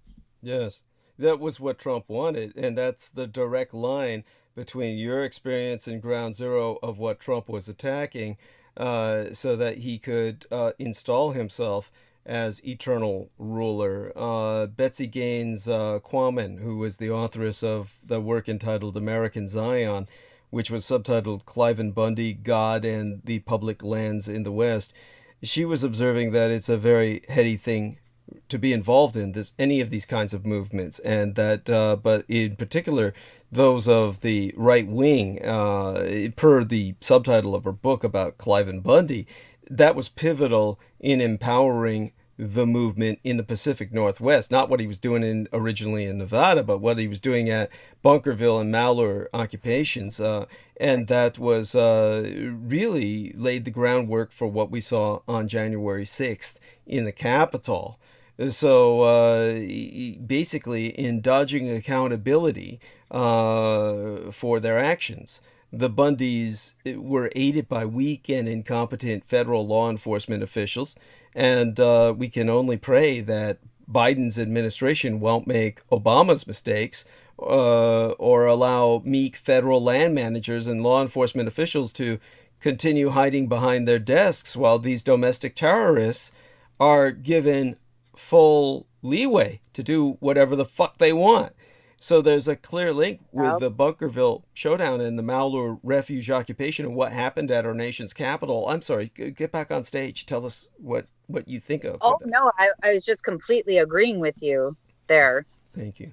Yeah. And letting a group of angry white men get away with what they got to get away with, and to push what they pushed, in my opinion, was a part of that. Thank you. Because, like other people said, holy crap, if you get, and that's the same thing during the daytime.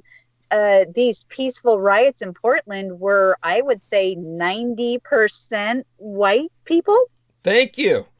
To be honest, like maybe I might be giving it too much credit. It might be 99% white people. But at night driving around, that's when you saw a larger majority of either black hooded whiteys young, and they're the ones throwing shit at cops and like definitely instigating fighting with cops. And a lot of young minorities running around, the gamut of, you know, Mexican, Native, Asian, and a large Black community. Amazing, amazing. And so that they came out at night because they probably felt that it's just, I don't know what they were feeling. It's like I can't relate to it because I don't have that kind of mindset. It's one of these things that I'm just glad you survived it. And how did you? Angry. A lot of the male, like they looked, you know, 18 to maybe 30, 35 at most, white males. Yeah. Scared me the most because they were angry. They were almost like foaming at the mouth, like the things that they were screaming at the police who, you know, for their, I mean, they were just standing there. They weren't flinching. They did not have rifles and guns pointed. You know, there are definitely different situations the police did do shit on and whatever. But for the most part, if you had to just take a look at 90% of the time, it was this group of pretty much white, angry male dudes that are just frothing at the mouth and just incredibly aggressive and mad, and like you would think that they had personally been assaulted the night before and they were out for vengeance. Like it was thick. You could feel it. It was that was scary. Thank you so much for that. And what we're dealing with is this white grievance that is just become the underlying social disease in America. White male grievance. I mean, these are white men who can't get laid because they're just so fucking repulsive because you know, they're into all this guns and all this violence and all this intellectualization of some kind of bizarre interpretation of history that, you know, women have better things to look for. And so, you know, they let them go stew on the internet, and then these guys come out and they're angry they can't get laid, and so they compensate for it with this kind of violence. And so the Trump era was empowering these anti-government extremists in new and dangerous ways. It was offering some relief to the public land employees in the West because they were usually bearing the brunt of these extremist ideologies. But in the last year of Trump's misadministration, then you had this group that supported public land reforms and agency employees that was called PEER, P-E-E-R, Public Employees for Environmental Responsibility, if I remember correctly.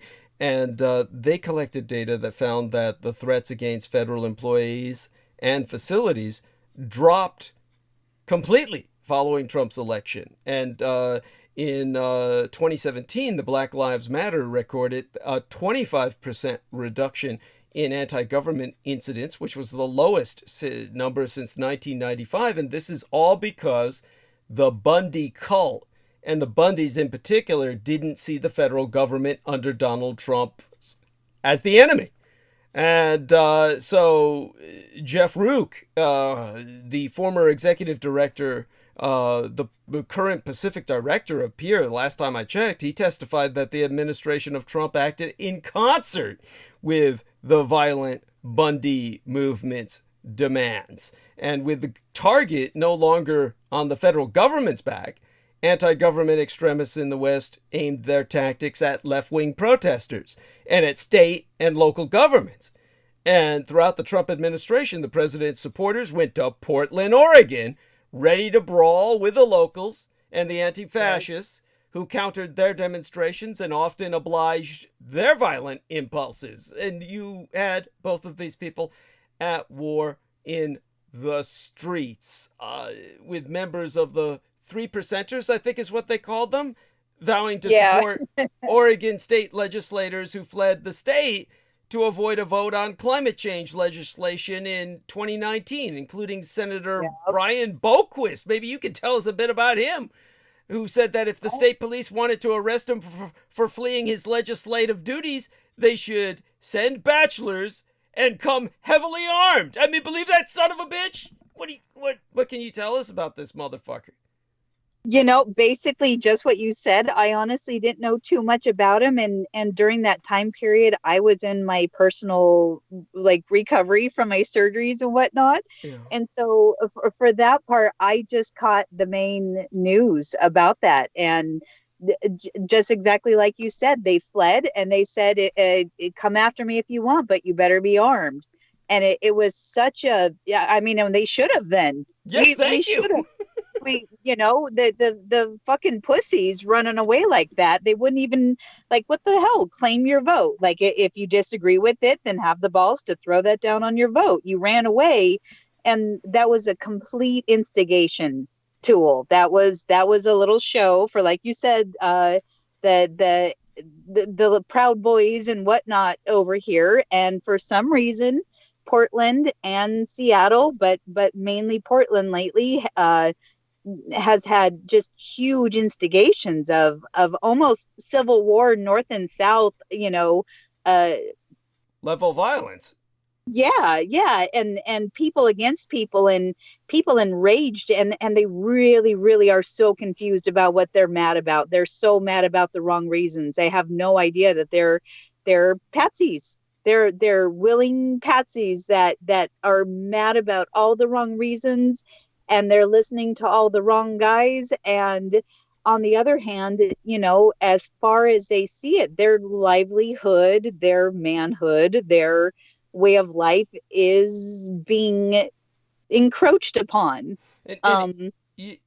And it gets worse. And I want Mandy to respond to this. Basically, the last summer, when protests over the racial inequity spread across the nation in the wake of the killing of George Floyd, the right-wing paramilitary groups in places like Coeur d'Alene, Idaho, and Olympia, Washington, they showed up in combat gear, ostensibly to keep the peace and protect property.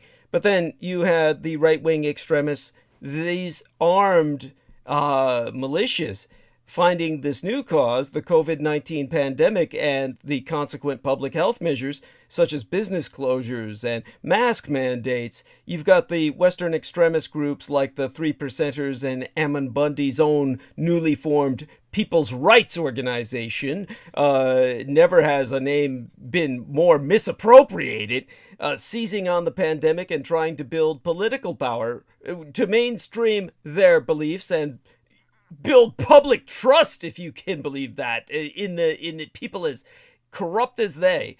And I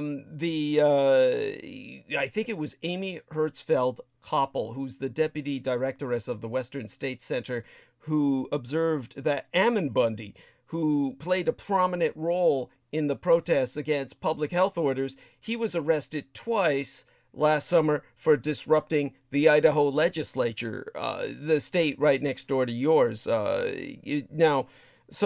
Just a couple of weeks before the insurrection in Washington, D.C., demonstrators in Salem, Oregon made a sort of watered-down test run. And on December 21st, not too long ago, these protesters demonstrating against public health restrictions broke down doors at the state capitol and attacked journalists covering their rally. And it was since that time that reports emerged that they gained access to the building with aid from the Republican state representative, Mike Neerman, which is a fact that draws comparison to the fact that federal police officials aided the crowds that entered the U.S. Senate and the House. So this is like what's going on with this kind of anti-masking, this kind of it falls in line with the anti-vax movement. It falls in line with the belief that COVID is a hoax. I mean, what are you seeing of this at the ground level where you're at? I heard somebody explain, and I heard somebody explained it to me that California is the test place. So San Francisco, Sacramento, San Diego, Los Angeles.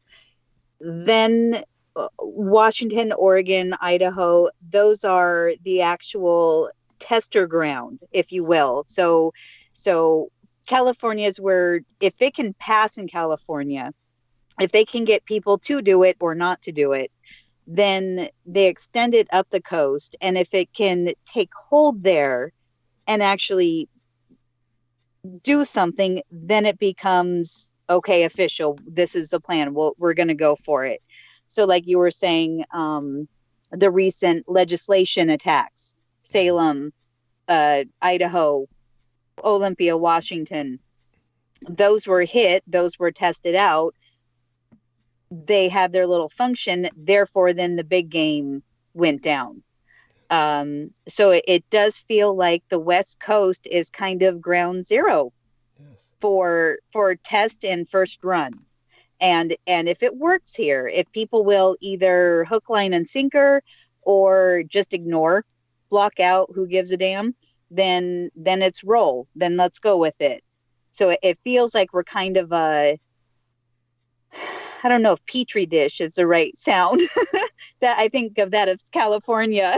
Right. You know, they kind of breed it there. But he said, you know, if they can make it past California, if they can roll shit down there, then they can definitely trigger then these areas. With Idaho, Washington, and Oregon all have very old military compound histories, and of some pretty hardcore tied shit.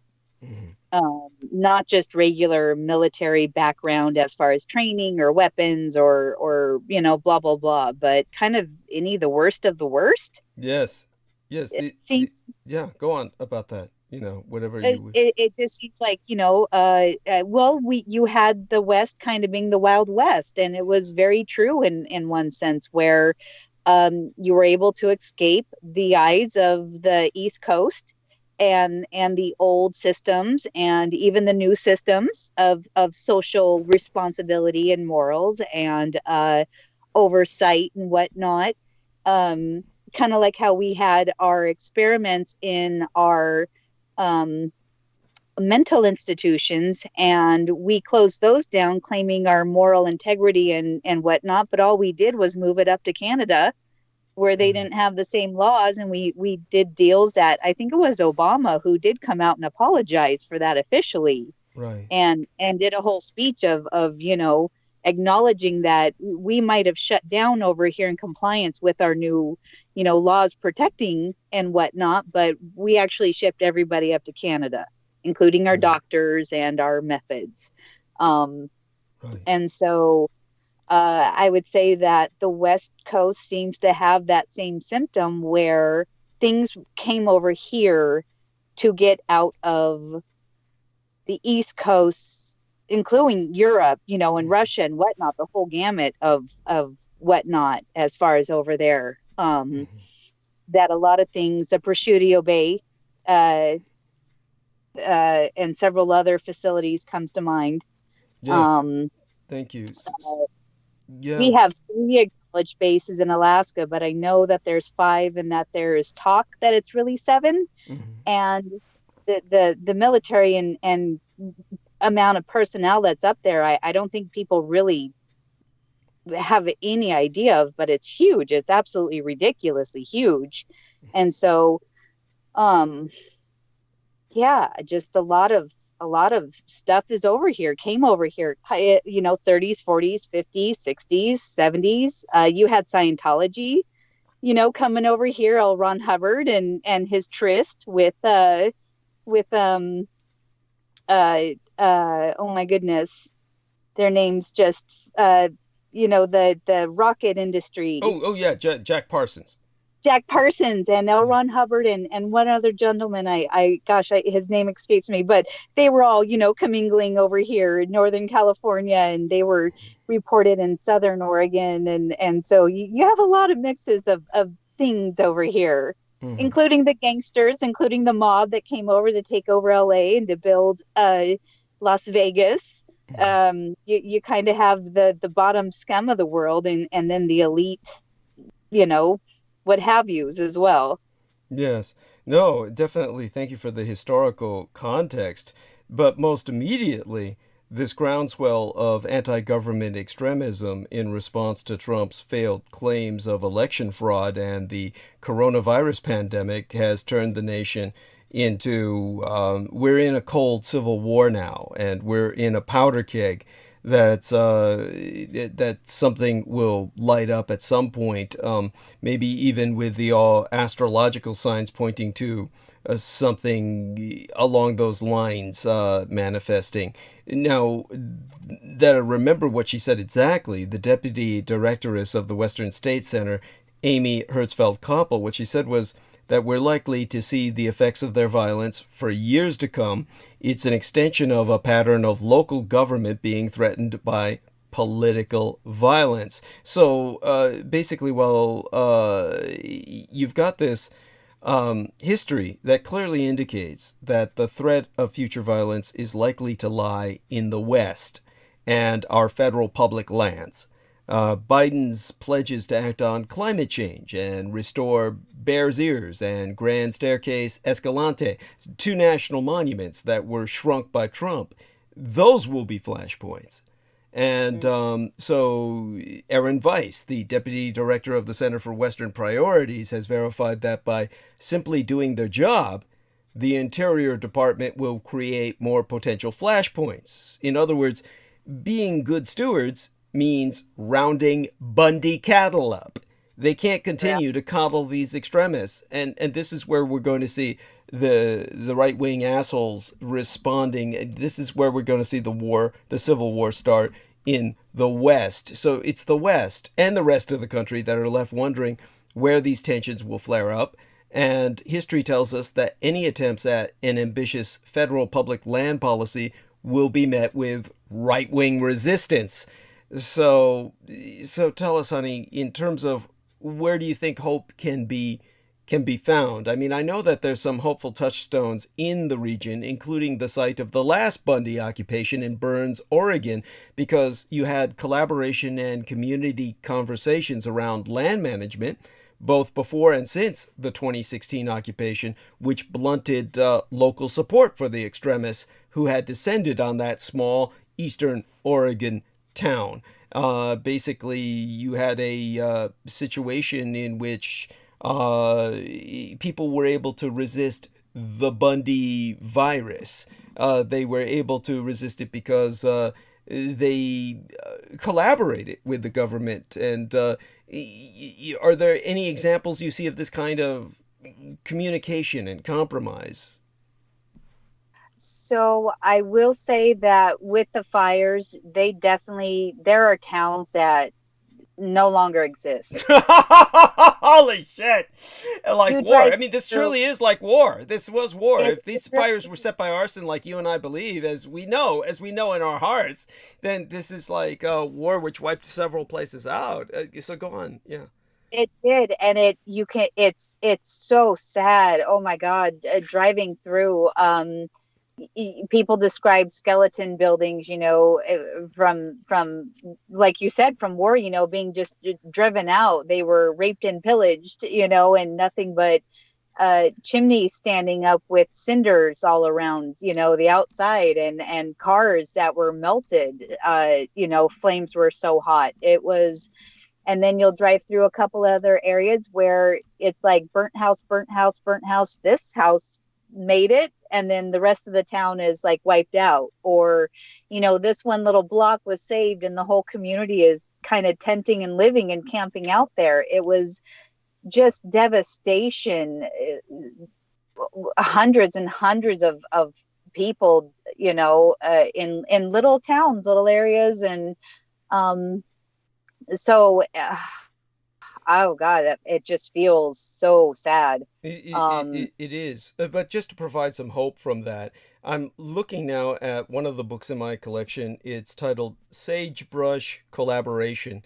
This is where I was drawing some of these terms from. It's subtitled How Harney County Defeated the Takeover of the Malheur Wildlife Refuge. It's written by Peter Walker, and he's a University of Oregon geographer who chronicled the occupation and aftermath in this book, and it was one local rancher who told him that collaboration is what inoculated us from the Bundy virus. Now, these are kind of pandemic terms, and Walker told Oregon Quarterly that instead of a glamorous revolution as promised by the Bundy-led militants, the community embraced a less exciting but far more democratic and peaceful approach, with himself concluding that Harney County has returned to the much less glamorous, time-consuming, sometimes tedious, but often effective work of sitting across the table with people of different viewpoints to find mutually beneficial, practical solutions to shared problems. I mean, oh my God, how revolutionary is that? I mean, if only we could...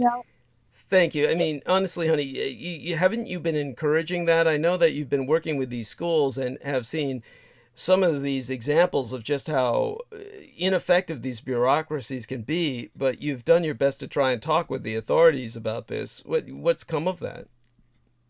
It's this. I was going to say, so the small towns, when they are devastated, when you do have an issue come in, the people really do band together, and for the most part,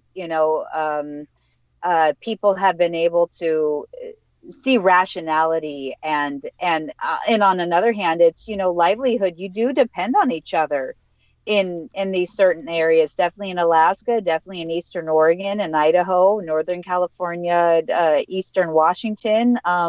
You really do depend on your neighbor. You really do depend on your town. You need it to survive and thrive.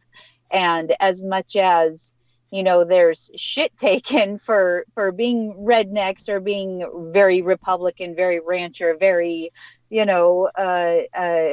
what have you.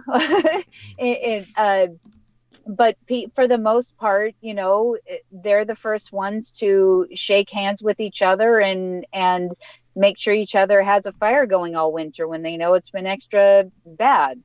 Or the first to welcome you in over for dinner,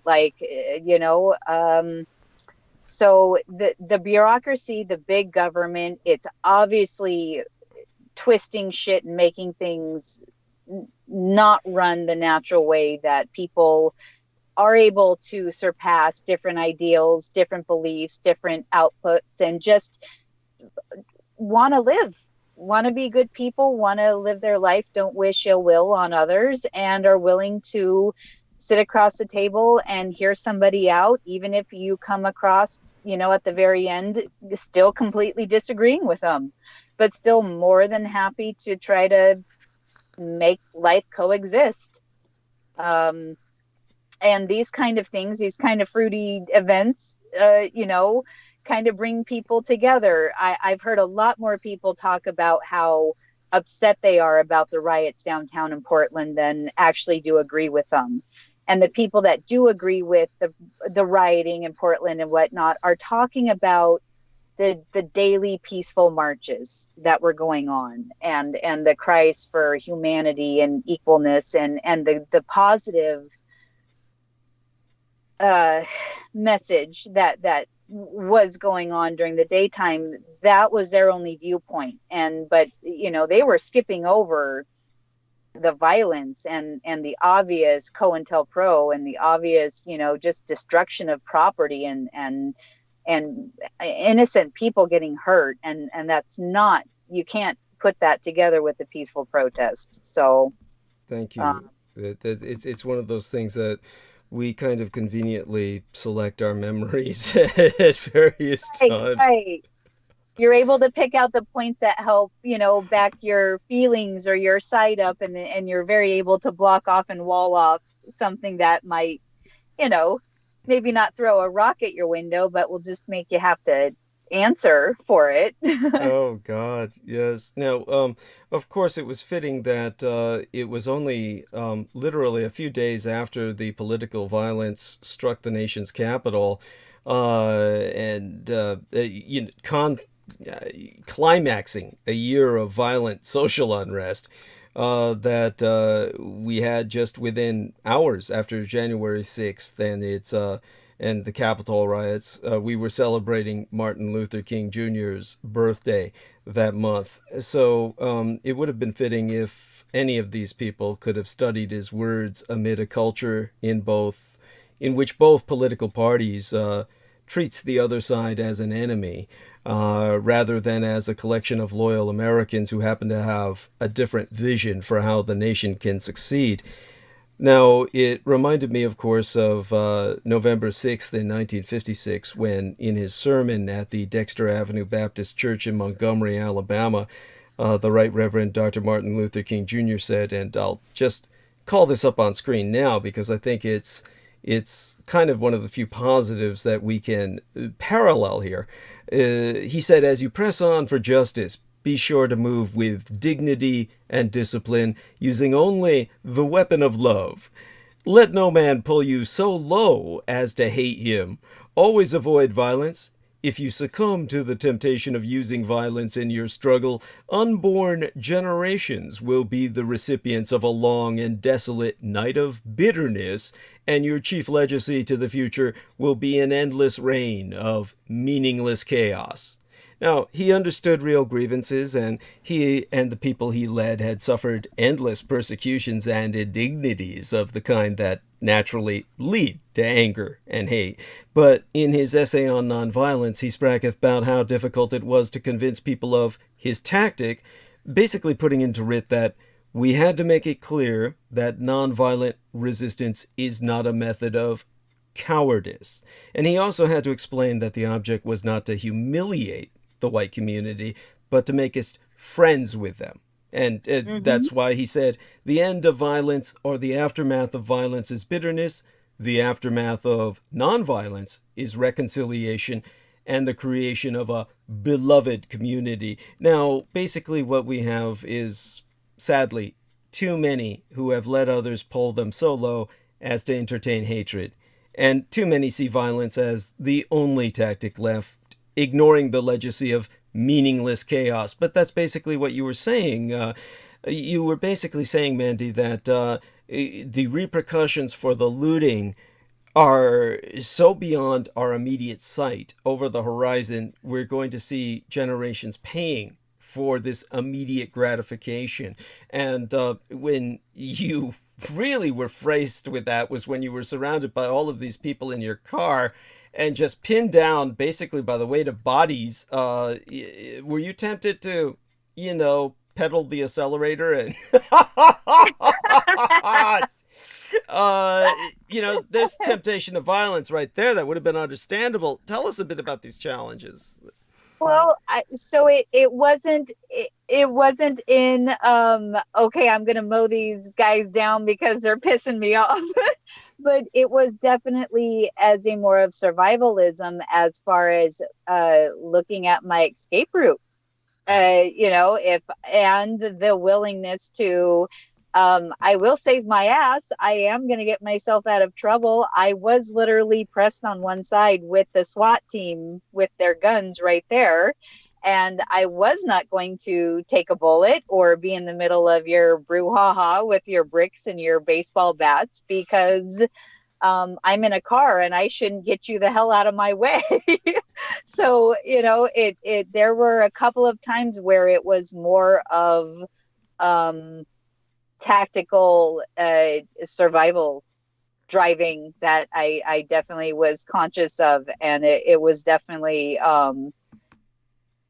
scary, but and there were several times working where you could see the protesters coming, or you could suddenly see the bikers and the other guys the tactical cars that were set up to block off streets, and suddenly got swarmed with protesters and instantly blocked off an entire area. Like, I just worked my ass off for 12 hours. I'm trying to get home to my kids, and you just blocked off my way home, literally in 5 different ways. Like, this is not cool. This is not right. If something happens to their mom, they don't care.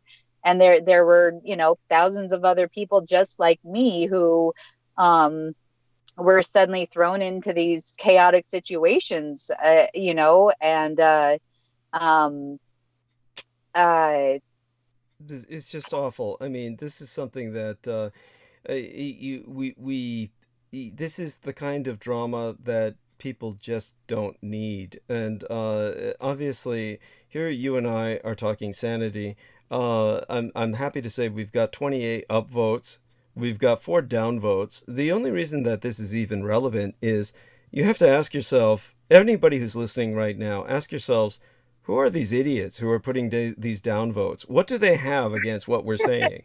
What on Right. earth do they have against the fact that we're saying be peaceful and reconcile? And these people hate us, and they hate us for that. This is like, I hope this puts into perspective for everyone the enemy that we face. And this sounds like I'm getting militant and going back towards that direction where the views are irreconcilable. And in a very real sense, they are, because at this point, when we come to those people who have put those downvotes, that's Richard K. Cole Jr., we know basically the name of one of them at least, and he may have multiple accounts.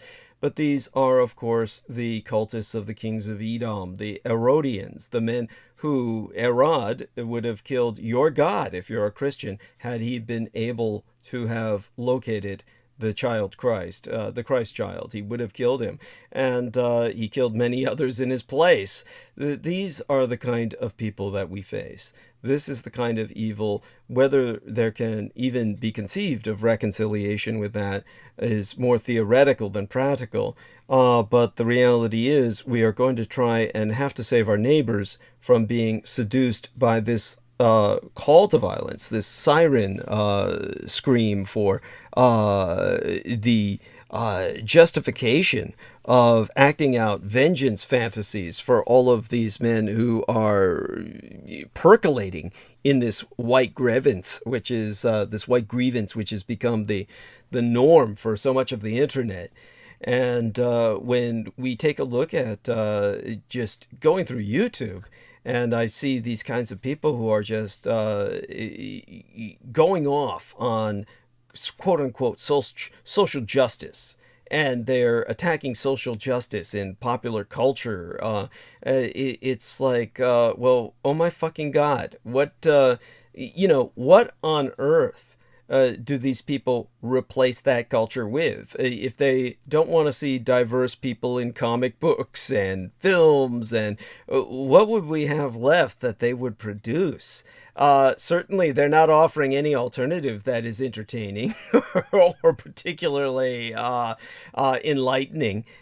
So we just have a movement that's capable of naught but destruction, and we see it. We see it manifest in mass shootings. We see it manifest in attacks on Asians, and that brings me back to asking Mandy if she's.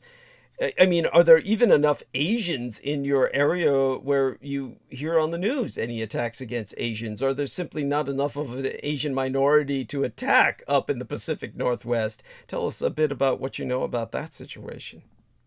There actually is a very, very large Asian community here, and especially in West Portland, where I'm at, there's a very large Korean Asian population.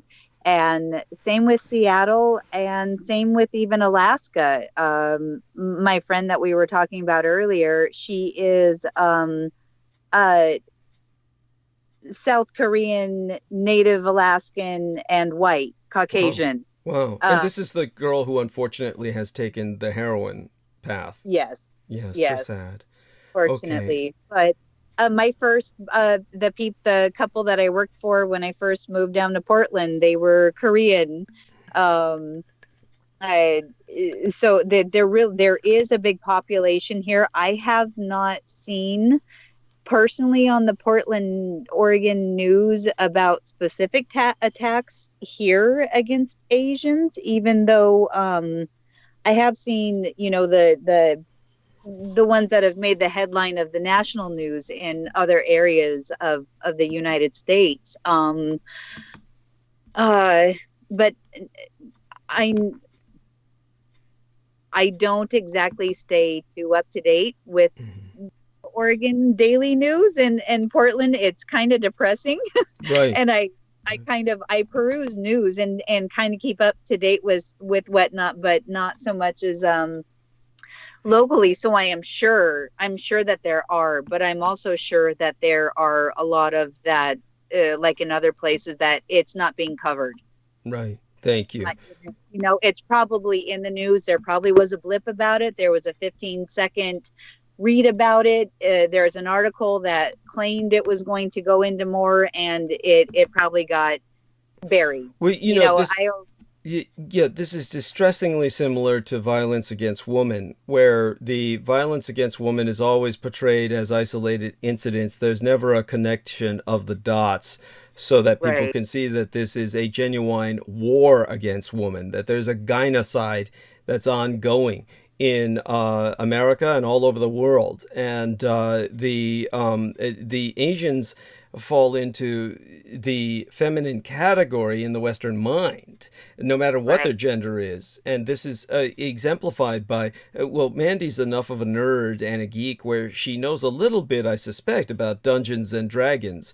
And you might remember that when Dungeons and Dragons published their Oriental Adventures, they actually had a category for Asian men that the Western heroes did not have. When you're creating your character in Dungeons and Dragons, your average male character did not have this kind of need for comeliness, but there is that attribute is offered to male characters in Oriental Adventures, a kind of male comeliness, which shows that the Westerns project onto the men a kind of doll-like or effeminate potential for attractiveness that they would never fantasize about in their normal Dungeons and Dragons boys-oriented adventure system. So that alone shows you this effete nature, the effeminization of the Asian male, so that whatever happens against Asians, it would be treated like crimes against women or violence against women, as something never to be admit it for what it is. It's just always the violence that happened against this woman happened because there was an argument with her boyfriend. There was something that happened with a drug never pointed out as misogyny. And therefore they're doing the same thing with Asians. They're not connecting the dots. They're refusing to connect the dots. And this is part of the horror of our world. And so in terms of your own observations, Mandy, and I really would love to hear about some of your Dungeons and Dragons adventures, now that we find out that you're familiar with that. I do know that you used to love to play Chun-Li inside of the video game arcades, or was that on a home system? You know, tell us a little bit about your gaming experience as well, if you care to. That was mainly at home and with friends. I wasn't too much of a Street Fighter at the arcade. Okay. Mainly because I lived in Alaska. So, you know, that would be when I got to visit Seattle, and my aunts or uncles would take us down to the Seattle arcade, and, you know, it was suddenly, you know, an entire mall of video games, something crazy for me. So it's so sad we don't have those anymore. I doubt we'll have them. I know. Yeah. Oh God, we'll never have them That's again. like good stuff. Yeah. Yes.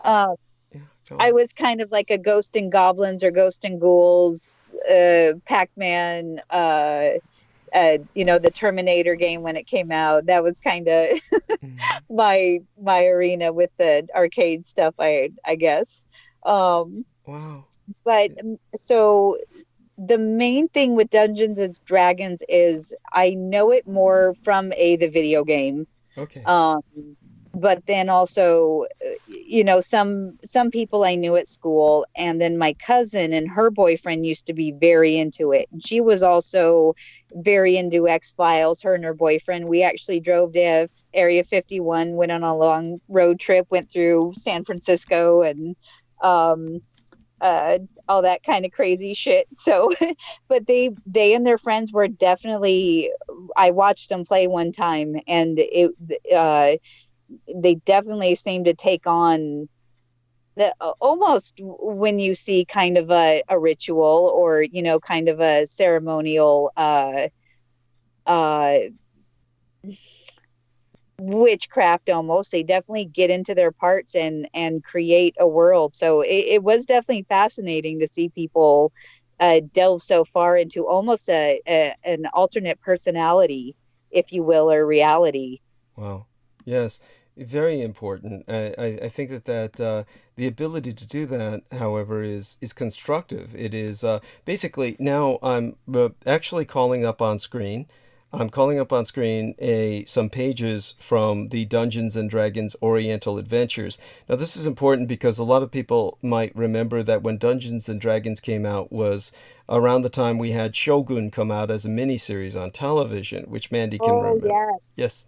And so to accommodate that, to recognize the East and capitalize on it, Gary Gygax expanded Dungeons and Dragons with the Oriental Adventures expansion. And basically, that's really the secret to understanding the forms of racism that accompany this kind of conceptualization of the Orient. It's recognizing that the assumed characters will be Oriental. Now, and this means connecting the dots and asking, basically, how do we take the game mechanics towards this this system, this gaming system, and I think what I was trying to emphasize, I've found the term now.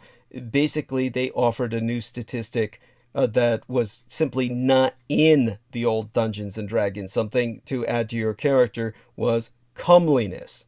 And so at face value, comeliness seems like a simple modification to the game's core mechanics, which had already been taken into account via the term charisma. You might remember that from the old Dungeons and Dragons character composition. You would create a character that had charisma points.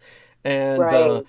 but unlike charisma in Oriental Adventures, the expansion, comeliness is meant to speak more directly to beauty, while charisma deals specifically with leadership and loyalty. Comeliness deals with physical attractiveness and first impressions. So comeliness becomes a game mechanic in Oriental Adventures because the feminized Asian man is part of the Oriental imaginary. And where the assumed male player in Dungeons and Dragons enjoyed a charisma score, which determined the extent to which his masculine charm would win the loyalty of his men on the battlefield, the Oriental man's beauty can be apprehended through the comeliness statistic. I mean, that's a dubious honor that's previously reserved only for women in the Dungeons and Dragons. Right. Yeah, so you've got this. So the introduction of the Orient in Dungeons and Dragons invokes a radical rethinking of what constitutes a man. And Right. and so that's in a sense, in all fairness, maybe that's a positive. What do you maybe that's a good thing to get people out of their normal gender roles, and but it's also how do we nevertheless, you've got this sexist and racist precept that Oriental men must be evaluated in terms of their physical beauty. So that's what brings Right. us back down to the negative. Absolutely. I would say that the best thing you can do is, if something is meant to be as a negative or derogatory, to take it as a positive, turn it into a positive.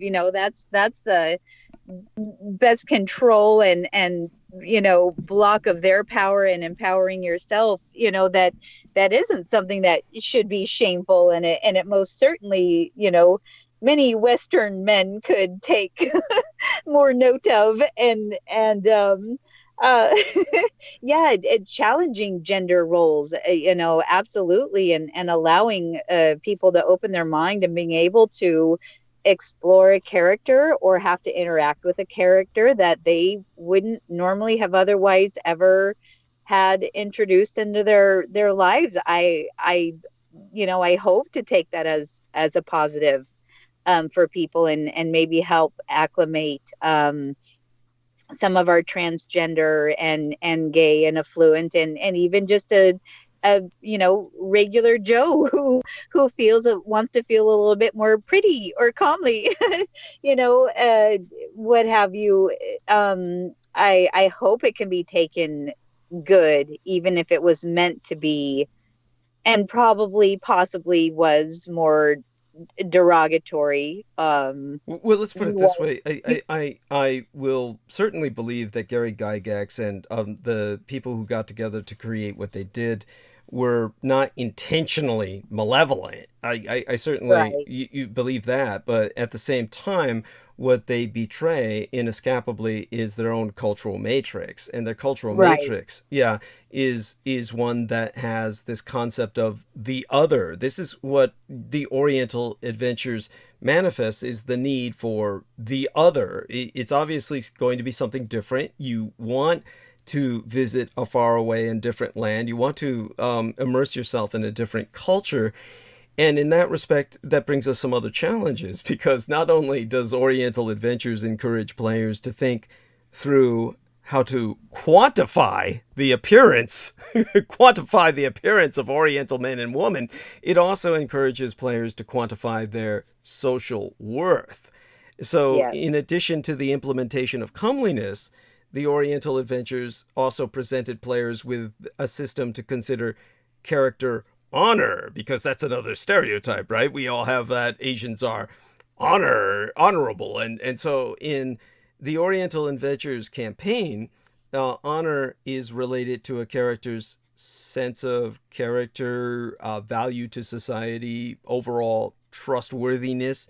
Now, unlike honor in the original Dungeons and Dragons concept, the Western medievalist, Tolkien-esque concept, honor, like for a paladin in a traditional campaign, which was basically somehow cleaved to their concept of the ethical matrix of alignment. If you will remember that, Mandy, the good, evil, neutral, good. Remember that? Neutral, evil. Do you remember those concepts they had? I do, yes. Yes, but the honorable characters in the Oriental Adventures can be evil, and dishonorable characters in Oriental Adventures can be good. So honor, like comeliness, in the Oriental filter of the Western matrix of what an Oriental is like, is quantified. So the characters are awarded honor points by basically the game master, what they would call the dungeon master. And so this imposition of an honor system within the rules of Oriental Adventures, via points that are awarded, it makes it clear that what had been invisible and taken for granted in the Western campaign, well, unlike Western characters, the social worth of Oriental characters is always suspect. So, so that's something that would be basically a negative. It's basically honor as a paradigm in the case of Orientalism, explicitly comparing an imagined Oriental ethic and the West, which is epitomized basically by Christianity, because we understand that that's the root of our morality in the overall Western sense. So, but maybe at this point we're getting a bit too nuanced. But honestly, honey, it's one of those things that when you grew up and were first exposed to the concept of what is Asian or what is Oriental, what were your memories of what was that supposed to be? I was just curious. Well, so I don't know if it was different, but my uncle, who was in Vietnam War era and over in Vietnam, he ended up opening up a Thai restaurant. Oh, wow. with a man from Thailand. And so I grew up. I can't resist asking this. I'm presuming they weren't an alternative lifestyles couple or something. No. He had his family. It's actually really funny because he was complete Thai, but his name was White. So my uncle, though, was the white man running the restaurant. Oh, that's and so funny. So people would call and ask for White, and you wouldn't know if they're asking for the white guy or the white, Thai Mr. White. Oh my So, God. My uncle paid for a lot of people to come over from Thailand, a lot of putting people through college and getting their family over and starting over. And he worked there he owned the restaurant for 30 or 40 years, something like that. So I kind of grew up going into the Thai restaurant and being around, kind of his second family. And so Thai culture was just kind of around me. And also, like I was saying before, in Alaska, especially in Southeast, there is a large population of Filipino and Korean there. And some of my best friends, are Filipino or Korean or Alaska Native Korean. And so there is a large Asian influence there. Do you feel that the young lady that you knew as a friend who sadly got involved with heroin, do you feel that that there was something about her ethnic background and the cultural challenges she was dealing with that just kind of made her feel that selling herself was an option that was I mean, you might get what I'm saying. There's just kind of Yeah. so take what I've barely given you the kernel of and take it from there. What do you feel about that? So I remember talking with her early on, and it was just kind of for us, it was a joke. And for us, it was just a known angle, was that she could be whatever the John, whatever the dude was looking for. And I mean that as in her color, her ethnic attributes, her eyes, her lips. If a man wanted her to be black or suppose that she was African in some way, then she could pass as an African American. If it was a Taiwanese or a Korean or Japanese, she could easily pass herself. So she was able to fulfill the fantasies of various men, and so were these mostly abusive fantasies, like because the man wanted to abuse a black woman or an Asian woman, or was these? I would assume that it would be hopefully balanced between people like that or people who just had exotic fantasies about those ethnicities. What did she share with you about that? Well, I do know there were several chunks of time where she did not talk about certain times, and I think those times she was also using drugs hardcore. So that was to help block out all the abuses, probably. Go right.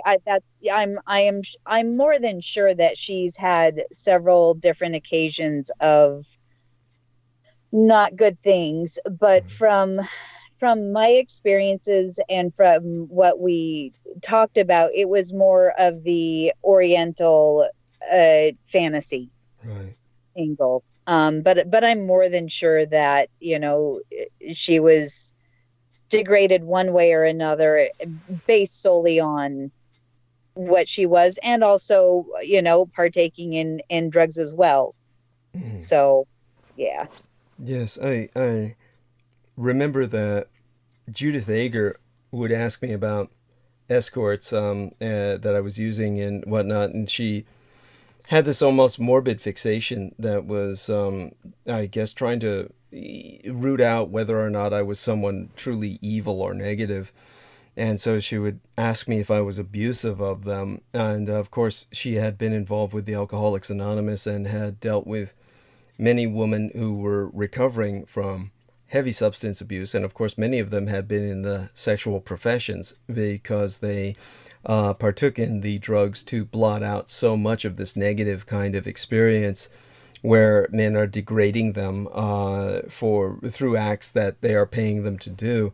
But these are extremely abusive and degrading acts. And so she would just ask me bluntly about what kind of acts that I would be asking these women to perform, etc. And I would always be just overwhelmingly straight with her and tell her that it was nothing like what she might have heard from many of these other women and their experiences, because I just wasn't that dysfunctional. I wasn't somebody who was so gratuitously sadistic. And but I don't know if that ever meant anything to her. I mean, she certainly had it in her mind that I was mistreating her, and that I was just so tragic in that sense. I mean, I'll go maybe more in depth into that some other transmission. I've certainly gone into it in depth in transmissions already, but it's one of those things where I really should never have been so honest with her. It's really the lesson I took from that is that the honesty didn't pay off. It just was one of these things that but in terms of, just so people understand this, these women who are in these professions, especially women of ethnic composition, like we're talking about, this is what I've been alluding to in the past several transmissions with the spa shootings, and how that was a convergence of misogyny with racism. And that is something that I noticed when Lena Shea was writing me this email that she sent to everybody in my crowd rather than to me directly, because she's just chicken shit like that. And that's part of the other thing I was alluding to, that Sammy Romero was kind enough to compliment myself on. I had spoken about this silent treatment, this ostracization by women I've known in the past, like Judith Agert and Lena Shea, and there was like no purpose to it. It does nothing but hurt everybody involved. And but in terms of the way that they would cut off all communications and then try to send communications, if they're trying to communicate with me, through other people, which is very abusive of other people's kindness, and just counting on the kindness of others to take the time out and invest in acting as couriers for them. Then for Lena in particular was doing this. And when she was addressing the spa shootings, she was saying, oh, is Douglas Dietrich addressing women's issues at all anymore? The spa shootings represent this misogyny. And it just struck me as the reason that was so strikingly bizarre to me was that she didn't think about her own children who are half Taiwanese, and how she, of course, this struck her, the spa shootings, because she herself is a massage therapist, or was for a great deal of her life. And here she was unable to bring up the fact that this was also a racist incident, which I thought was very strange, since obviously her children are half Taiwanese. And it's like, well, so this is far more than misogyny. This was a convergence of misogyny and racism. So these women were doubly dehumanized. They were dehumanized not only as women, they were dehumanized as women of a different race.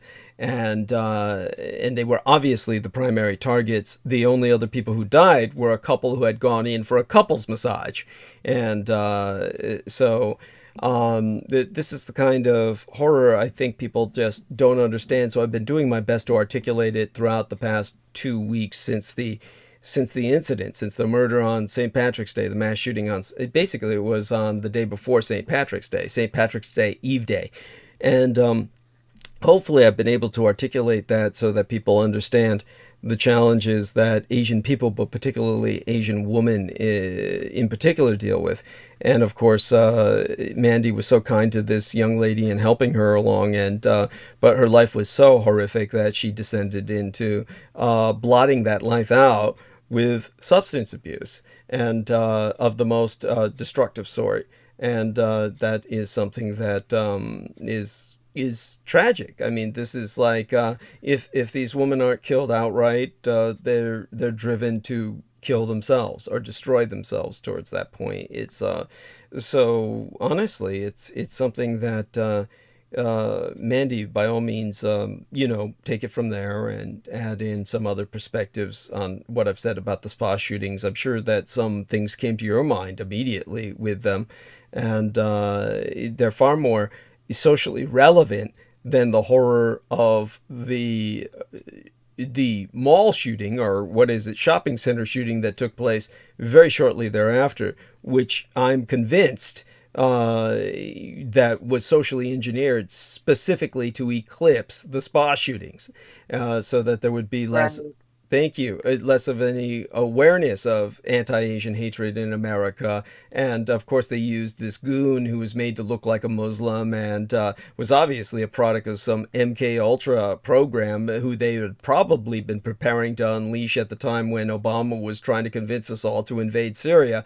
But since nobody went for it and they didn't unleash him then, they unleashed him finally, immediately after the spa shooting. So everybody could say, see, it's not just Asians. We're all dropping like flies. That was the whole point of that. Yeah.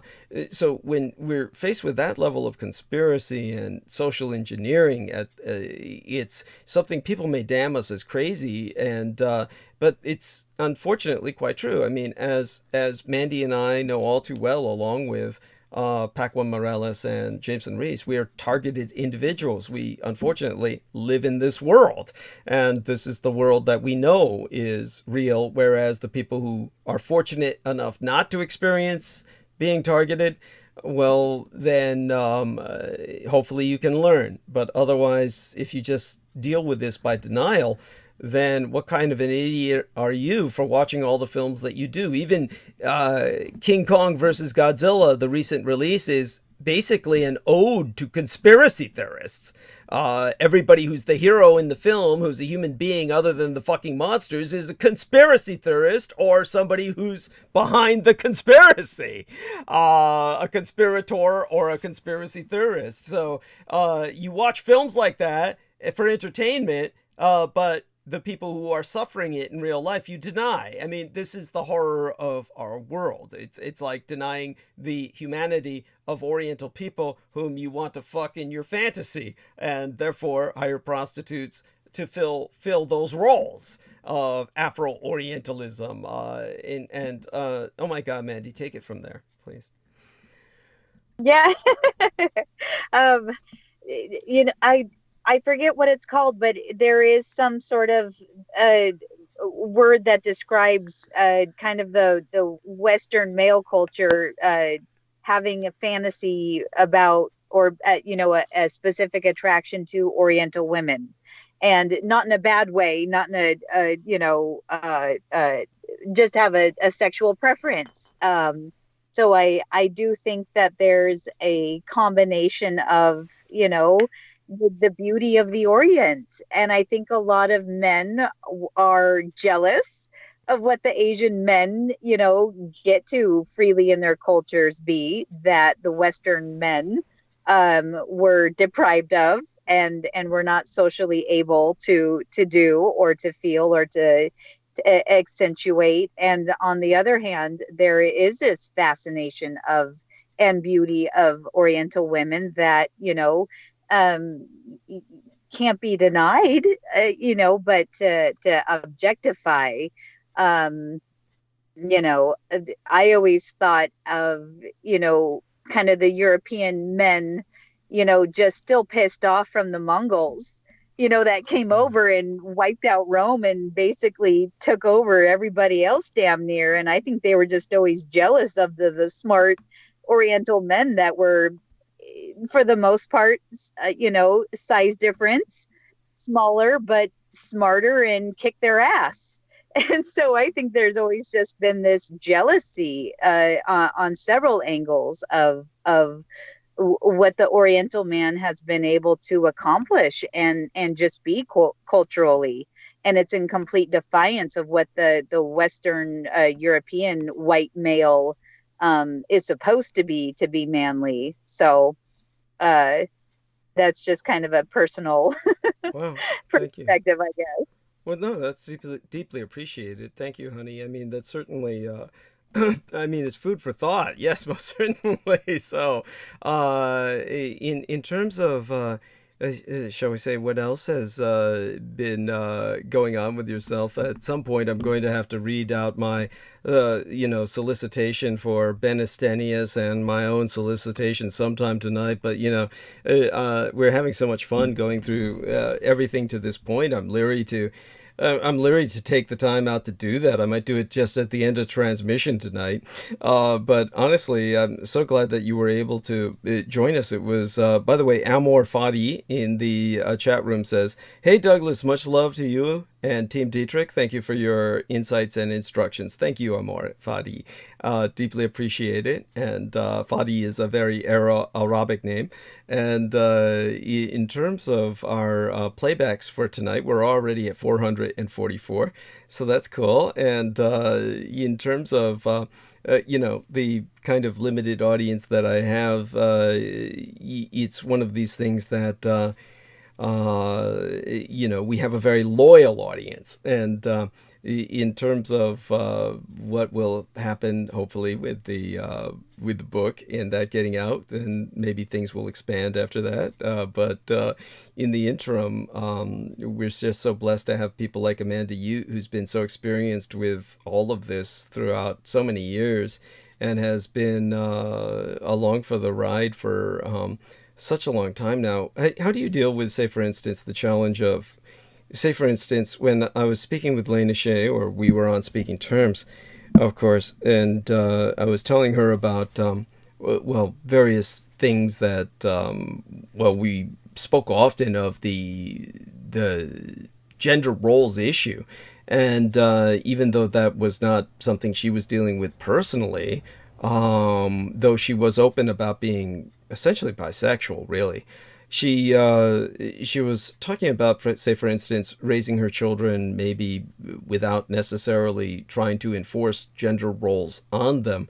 But of course, I think maybe the best way to do that, I mean, I'm no parent and would never trust myself as a parent because I'm just too unreliable.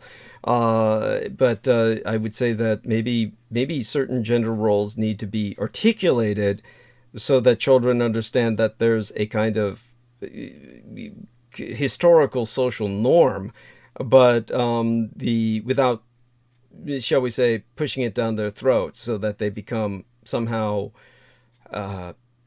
petrified or boxed in. I think there's a book that Crystal River is reviewing called The Man Box, which talks about the lethal nature of the concept of masculinity and how toxic it's become. So how do you raise your son in regards to trying to avoid him, trying to preempt or prevent him from becoming a toxic male? That is definitely a good question, and that is a social conundrum. I mean, obviously his father was no role model for anything I can imagine. So what? Oh my God, what does he have for a role model in that regard, other than your father, who unfortunately died? I mean, like, what do you try to show him as kind of like a functional male? Well, as much as a mother can, it's kind of basically, I've always had my perspective of whether I was teaching with children or for my own, that you actually live what you preach. You actually believe in the rules that you're setting, the role the role model that you're playing. And so, as far as color and genders and class and this or that, they've never been something that that's been a part of us. People are people, or people are people, and that's kind of the perspective I've always had, whether it was the gay couple with the adopted son, or the many different cultures of teachers and students that we had at class. I mainly taught them is kind of like with animals, and showing that you always take care of somebody who is weaker than you, somebody who is smaller than you, somebody that you could have power, whether that is intellect or just physical girth and size, and you don't control or use your physical presence or power to subjugate somebody. And my son has always been a very sweet, kind-natured person, and he has never shown or had a toxic male, aggressive bone in his body. He's had an older brother, classic sibling, issues, but that's sibling squabbles. He has never, in our house, gender roles don't exist, but, Where did the older brother come from? He's an older brother, so he is an older brother. I get okay. Right. Yes, I'm sorry. Right. So he's always been very protective of his sister, but on the other hand, she is like doubly protective of her older brother, and so they complement each other very well, actually. Where one is more passive, the other one is more, balls to the wall. Yes. No, that's wonderful. And you've done so well with that. And so aside from that, honey, what other challenges were you facing? You were speaking about before the school teachers, say for instance, and how kind of you were facing some challenges with schools, of course. I mean, pre-COVID, and then COVID came along, and I mean, so has your lifestyle changed much? I mean, the children had exposure to school before, but then with homeschooling, I mean, how's that handled? What are you doing about that?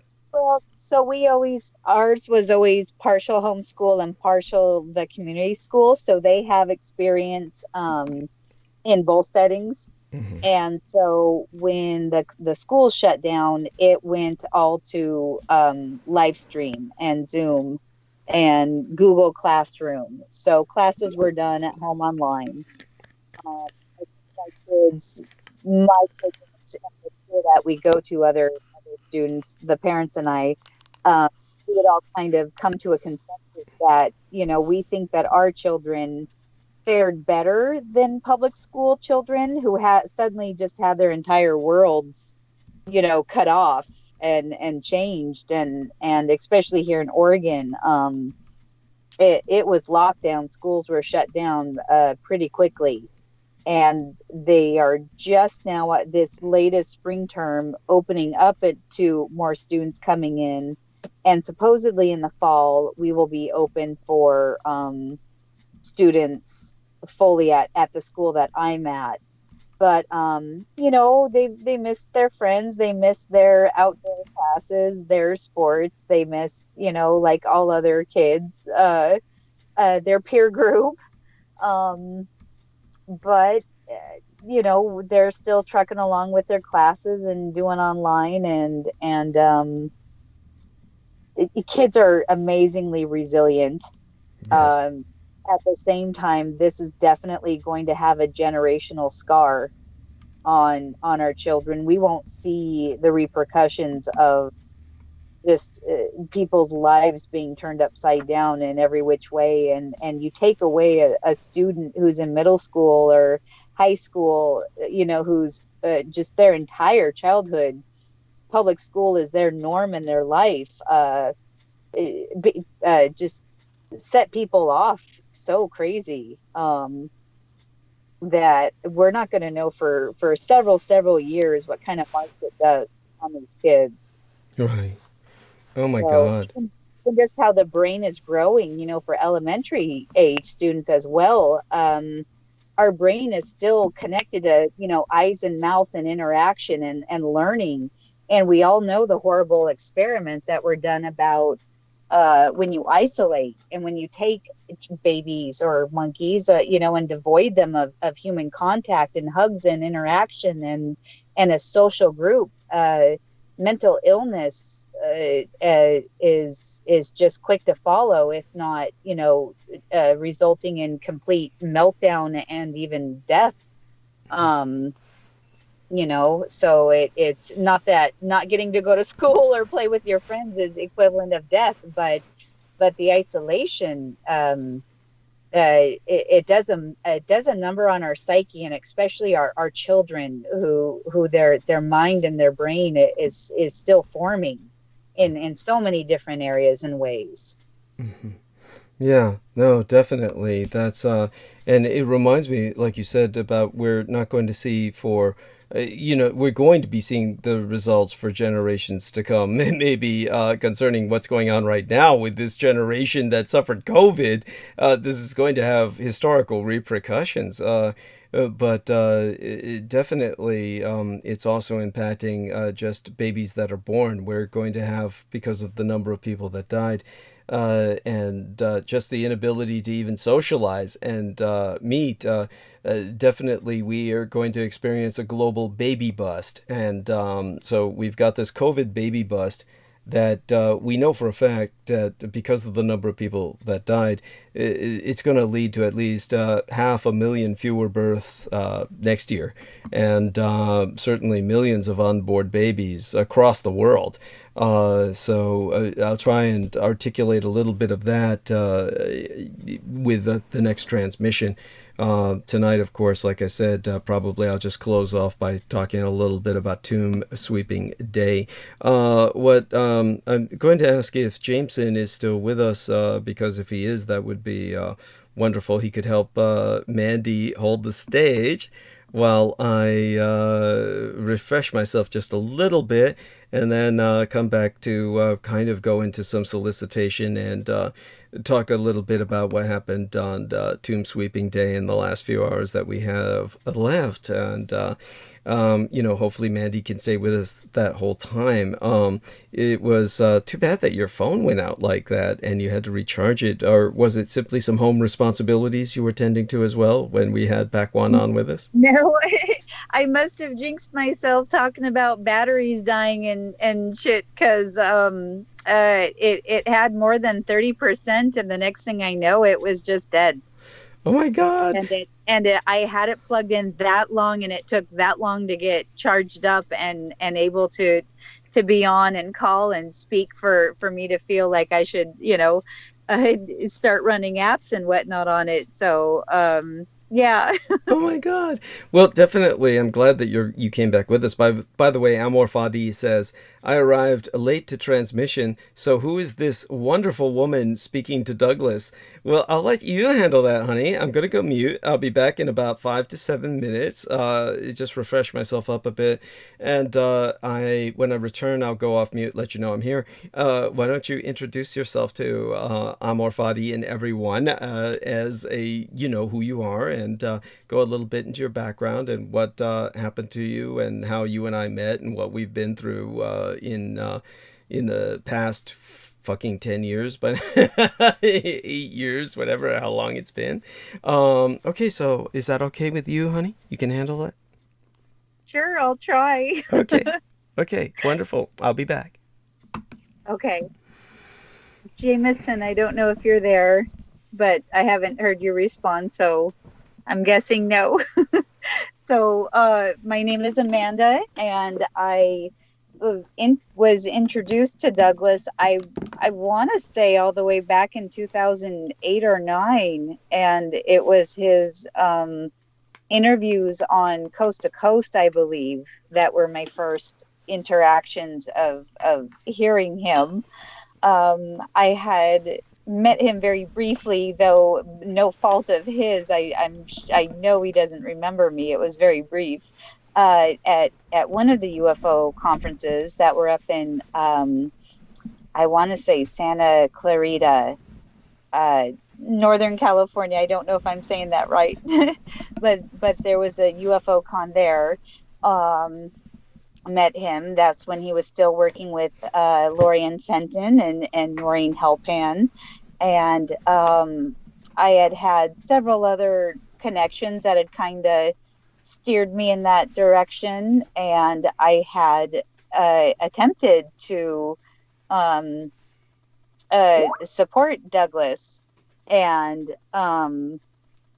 Jameson is saying he's here just in and out of consciousness. All right. I hope you're doing okay. If you feel like coming on and chatting, please do. Um, so, Yeah, are just you there?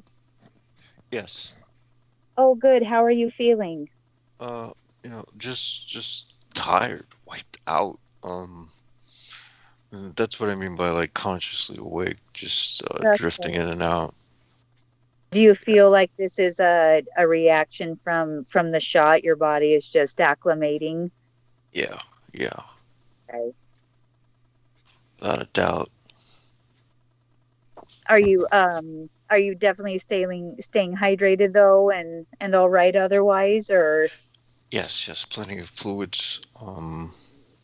And also the what do you call it? The vinegar helped. Oh, good. Very good.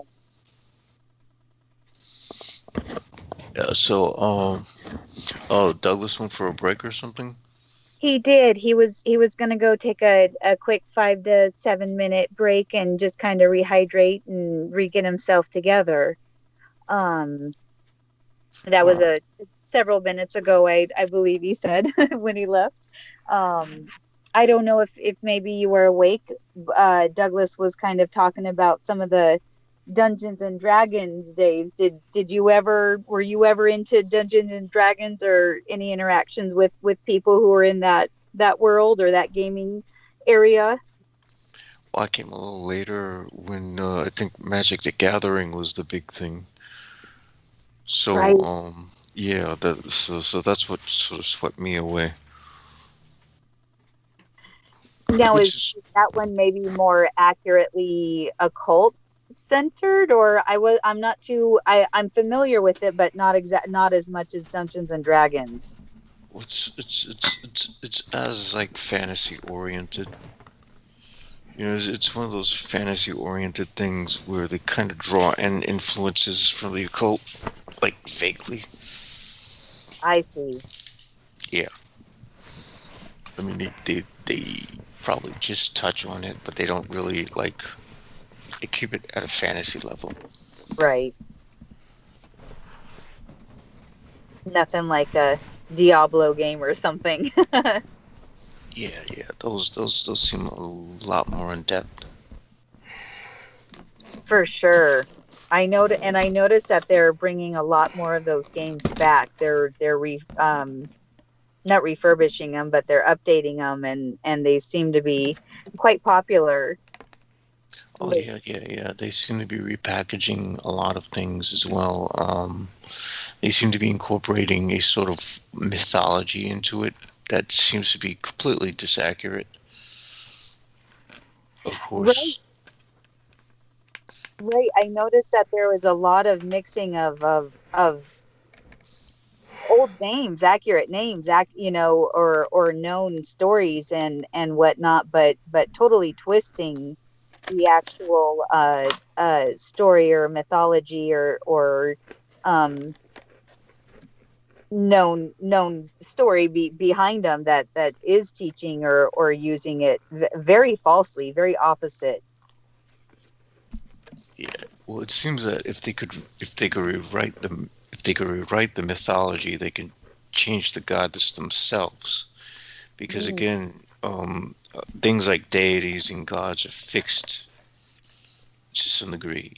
They do what they do, and the only way that they experience any change is through us as mortals.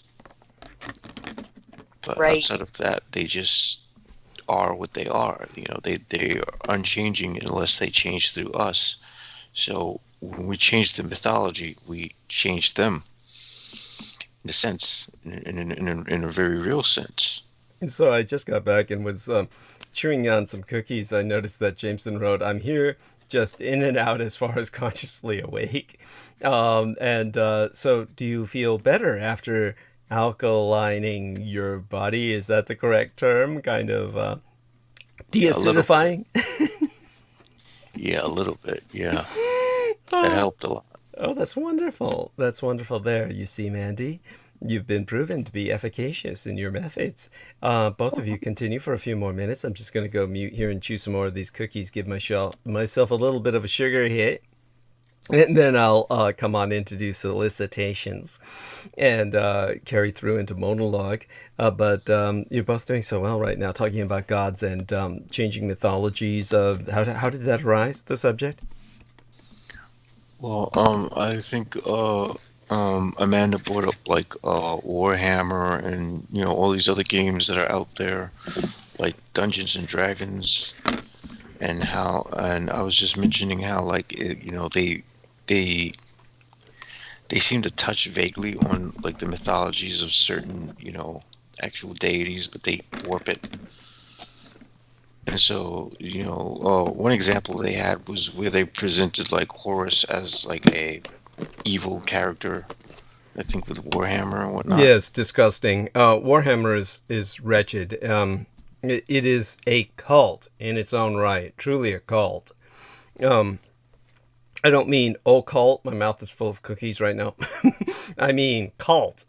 It is truly a cult that brings children into this brainwashed, warped universe of disgust. But anyhow, yes, go on, take it away. Yeah, so what I was bringing up is the fact that if they repackage the mythologies or they recreate the mythologies, again, as Michael Aquino uncovered, the beings themselves are fixed.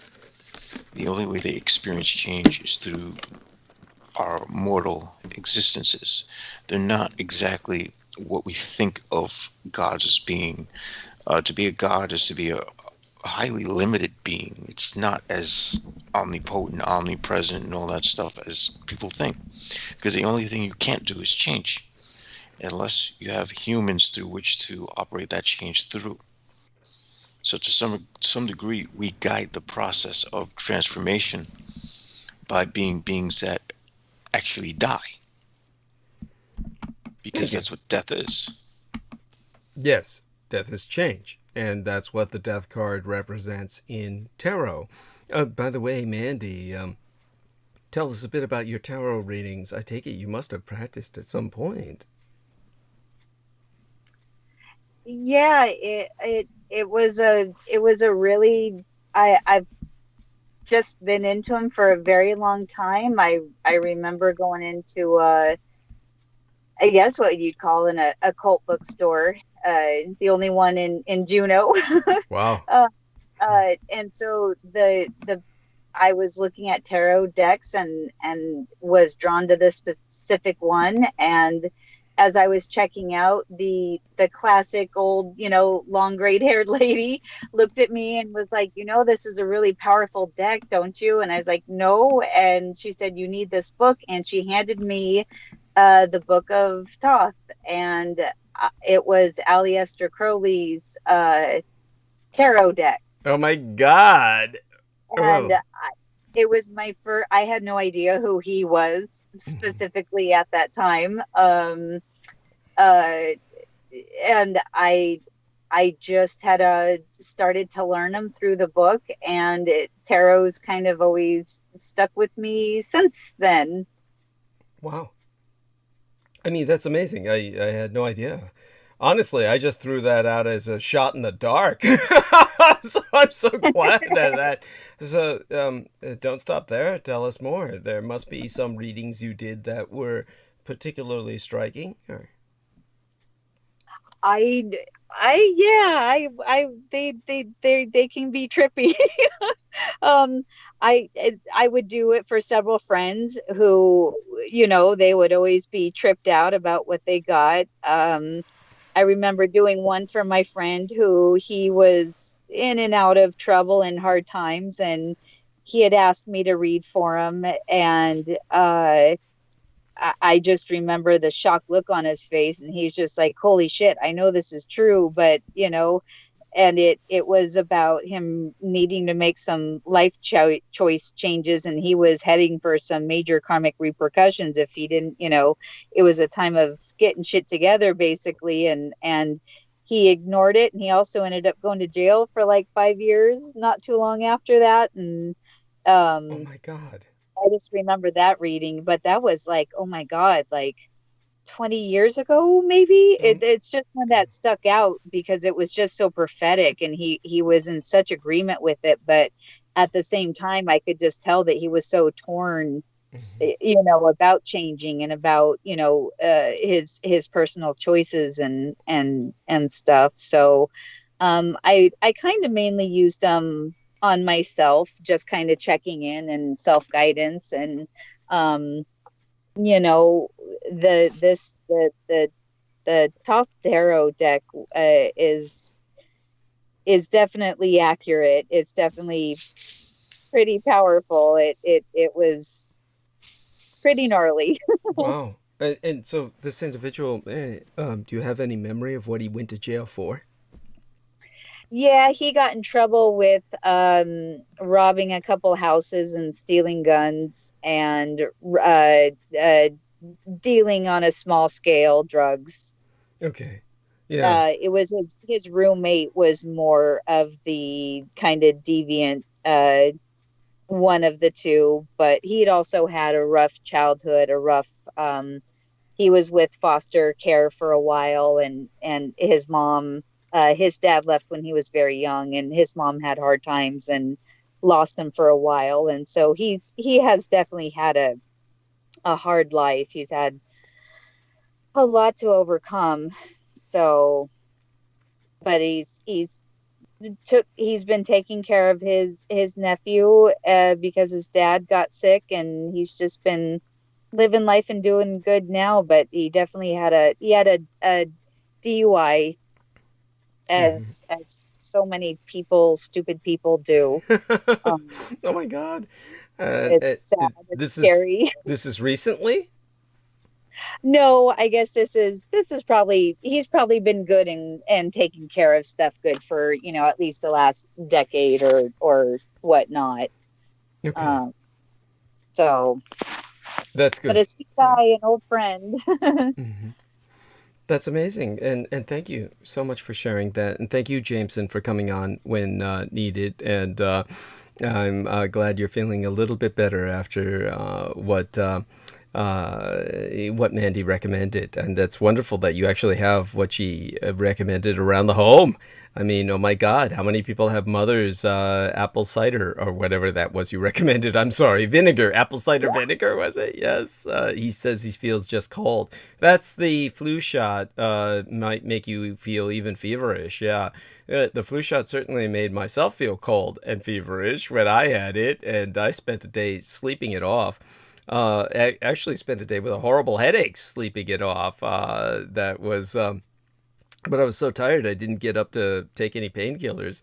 Then at the time that I finally did, then, you know, everything was copacetic after that.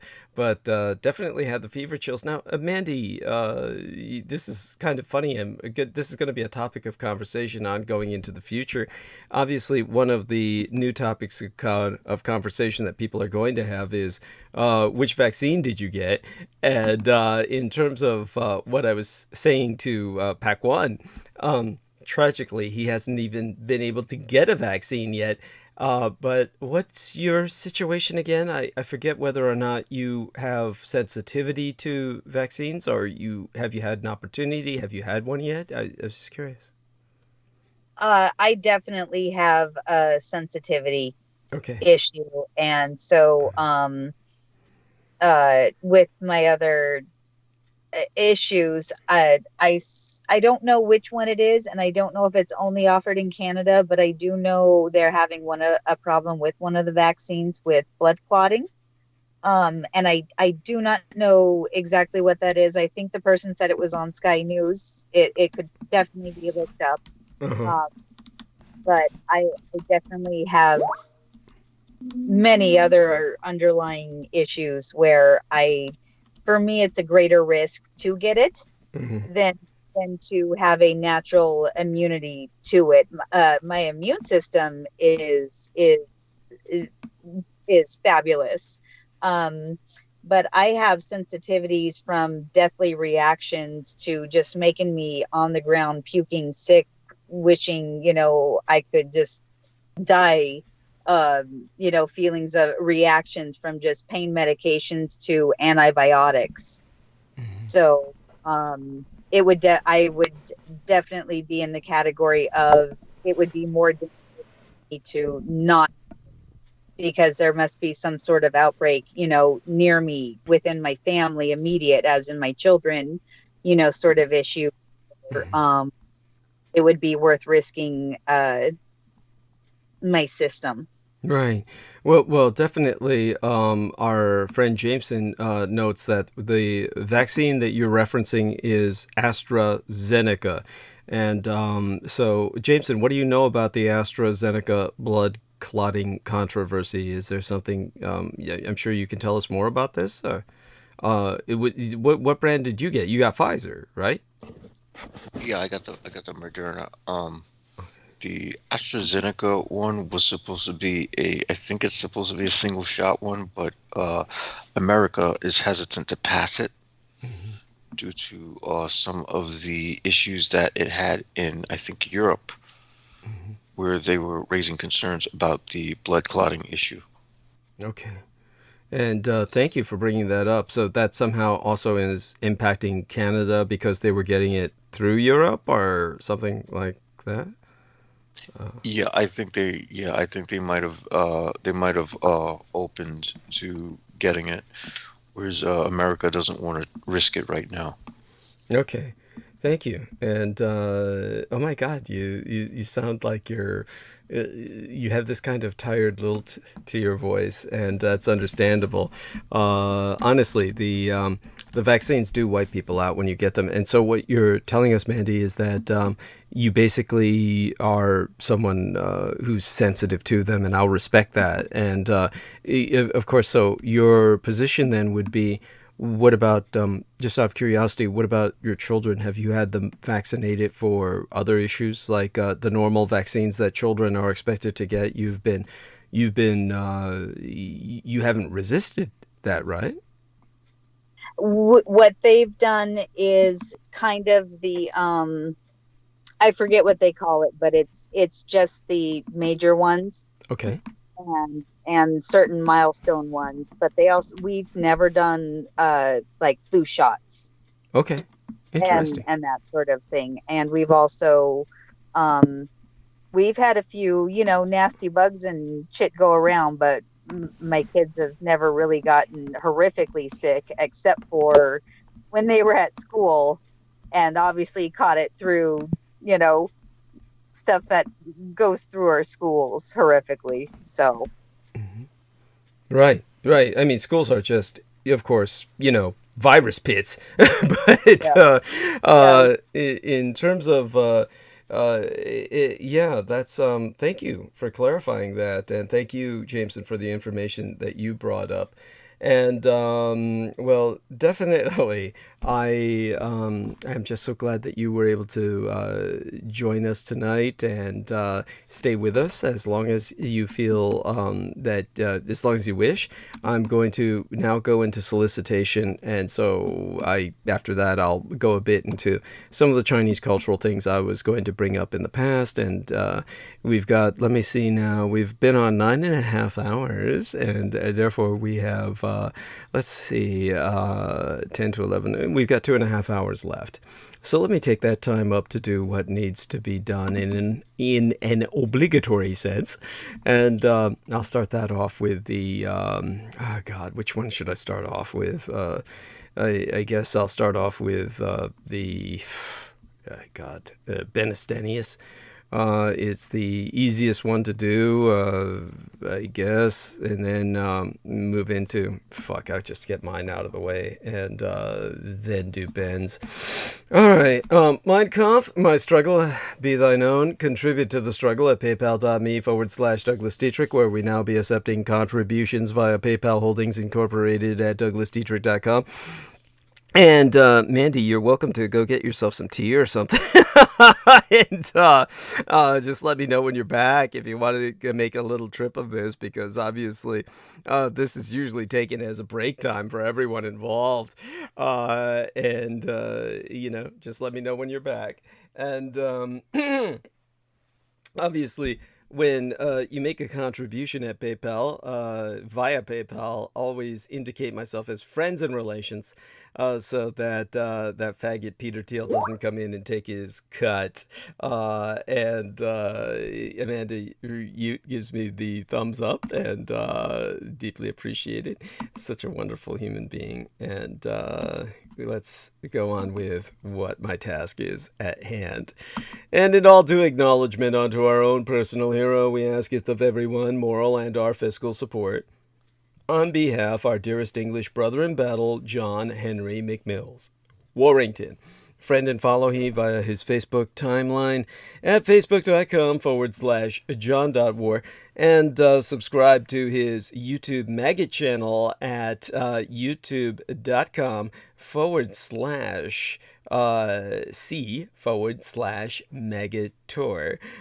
He being the property manager thereof, who also serves as Team TRÄCK's, Dietrich's or Dragon's ultimate post-episodic producer, and our final productions archivist at douglasdietrich.com. Also go to his new channel where you can view my shows by searching for Douglas Dietrich at odyssey.com/@Magaty, which is spelled Odyssey, ODYSEE, as in odyssey.com/@maggot with 2 G's, colon, E. There we are. It will boost his credits as you search for my Douglas Dietrich shows, which allows him to upload more shows because they have their own Bitcoin. The user interface of Odyssey is retarded, but Odyssey has no censorship. So he's serving me and extending my reach. And were it no for he, nigh all videographic works of the internationally recognized renegade military historian would have been lost.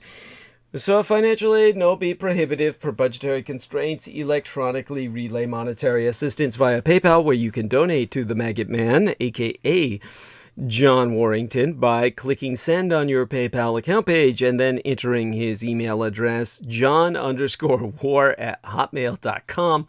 And you can PayPal him directly at paypal.me/Magator, which be spelled MAGGOTAUR, indicating himself as friends and relations, of course, so that Peter Thiel doesn't steal his pound of flesh. And certainly, if anyone were deserving of fiscal support, aside myself, it would be John Warrington. And this is because he took it upon himself to download the majority of what I published on YouTube into his own private hard drives, so that he could help me reconstitute my legacy online when I was scrubbed from the internet no less than thrice. That's 3 times. And now well, in that sense, he served as the bridge between the Akashic Records and the data matrix of our material world, our Malkuthian plane of existence in Kabbalistic terms of dimensionality. And in that sense, having done so, serving as the bridge between, the Akashic Records and our data matrix, in that sense, he's my creator. And now you too can do your part to help in the fight against total annihilation. Well, that's what is, of course, the ultimate objective of our nemesis, the Edomites, the Herodians, and their insurgency. And as the sole man who stands against them knowingly and in full knowledge of whom they are, spread the word about myself. Spread the word about Douglas Dietrich, that he, the biological son of Adolphus Jacob Hitler, which you can find out more about at douglasdietrich.com/2019/05/08/ Douglas Dietrich, son of Adolf Hitler, fighting against white supremacist neo-Nazis. Confer while there, a footnote on mine biosire, which be on the homepage of the show's .com, I think. showsdd.com homepage.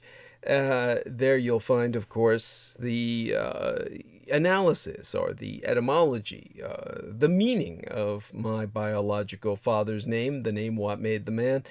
And having informed and enlightened yourself in all such matters, then take it upon yourself to spread the word far and wide to all and sundry that the scion of Adolf Hitler, Douglas Dietrich, be alive and well and resident in the city and county of San Francisco, and if at all possible, encourage others whom you inform and educate and enlighten to electronically relay their contributions at paypal.me/Douglas Dietrich, whilst indicating myself friends and relations. There being no option to disambiguate between the twain, but we're all friends or you wouldn't be sponsoring myself, and we're all part of an extended electronic family. Should you find that distasteful to indicate myself as friends and relations, well, there are options. You see, people are forever asking, Renegadus Humanus ab Maza Erudicio, the renegade human weapon of mass instruction, what they can do to fight the pedopathophilocracy, such being our present Slavo-Western government by patriarchy of pathological pedophiles. You can all help spread awareness by supporting myself. We have a new contribution page on douglasdietrich.com where you can make a donation online using either the credit or debit card.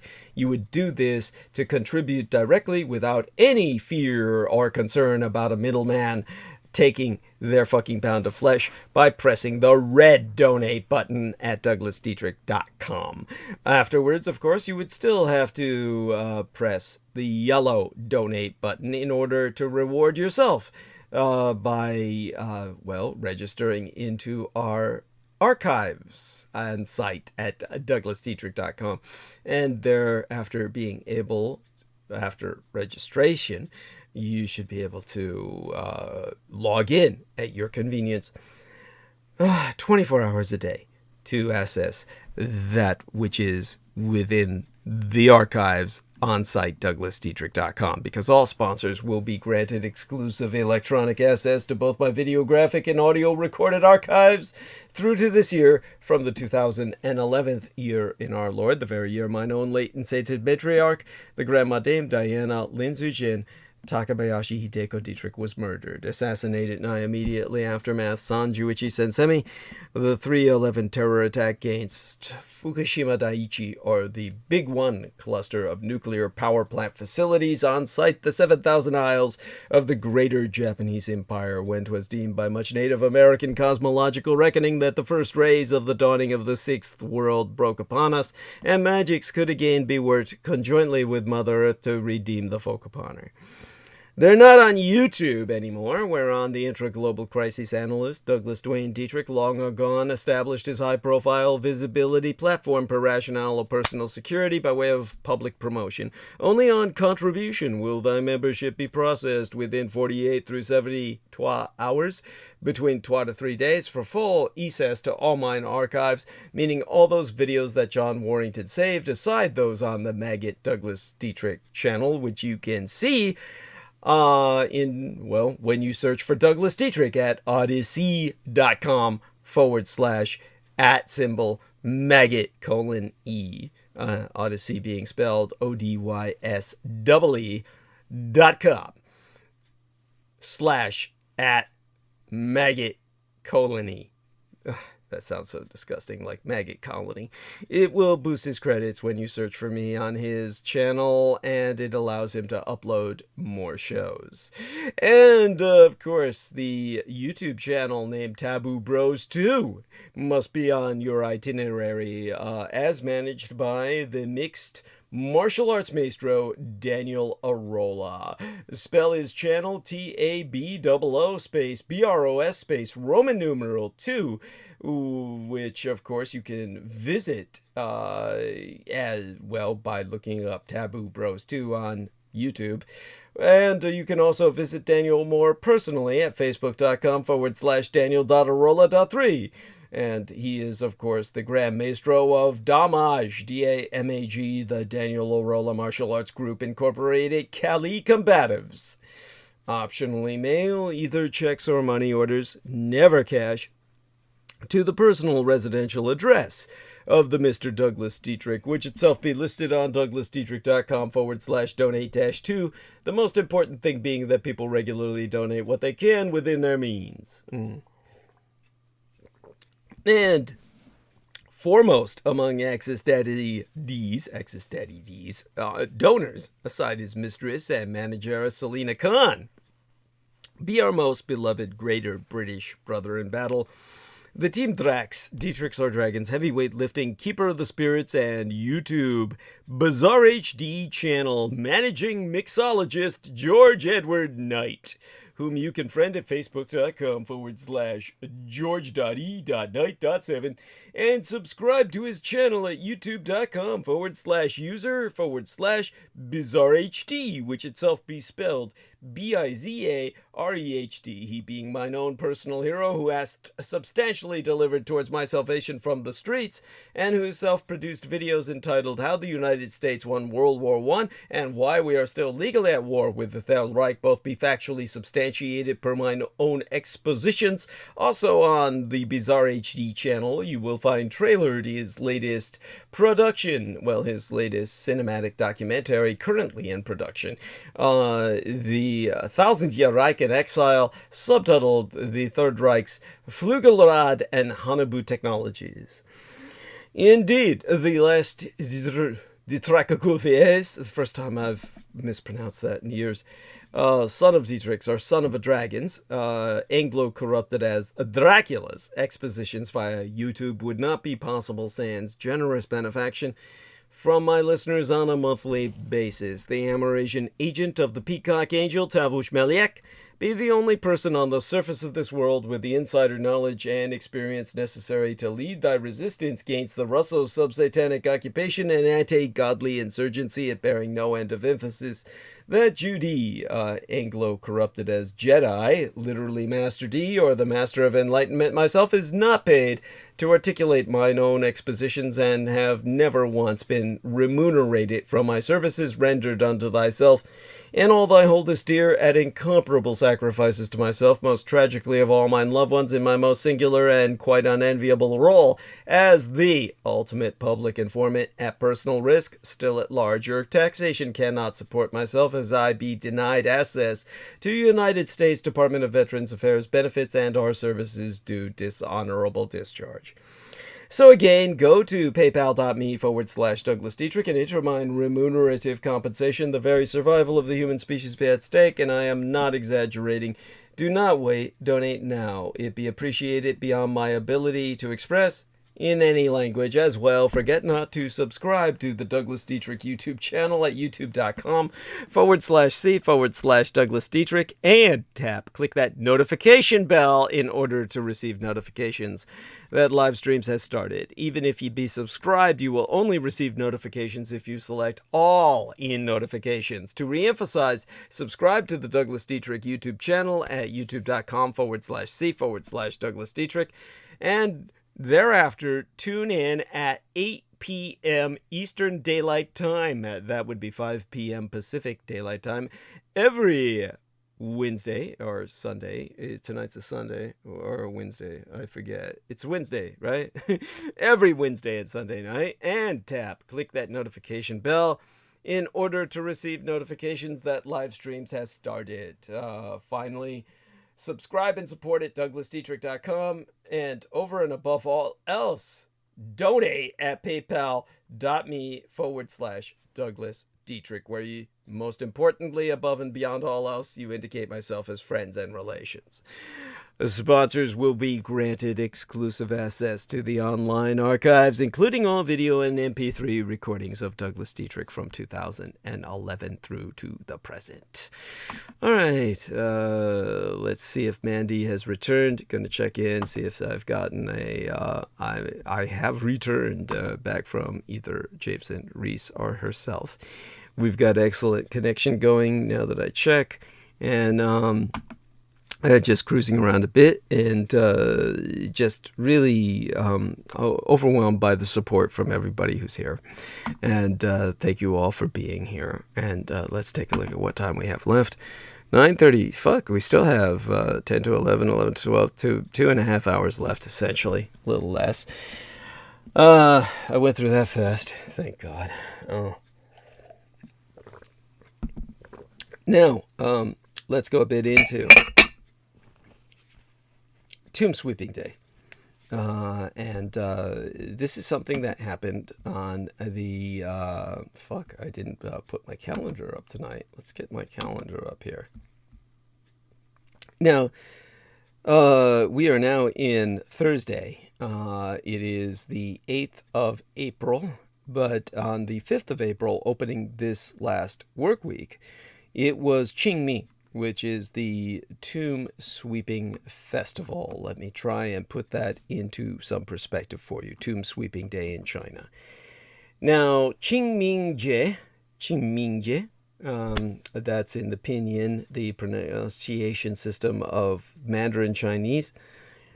The Qingming Festival, which is known as Tomb Sweeping Day in the English, always falls on either April 4th or 5th, sometimes the 6th of the Gregorian calendar, as a one-day Chinese holiday meant to commemorate and pay respect to a person's ancestors, and is always held 107 days after the start of winter, and ergo celebrated on April 4th or 5th, and sometimes the 6th.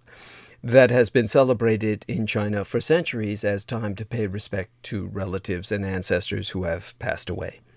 I'm bringing this up as kind of a tutorial to the Lena Shea and her half-Taiwanese children so that they have a culture behind them, which will never be provided by their environment otherwise. But it's to educate all of you as well, and particularly all of you who might have half-Asian children or might have an interest in Asian culture. Now, the day of Qingmingjie is really traditionally 3 days long, 72 hours, so it's fitting that I can speak of it now, 3 days in its aftermath. And it's a public holiday in mainland China, Hong Kong, Macau, and mine own true homeland and heartland of Taiwan, with most people having the day off from work or school to allow us time to travel to ancestral grave sites. But it is also observed by all the ethnically Han Chinese of mainland China, Taiwan, Hong Kong, Macau, Malaysia, Singapore, Indonesia, and Thailand, along by the Chiti. That's an ethnicity also known as the Chetty or the Chetty Malacca, who are a distinctive group of Tamil people found mainly in Malacca or Malaysia and Singapore, and who are also be known as the Indian Paranakans, I believe. The Indian Paranakans, yeah. Paranakans, what have adopted Chinese and Malay cultural practices whilst also retaining their Hindu heritage. And in addition to visiting cemeteries, people also go for walks in the countryside, plant willows, and fly kites. Those who cannot travel back to their ancestors' gravesites may opt to pay their respects at martyrs' parks to pay homage to the revolutionary martyrs, which is what you would do if you were a communist growing up in mainland China. Now, of course, there are communists who are antithetical to tradition and would instead pull a stunt like that, which is not necessarily something to scorn, but, you know, just a product of the atheistic state trying to provide some sense of cultural semblance to the depth of identity and experience provided by a true culture. At any rate, the origins story behind the tomb sweeping Qingming Festival Day, let's try and put it into context of what the day means, and therefore your origin story behind it will be more comprehensively resonant. In terms of the Tomb Sweeping Festival Day, the reason that I've bothered to bring it up in depth is because it's one of the most important days on the Chinese calendar. Yet it's also the one that's least talked about. And so Tomb Sweeping Day, while it may sound like a somber occasion, is a much anticipated holiday that sees the entire culture taking the opportunity to visit with family. Meaning family as in dead or alive, their family. And as far as festivals go, Tomb Sweeping Day is quite special. It's a chance for the living to honor the dead by burning incense, offering gifts of food, and burning joss paper, also known as ghost money, This mark of respect for those who have passed on has been practiced for generations. Yet, while the modern-day festival is often one of celebration, the story behind it is quite sad. As with many festivals of Chinese origin, this one can be traced back through the centuries. Tomb Sweeping Day is based on the Han-Chi Festival, which is also known as the Cold Food Festival and Smoke Banning Festival. Whilst the Han-Chi Festival itself is no longer celebrated today, necessarily, it has gradually been absorbed into Tomb Sweeping Day festivities. In fact, the Qingming Festival originated in going as far as more than 2,500 years agone from the Han-Chi Festival, 3 days without fire that memorialize Jie Zhitui, a loyal follower of Zhong-Er, the Duke Wen of Jin, when in the state of Jin in China, said princely duke was exiled to avoid becoming embroiled in politics as a child. And during a civil war, princely Duke Wen of Jin, later to be known as Zhong-Er, on coronation as the emperor, and his loyal follower Jie Zhitui fled and were in exile for 19 years, almost 2 decades. During his 19 years in exile, Prince Wen of Jin had many attendants and followers to both protect and educate himself, but the most loyal of all of his attendants was said to be Jie Zhitui. In point of fact, as according to legend, Jie was so loyal during the duo's exile that he even made broth out of the flesh of his own leg to feed the prince when they were short of food in a time of civil war and national famine. When the prince Zhong-Er later returned to the state of Jin to become emperor, he rewarded all of those among the attendants who had stayed loyal to help him when times were tough by giving them positions of power. However, he somehow overlooked the fact that Jie Zhitui refused any rewards. Many advised Jie to remind Zhong-Er that he too should be repaid for his loyalty. Instead, Jie packed his bags and relocated to a remote mountain location and lived his life on the mountainside in silence, caring for his mother. This is actually an extension of the ostracization treatment, the silent treatment that I was deconstructing in the transmission preceding tonight's. And now involved in his responsibilities as emperor, Zhong-Er completely failed to notice, and for a year he forgot about his most loyal attendant. When Zhong-Er did take note on discovering his oversight, he felt a deep shame and strove to set things aright by visiting Jie Zhitui. He went to look for Jie in the mountains. The conditions were harsh, and he was unable to find Jie. However, the former minister, for his own part, refused to even see the emperor. 'Tis unclear why Jie refused, but most believe 'twas because it had taken the emperor so long to remember him. Again, this is not the way to do things. This is highly dysfunctional, and it hurts everyone involved, as you'll soon see when you pull this. I'm not going to talk to you shit. Because despite this abuse, which is what it is, still, Zhong-Er was determined, and when someone suggested that Zhong-Er set fire to the forest in order to force Jie out from the mountain, he decided on that recourse. Yet after the emperor set enough fires to consume the entire mountain, Jie didn't appear because Jie Zhitui was just as determined, and instead of facing the emperor, he hugged an old willow tree whilst bearing his own mother upon his shoulders above the flames, until they both perished in the inferno.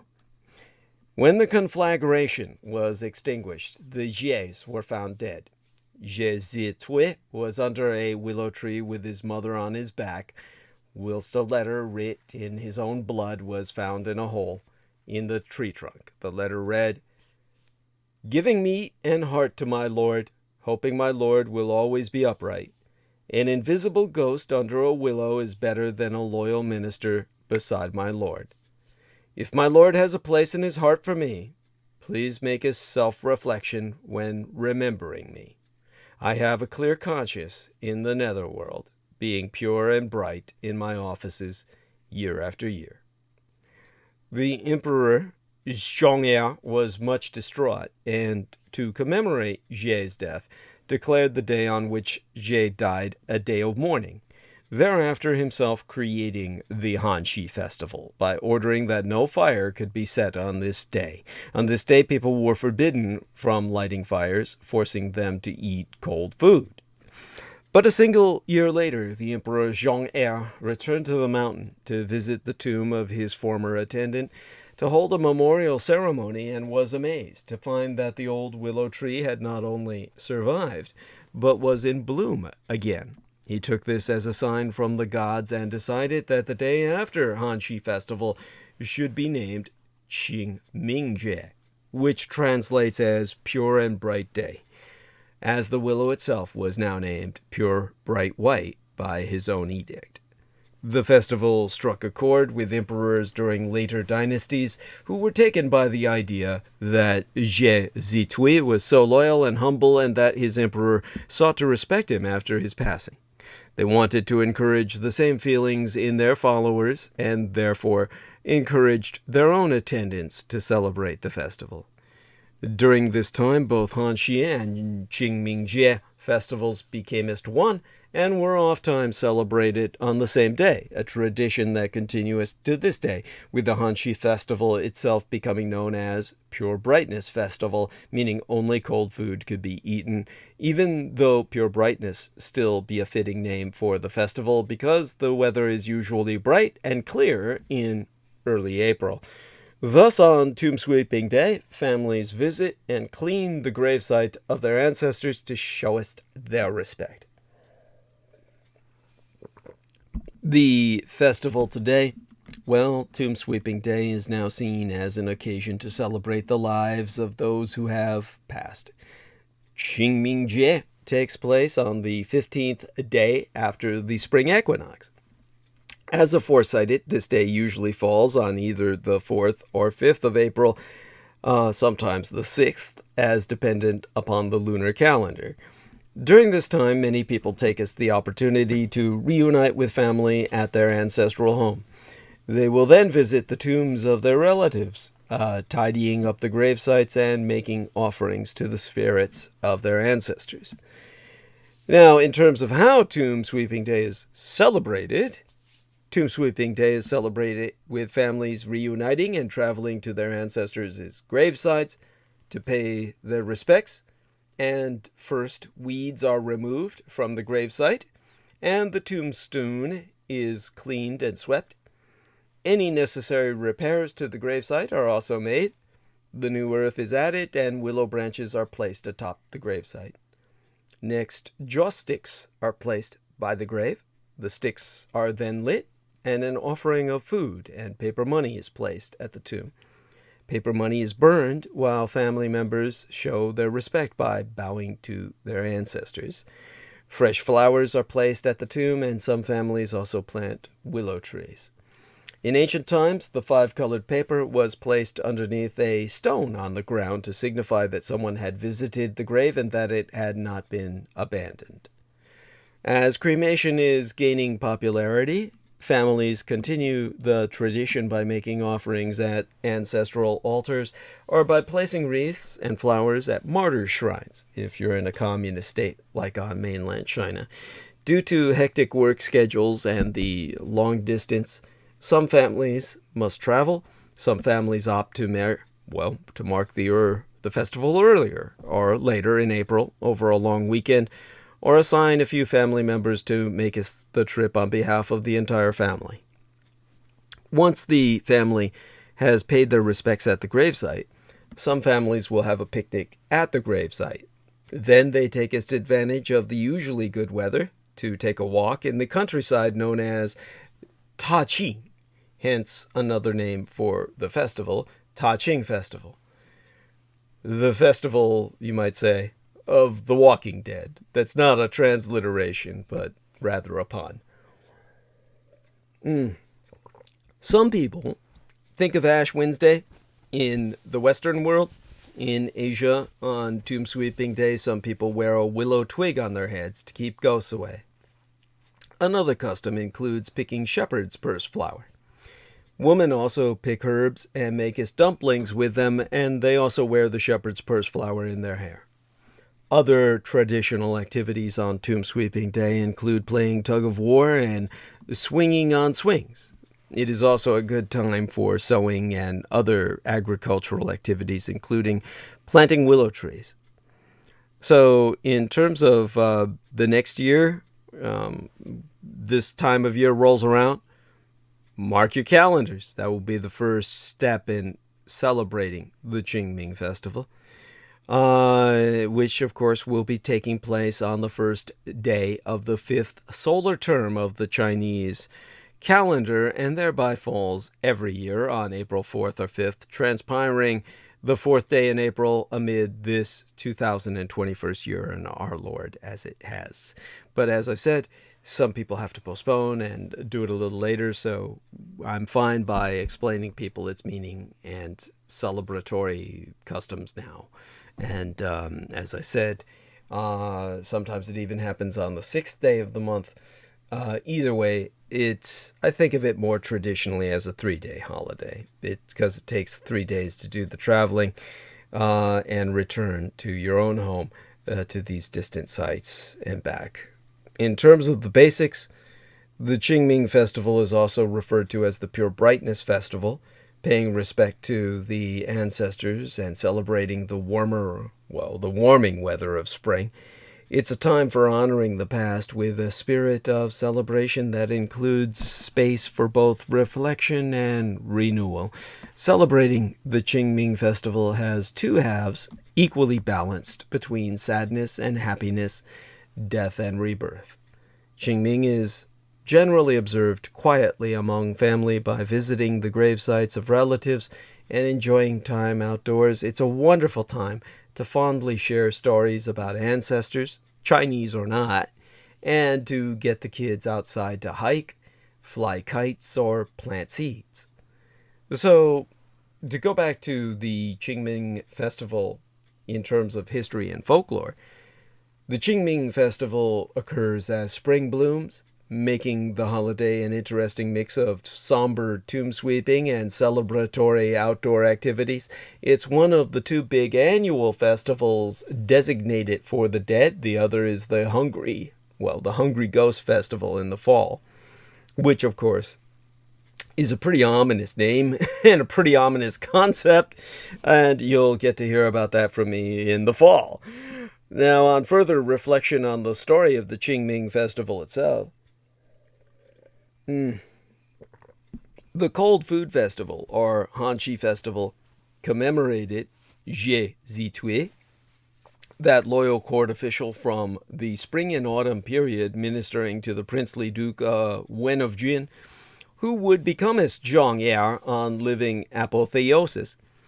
When he ascended to imperial status, the holiday gained additional importance when the Tang Emperor Xuanzong restricted expensive displays of ancestor worship by decreeing that such respects would only be observed once per year on the date of the Qingming Festival.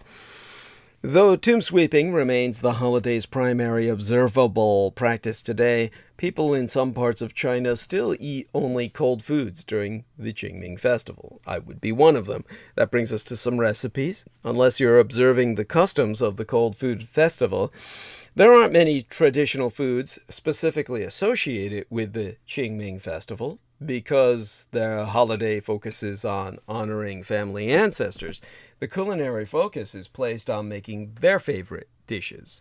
The result is an emphasis on home-style family favorites, meals that can be transported easily and enjoyed outside after the tomb sweeping ceremony, such as roast pork, which along with roast duck and char siu is widely available from Chinatown barbecue shops. It is, well, it's a familiar symbol of neighborhood living, comfort food that's perfect to serve at a Qingming festival picnic. These pork buns, that's what you would call them, cha shu bao.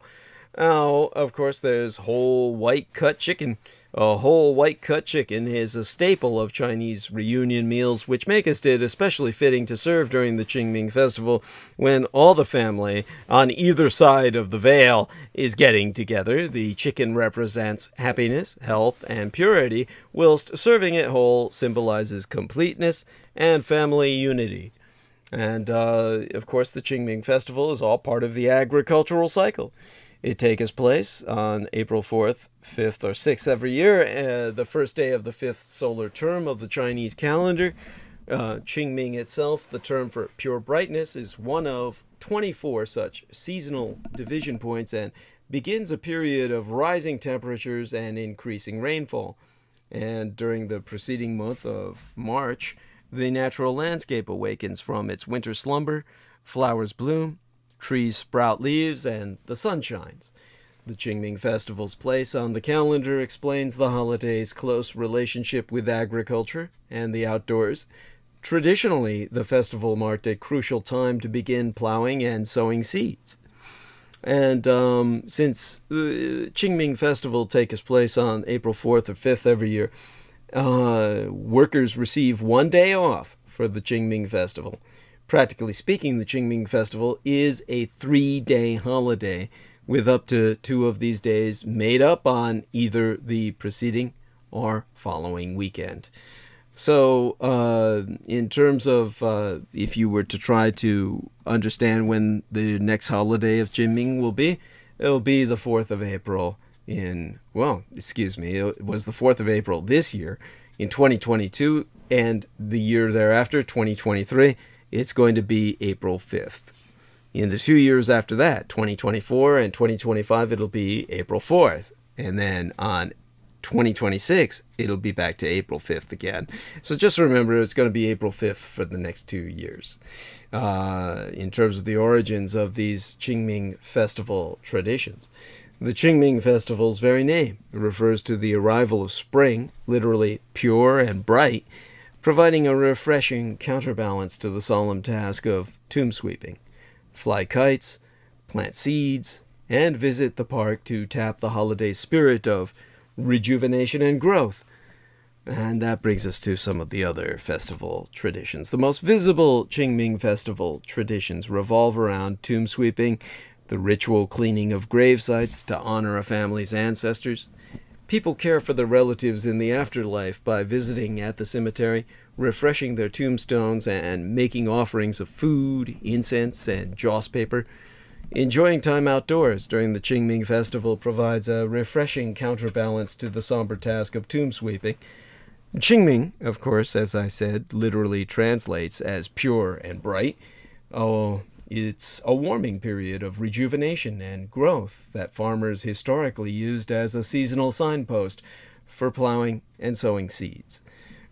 So tidy your family gravesites, sweep away any weeds or debris, place flower arrangements, and freshen the paint on the gravestone's lettering. Symbolically, a clean gravesite lets your relatives know that they remain in your thoughts. Make offerings of food, incense, and joss paper. The Chinese believe that ceremonial offerings convey material comforts from this world to the afterlife. Food and drink provide nourishment, while hell money and paper replicas of cars, appliances, and electronics provide the luxuries relatives may have lacked while living. And stroll in the countryside, taking a springtime outing known as Ta-Qing, is a great way to enjoy the season's new blossoms. For a solution closer to home, you could visit your local botanical garden, camp in your backyard, or stroll through your neighborhood park early in the morning, and go fly a kite. Animals or characters from Chinese opera are popular kites, though it may be most fun to add small lights that make the kites twinkle like stars when flown in the dark night sky. It's important to remember that Qingming Festival has two halves, equally balanced between sadness and happiness, death and rebirth. Spending time outdoors during this period of pure brightness, it provides a calming opportunity for reflection and opening yourself to new possibilities. Like my needing to turn my electric blanket back on after it goes out in the 10th hour of transmission. So let me check our live stream here. See how much time we've got left going. 10:02, 10 to 11, 11 to 12. I can't believe we've still got 2 hours left. But such is the nature of the beast. And hopefully all of you are appreciating your little cultural lesson. Looking at the chat room, everything is fine. And thank you, all of you who provided the upvote. That has brought us to 30 at this point. God bless you all. Now, in terms of activities, the most visible Qingming Festival activity revolves around tomb sweeping, the ritual cleaning of grave sites to honor a family's ancestors.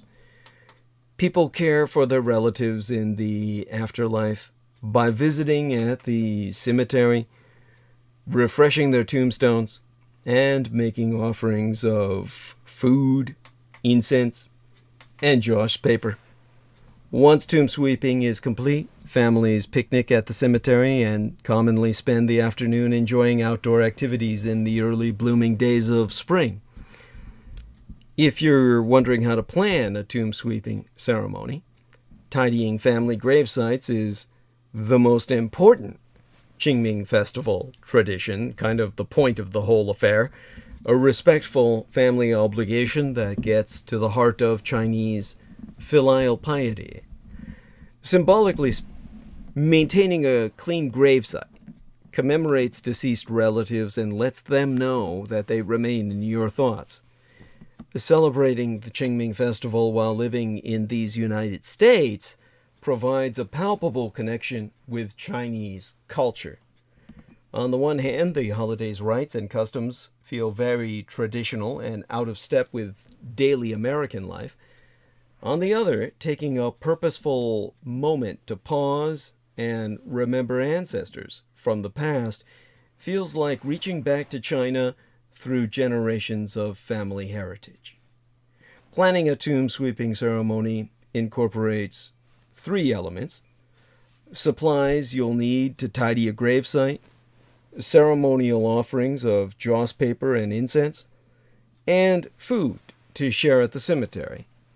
It's a bit like planning a picnic with family members attending in both body and spirit. So in terms of a kind of step-by-step guide to help you plan a tomb sweeping ceremony for the Qingming Festival, I'm speaking as if Lena Shea is listening and her 2 half-Taiwanese kids are in mind.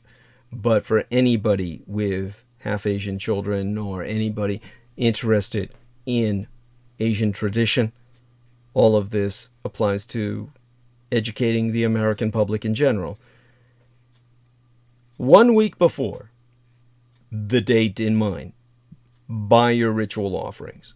While joss paper offerings for the Hungry Ghost Festival generally stick to basic provisions, fancier supplies like currency, jewelry, and clothing are common for the Qingming Festival.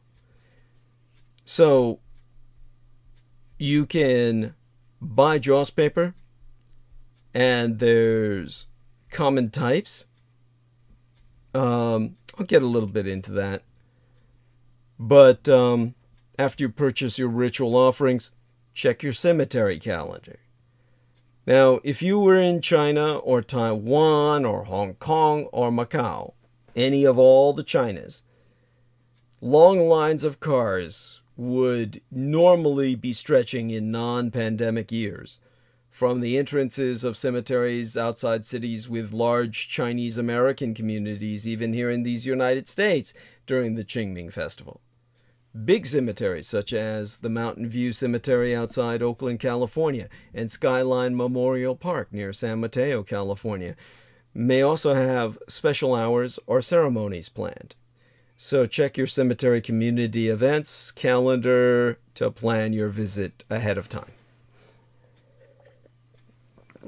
Now, 48 hours beforehand, just 2 days before, fold your Joss paper. If you buy a pack of basic Joss paper currency, it's common practice to fold the sheets into the shape of the simple gold ingots used in ancient China, kind of shaped like little origami boats or hats. It's a fun activity the entire family can enjoy together. Joss paper ingots are very much in keeping with the simple offerings that are typically made during the Hungry Ghost Festival. Working with Joss paper during the Qingming Festival is an easy way to introduce the meaning of ritual paper offerings to your children. Folding Joss paper into the gold ingots that were used as ancient Chinese currency around the kitchen table can help you explain the importance of sending money, food, and other supplies to ancestors who have passed away. Folding a Joss paper ingot is really easy. It's a bit like origami, actually. As you're preparing for the night of the Hungry Ghost Festival, it's the type of activity you can do as a family while chatting around the table. As an aside, you can also repeat this activity as you're planning for the Qingming Festival in the spring. Now, burning the ingots, whose color and shape resemble ancient Chinese currency, is meant to please the hungry ghosts, alongside the other offerings of food, drink, and entertainment that take place during Ghost Month. And, of course, prepare your family picnic. Unless you're observing the customs of the Cold Food Festival, which is entirely encouraged, there aren't many traditional foods specifically associated with the Qingming Festival. Because the holiday focuses on honoring family ancestors, the culinary focus is placed on making their favorite dishes. The result is an emphasis on home-style family favorites like roast pork or a whole white-cut chicken, meals that can be transported easily and enjoyed outside after the tomb sweeping ceremony itself. Then, of course, at the heart of it all, when you get to the crux of the matter, on Qingmingjie, or the Qingming Festival Day itself, perform your tomb sweeping ceremony. First, sweep away any weeds or debris, place flower arrangements, and freshen the paint on the gravestone's lettering. A clean gravesite lets your relatives know that they remain in your thoughts. Next, makest your offerings of food, incense, and joss paper to convey gifts from this world to the afterlife. The food you've prepared provides nourishment, whilst burning your joss paper provides money and material comforts in the afterlife. The tomb sweeping complete, takest turns from the oldest to the youngest, bowing 3 times towards the graves and offering thoughts of devotion and remembrance, and then spend time outdoors. Many families will conclude their visit with a family picnic outdoors to share stories and reminisce about their relatives. From there, you can spend the afternoon flying kites, planting seeds, and visiting the park to tap the holiday spirit of rejuvenation and growth. Tomb sweeping traditions seem at risk of being swept away themselves in the face of economic and social progress. However, in today's fast-paced world, it feels especially poignant to spend dedicated time connecting generations and keeping ancestors present in daily life. Prior to the Qingming Festival, you'll want to pick up joss paper, incense sticks, and food for your ceremonial offerings, but that's all you'll really need. The Qingming Festival is a quiet, family-focused holiday without elaborate decorations or public celebrations. Burning ceremonial joss paper is meant to care for ancestors in the afterlife and send them the luxuries they lacked while living. In terms of buying and burning joss paper, the burning of joss paper is in and of itself a traditional Chinese Taoist practice that sends money and materials, goods, to deceased relatives in the afterlife. It's common to burn joss paper at funerals, on ancestor birthdays, and during important holidays like the Qingming Festival and the Hungry Ghost Festival. Arguably, the most famous place to buy joss paper is in Hong Kong, where there's an entire district in Xiongwang dedicated to these types of goods. American Chinatowns have had dedicated joss paper stores since the first immigrants arrived in this country. Now, joss paper customs are rich with symbolism and family history. The type of tradition you can imagine being shared in Chinese from grandmothers to their grandchildren. Consequently, adopting joss paper customs here in the United States without a direct cultural connection can be intimidating. So settle in and hear me out. You've probably been asking several times by now, what the fuck is joss paper? Well, collectively, joss paper offerings are physical representations of money and daily necessities like clothing, personal electronics, and household goods. The basic notion behind burning joss paper is that an offering is conveyed into the spirit world through the fire smoke. The most traditional type of everyday joss paper is made from sheets of coarse bamboo paper, each decorated with a square of gold or silver foil to represent money. They come in all different sizes and can be burned as is or after being folded into the shape of the traditional gold ingots used as currency in ancient China. Now, in terms of a few examples of what I've seen that's available out there that you can even order over the internet, traditional joss paper is 5.5 inches by 6 inches. These are sheets of bamboo paper decorated with that small gold or silver square in the center, and beautiful as is, they can be folded into the shape of gold ingots. And you have sheets that are identical in size, but feature a larger rectangle of gold or silver foil in the center. There's no meaningful difference between the two styles you might encounter. Choosing one over the other is just a matter of personal preference. In terms of the traditional joss paper squares with longevity, each sheet, as I said, is made from bamboo paper, which represents longevity, and decorated with that square of gold foil. The Chinese character for longevity and wishes for wisdom, smooth sailing, and prosperity is oft writ upon it. You can buy that pre-printed on it. And the Chinese burn this joss paper to send ancestors money and material goods in the afterlife.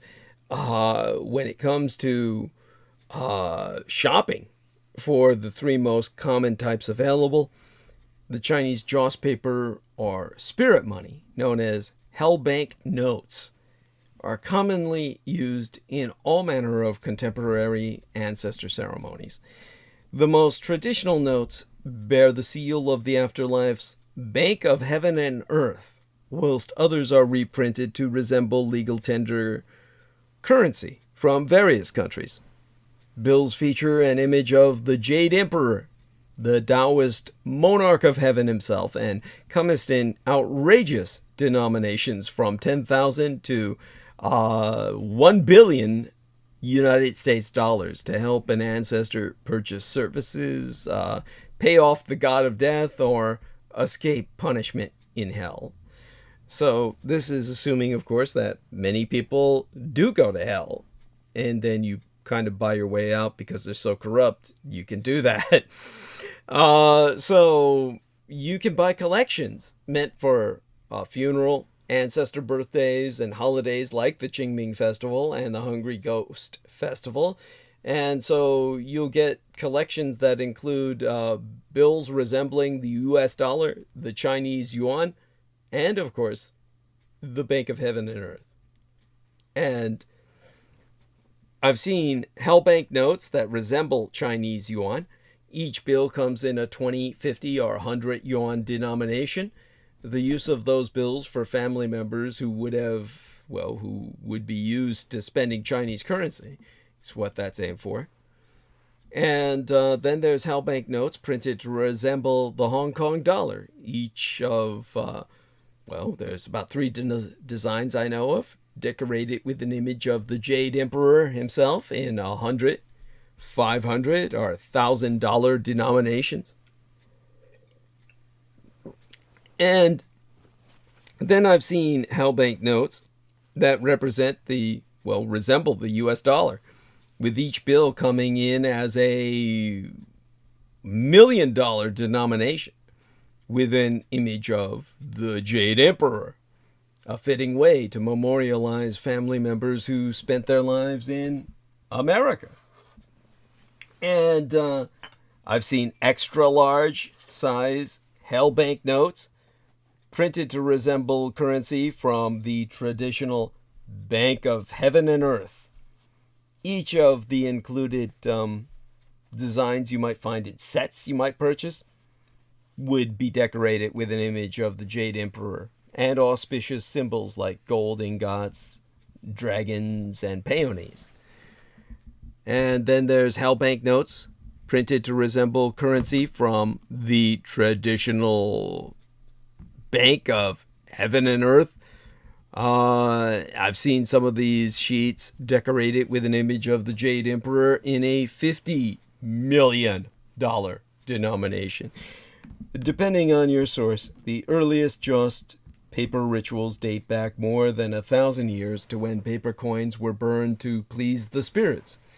Burning Joss paper at funerals became a standard practice by the 12th century, and the custom arrived in these United States when the first Chinese immigrants who arrived in California came during the 19th century. Now, as you shop for Joss paper, note that variations abound. Joss paper may be decorated with different seals, stamps, pieces of contrasting paper, engraved designs, or other motifs. Different regions of the world have preferences for the type of Joss paper that is used. Exemplar hell bank notes are commonly found in regions where Cantonese populations dominate because they know everybody goes to hell. And you have to buy your way out. But they're rarely seen or used in places such as my native Taiwan or Macau, which predominantly use bamboo paper sheets. As the why of burning Joss paper, take his time to care for ancestors in the afterlife, ultimately reflects the value of it reflects the value the Chinese place on filial piety and respect for one's elders and ancestors. Put in more contemporary terms, burning Joss paper provides the opportunity to make his space and take his time to remember the loved ones in your life. According to tradition, the Chinese believe that the deceased have needs similar to those in the natural world.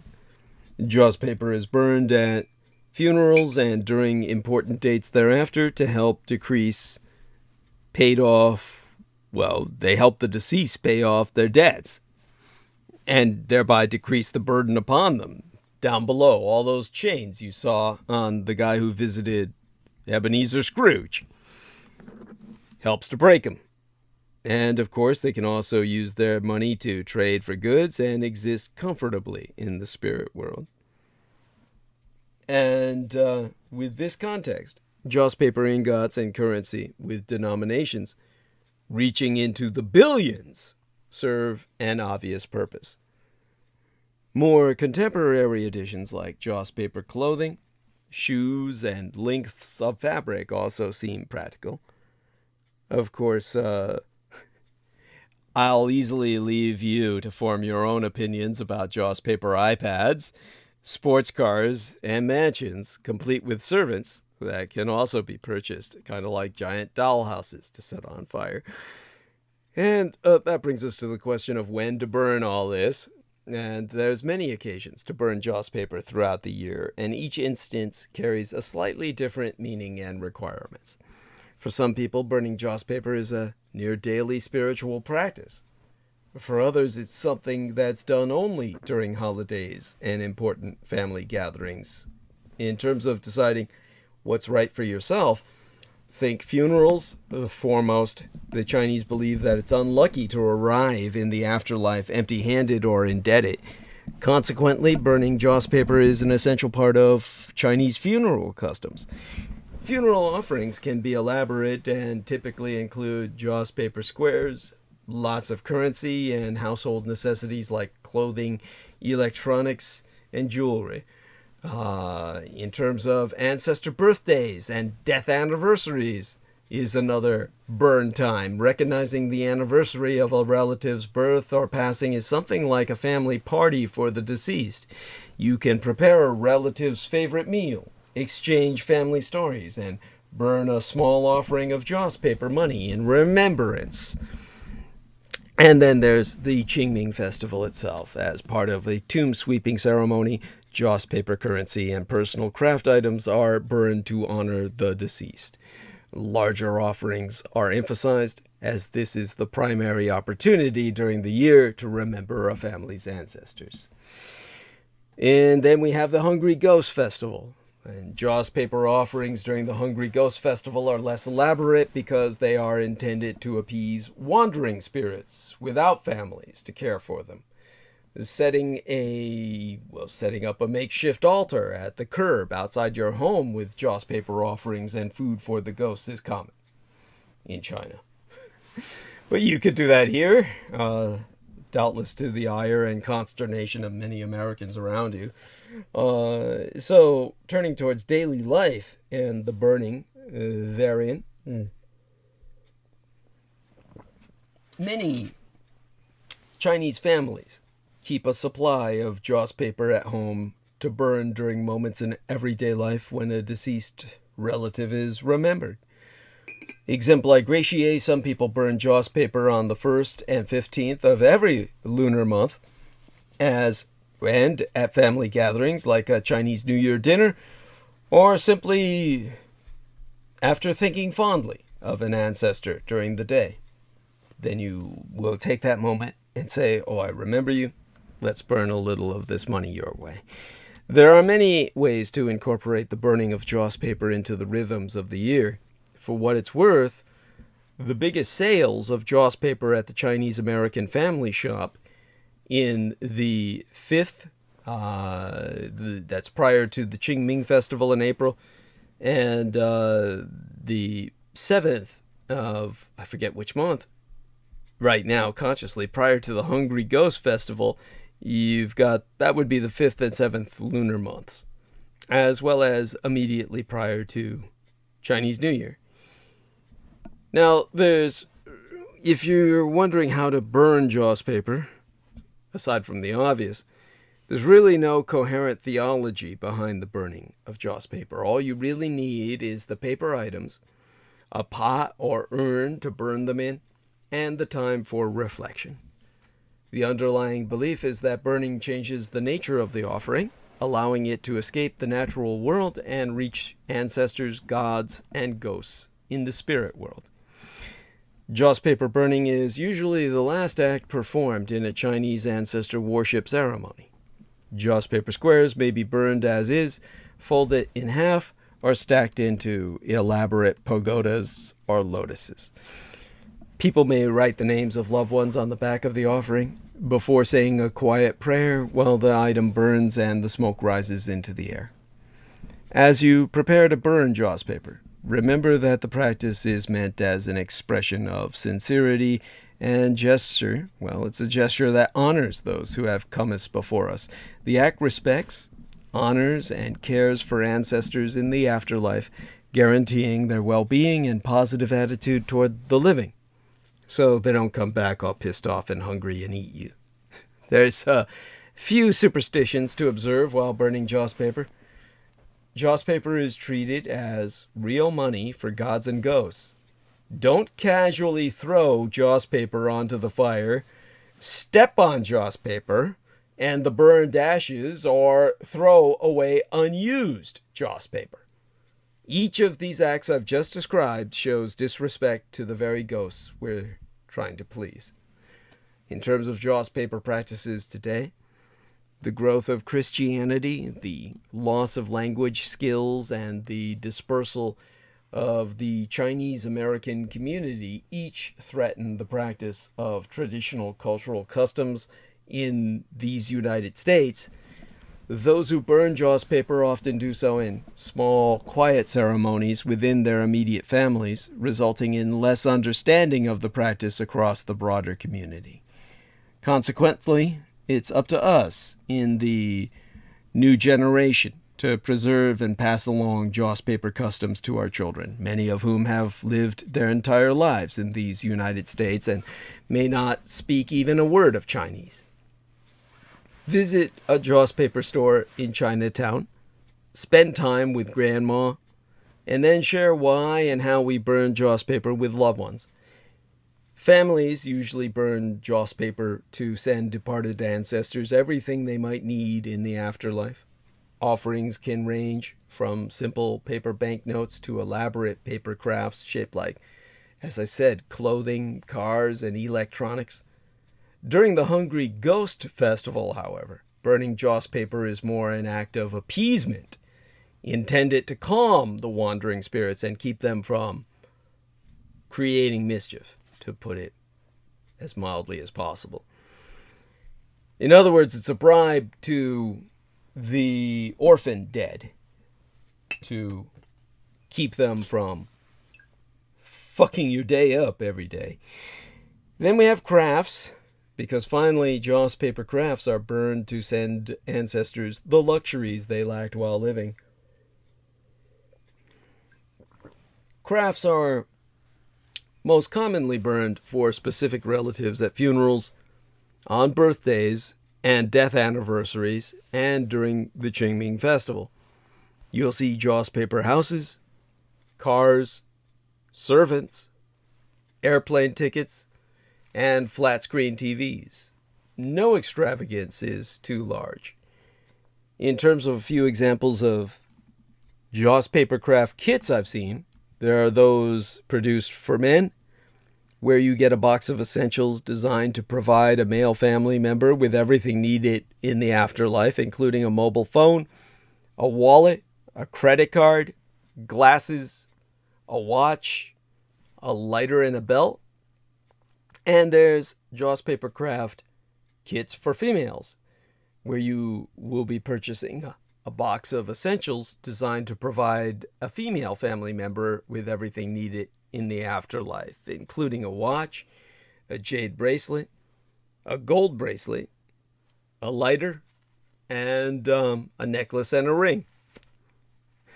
Now, all of that having been articulated, one among the creepiest true crime tours in America is the Tucson Murders' True Crime Tours. The Tucson Murders True Crime Tours provide us historic crime investigation into forgotten lost crimes in Tucson, Arizona. These small private tours are hosted by the Mr. Ben Baron Astenius, a true crime researcher and enthusiast, who will personally take us to real historic crime locations related to these crimes in Tucson. Relive these events and hear the untold stories behind the stories. The Baron Ben specializes in the seemingly ever-developing case of the late serial rape killer Charles Howard Smitty Schmid Jr., alias the Pied Piper of Tucson. An aftermath tour. See theunfinishedman.com for excerpts from his yet-to-be-published book entitled The Unfinished Man, and scenes from his cinematic documentaries currently in production. But other cases, such as the strange case of Morris Brady, the Dr. George Marvin Tejardine case, and the Red Rapist are also within his repertoire, as in fact are all the crimes that shocked the Southwest throughout the 1960s, the very decade I myself entered this vale of tears. These devastating crimes stained a city so deeply they may never be removed. For tour information, contact the TucsonMurders.com or telephone the Baron Ben himself at 1-520/323-3406. That's 1520-323-3406. And neglect not to subscribe to the Man of the Soil YouTube channel, where you'll know you're in the right place and space when you see the young white blonde girl with the nice set of pins racking up a green t-shirt, what reads Ace Hardware. And then you can avail yourself of the Baron Ben Estenius racing across the AstroTurf in a sprint car. Yes, he even has his own trading card. And as a sprint car racer, he recommends the AstroTurf as the lawn you never have to water or mow. And beyond all that, of course, he's someone who is quite the ladies' man, and as a result, heck, I forgot what I was going to say about that, but when it comes to Man of the Soil YouTube channel, he helps to smuggle those men in brown from across the Rio Grande over and under the great invisible Trump wall and bring them into your yard to help make your place a better place to live and stay in during lockdown and quarantine. You can call him to do this specifically for you, to bring the men in brown who will, well, provide you with the greatest show on dirt. His words, not mine. Then you can use his services for landscape design, consulting, paver, travertine, flagstone patios installment, artificial grass, decorative rock, driveways, walkways, lighting, and drip irrigation. 45 years of service to bring him to this point where he can help you. Call him to do so at 520-544-7743. That's 1520-544-7743. You will otherwise know you're in the right place when you look for him on YouTube and find his music uninterrupted. Okay, let's check in on what we got going here. Seagate backup plus drive happens with removable drives. So for some reason, something's going on with my removable hard drive. And it looks like everything's all right. There we are. Porn I unloaded is there. That's all that matters. Okay. Where the hell was I? Let's see what's going on in live stream. We've got, an hour and a half left. And I'm in really no mood to even continue. Oh my God. Let's see if I can get the strength up to do that. Let me take a look at what we've got going on some of these other sections here. And, all right. Wow, that's not showing up. Huh. Thank you for the 30 upvotes from all you wonderful people out there. God bless you all who are supporting us. Jesus Christ. Let's see if I can rally myself together here. Okay. YouTube's not receiving enough video to maintain smooth streaming. As such, viewers will experience buffering. So I'm getting an error now. It's almost a relief. It might give me a rationalization to just check out early. Oh, I might do just that. Oh my God. Well, my love be unto all. Wouldn't want you to experience any buffering. How do you think we're handling it, Jameson? You think we're handling this okay? You think people are hearing all right? It says open the widget. Don't know if I want to do that. And let's see if Jameson was still with us. And let's check. I know. I'll do a refreshment. Here we are. And let's see what we got going. Turn off this. Just that. Oh my God. Okay. So everybody hears me. Oh, look. Veronica Barrera is with us. She gives us hearts and butterflies and the prayer sign. Hola, Vera. Senora Barrera. God bless her. And there we are. So glad that happened. All right. For her, I'll try and continue a bit longer. Let's see. What subjects can I cover? Well, we've got some business going on. The International Monetary Fund, the IMF, predicts that the American economy is growing at its fastest pace since 1984 and will likely surpass its pre-pandemic size. The overarching singular reason, the 1.9 trillion United States dollar coronavirus stimulus package. The Atlanta mayoress, Keisha Lance Bottoms, has issued an executrix order to mitigate the impact of Georgia's new election law. The city cannot change or stop the state law, but her order will focus on things like voter education and efforts to inform people of what the new law requires them to do. Private corporations are still pushing back on the bill, creating an unusual rift between Republican lawmakers and big businesses, two entities that were often allies.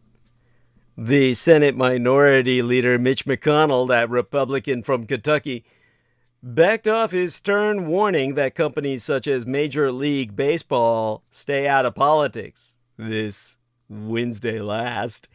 Well, it might have been fucking today, right? I mean, Jesus Christ, let me take a look at the Google Calendar. Yeah, I mean, that was fucking today. He stepped back and backed down. You see, Senate Minority Leader Mitch McConnell was warning big businesses that they would face serious consequences after accusing them of employing economic blackmail in attempts to influence voting laws in the aftermath of Georgia's decision. By one tally, lawmakers in all but 3 states have introduced bills in state legislatures this year that would restrict ballot access. So these culture wars are straining the once unshakable bond between Republicans and corporate America. The Republican Party and corporate America were once indistinguishable. The Russo collaborationist red state insurgency and their lawmakers would lower taxes and cut regulations, and big business would fund their campaigns and supply cushy retirement jobs on the board. But the fraught politics left in Trump's wake are causing an ugly fracture. Republicans are furious that Georgia-based giants like Coca-Cola and Delta Airlines caved to activist pressure and condemned a new state elections law, what makes it harder for black people to vote. Sport was once a neutral zone where conservatives and liberals could escape politics. But when Major League Baseball, which has more right-leaning fans than the NBA, for instance, pulled its annual All-Star game from Atlanta, a furious new front opened in America's endless culture war. And so Wednesday midweek last, Senate Minority Leader Mitch McConnell, it's actually this week now that I'm thinking about it, this midweek Wednesday, Senate Minority Leader Mitch McConnell backed off his warning that businesses should stay away from politics. Because that same Senate Minority Leader Mitch McConnell, the Kentucky Republican who modeled himself as a longtime defender of big companies using their corporate cash reserves to shape United States elections, and Dry-Sort himself, not known for tantrums, fired off an extraordinary tirade on Wednesday of last week, in which he said, from election law to environmentalism to radical social agendas to the Second Amendment, parts of the private sector keep dabbling in behaving like a woke parallel government. Corporations will invite serious consequences if they become a vehicle for far-left mobs to hijack our country from outside the constitutional order. Oh, that poor white trash piece of shit son of a bitch. That poor old turd. Oh, the corporations have betrayed his politics. Big business isn't sentimental. Executives could yet reconcile with the Republican red state Russo collaborationist cult over shared resistance to Biden's plans to raise the corporate tax rate in order to pay for his infrastructure package. And there's no way they'll pull their millions of dollars in campaign cash if Republicans look likely to win back control of Congress and the White House. But they also appear to be making a judgment about who their customers will be in the coming decades. While they might incur reactionary boycotts in the short term, they fear alienating a rising tide of young, ethnically diverse, and more socially liberal consumers now coming of age. In fact, they are acting on exactly the same assessment of the political map as the Russo collaborationist red state Republican legislatures who are changing voting rules to hold at bay a growing anti-reactionary wave. So, resultantly, Republican cultists and corporate America are on the outs. In the past week alone, American Airlines and computer company Dell came out strongly against the Russo collaborationist Republican cult-led bills that place restrictions on voting in their home base of Texas.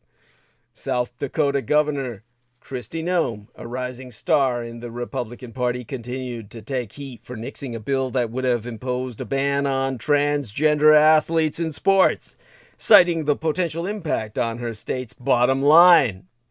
And reactionaries spent days bashing vaccine passports some businesses know are needed to return to normal.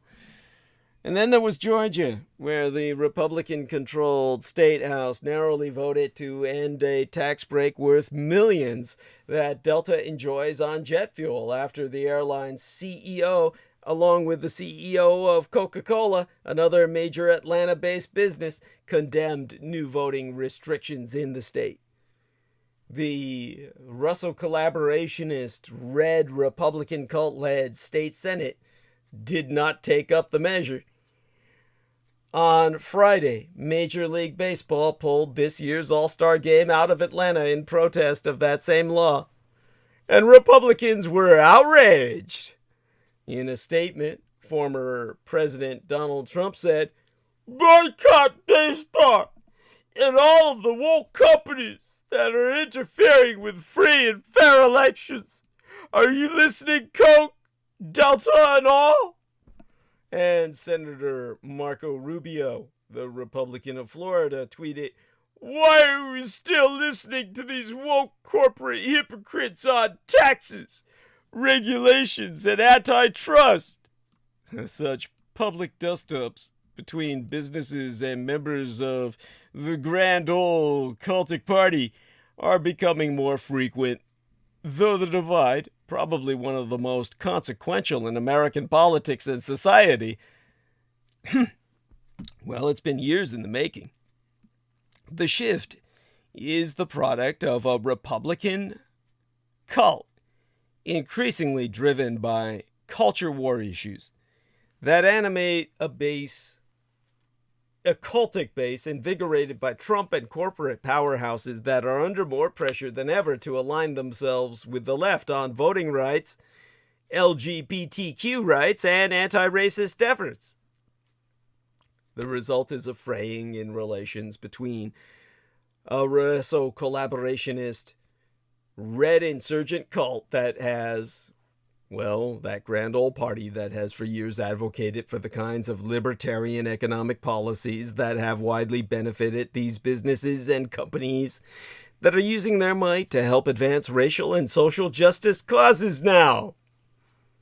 In an interview, retiring Senator Pat Toomey, the Republican of Pennsylvania, a representative, told NBC News, "We have long thought and still think of the big institutional drivers of this culture war as more in academia, the arts, the media, and corporate America has mostly sat it out until recently," adding that while he does not think of corporate America as the biggest player yet, companies coming off the sidelines could change the dynamic. This year has seen flashpoint after flashpoint. Weeks' worth of conservative outrage about the cancellation of Mr. Potato Head and Dr. Seuss were not about policies instituted by the government, but decisions made by toy maker Hasbro and the famed children's author's own company to address inclusion and racism, respectively. February's Conservative Political Action Conference, long a bastion of economic libertarianism, featured a panel decrying the awakening of corporate America. Ultimately, David McIntosh, president of the Club for Growth, thinks corporate America will have to really take a close look at what is in their self-interest. Himself so noting that part of this is a development that has been going on for probably 10 to 15 years. The old Reagan coalition, which included the Chamber of Commerce representing big and small businesses, since the Tea Party movement has really kind of been frayed. Are they better off being a party that maybe speaks to their social agenda?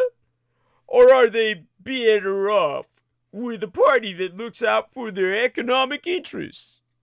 Well, the trend has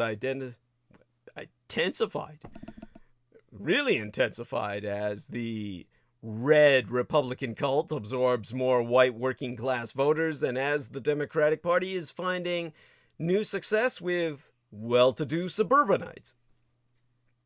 One Republican lobbyist has been quoted as saying that these shifts were exacerbated under Trump, with the party going more towards this culture war stuff that amps up our voters and gets them really excited.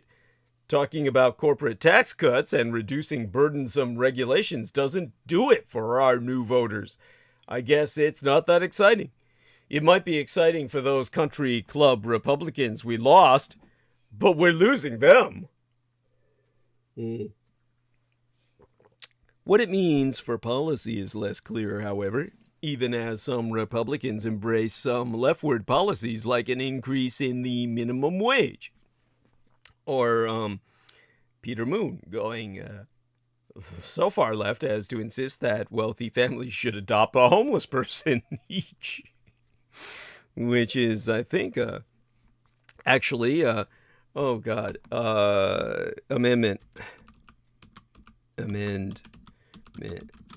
quartering troops. Shit, I can't even get that entered here.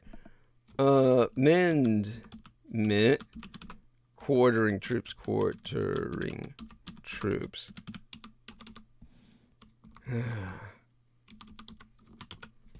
There we are. That is the Third Amendment? Yes, Third Amendment to the United States Constitution is, it places restrictions on the quartering of soldiers in private homes without the owner's consent, forbidding the practice in peacetime. No soldier shall, in time of peace, be quartered in any house without the consent of the owner, nor in time of war, but in a manner to be prescribed by law. Which means that Peter Moon's suggestion of every wealthy family above a certain income level being ordered to adopt a homeless person is technically a violation of the Third Amendment. And it's probably the most leftist idea that I've ever heard sourced from him. But they're trying to adapt. They're on the other side of the fence. Okay, so let's get back to the thematic, the train of thought I was on. So when it comes to these policies, you know, what are the Republicans? What have they got beside the personality cult of Donald Trump? As I said, Republicans are now, in order to just adapt to the new world, they're embracing some leftward policies like an increase in the minimum wage. Under Trump, Republicans implemented a tax cut that saw all of its benefits go towards all of these same corporation conservatives now decry for their social activism. Few Republicans are turning away from the traditional agenda of lower taxes and deregulation, though some prominent Republicans like Senator Josh Hawley, the Republican of Missouri, and Rubio have sought to position themselves as corporate antagonists, meaning the Republicans are biting the hand that feeds them. The Pennsylvania Republican, Toomey, a former president of the Club for Growth, has warned that that could lead to Russo collaborationist red Republican legislators proposing restrictions on stock buybacks, raising taxes on dividends, or even a more intense effort at breaking up large companies. You know, trust busting. Already one of the right's, the radicalized reactionary right's, biggest rallying cries is opposition to the United States technologies giants for deplatforming prominent reactionaries, even as reactionary content continues to dominate on platforms like Facebook. Now, Toomey himself is not on board with such moves, having seen the rise in economic populism among some Republicans, with the possibility of more anti-corporate momentum should corporations decide to become as part of the left-wing social movement, and ergo attesting that, I'm still going to fight for the right economic policy, right? I'm not going to say, well, let's punish them for their bad behavior, because unfortunately punishment is inflicted on the American people and our economy. So I'm not going to be part of that. But Toomey, along with stalwart economic libertarians like Senators Rob Portman of Ohio, Roy Blunt of Missouri, and Richard Burr of North Carolina, are headed for the exit at the end of their current term at any rate. Should their successors be Republicans, they may be more aligned with Trump's toxic brand of politics. A major test will be how Republicans handle President Joseph Biden's planned tax increase. Among those proposals floated by the White House is an increase in the corporate tax rate from 21 to 28%, which is lower than the 35% rate Trump inherited. Representative Jim Banks, the Republican from Indiana, suggested while Republicans are unlikely to vote for tax increases regardless, they may not make as much fuss over raising the corporate rate, his so being quoted as saying, I can tell you that I'm going to fight like hell to make sure that this administration doesn't take away the tax cuts that we passed for the individual rates for working families. That's what I'm focused on. Now, one of the biggest fractures in the relationship this year came in the aftermath of the deadly Capitol riot on January 6th. Many corporations announced they would no longer make its donations to those in Congress who objected to the counting of certified results in certain states Biden won. Some said they would stop making political donations through corporate political action committees altogether. That hasn't proven to be such a negative for Republicans so far. Josh Hawley, for example, has seen his fundraising soar in the first quarter of this year as he finds himself on what amounts to a do-not-fly list for some corporate PACs or political action committees. Banks, who objected to the Electoral College count, said local news stories mentioning that he's been cut off from corporate donations have been among the best he's ever received in his home district, himself affirming that, I couldn't pay for a better story. Some feel it's an inevitability companies will walk back those pledges. The aforecited anonymous Republican lobbyist said he was 100% sure that that would be the case, asserting that there's 435 members of Congress to write off 147 of them. That's a tough way to win an issue. Judge Legume, a progressive journalist who has tracked the corporate donation habits following the pledges, said he's not so sure. To quote his T, the world is changing. There's more conscious consumers, and consumers are more conscious about how they're spending their money. Paul Washington, who runs the Environmental, Social, and Governance Center of the Conference Board, which conducts research on behalf of its business members, said the expectations now are just different for companies than they were in the past. And his group's members don't see the political and social trends they face reversing anytime soon. Now, let me see if I can find here a little something about our passports. You know, vaccine passports that everyone is freaking out about. See if I can go a bit into that. And that would comprise, of course, your vaccination card. Immunity passport. Cool, here we are. Let me see if I can go into some of the images and just kind of dig up some more immediate info on this. How do I get a hold of one of these things here? I'm wondering if this is somehow different from the vaccination card itself. And I'll do my best to educate you about this from what I found out at the hospital. And definitely will update you on that. It's certainly something that I feel is going to be more important as we go into this year, and will be continually, I'm sure, assailed by questions like I got from Lex Lars earlier.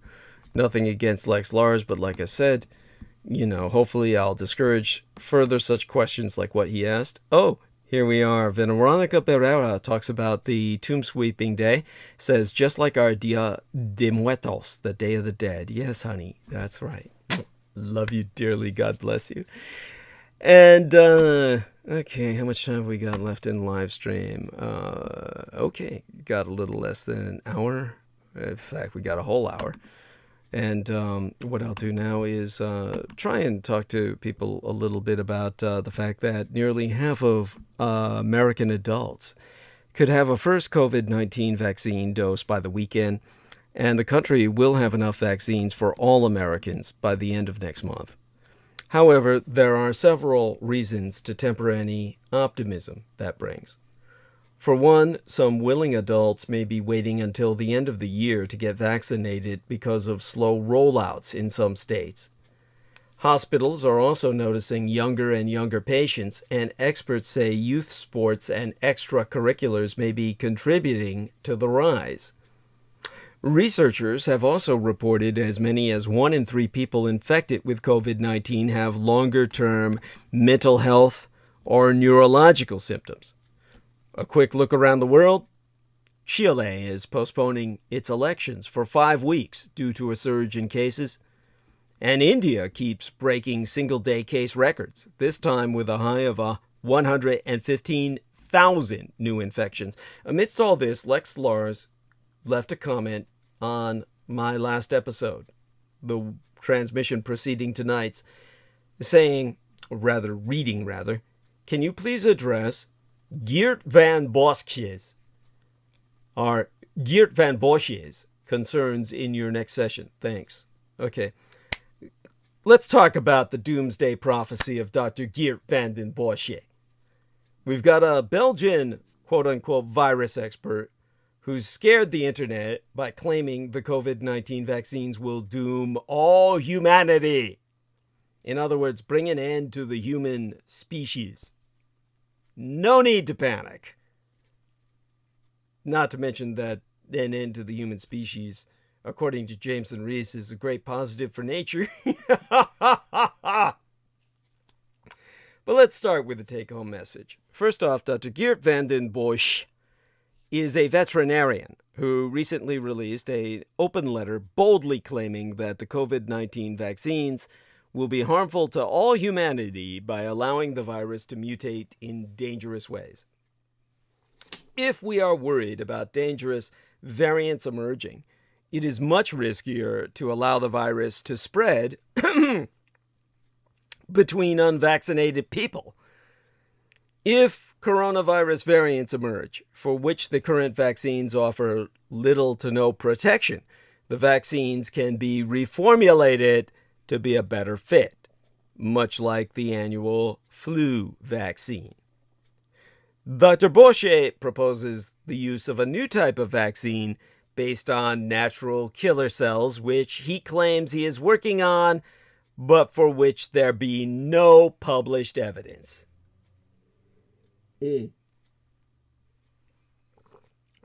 And so, all of this is in context of the fact that the COVID-19 pandemic has attracted a swarm of vocal contrarians like little else in the recent past. These public commentators, oftentimes bedazzled with advanced degrees, have painted themselves as brave mavericks escaping from the mainstream herd to denounce the they would call it the cataclysmic consequences of public health measures, as opposed to the cataclysm of what those public health measures are combating.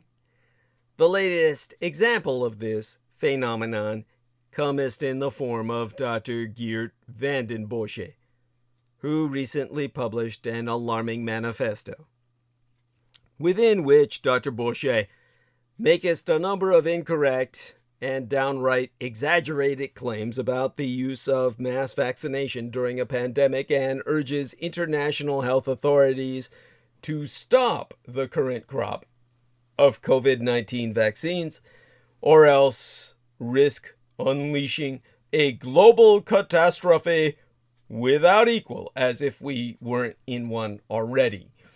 This is scary stuff, but it's all completely fallacious, spurious, misguided, if we be generous, malevolent from the perspective of a pragmatist as myself.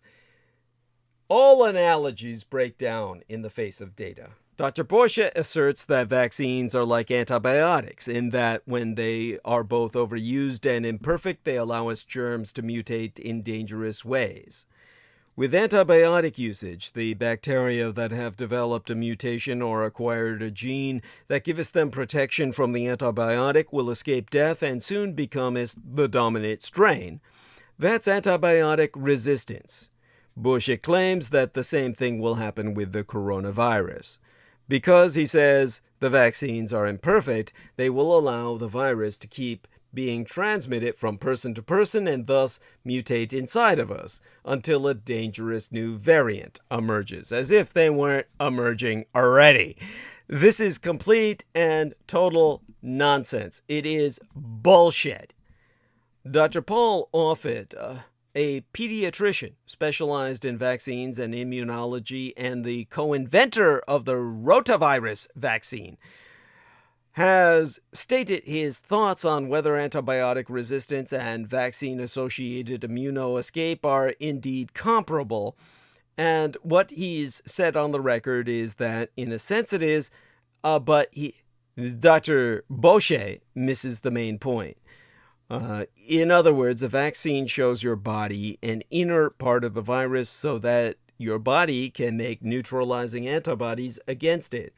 If your body ends up making low levels of these antibodies, I mean to say, It is not enough to swiftly kill the virus when you catch it. This could allow the virus to stick around in your body for a little bit and make copies of itself. Some of these copies may by chance have the right kinds of errors in their genetic code to become variants of concern, although the mutation rate of this coronavirus is, comparatively speaking, quite low. So, Dr. Paul Offit basically said, if you have a vaccine that results in high levels of neutralizing antibodies, that's not a way to create variants. So to apply an analogy, if a gaggle of invaders is coming, but you have only managed to round up a few soldiers, be prepared for a long siege during which the enemy might learn a thing or two about your defenses and adapt. But if you have a full and overpowering army at your command, the invaders won't stick around for long. So the question becomes, do the COVID-19 vaccines give us low or high levels of neutralizing antibodies? While scientists don't yet know exactly what the levels of antibodies are needed to ward off disease, the approved vaccines do elicit the production of neutralizing antibodies. Meanwhile, a small study published in The Lancet, which is the major medical magazine, bar none, par excellence, showed that giving people who had never had COVID-19 a single dose of the Pfizer-BioNTech vaccine resulted in them making similar levels of anti-spike protein antibodies as individuals who had COVID-19 or had had COVID-19 but had not yet been vaccinated. A study of the Moderna vaccine in 34 participants showed high levels of binding and neutralizing antibodies that declined slightly over time, as expected, but that remained elevated in all participants 3 months after the booster vaccination. More broadly, data from the vaccine clinical trials and from countries that have vaccinated a large percentage of their population show a significant reduction in cases and mortality. That means, as our man Daniel Arola would say, the vaccines are working. Basically. The fact that I have to explain this is offensive.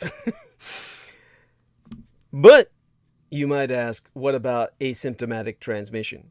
Many vaccines prevent transmission of the virus from person to person, and there is mounting evidence that the COVID-19 vaccines do as well. Even if they don't prevent all transmissions, it looks like they can drastically cut the transmission chain and also reduce the amount of virus that can be transmitted in these cases.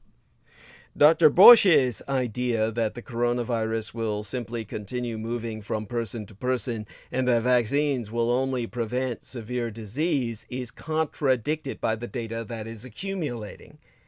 But even if the COVID-19 vaccines were leaky, meaning they still allowed some vaccinated people to transmit the virus onto others, there be evidence that they could still efficiently contain the spread of the disease. Edward Nierenberg, a science blogger who addressed Dr. Bosch's claims in great detail, points to Marek's disease.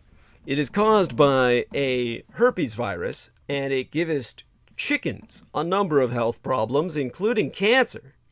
Thankfully, there is a vaccine against it. But over time, newer and more virulent strains of the virus have been detected.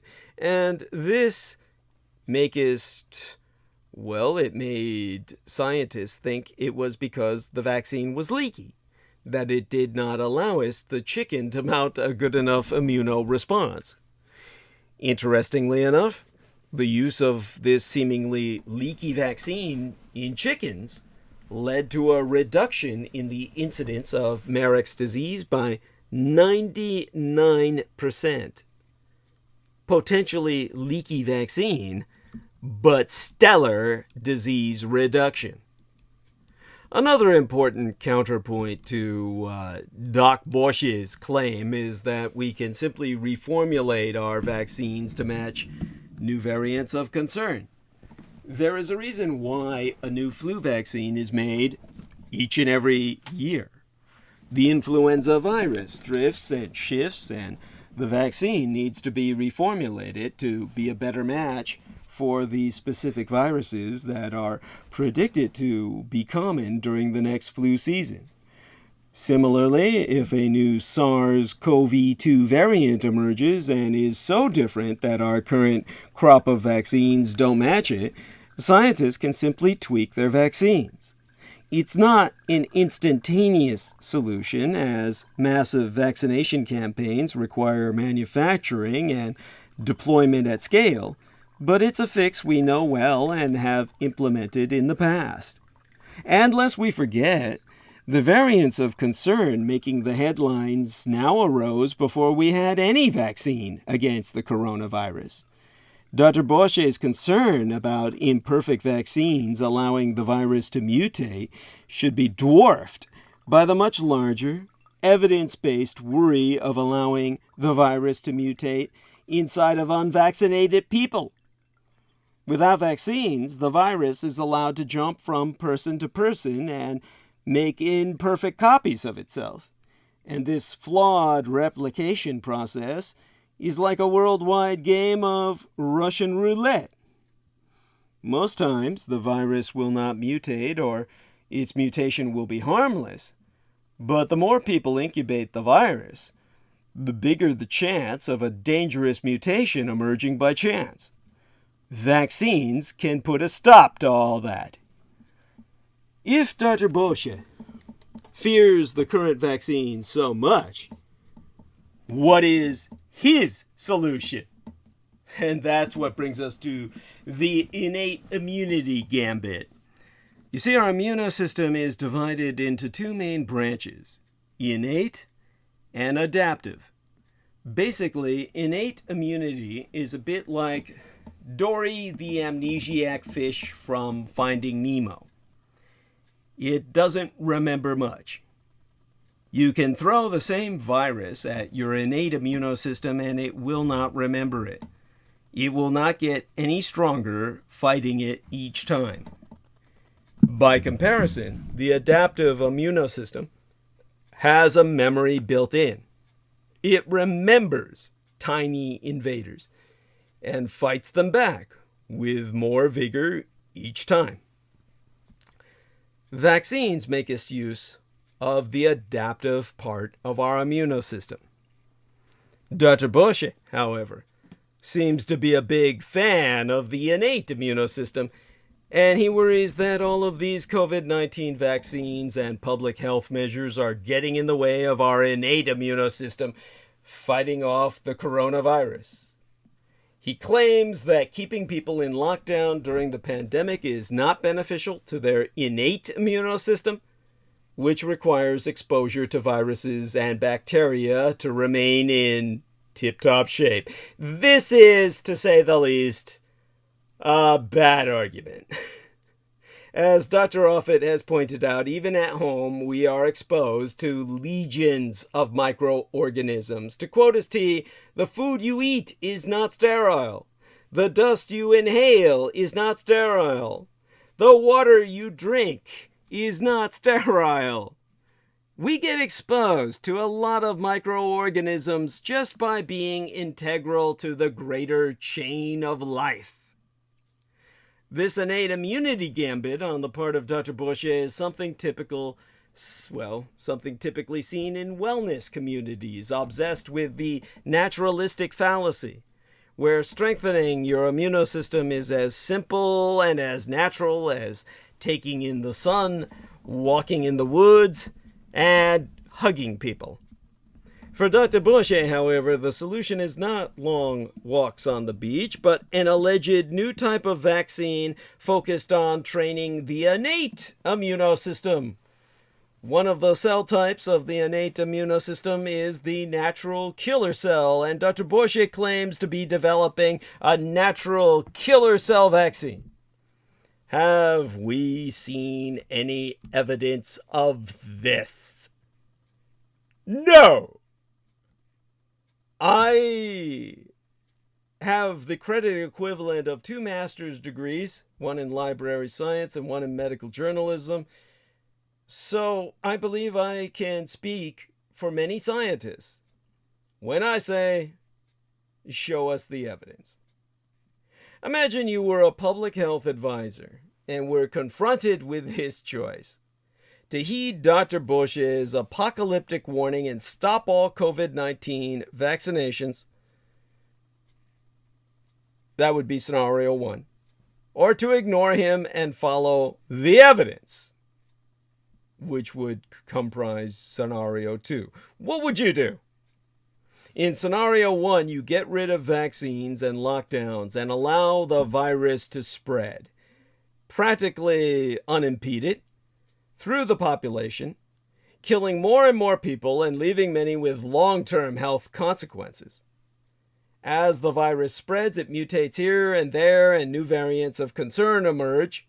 And maybe at some point, Dr. Bush validates a new kind of vaccine that works in a completely different way and eventually allows us to curb the pandemic, which is an impossible maybe.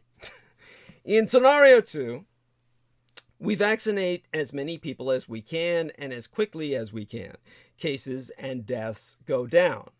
If new variants of concern that escape from the protection granted by the vaccines emerge, scientists reformulate the vaccines. This strategy is based on vaccines that target the adaptive arm of our immune system, the same principle that allowed us to slay smallpox and bring polio and measles down to their knees. I know which scenario I would choose.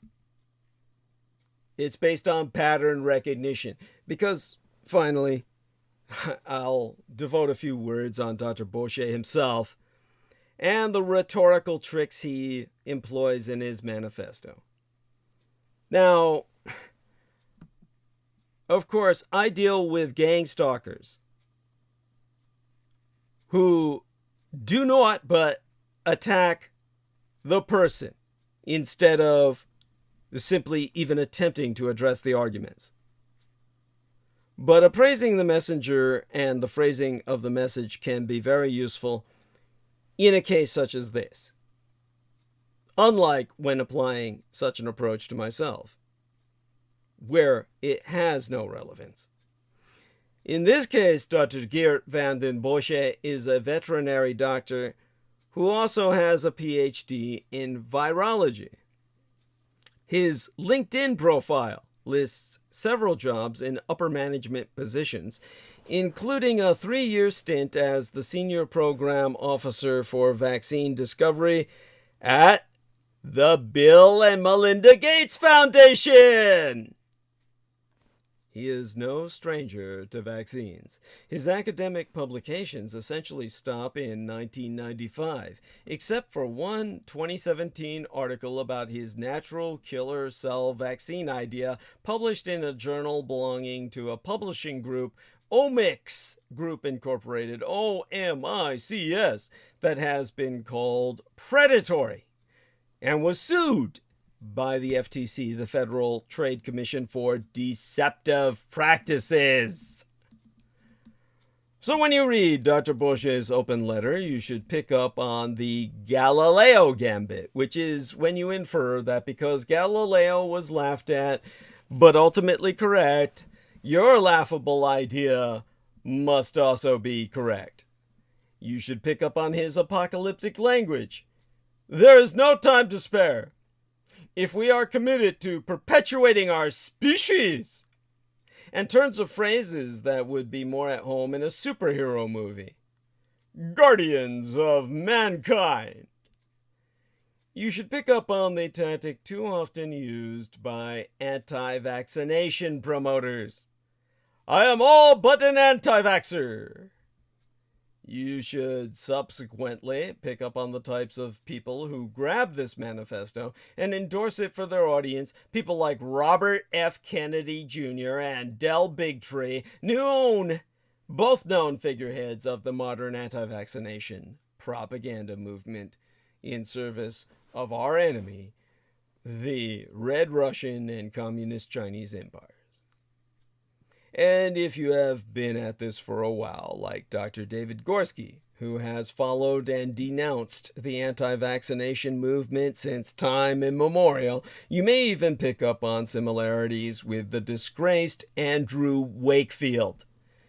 Dr. Vanden Bossche is using an eerily similar argument about COVID-19 vaccines and SARS-CoV-2. That I'm reading as a sentence from Andrew Wakefield's writ as published for the blog Science-Based Medicine, in which he says, or goes on to say, to the one used by Wakefield, rather, to read the complete sentence, Dr. Vanden Bossche is using an eerily similar argument about COVID-19 vaccines and SARS-CoV-2 to the one used by, what's the fucker's name again? Something Wakefield, and Andrew Wakefield, about the MMR, the double MR, the measles, mumps, rubella vaccine, and measles. In other words, to read that sentence a third time unbroken, Dr. Vanden Bossche is using an eerily similar argument about COVID-19 vaccines and SARS-CoV-2 to the one used by Andrew Wakefield about the double MR, the measles, mumps, rubella vaccine, and measles. Actually, I'm going on reading here from the website. Actually, it's not just eerily similar, it's almost exactly the same. Namely, that immunity from vaccines is an evolutionary selective pressure, just like the evolutionary selective pressure from antibiotics, to which the organism can become resistant. In short, if we are concerned about the virus mutating to evade vaccine protection, the solution is to vaccinate as many people as quickly as possible and to eventually reformulate the vaccines to match variants of concern that acquire this ability. And if we are concerned about the anti-vaccination movement, we should wonder why they were so quick to prop up the portentous letter of an alleged pro-vaccine scientist. There we are. So, hopefully that answers the question posed by Lex Lars. I do beg of others not to even bother us with questions like this in the future. They're a complete and total waste of time in terms of forcing me to address the silliest of topics. At the same time, I guess maybe, do what you want to do. If you provoke me into answering questions like this in the future, I guess it is educational, and therefore it is important. So we must thank Lex Lars for doing what he did. And so thank you, Lex Lars. And with that, I'm going to check a few other statements here. And I am trying to check up this post by, oh, that's cute, Justin White. And there we are. He's talking about Carpathian bears, thinking about him, I guess because they're getting all lovey-dovey. That's cute. And Eric Laced said, spine tingling. There we are. All right. That's cute. So, let me open this up here. Grab myself some water.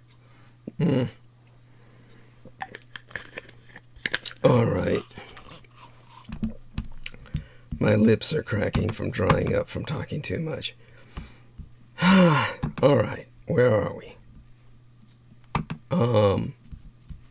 And let's take a look at what time we have left. I can't believe we've got over half an hour left. Oh my God. How do I make it through these nights? Forgive me. Oh God. And, all right, it brings us to the question about, in context of all I've said, will China's vaccine diplomacy work? Now, I brought this up the other day. China is trying to create vaccine silos worldwide with the kind of vaccine autarky, meaning regional hegemons in vaccination. And they're allowing people to come into their nation only if they have communist Chinese manufactured vaccines, which have proven to be some of the worst in the world, or the least efficacious, and indeed downright fucking dangerous. Yet, bolstered by its own fronted success against the coronavirus, Red China, unlike the United States, has prioritized vaccine exports over domestic distribution. The Comprehensive Aid Program intends to repair some of the damage done to Beijing's reputation by the pandemic itself, which they unleashed, and to solidify its image as a generous donor and ally.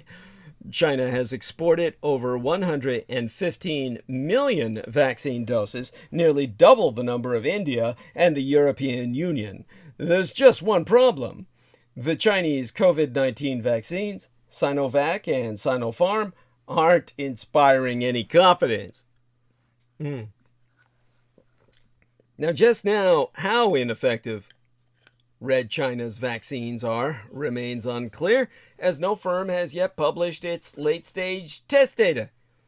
Earlier results for Sinovac in Brazil reported efficacy as low as 50.4%, whilst other tests show efficacy up to 80%.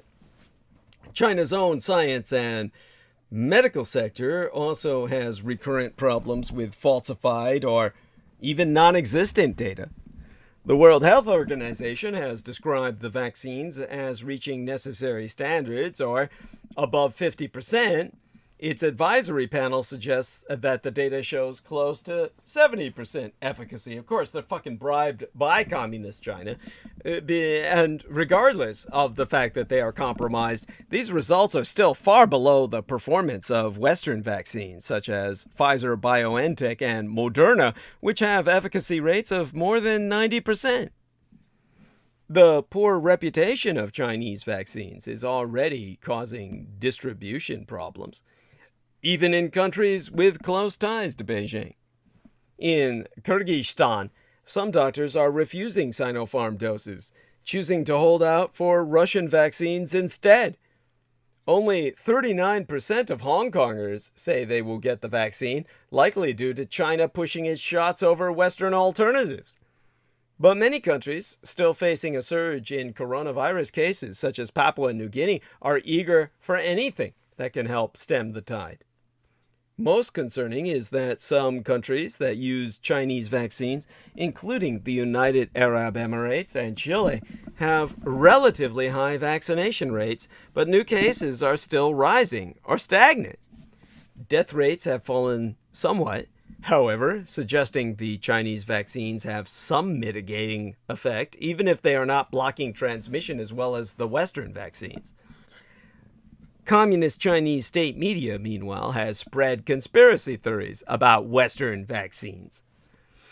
If the Chinese vaccines remain at this level of efficacy as I've articulated, then Red China's ultra-strict and highly effective lockdown measures are likely to remain in place for quite some time.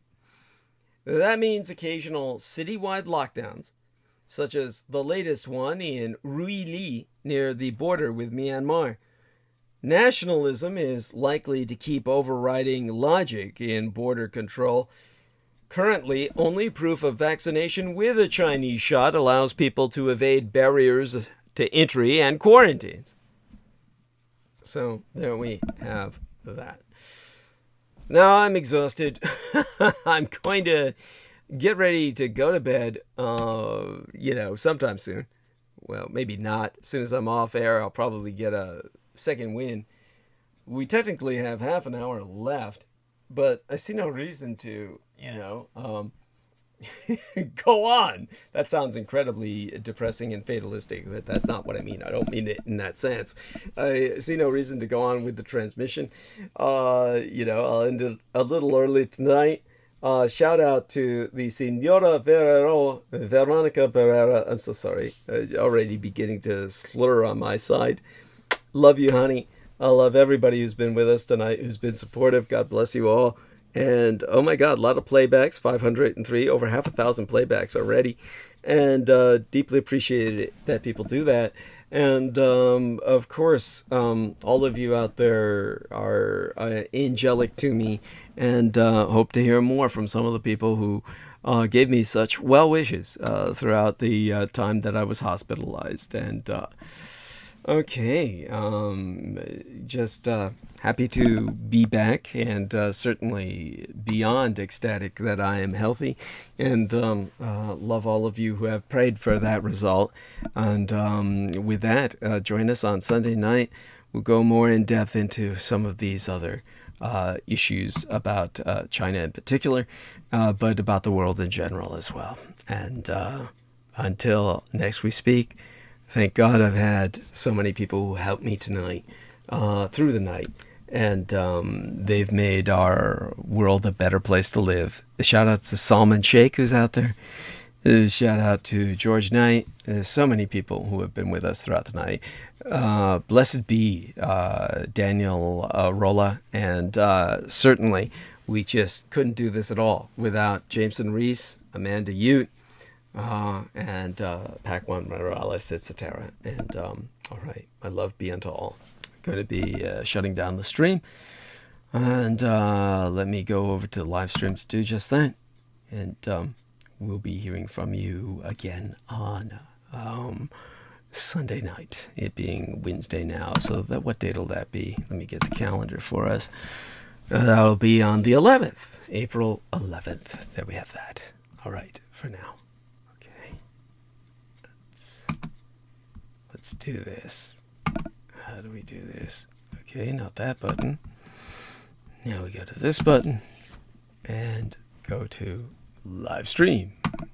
All right, and press end stream.